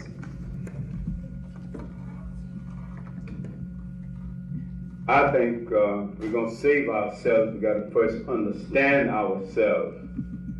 We must understand the African freedom explosion in the world, in the Caribbean, and in Africa. Remember now, in spite of all the talk about blackness and the black revolution, and the need for a black university, there's not a single black state in the Caribbean islands or in Africa. They're all imitation European states. We must bring into being the role model of an African state based on African values and African tradition. Our enemy fears a people with a value system more than they fear a people with an army. And when a people destroy your value system, they destroy something among you more valuable than your defense system. We have to regain our value system. People must say, I don't do that because we're just not that kind of people. They say. And mean it. We have to restore some of the things we had in this country, in Africa, and in the Caribbean islands. The fact that everybody looked after everybody. If you understand that, it's kind of a community enterprise. If this little child hasn't got his clothes fastened, everybody's concerned about it. Until he gets to get himself straightened out and somebody wipes his nose and, And they tell his mother's kid was out here unkept. Who was responsible? Whole community zeroing in on a single little item. A little child who didn't have a clothes button. That was humanity. Now we say, touch my child, I'll kill you. I mean, he should be touched. We have to get back to the point where everybody's concerned with everybody. Now you're coming. And we might have to have a block by block organization. See a stranger in the block, hey, what you doing here? He might bother some, he ain't got no business bother. If he's seeing a lady in the block, ask the lady, is he straight or not? No. Who is he?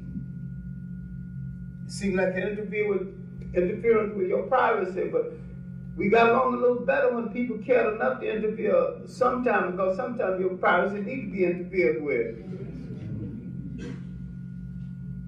to your benefit. So to save ourselves, we must get back some of the old community values we used to have. I came from a family of 9 children.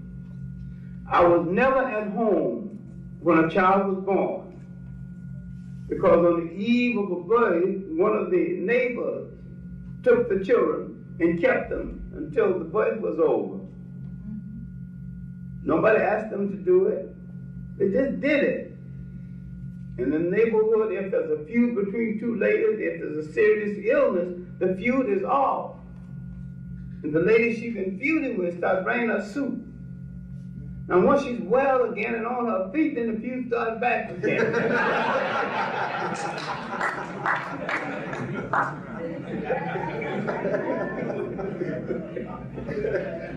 But nobody struck at you when you had serious difficulties. And when the community reprobate, the biggest drunk, liar, womanizing the community died, he got a decent funeral. We say, it's out of our hands now. Let God take care of it. That was part of our humanity. I noticed this when my stepmother died.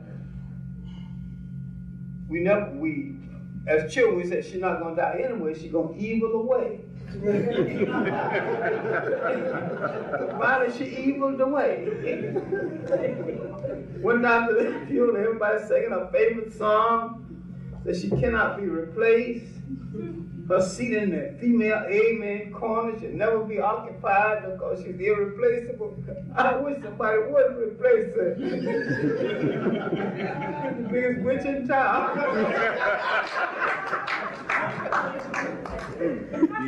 But she's dead now, so nobody's thinking about how hard she used to whip me. It's all over now. It's forgiven. Then having studied African culture on the spot, and having studied the culture in New Orleans, the backwoods of Alabama, I know that we are beautiful people, and we've got a lot that we can use to save ourselves, but we've thrown so much away. We need to regain. There was no such thing as an invitation to a wedding. It was assumed that the community is invited. So the community came. It was assumed you're going to bake a cake. So you bake a cake, there was too much cake. But everybody had plenty of cake and some to take home. And nobody got hurt. And sometimes there's some confusion as to who's going to fix what. Then everybody fixed and it was too much, and so everybody took some home. But the bride and the groom didn't pay the money. Our weddings cost thousands of dollars, and it cost nothing. That was our humanity. We have to get it back again. In this country, the Caribbean islands, then we have to stop telling lies about each other, our respective development. The Caribbean islands, you had a majority. In Africa, you had a majority. There were certain things expected of them that they have not delivered. We in this country could not have delivered the state. No matter how wise we were, we could not have delivered the state against the odds that we have always had arrayed against us. We expected Africans who had enough number to gain control over the state apparatus. And that hasn't been done because too many people have been imitating the concept of government as laid down by their former colonial masters. We have to free ourselves from this period of imitation. We've had a generation of imitations. We have not looked back creatively. This is why we have not successfully looked forward. Had the members of the civil rights movement looked back at that 19th century, that was 10 times more radical than they were. Sure. They could have built the 20th century. That's right. Yes. They didn't look back to their foundation. They couldn't build for the future because they didn't know the past. And ultimately they end up betraying each other. We have to look both ways, but we cannot ignore history. We cannot ignore that clock that we need to tell our time of day. And people who came before. We cannot ignore the fact in the 19th century we produced ministers 10 times more radical than Martin Luther King. Henry Holland Garner, Rangel Ward, these men around Douglas. And at the end of the century, Bishop Henry McNeil Turner. That's way back.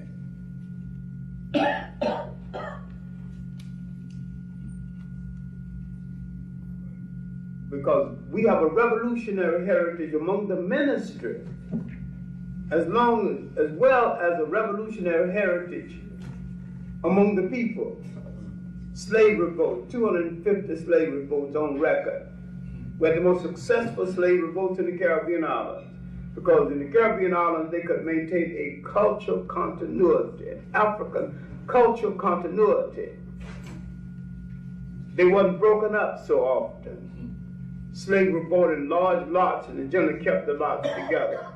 The slave masters thought they could work them better that way. They were right, but they forgot one thing: they could revolt better that way. That's right. Because they kept their language together. They kept their drum together. They kept their habits and their customs together. This is why the first clear nationalist in the Western world would appear.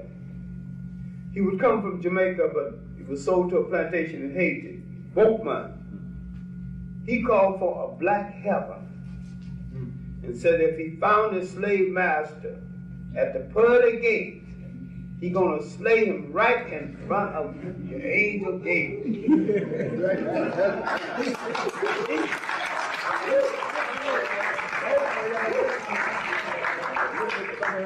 So we talk about the Haitian Revolution. We give credit to Toussaint, Dessalines, and Christophe, as we should. But that revolution was set in motion by two slaves formerly from Jamaica, Macandel and Boatman. Right. And Jamaica fought longer and harder than Haiti and did not become free because the British could destabilize the revolt in between. And it takes 10, sometimes 20 years to mount the momentum for a revolt. Haiti's revolt unfolded over a 20-year period. And each time one leader fell, another one was right there to take his place. Beautiful.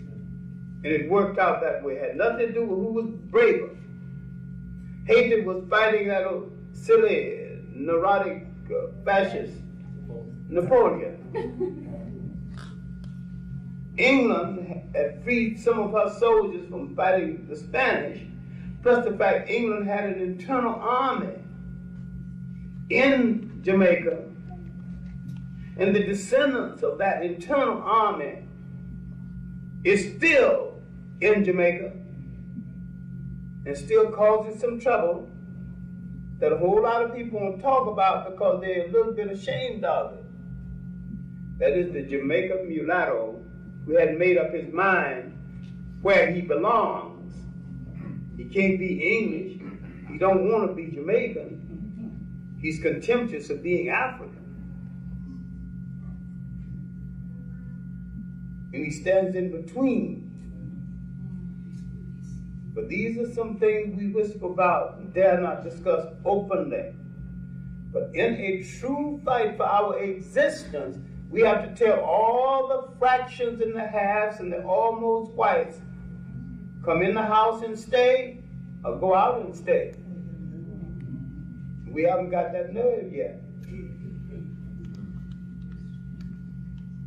We cannot fight a true revolution with people with split loyalties. See?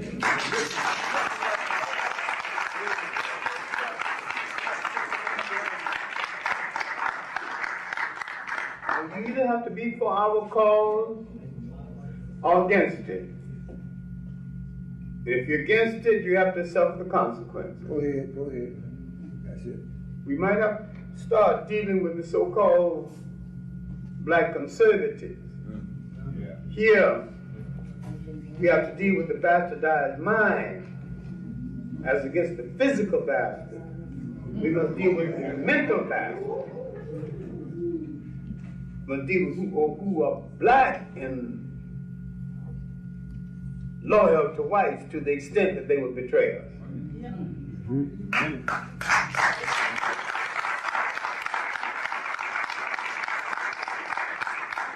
Dr. Clarke, could you, for a moment, take us into Brazil? It is an area in terms of South America that not many people really are clear about in terms of Palmares and Quilombo and that whole situation. No, Brazil was the great human laboratory during the period of slavery and afterward, because, see, when the Pope said to Spain and Portugal, you take the East and you take the West, and you two Catholic nations stop fighting among yourselves, Spain got more than its share. Then when Portugal approached the Pope, the Treaty of Tordesillas, 1493, gave Portugal, Brazil. Brazil was so big the Portuguese couldn't manage it. Then there was two Portuguese slave trades, one supplying Brazil, one supplying the general Portuguese slave trade. Brazil was so big, many Africans in Brazil bypassed the auction block and went straight to the forest and the hills. Were never slaves. See, and here they found two distinct African cities, Palmares and Bahia. Palmares lasted about 110 years. And another thing, the Portuguese scraped the human barrel. We took the poor Portuguese, the wretched of Portugal, the wretched of the whites. And when they got there and announced to these wretched people who hadn't been treated too well in Portugal, all of this is for the mother country. They said, the hell with the mother country, this is for me.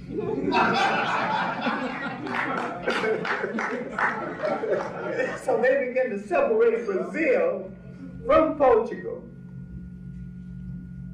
And when there was a shortage of white women, the Portuguese petitioned the Catholic Church for the right to marry the black woman.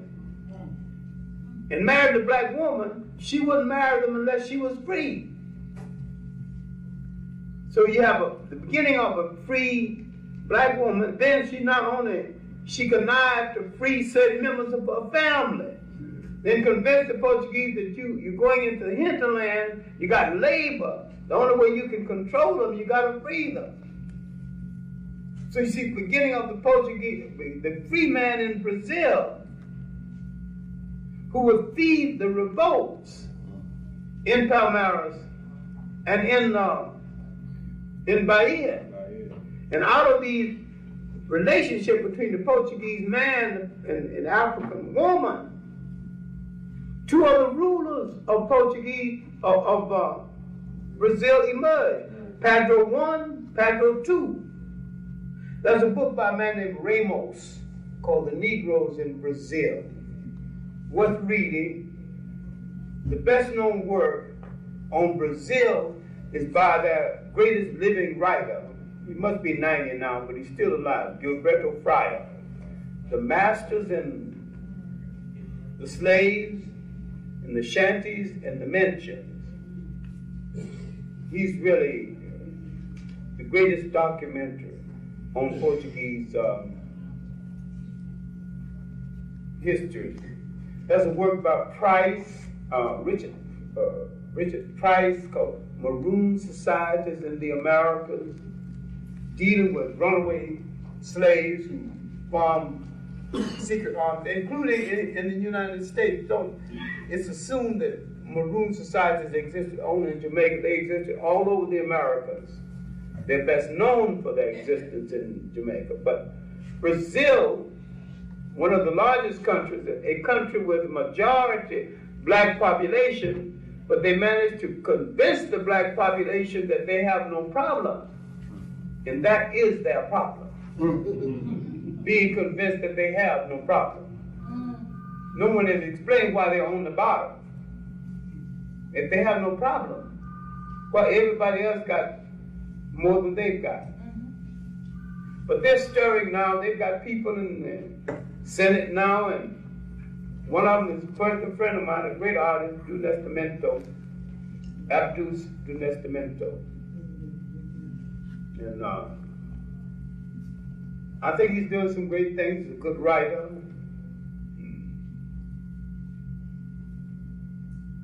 The one item that you might not approve of is that he's married to milk instead of chocolate.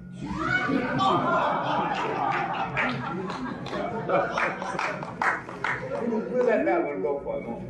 Dr. Henrik Clarke is on the live at the World Famous Apollo Theater. I think it's just very. We will break for a moment. We'll come back with the conclusion of Dr. Clarke's talk and also the chance for you to talk with him directly at our center stage microphone and of course on our telephone line too. More when we come up at the GVD at the Apollo on Top Radio of the 90, WRI.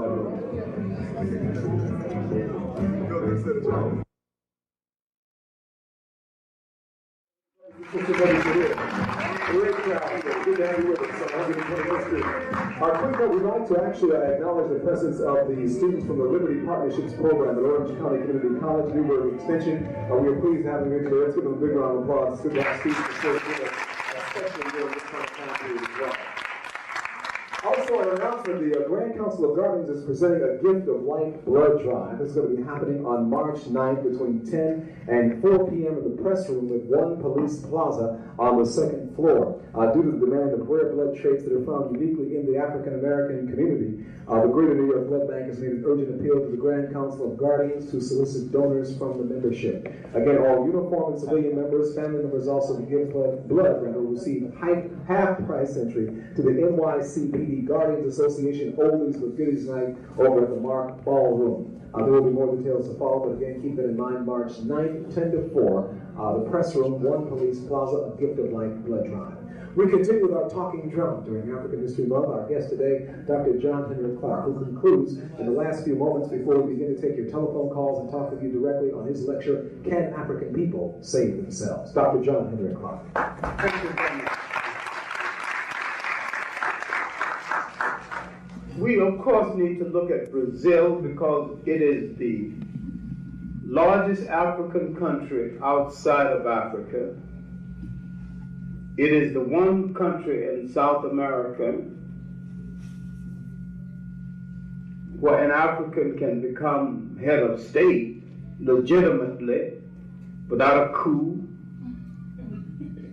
I mean, if they all voted, they can just vote him in because they got the numbers.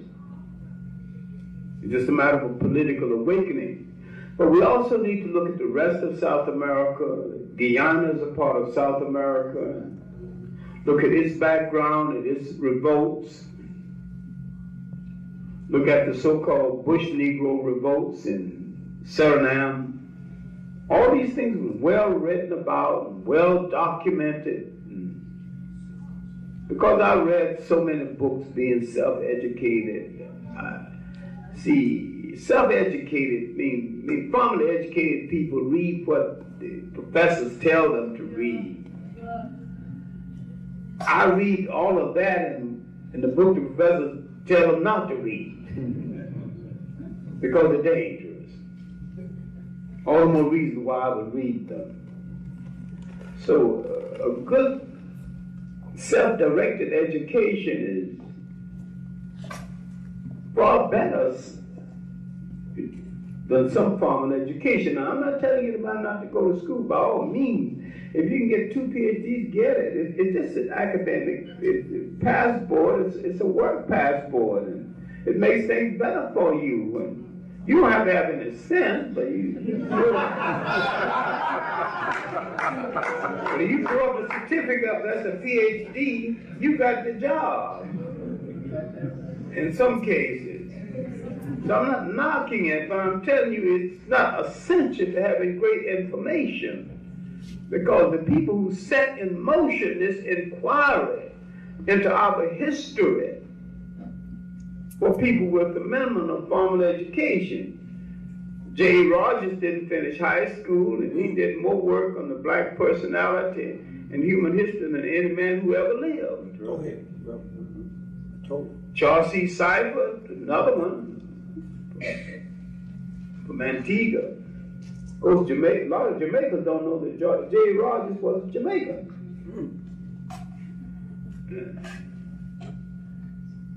Seifert, who did a lot of work that didn't get published, including extensive work on the African contribution to the brotherhood of man.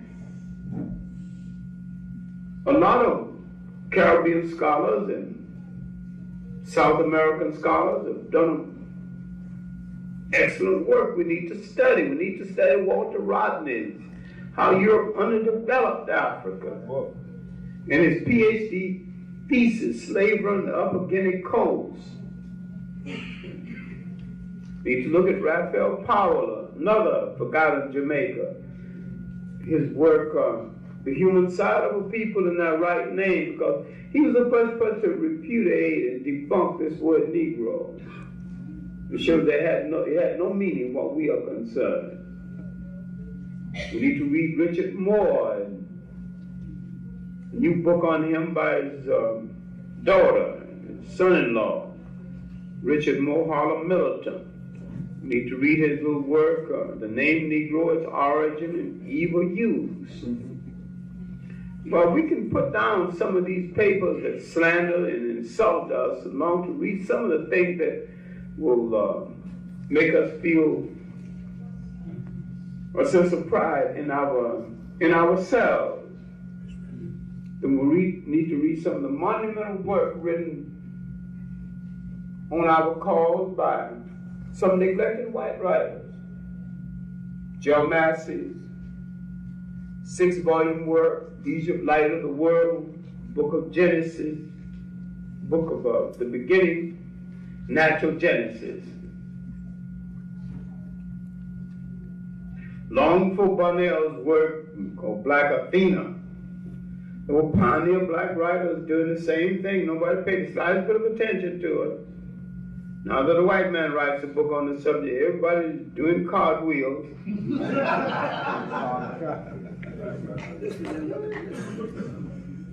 He takes a lot of his information from Dr. Ben. You read his work, but you don't read Dr. Ben, who he took the work from. If you think I'm scolding you, you're right.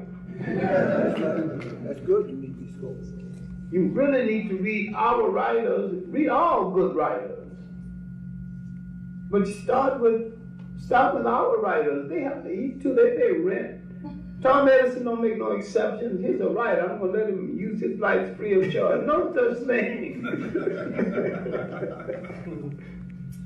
But take a little time and pay a little attention to what I'm doing. And all this talk about Malcolm X, and if you forgive the modesty, I did a halfway decent anthology 20 years ago that now has been reissued.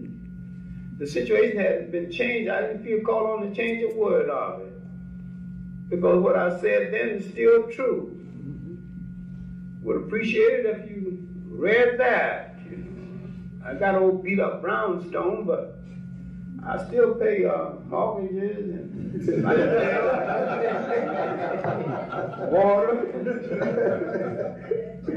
Well, appreciate your patronage. Dr. Clarke, what's the schedule for the book that you mentioned, which is coming out again? Well, he said May or June. It's the African World Press. He's also bringing out a book of the lectures that Dr. Ben and I delivered in London, New Dimensions of African World History. We've added material to it over and above the lectures, and that's supposed to be ready in February. Now he said March. And of all things, a lot of people don't know, I used to be a poet too, so thanks to a lady from Barbados who lent me $360, I had a book of poetry published in 1948 that's now going to be reissued. The early poetry of John Henrik Clarke. That's supposed to be out in March also. So I'm going to have a lot of books in my 3 books on Harlem, in the process of being ready to come out again. Harlem Voices from the Soul of Black America, Harlem USA, and Harlem a Community in Transition. So when you see them, and if your pocketbook is disposed to give me a hearing, I'd appreciate it. And, go ahead, Let us really express our appreciation for Dr. John Henrik Clarke today, live in the world famous Apollo Theater. Certainly one of our celebrated artists today. We will begin taking some telephone calls first. We have some people who have been holding on the telephone for quite a while now. We'll take those calls and then move into our live audience. If you have questions or comments for Dr. Clarke, you can line up at our center stage area microphone or whatever comments you'd like to share with him today. We'll start first with our telephone calls though right now, 692-9542 and 1-800-332-1023. Listen to Talk Radio 1190 WIB. I'm going to tell Gary Burger. This is the GBE Live at the Apollo. Good afternoon. Hello? Yes, good afternoon. Yes, how you doing? How you doing, Dr. Clarke? Fine. I appreciate you naming those books about what to get, what to read, and if you keep it up. And also, I'd like to ask, did you say, I don't know if you or Dr. Ben, one of y'all said that there were people before Adam and Eve, and if it were, you know anything about it, what book could I get for that information? Well, I didn't say it, but it's true. And what book, where can I find that information? Any book on the origin of man would trace that. You can get Dr. Leakey's work, and Dr. Leakey's son's work called Origins, Robert Leakey. And every time I mention that, it's hard for people that I say it to.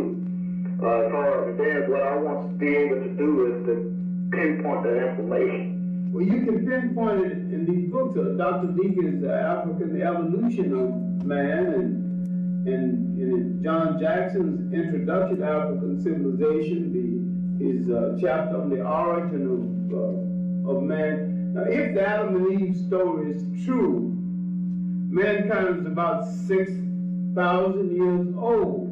Now, what are we going to do with the information that proves that in Ethiopia alone, functioning mankind is about 5 million years old? To the caller. Thank you, caller. Talk Radio WIB, GBE Live at the Apollo with Dr. John Henrik Clarke. Go ahead, please. Yes, good afternoon. Hello, you're in the air. Go ahead, please. Gary? Yes, what's up? Good morning, Brother Gary.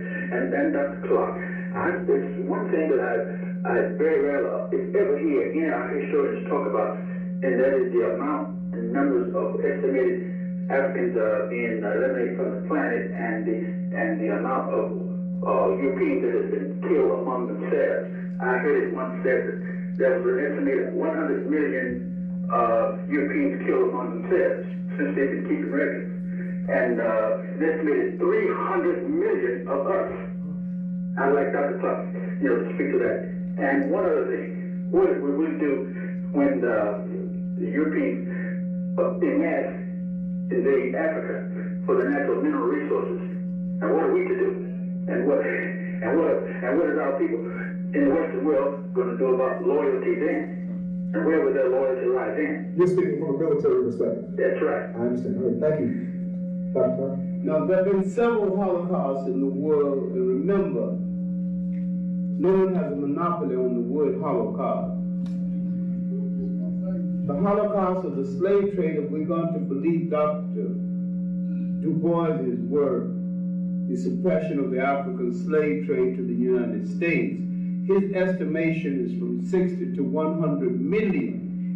There have been new estimations since then, using more scientific data, especially by young Nigerian historian Nkora, and he said that it could have been 200 million. And he's gone through the ship's logs and how many was taken out and how many was delivered. So his estimation is close to right. Between World War I and World War II, close to 2 million Europeans were killed at the hands of Europeans. Now, since colonialism, after so-called slavery, I maintain that slavery is still with us, that it was transformed but not eliminated. In the Congo alone, they must have killed 25 million or more, and that at least 50 million Africans died in the colonial system, not including those who died from starvation and deprivation. I maintain that Europe's impact on the world has been an act of protracted murder, and it still is.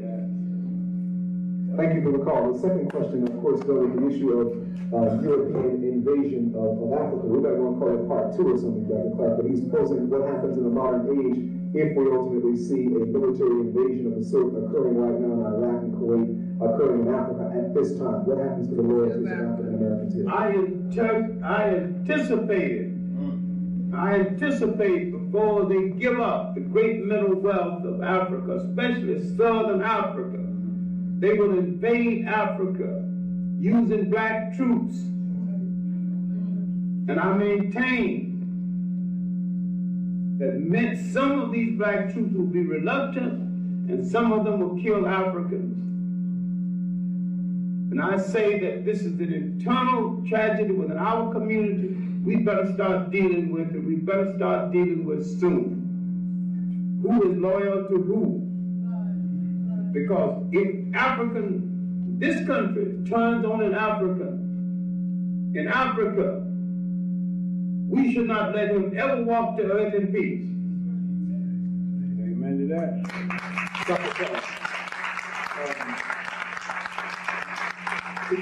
Just maybe put an exclamation point on that in relationship to the initial conference that occurred, I think, around 1884, where the colonial forces actually got together, had a meeting, and decided on how to carve up Africa. It's not a well-acknowledged piece of history within the educational system, but can you just briefly... That's what Garrett's talking about is the partition of Africa, the so-called scramble for Africa. When a degenerate king, Leopold, needed some money to support the various houses of prostitution that he frequented, and his insatiable taste for women in finery, needed more money than the state could furnish him. Called a conference to see what part of Africa he could get. He was helped by Stanley, or the so-called Stanley-Livingstone fame. Now, if you believe the whole story about Stanley looking for Livingstone, then don't be my guest, because Livingstone wasn't lost. And when Stanley found Livingstone told Stanley to get lost. He went up to that Africa and hooked up with some lush and plush African lady. He was happy. He found a black paradise.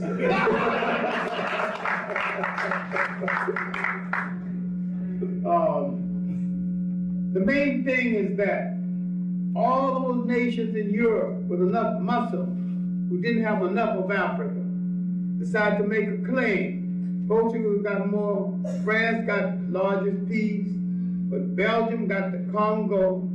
The Germans got 4 big pieces. Tanganyika, that's what they call it, Southwest Africa, now Namibia, the Cameroons and Togo. Well, they literally split up Africa to themselves, and they had no part of Africa was left free. Liberia has always been an American colony and still is. Ethiopia was so under the persuasion of the West that you could not successfully call Ethiopia independent at that time. Not thoroughly independent now. But the idea was to keep the wealth of Africa under Western control. And that little drama in the sand right now is to keep that area of the world under Western control. And the confusion is that the people of that area, because of their oil and their riches, got associate membership in the white club. They think they're full members in the club. And they were slave traders too. For 1,000 years before the Europeans came and started their slave trade, the Arab slave trade lasted 1,000 years. But the brothers who are Muslim don't study Islam, they study Arabism. And they're not Muslim, they're Arabists. But they won't deal with this. We're live, the world famous Apollo Theater with Dr. John Henrik Clarke. We'll take a break, and then we'll come back with you inside the live audience and your questions and comments right after this in the GBE from Talk Radio WLIV.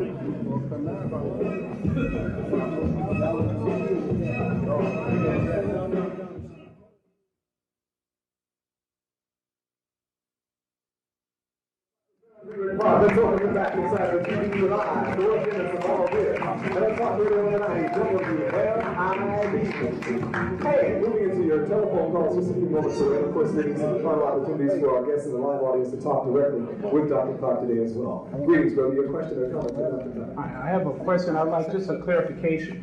Now, from what I've heard, I'm trying to understand the best way for us to move forward as a people is to adopt some of the habits and the traditional interactions as a people. And based on that answer, I just have one other question. So am I understanding you correctly, Dr. Clarke? We go back to some of the traditional things that held us together before our life was interfered with by foreigners. I'm not necessarily saying get another religion, because we had very good spirituality before the coming of foreigners.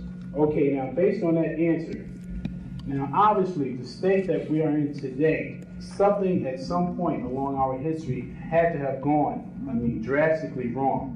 So we obviously can't adopt that whole concept and bring it back today, but what will we have to change so we will not see ourselves in a situation that we are internationally? What major thing do you think we have to adjust?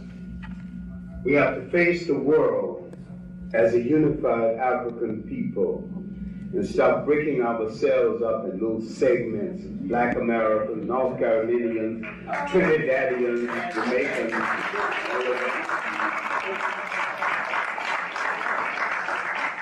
We are not responsible for those slave ships put us down. Because the slave ships didn't bring any Jamaicans, didn't bring any Trinidadians, didn't bring any Black Americans, didn't bring any high yellows or low yellows. It brought African people. We have to learn how to be an African people again. We have to learn how to communicate with the people in Africa again.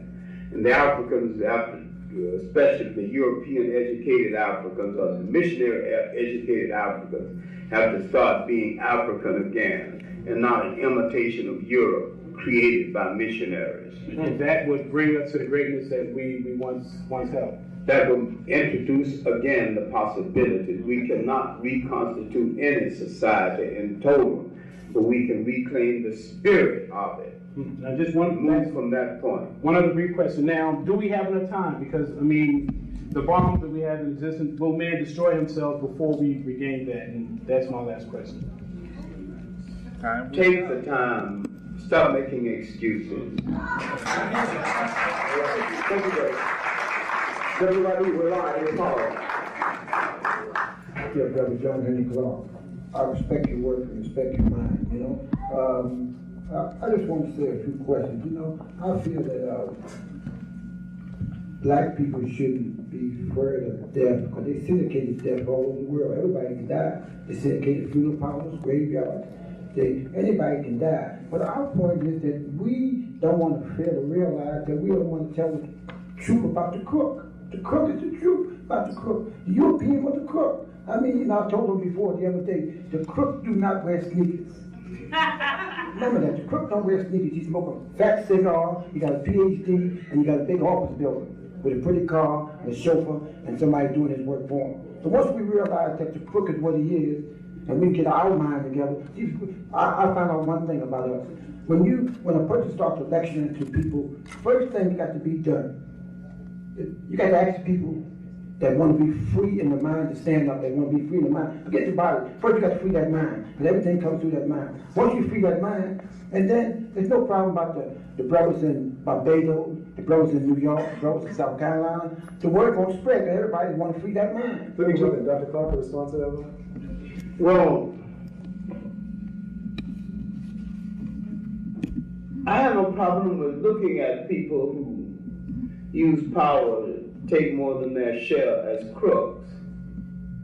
But I have some difficulty with people who make heroes out of crooks and will not use their own strength to remove the effectiveness of the crook, who will not do the best by themselves and their children. I think we waste too much time with sheer nonsense. Time that could be more productive. We waste enough energy on the dance floor to build 10 cities. Let's go right down line one. Let's move on. Right ahead. Your question or comment for Dr. Clarke. Very quickly, please. Time is running. I have said that a Chinese can have a PhD, but if you know anything about Chinese history or culture or language, he would not be considered educated. An English American can have a PhD, but if you know anything about England or English culture, he would not be considered educated. But an American black man can have a PhD, know nothing about his history, language, law, culture, not even about Charlie Parker. What do you think about that?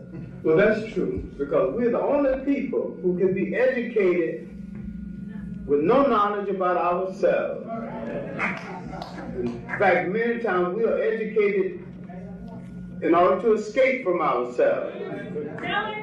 We have to reverse the picture. I don't think you're truly educated unless you know your people's philosophy, people's folklore, know their history before slavery, and know their history as a consequence of slavery. And if you got that kind of education, the PhD is not essential to your education. We have a young man with a question. What can we do now? We can unite right now, and we can stop telling lies on each other, we can stop fighting each other, and we can realize that we're up against the most evil monster the world has ever known.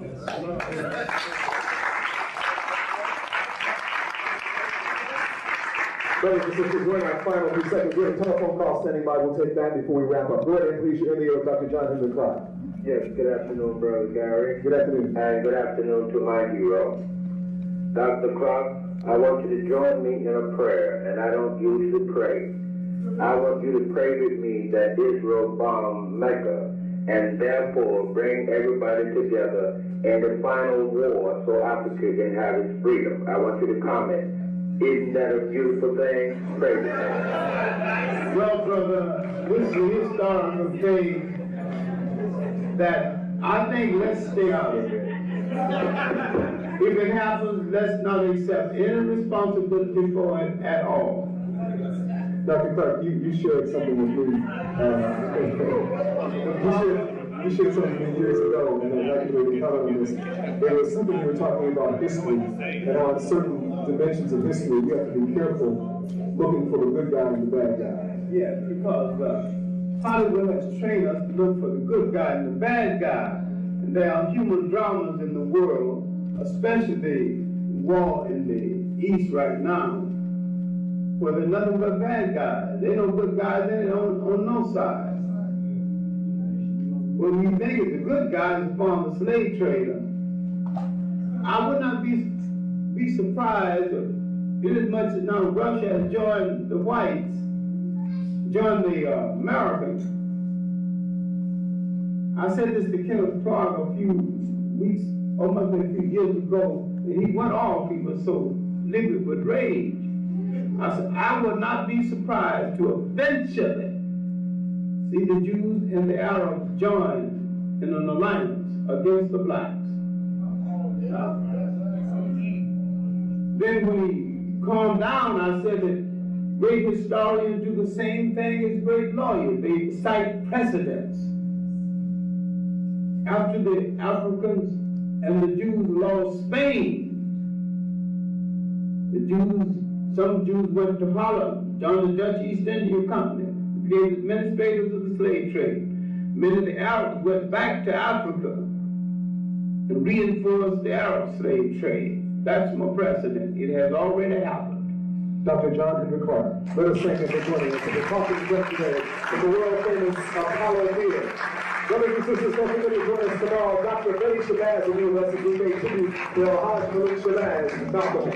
Thanks for joining us. Life is the ultimate truth. Once you learn to experience it, you'll be able to experience it as the best teacher. I'm going to tell you, don't forget, this afternoon, special guest, Miss Phyllis Yvonne Sidney from the stage play Let Me Live, actor Robert Jason from the Office of Public Affairs, Resources Administration, and Deputy Commissioner Martin Franco in a continuing effort to stop the violence. And also representatives from the Brooklyn East End Advisory Council, so stay tuned. It's contact shows talking like, but what's hot? And what did I know? Definitely.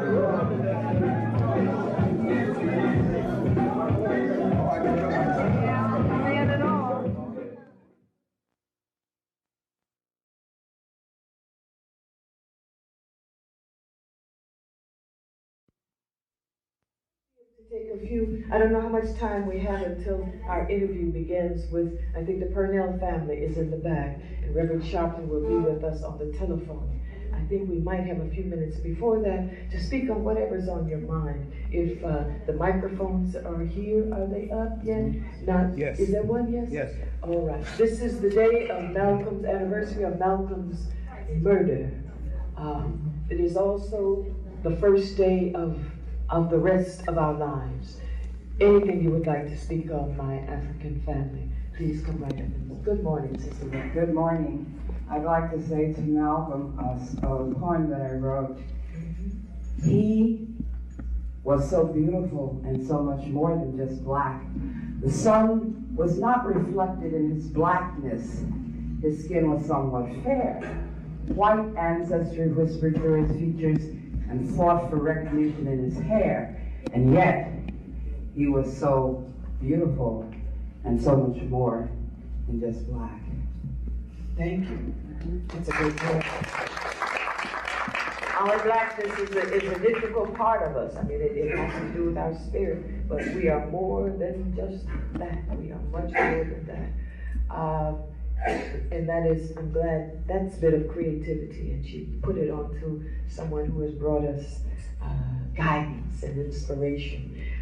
I remember not the first time, but when I first heard of Malcolm, I was kind of scared what he was saying. I really was. I said, I was in show business. I said, But in that fear, there was something else, because he caught me, he made me stop and think. And the more I listened, the more I said, the more he made me slow down and listen and begin to think. And whenever I'd see him on television, it was a passion, At that time, we had our people speaking so much truth. We pushed lies out. We upset the system just by speaking truth. Can you imagine? And then when they wanted us to change, they sort of seduced us into giving us jobs, giving us things, now you have it, now cool out, relax. And as I said, we started to relax. Relaxed our minds, we relaxed our hair, we relaxed everything, okay? We relaxed so much we just went backwards. Then suddenly in the 80s, we were saying, what happened? What happened? You cannot relax. Justice and truth does not just come easily. It's something you have to constantly work at, because it is something that a lot of people grow fat when there is no justice. A lot of people grow rich when there is no justice, on injustice. And we, as the oldest people who created value systems, have to hold those value systems, because that is what will keep us alive. You see what's happening with all these great folk around the world, destroying the world. Good morning, Brother Man. Good morning, Emil. How are you? Fine. Good morning, fine. This morning I was walking down the street, and I looked at the headlines of the Post, which I don't read, and it was very disturbing. They had that the GIs, they were in fear of dying. They asked one over there, and that really disturbed me very much, you know. And I have a cousin over there, and really, it's very sad. And I think that we should come out today at 3 o'clock and support the, the GIs at the state office building today at 3 o'clock in a rally. Support the GIs? Yes, not the war. Not the war. No. And that's a paradox in a way. Yes. We support their coming home. Right, that's correct. We support their stopping this war. Right. Thank you and for that. And I understand that feeling, that sorrow that you have. Because the best of our men will be dead over there. Our best of the men, like the educated ones. Yeah. And it's a shame, really. It is. But we have to create an alternate. See, those brothers ran into the service because they had thought that they had no place else to go. Right. And where are our institutions which give them guidance? It hurts me walking down the street, see all the brothers, young brothers, standing on the street. It does. If we were organized, we would have some place where they could go. They would want to go. They're being trained and giving something to the community. That should inspire us to creativity. Well, I think the churches should get more involved. The churches should get more involved and helping our young brothers and sisters out there, you know. Yes. It should. Right. What can you do today to help? What I've been around today and informing people to come out, the young people to come to our today. Yes. That's good. But we have to start some kind of organization. Structure is what we need. Structure. Thank you very much for that, Brother. Thank you. Any other comments? I know things are on your mind sitting here, sitting back. Good morning. Good morning, Brother Ozzy. I wanted to say something, I heard the brother just now make reference of getting out there. Yes. So funny that we allow other ethnic groups to do things to us, and we're so crisis oriented. It shouldn't be that we have to get on a microphone. I was so proud and honored when I seen the Haitians, just one phone call, and they blocked that street up, across the bridge. All we have to do is do the same thing. Shopping calls us, crossing calls us. Let's get out there. I think the next call should be March 18th or 19th. I'll know by Monday. Albany, New York, because as you just mentioned, there's no place for our youth to go. The governor has cut out every single thing for the black community. And we should get up there at least just to show our presence, let them know that we as blacks know what he's trying to do. And I have made my commitments that I'm going to have as many off-duty black police officers to come out and be the marshals and talk to those police so they don't realize those people. Great. We need to see you. That's very inspirational, the off-duty police, black police officers. We need to see more of them. We hear too much about those who are cooperating with this system of oppression. This is the time for us to put on our marching boots, you know that, and keep them on. Go to bed with your boots on. You understand? Because there's so much happening. We have gotten out of the habit of moving. Some of us have now. Some people here I see at different places, at rallies, at meetings, at organizations. They're organizing and doing things, and I don't want it to come in our minds right now and press us that we are not a people who have done this before. Throughout the years, we have been in the streets by the millions. This is nothing that we haven't done before. We just have to start it again. But come out with plan, with organization, with strategy. And also, as I think Brother Maddox said the other day, with our leadership in one place, creating the plan and the strategy, and the soldiers doing what soldiers do. The generals do what they do, the soldiers do what they do. Together, there's victory. And we must begin to organize some more in that way. If you'd like to call in this morning, we would like to hear your thoughts also. The numbers here are 692-9542, 692-9542, or 1-888-866-9666. 1-800-332-1023. 1-800-332-1023. These are times when we need to love each other like never before. You know, if you love somebody, you take action. You know, love your people. Do we love our people really? It's hard after everything that's happened to us for us to really get out there and really put that into action. But this is what we have to do. It's action time, people. Action time. Organize, strategize, and action time. Correct action. Just as they had in the old virtues. Brother Malcolm taught us a lot. Who here, I think everybody is old enough to have seen Malcolm. Let me see. Did you all meet Malcolm? Did you all see Malcolm? Let me see the hands. Did you? Where did you? Come up, brother, to the microphone. Tell us when you saw him. Would you like to come to the microphone, brother man? No. Sister, would you like to come and tell us about when you saw Malcolm? Anyone here? Yes, brother. Come right on up. It's important. When you first saw Malcolm, that feeling that you got, that he gave you. Yeah, I saw Malcolm when he actually came to New York about 1956. Mm-hmm. My grandfather was the manager of what we used to call the Wayside Casino, yes, which was the Garvey Club before that. And today it's the Mosque on 116th Street. And that's where the Garvey Club used to be? Right. Yeah, I know the history of that because my grandfather was a manager. Also, I saw Malcolm many times when I'd shop on 125th Street in front of the Hotel Teresa. He started with a Sears and Roebuck ladder, and he would just stand up there and, just speak. He was a street speaker. Street speaker. Yes. And then, about 2 years later, the crowd started to form. He took over that whole corner. And then they built him a wooden platform. See? And on that wooden platform, as we all know, Dr. Ben used to sit there in the back and just listen to Malcolm. Dr. Ben did? Dr. Ben did. You can see that on some old films of Malcolm speaking. You can see. I know, I see Farrakhan sitting there. And Dr. Ben also. Mm-hmm. Right. And I saw him in those days. We used to shop at, buy our shirts at A.J. Lester's. Stores of that nature, because I'm a Harlem native myself. And that's good to know. There are a lot of people here are not born in Harlem, so they don't know that particular history. Right. And when you saw him, what was your response to him? Well, you stand there and you listen. First, originally people would just walk by, and then one or two people would stand, then 3 or 4, and that attracts a crowd. If you go outside right now, just look up in the sky.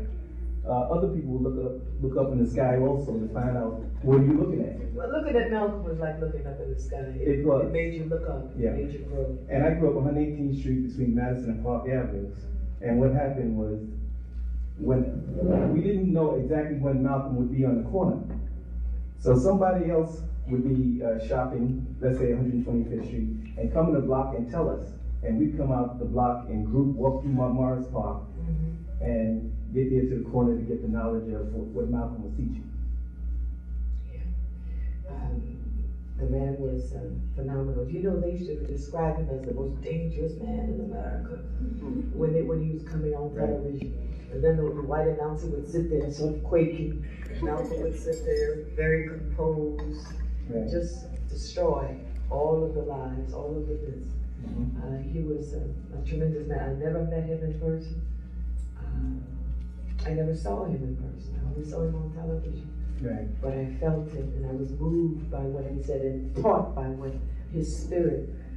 It's nothing like having a strong man. Thank you very much for saying that. Right. One other thing. He came to New York City in 1956, and he needed some office space, and it was rented to him at the Wayside Casino. And then now the rest is history because the Muslims took over that building as of today. And that building is a historical building in Harlem. Check it out. Thank you. Thank you very much for that part of history. There is nothing, and I'm saying this as a woman, there's nothing like being in the presence of a man who knows who he is, and you get the feeling that if something happened, I'm not one of those people, one of the women who falls out. Oh, see, really not. But that feeling that you know that this man is there, he would stand up for you, or he would protect you. That's a fantastic feeling. And women, African women, needed to feel that more. So brother men out there, think about that. When they're in trouble, if they call, be there. That will change this world. That will give the women much more power, much more strength. And you too. So have that in your mind. We're going to take a break in a minute, and when we come back, we're going to, Reverend Al Sharpton will join us by telephone, along with the Philip Purnell family, live here at the Apollo Theater. They will come and be seated here, and the brother will be on telephone. Reverend Sharpton, I think, is on the line right now, so we're going to go directly to him. Good morning, Hotep, Reverend Sharpton. Hotep. Hello? Yes, Brother Sharpton, we're here. Good morning. Good morning. African man. Yes, ma'am. How are you, African woman? I'm fine. It's good to talk with you as usual. Good to talk to you. The Purnell family, I believe, is here in the back of the theater. They're going to be joining us in a minute? Okay. Reverend Sharpton, please tell us what's on your mind. What is happening? Well, I'm here in San Francisco, California, because today at Berkeley, both of the Omegas and the Alphas, both black sororities, have brought us in to deal with the Persian Gulf situation. And for the first time, they're going to march together through the streets to deal with this question of how our people are being used as gunfodder in the Persian Gulf. We will be announcing here at Berkeley, as Dr. King and others did in the 60s, that we are giving the president a deadline to bring the troops home, or we will begin mass civil disobedience in 10 cities around the country. And we want people back home to know that we're going to be dealing with this. New York, of course, will be one of them. We're also going to be telling people to not use the yellow ribbons, but we're going to start wearing black ribbons all over this country to stand up for the amount of Africans that are being used in the Persian Gulf. So that's the first thing on my mind. Secondly, we'll be coming home on Saturday because Sunday night there will be a huge rally in Englewood, New Jersey, to deal with the Purnell case. We must not leave our work unfinished. The murderer of Philip Purnell, Officer Spath, goes to court next Tuesday. And many of us marched and were dealing with the case, but sometimes we start and stop. We cannot stop. So we want everyone to meet the Purnell family. We got all of the leadership of New Jersey will be there to speak, and Mr. Purnell and others can give the details on where. But I'll be coming back in to join them Sunday night, so we're ready to deal with the murderer of Philip Purnell there in Bergen County, New Jersey on Sunday night. It is foolish to me for our people to be fighting people that have done nothing to us, and then people that shoot our children in the back. We can't show up and fight them, but we can pack our bags and go miles around the world to fight for our masters and can't even fight for our children. You're on point as usual, Reverend Sharpton. We will be speaking with the Purnell family here, but it's interesting to me you said the Alpha and Omega. Yeah, this is the first time. Together. Yeah, both times, both groups have come together for the first time, and it is shaking up a lot of the so-called white leftists out here who've been meeting and talking with us, because we told them our position is different than theirs. We are not just for peace in some peripheral way. We want our children home because there's nothing in this war that has to do with African people. These oil companies are racist. They trade with South Africa. They exploit us in the United States. So it's time for us to stop this. If they want to have a war, have it without us, but bring our children home. And if white folks want to have a war, they can have a war. But we have nothing to do with it, and we're going to hang black ribbons all over America to symbolize that. The rich get rich and the poor get poor. Yes, ma'am. Yes, Reverend Sharpton, thank you so much. The Purnell family is here, and we're going to speak with them. And we need to see you soon. I'll be here Sunday to be at Inglewood. I hope everyone comes out and support the Purnell. Thank you. All right. We're going to take a break for news. We'll be back in just a minute. Buenos dias. Oh, it's always good to hear you.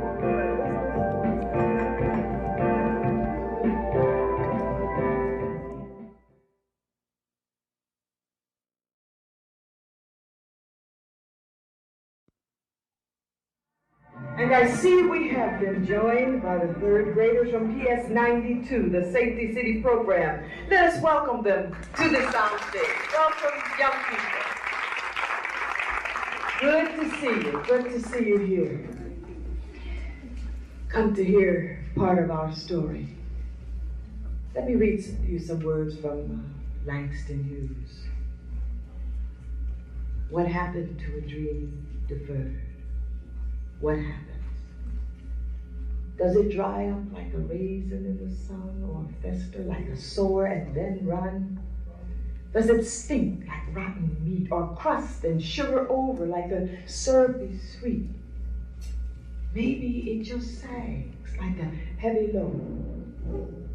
Or does it explode? Does the justice dream explode? We have here the Purnell family.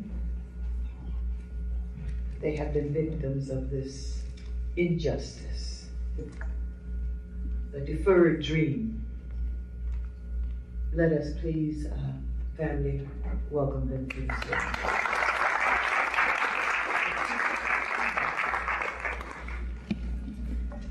We have Thelma Purnell. Good morning, sister. Good morning. The father, Philip Purnell Sr. Good morning. Morning. And we have the daughter, Natasha Purnell. Good morning, sister. And with them is Mr. William Alston David L. of the African Council. Good morning, all of you. Welcome here. Reverend Sharpton spoke of an event that's going to be taking place in New Jersey. And if you could tell us about that, and tell us also, how are you doing? We know this has to be a terrible strain on you over this long period of time. What has been happening in your lives? Well, like April 10th of last year, that my son was like brutally murdered by the people that we paid to protect us. He was chased out of the park. He was ran up against the fence. The officer chased him out of the park, ran him up against the fence. He had his hands in the air. And that's surely a sign of surrender when you have your hands in the air. He was calling for his mother and telling the officers, please don't shoot. The officer turned around, planted himself, and blew his back apart. 16 years old, didn't have a chance to live. And from April 10th until now, it's been hard times for my wife, my daughter, a lot of sleepless nights, and there's no reason for it. I mean, if the kids can't go to the park and play, where can they go? And this is a terrible thing. And this rain is on our people of color. And I just walk a lot, I just cry, because I see on the highways that our brothers and sisters being spread eagle on the highways for no reason at all. And you ask the officer, like, why did you stop me? He says, you crossed the line, or your lights was out, or like, and then he'll bluntly tell you, like, you know, where you going? You're going the wrong way. You know, it's what it is a harassment on our people of color. And this has got to stop. 400 years ago, they brought us over here in the hull of a slave ship with yokes and chains. And I hurt for that.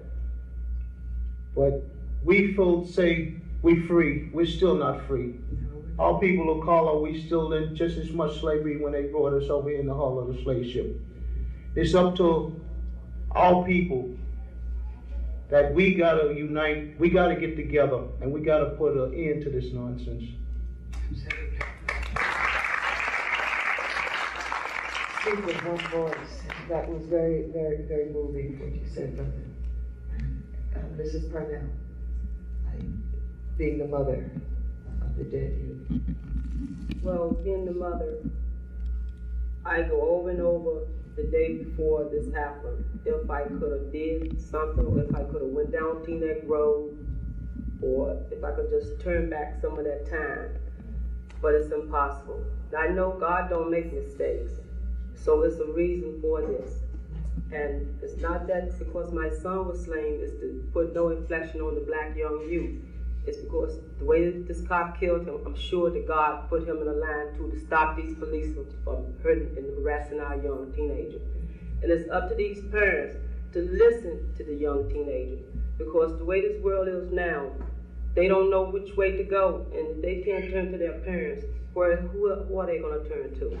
Because many, many times, I was open for my son to talk to, but all the time, you can't get next to the heart. You don't know sometimes where the mind and heart is, but you have to take time to listen to these young kids out here, because believe me, they have a lot to say, and I understand that. I really do. And they might be gone to the next moment. I suppose these deaths, these murders, we have to be jarred into action. And so his life was not taken in vain. We must make it right. We must use that to give us courage and direction to get up and move. And stand up and speak as a people. When people hear you respect yourself, then they begin to respect you. And this is what we must do. And we thank this young brother for being that, if you will, sacrifice. Now, Natasha, you're his younger sister. How did this affect you? And you and your friends, how do they respond to this? What, my friends? You and your friends. Would you come just a little closer to the microphone? I think back on all of the times when I used to talk to him and like play around with him, and the memories is with me, and I can't, and then I think to myself that I can't play with him or talk to him anymore, or hang with him, or anything like that. And it's a hurting feeling. And we have a room at home that we put all my brother's stuff in, and sometimes, and all his pictures, and sometimes I just go in the room and just close the door and just look at his pictures, and just sit and just cry. Yeah. I can understand that. Mr. William Austin from the African Council, your group came together around this issue. Yes, Philip and I have been friends for 20 years or so. Excuse me, you're going to have to turn the mic around to you. Yes, that's right. I live across the street from the family, and being raised under the Honorable Elijah Muhammad and Malcolm and a lot of brothers, and Minister Clarke, we as a black people, when things happen to our family, we have a tendency to, avoid the issue by not coming out and supporting each other until it happened to one of us. Well, it hit home when it hit Philip, because my son is 21. And when I sent him off to school, he was having the same problem. So we called for him and told him to come back home. When this death occurred, it was just like it was my son. And that's the way it should feel to every black Afro-American in this country. Because it's a matter of time, and the African-American man in America is an endangered species. Why did they have to shoot Philip in the back? These are the questions we ask. And until black people as a whole stand up and say, never again, because the Holocaust was nothing compared to the blacks that died here in America. And this country is our country. We have more rights than anyone because we put the time in. And until we stand up as a whole and say, we are one voice, one people, and never again, and they will back off. That's all we have to do. But all the different organizations around this country must come together, the NACP, the Rainbow Coalition, and join hands with Brother Reverend Al Sharpton, because truly he's a good brother. Because when the African Council was in the stages, they came to us and said, brothers, we support you, and we led 30-some marches on Teaneck, We led a march 77 miles to Trenton, and we're not going to back off. We're not fair. We are people. We are not going to back off by no means because, like Malcolm said, the price of freedom is death. If we're not willing to sacrifice, then we're not ready to be free. That's right. What kind of life do you live if you're on your knees all the time? It is about family.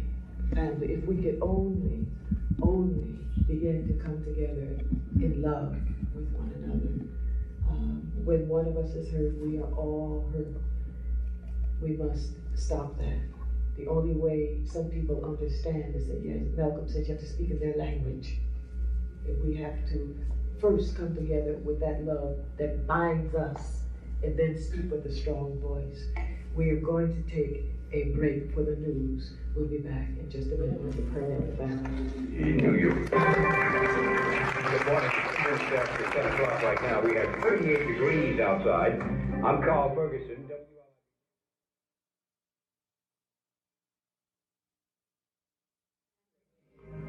Here, talking family business, sharing with one another some of our strengths and our pain. We've come to, you've been invited to join in prayer for justice. The Philip Parnell family needs your support in prayer. Now we are here, we have with us the guest of Parnell family.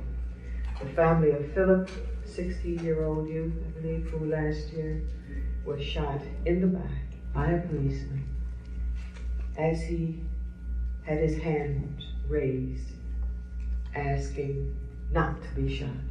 Again, asking for his mother. He knew the danger that he was in. And so what shall we as a people do about this? He was our son. He was our brother. Our older brother, our younger brother. What are we going to do? It's about taking action. And we have the family here with us. They have shared some of their pain, some of their views and the history with us. What are we going to do? That's the question. We cannot not do anything. We cannot not support them. William Alston David, L, is a member of the African Council. And since this happening, he has begun to organize with other people around this tragedy. Tell us more about what's going to happen, please, on Sunday, February the 21st. Sunday, February the 24th at Shallow AME Church in Inglewood on 129 William Street. We're going to have a prayer rally, prayer for justice for Mr. and Mrs. Vanilla and Natasha, and to bring the family out and say, you know, we need your support because we know that this trial is going to be about a year. And right now, Gary Spaff, the PVA, and other associations are taking care of this officer. Mr. and Mrs. Pennell, the family are going through a tremendous burden when it comes to taking care of themselves. Financial burden. Financial burden, yes. And we don't look and say, look, brother, you know, it's not necessary for him to ask for something. Yes. We should be willing to give. To take care of our family, whether it's in New York, New Jersey, Connecticut, South Carolina, Mississippi, or wherever. We have been abused all over this earth. And I think it's time that we take a stand and go about business as usual and do what we're supposed to do. Shallow Church, the clergymen in Inglewood are supporting us. Urban Lead, NACP, Reverend Sharpton and his movement, and some local officials. But at first, they thought we was a bunch of crazy radicals. That's what they call us. And who called you that? Well, a lot of the people in the community call us radicals. But we say, okay, now we see that they join force. So we sometimes have to forgive and say, okay, brother, sure, we're radicals. Somebody has to be a radical. There were statements going around that we don't like Reverend Al Sharpton. I said, well, if you don't like Reverend Sharpton, then if you would stand up and be a man, then we would need brothers like Reverend Sharpton. And those are the things that we went through as an African council in Teaneck because it was very difficult. Reverend Sharpton was considered to be an outsider Well, we didn't actually come to America. You know what I mean? We're outside. We're not outside. We were drug here against our will. And now that we're here, we must make the best out of a bad situation. And I think that with Philip's death, it shows us that when a family is divided, God sometimes come and take one from you to teach you a lesson. Marley said, how long shall we let them kill our prophet, or the book must be fulfilled? Well, we have written a mighty large book, and I think it's time in 1991 to do what we have to do. People don't know how hard it is on the Fidel family, and I sometimes, can't even imagine, the things that they're going through, but it's rough, and it's not going to get any better, because going into this trial, this guy is going to try to get off. He said he's not guilty. They came back with an indictment of reckless manslaughter. If you can give us reckless manslaughter, why didn't you convict him on murder? The Mary Mitchell, the Eleanor Bumpers, the Michael Stewart. There's cases. And not only that, there's a lot of things that we are doing to ourselves that we first must respect ourselves. You know what I mean? We know that the man is the devil. We know it's nature. And now that we know that, let's get about take care of our business. I look into all different types of fields. We're working with a lot of college students at Valley Dickinson and King College and Rutgers and stuff like that. And we're going to take care of our business in the state of New Jersey and throughout the Northeast, with the help of Reverend Sharpton and other brothers of that sort. We have to, as a people, if we respect ourselves, we have to do this. Nobody else is going to take care of us. Why should they? We have to take care of ourselves. That's our responsibility. That's our job. And we have to, because of our experience here, many of us walk with fear. Fear of white people. Fear of their disfavor. Fear of what they might think.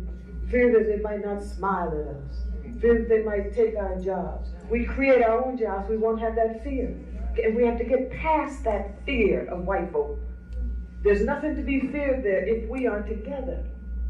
And if it's known, really, that they are afraid of us. That's one reason why they behave the way they behave. But they behave that way because they're afraid of people of color. They're afraid of the lies that they've been telling about us for all these years. So we have to overcome that fear, our fear. They have to overcome their fear, but we have to overcome our fear, so that we come, as soon as we hear something happens, we're right there. Just as now we wait until somebody dies, and then we come and we bring some cake for the wake, and we come and we sit. That's not it. These people, we all need to give support to one another. When we eat, they should eat. When we pay our rent, they should pay their rent and their bills. That's the way family works. And we have to get together to do that again. That's why at the beginning I said, turn to the one next to you and hug. And some of us couldn't do it. You understand? We have to throw open our arms and hug one another. Who cares? There was a statement some years ago, I think that Ossie Davis wrote it in one of his plays, that it's fun being black when nobody's watching, or something of that sort. It has to be fun, don't care who's watching, More fun when they watch. So this family needs our support. It's we who need our support. And it's going to happen on Sunday at the Shiloh AME Zion Church, 129th and William Street in Englewood, New Jersey. The time is 8 o'clock. Let us go. Let us put something aside, whatever we're going to do, and be there to be with our family on Sunday. And there's a thing that we have now. Sometimes we hear about praying. People say we got to pray. And people say, we done enough praying. Let us get away. We need some action. Prayer is action. You see, we don't understand what prayer really is because it's been made something else over here. During the Middle Ages and other times, as soon as Europeans found out what was happening in Africa, they formed things called monasteries. You've heard of those monasteries? Where these supposedly religious people go and they pray all day. And there are many of them all throughout Europe and South America. What do you think they pray? They didn't pray until they learned it from us. Why do you think they're doing it? because they know the power of the word. They know the power that it inspires you to action, and that there are other things that happen when you pray. And when we pray in song, go back to the civil rights movement. You see people, what are they singing about? Singing in word is power. Those people faced down the devil when they were singing. You understand? Look at his eyes on the prize. Remember those times? That wasn't long ago. When we faced down those people who were beating us with sticks, and we got a measure of success out of it. Now we have to continue with that success, but we cannot put down that power. When you get together and you begin to pray, you create movement, and you inspire one another to go out, and you can go through anything. And so when the brother said, come and pray with us, go and pray, because you're creating power when you do that, and singing together, and saying words and saying your thoughts together. That's why I'm always saying we must tell our story, because there's power in telling your story. So be there on Sunday with our family here to help give them that power and help give you power, and then to move, help you to think of new ideas, new approaches, because we can't go along the way we've been going along all this time, doing the same thing, because they learned it. From the 60s, they learned what we could do a little bit, and they checkmated us. Being African spirit, we have to go back into our creativity and come up with something else. We've always done it. Let's do it again now, because this is the one more river we have to cross until we get home, until we get where we are supposed to be as a people. And we do it through family, through values, through principles. And this tragedy is giving us an opportunity to grow to where we're supposed to be, to stand up. Look at yourself in the mirror when you go home, brothers and sisters. I want you to see a new face when you get there. I want you to see power when you get there, and love in your people. And I want you to see that African manhood and that African womanhood that is there, and family. And then with that, nothing can stop us. Nothing can stop us from helping this family and preventing this from happening again. When people see that African spirit, all they can do is drop back. It causes confusion, because you have the power. We have that power. Let us do it. Brother Man, you have something else to tell us. What I like to say, the place is, again, 129 William Street is at the Shiloh AME Zion Church in Englewood, New Jersey. The telephone number is area code 201-568-5560 or area code 201-569-6905. If you need information or direction to get there, I think there might be a bus. We talked to Rev about having a bus here at the Power coming over to Jersey if you need transportation. But it's very simple. If you want to go to the GW Bridge, you can take the 178 bus and get right up on William Street and walk right down the block. It runs right there from the GW Bridge. Find it, people. Find it. Okay. It's necessary that we do that and support this family, because, like I say, we know that this is not the end. The police department in this city, throughout New York, they feel like Mary Mitchell was going to do them some harm, and we can't see that. We're not going to let that happen. And black men, I say to you, we know why we are put in a situation with no jobs, unemployment, and no choice but to go to a war that's not ours. Like Reverend Sharpton said before, we're not going to benefit. We can't burn oil in the summer. We're not going to burn oil. We don't own oil companies, but yet and still we can control football, baseball, and basketball, but we do not have black management who control the athletes that play for white establishment. We can close America down tomorrow if we decided to. But are we going to stand up and do that? That's I just also like to tell the people what happened, that my son was no doubt murdered. The bullet ricocheted off his fifth rib. His lungs exploded.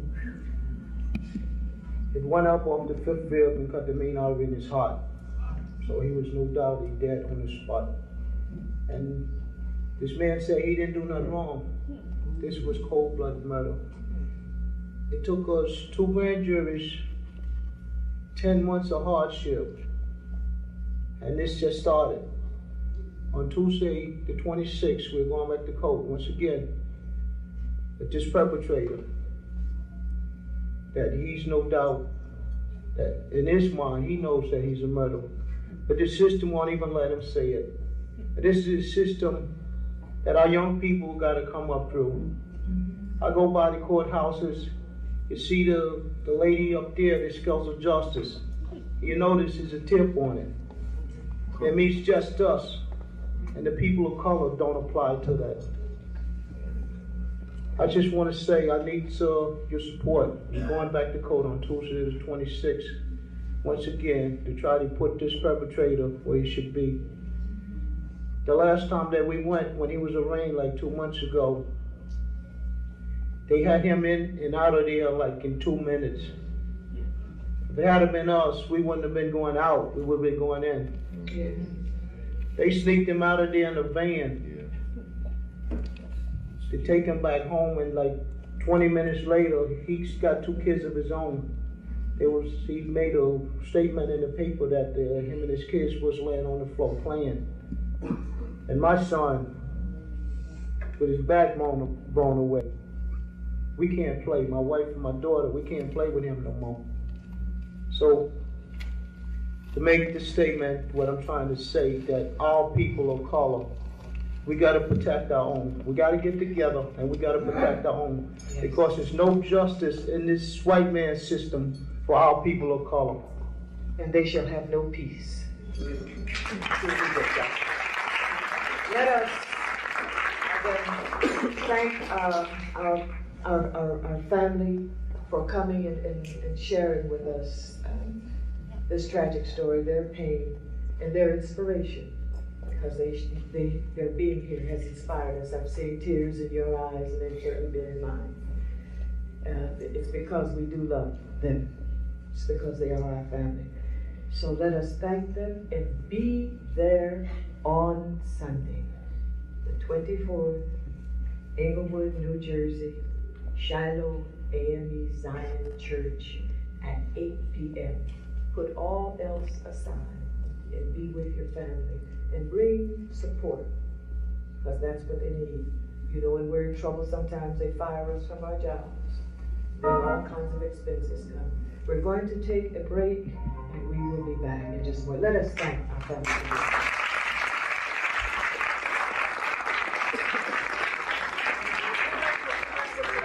Good morning, 10:31 right now. I'm Carl Ferguson, WLIB News. Well, Iraqi President Saddam Hussein has been addressing his nation for just about 30 minutes now. He started at 10 o'clock our time. It is billed as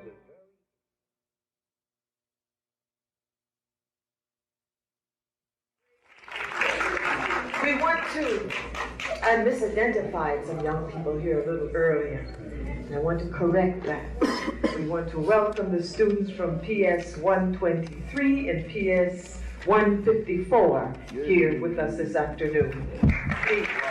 They're part of the Community District 5 and Apollo program. We cooperate every Thursday. Our young people come here and perform or talk and explain what is going on. And I want to recognize their teachers, Mrs. Harwell, Mrs. Bernard, and Ms. Knox. Please, thank you for bringing them. Thank you for coming with them. Good to see you. And we have as our guests on the stage here those who are implementing a program that has to do with safety in the schools. They're kind of dangerous places sometimes, or getting to them or coming from them are dangerous. So I'd like to introduce you to our guest, Teresa Tompkins, Assistant Director of the Injury Prevention Program at Harlem Hospital. Let us welcome her. And I'm not sure if I have these right, but Sheriff R. Whitaker, A. Thompson, that's the brother, that's you? Ronald Whitaker. Ronald Whitaker. Thank you for coming. It's good to see you. All right. And I am not sure where our other guest's name. What is your name, brother? Andrew Shaw. Andrew Shaw. Welcome. To the Apollo, to the Community District 5 program. Safety in the schools, what is that about? Why are our schools unsafe, or getting there, coming from? Well, in fact, getting to and from school is quite a problem and quite dangerous for some of our children. In fact, it is the leading, motor vehicles are the leading cause of preventable death to children ages 5 to 14. That's citywide. That's more than fire and falls, which we hear about so often. So we're here at Safety City is trying to do something about that problem. I see. Excellent. Mr. Whitaker, what is your role in this? Well, I work with the Safety City program through the Department of Transportation and Board of Education. We have set up this program at PS 92, and I instruct the children on a day-to-day basis on ways they can make it to and from school in a safe fashion. Right. You work in the schools then? I work in the school system, yes, throughout District 5. And you travel from one school to another? Well, we have a program set up at PS 92, which Mr. Scharf can give a little more information about. Safety City is a comprehensive traffic safety program for the third grade children of District 5. It's located at PS 92, but we serve all 14 elementary schools in the district. And our mission is to get children to be responsible for their own safety, to make choices which protect their own safety. And we do that in a hands-on education way. They come to Safety City. We have an indoor learning center where they participate in activities with Mr. Whitaker. And then they go outside where we've set up a simulated street. It's protected. It's been built on the play yard of PS 92. And it's a simulated street where a team of instructors, local police officers, traffic agents from the Department of Transportation, and crossing guards who volunteer their time, teach the children and instruct them how they can make safer choices when they're getting around the city, riding in cars, driving their bicycles, or to protect their own safety if they're faced with an adult who has been drinking and then decides to drive. So it's all about taking responsibility for your own safety.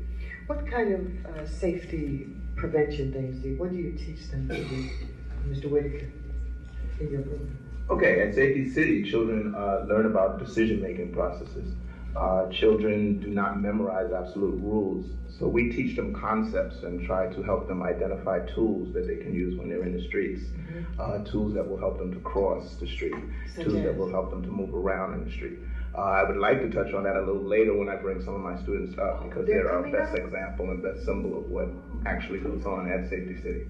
So I'll hold that information for a little while if you don't mind. All right. Now, after something has happened, I imagine that we come to Teresa Tompkins at the hospital. Yes, well, the injury prevention program comes out of the pediatric trauma unit. And what happened, we saw how many of our children were coming in from motor vehicle accidents. Our program was designed to help improve the parks. But we found that the children were being hit because the parks wasn't good. We started fixing up the parks, but then you had to reteach children to come into the parks and not into playing into the streets. So we got together with the DOT because they were looking for a site to put Safety City. And we worked with them with our injury data and with theirs to develop this. And then we will now do evaluations. Each time a child is hit by a car, we have a questionnaire. We ask them if they've been to Safety City, you know, so that we can see whether children going to Safety City are still getting hit by cars. And so far, we have not had a child who's been to Safety City come in that was hit by a car. So the program is working. We see it working.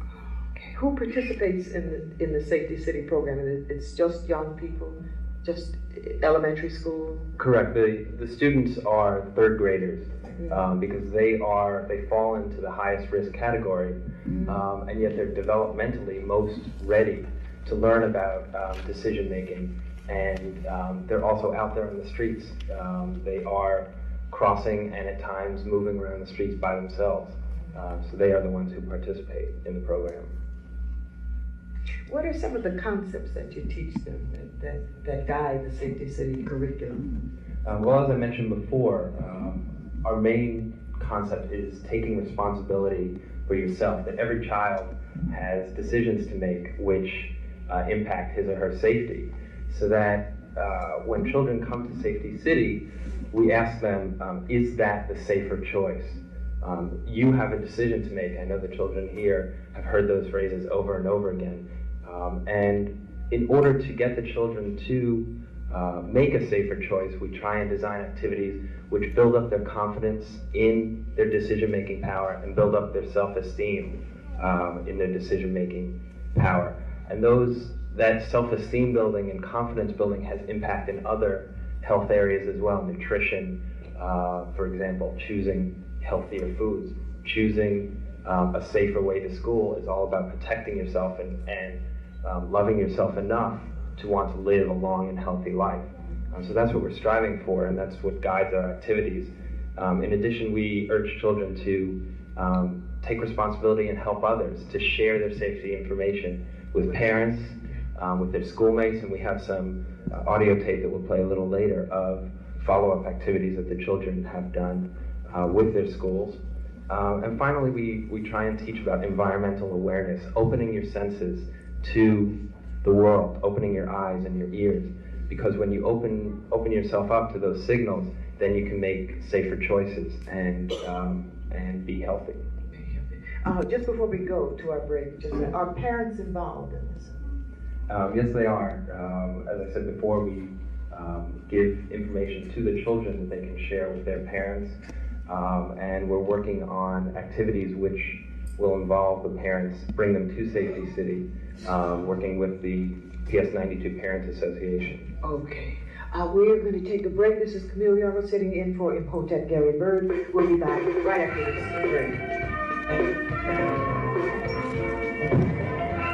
Take up the time in every man's life. You're gonna do wrong.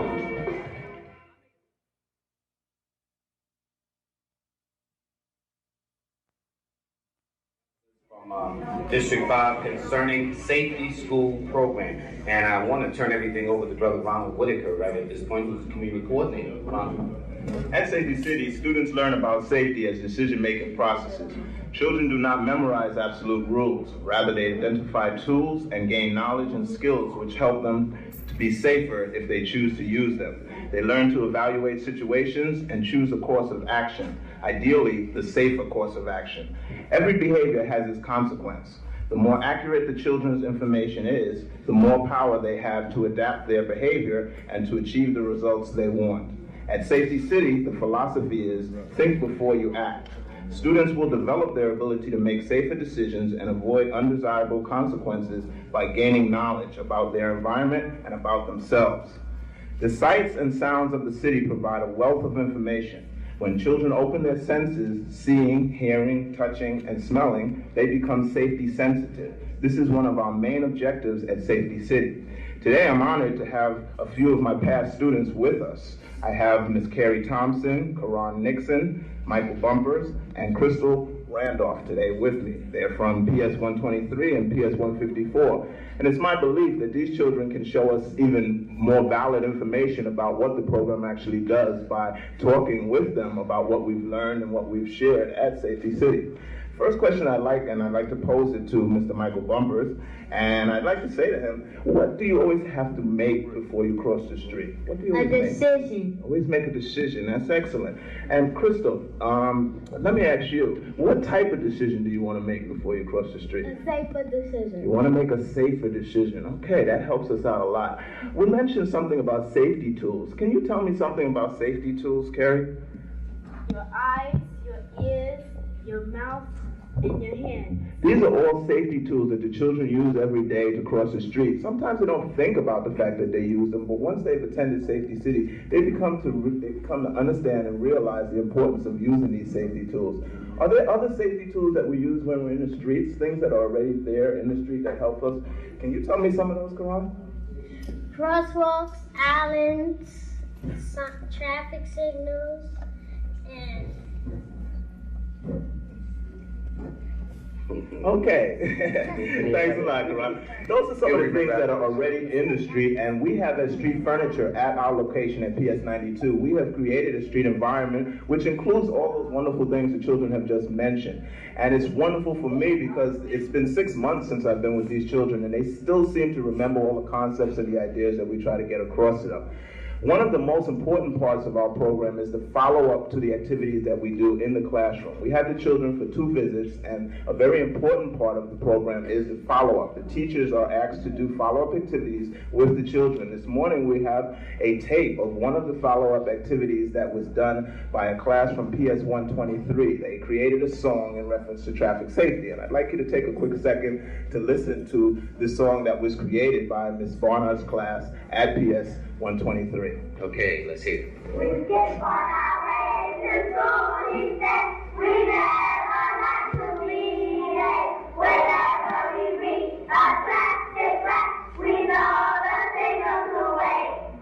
The green light is over, the left is stop, the yellow light in between.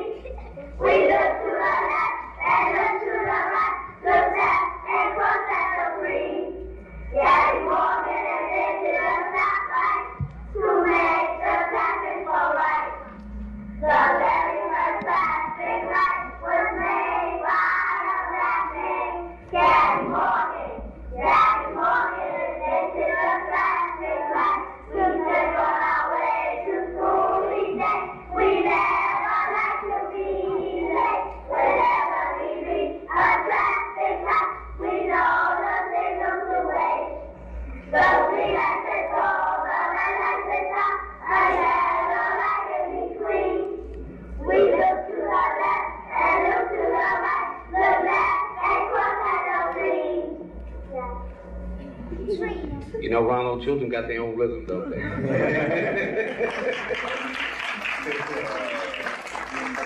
Okay, Ronald, and then Andrew, any closing words, please, for the adults as well who need direction as well as the children?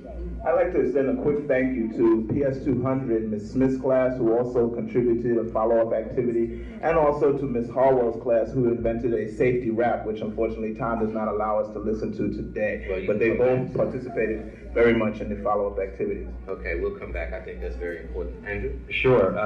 If there are any people who are listening who would like more information about Safety City or about safety education activities in general, both Ron and I are members of the Safety Education Unit of the Department of Transportation. You can get more information. We have a wealth of services available for free, and you can tap into that by calling 212-566-1890. Repeat that again, Andrew? Sure, 212-566-1890. And we'll be happy to help you. Or you can write to us. It's New York City Department of Transportation, Safety Education, 51 Chambers Street, room 1404, New York, New York, 10007. Okay, repeat the address one more time, Sure. so we can get that.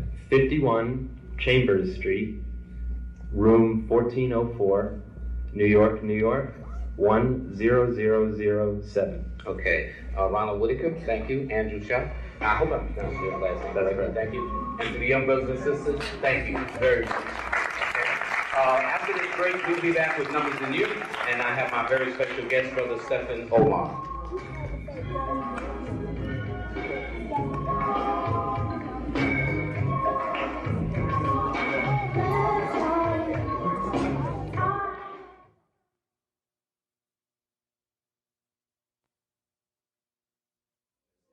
Thank you very much. And it's incredible that it was 26 years ago today that he was assassinated in the afternoon at the Audubon Ballroom in the Village of Harlem. Okay. You know, they always like to ask, where were you when President Kennedy was assassinated? For the brothers and sisters, where were you when Malcolm X was assassinated? I knew exactly where I was, exactly what was happening, and it's very interesting. But anyway, I'd like to introduce my very special guest. His name is Brother Stephen Omar. And he's opened up an art gallery. The man is a psychic. He is a handwriting analysis. In fact, we're going to analyze 2 handwritings, signatures that were given to us this morning. But before we even get into that, Good morning to you, stepping on my heart. Good morning, Lloyd, and it's good to be back. I haven't seen you in a while. You opened the gallery. I mean, finally, you're kind of like a Renaissance man, huh? Where's the gallery at? Actually, we finally got it together, Lloyd.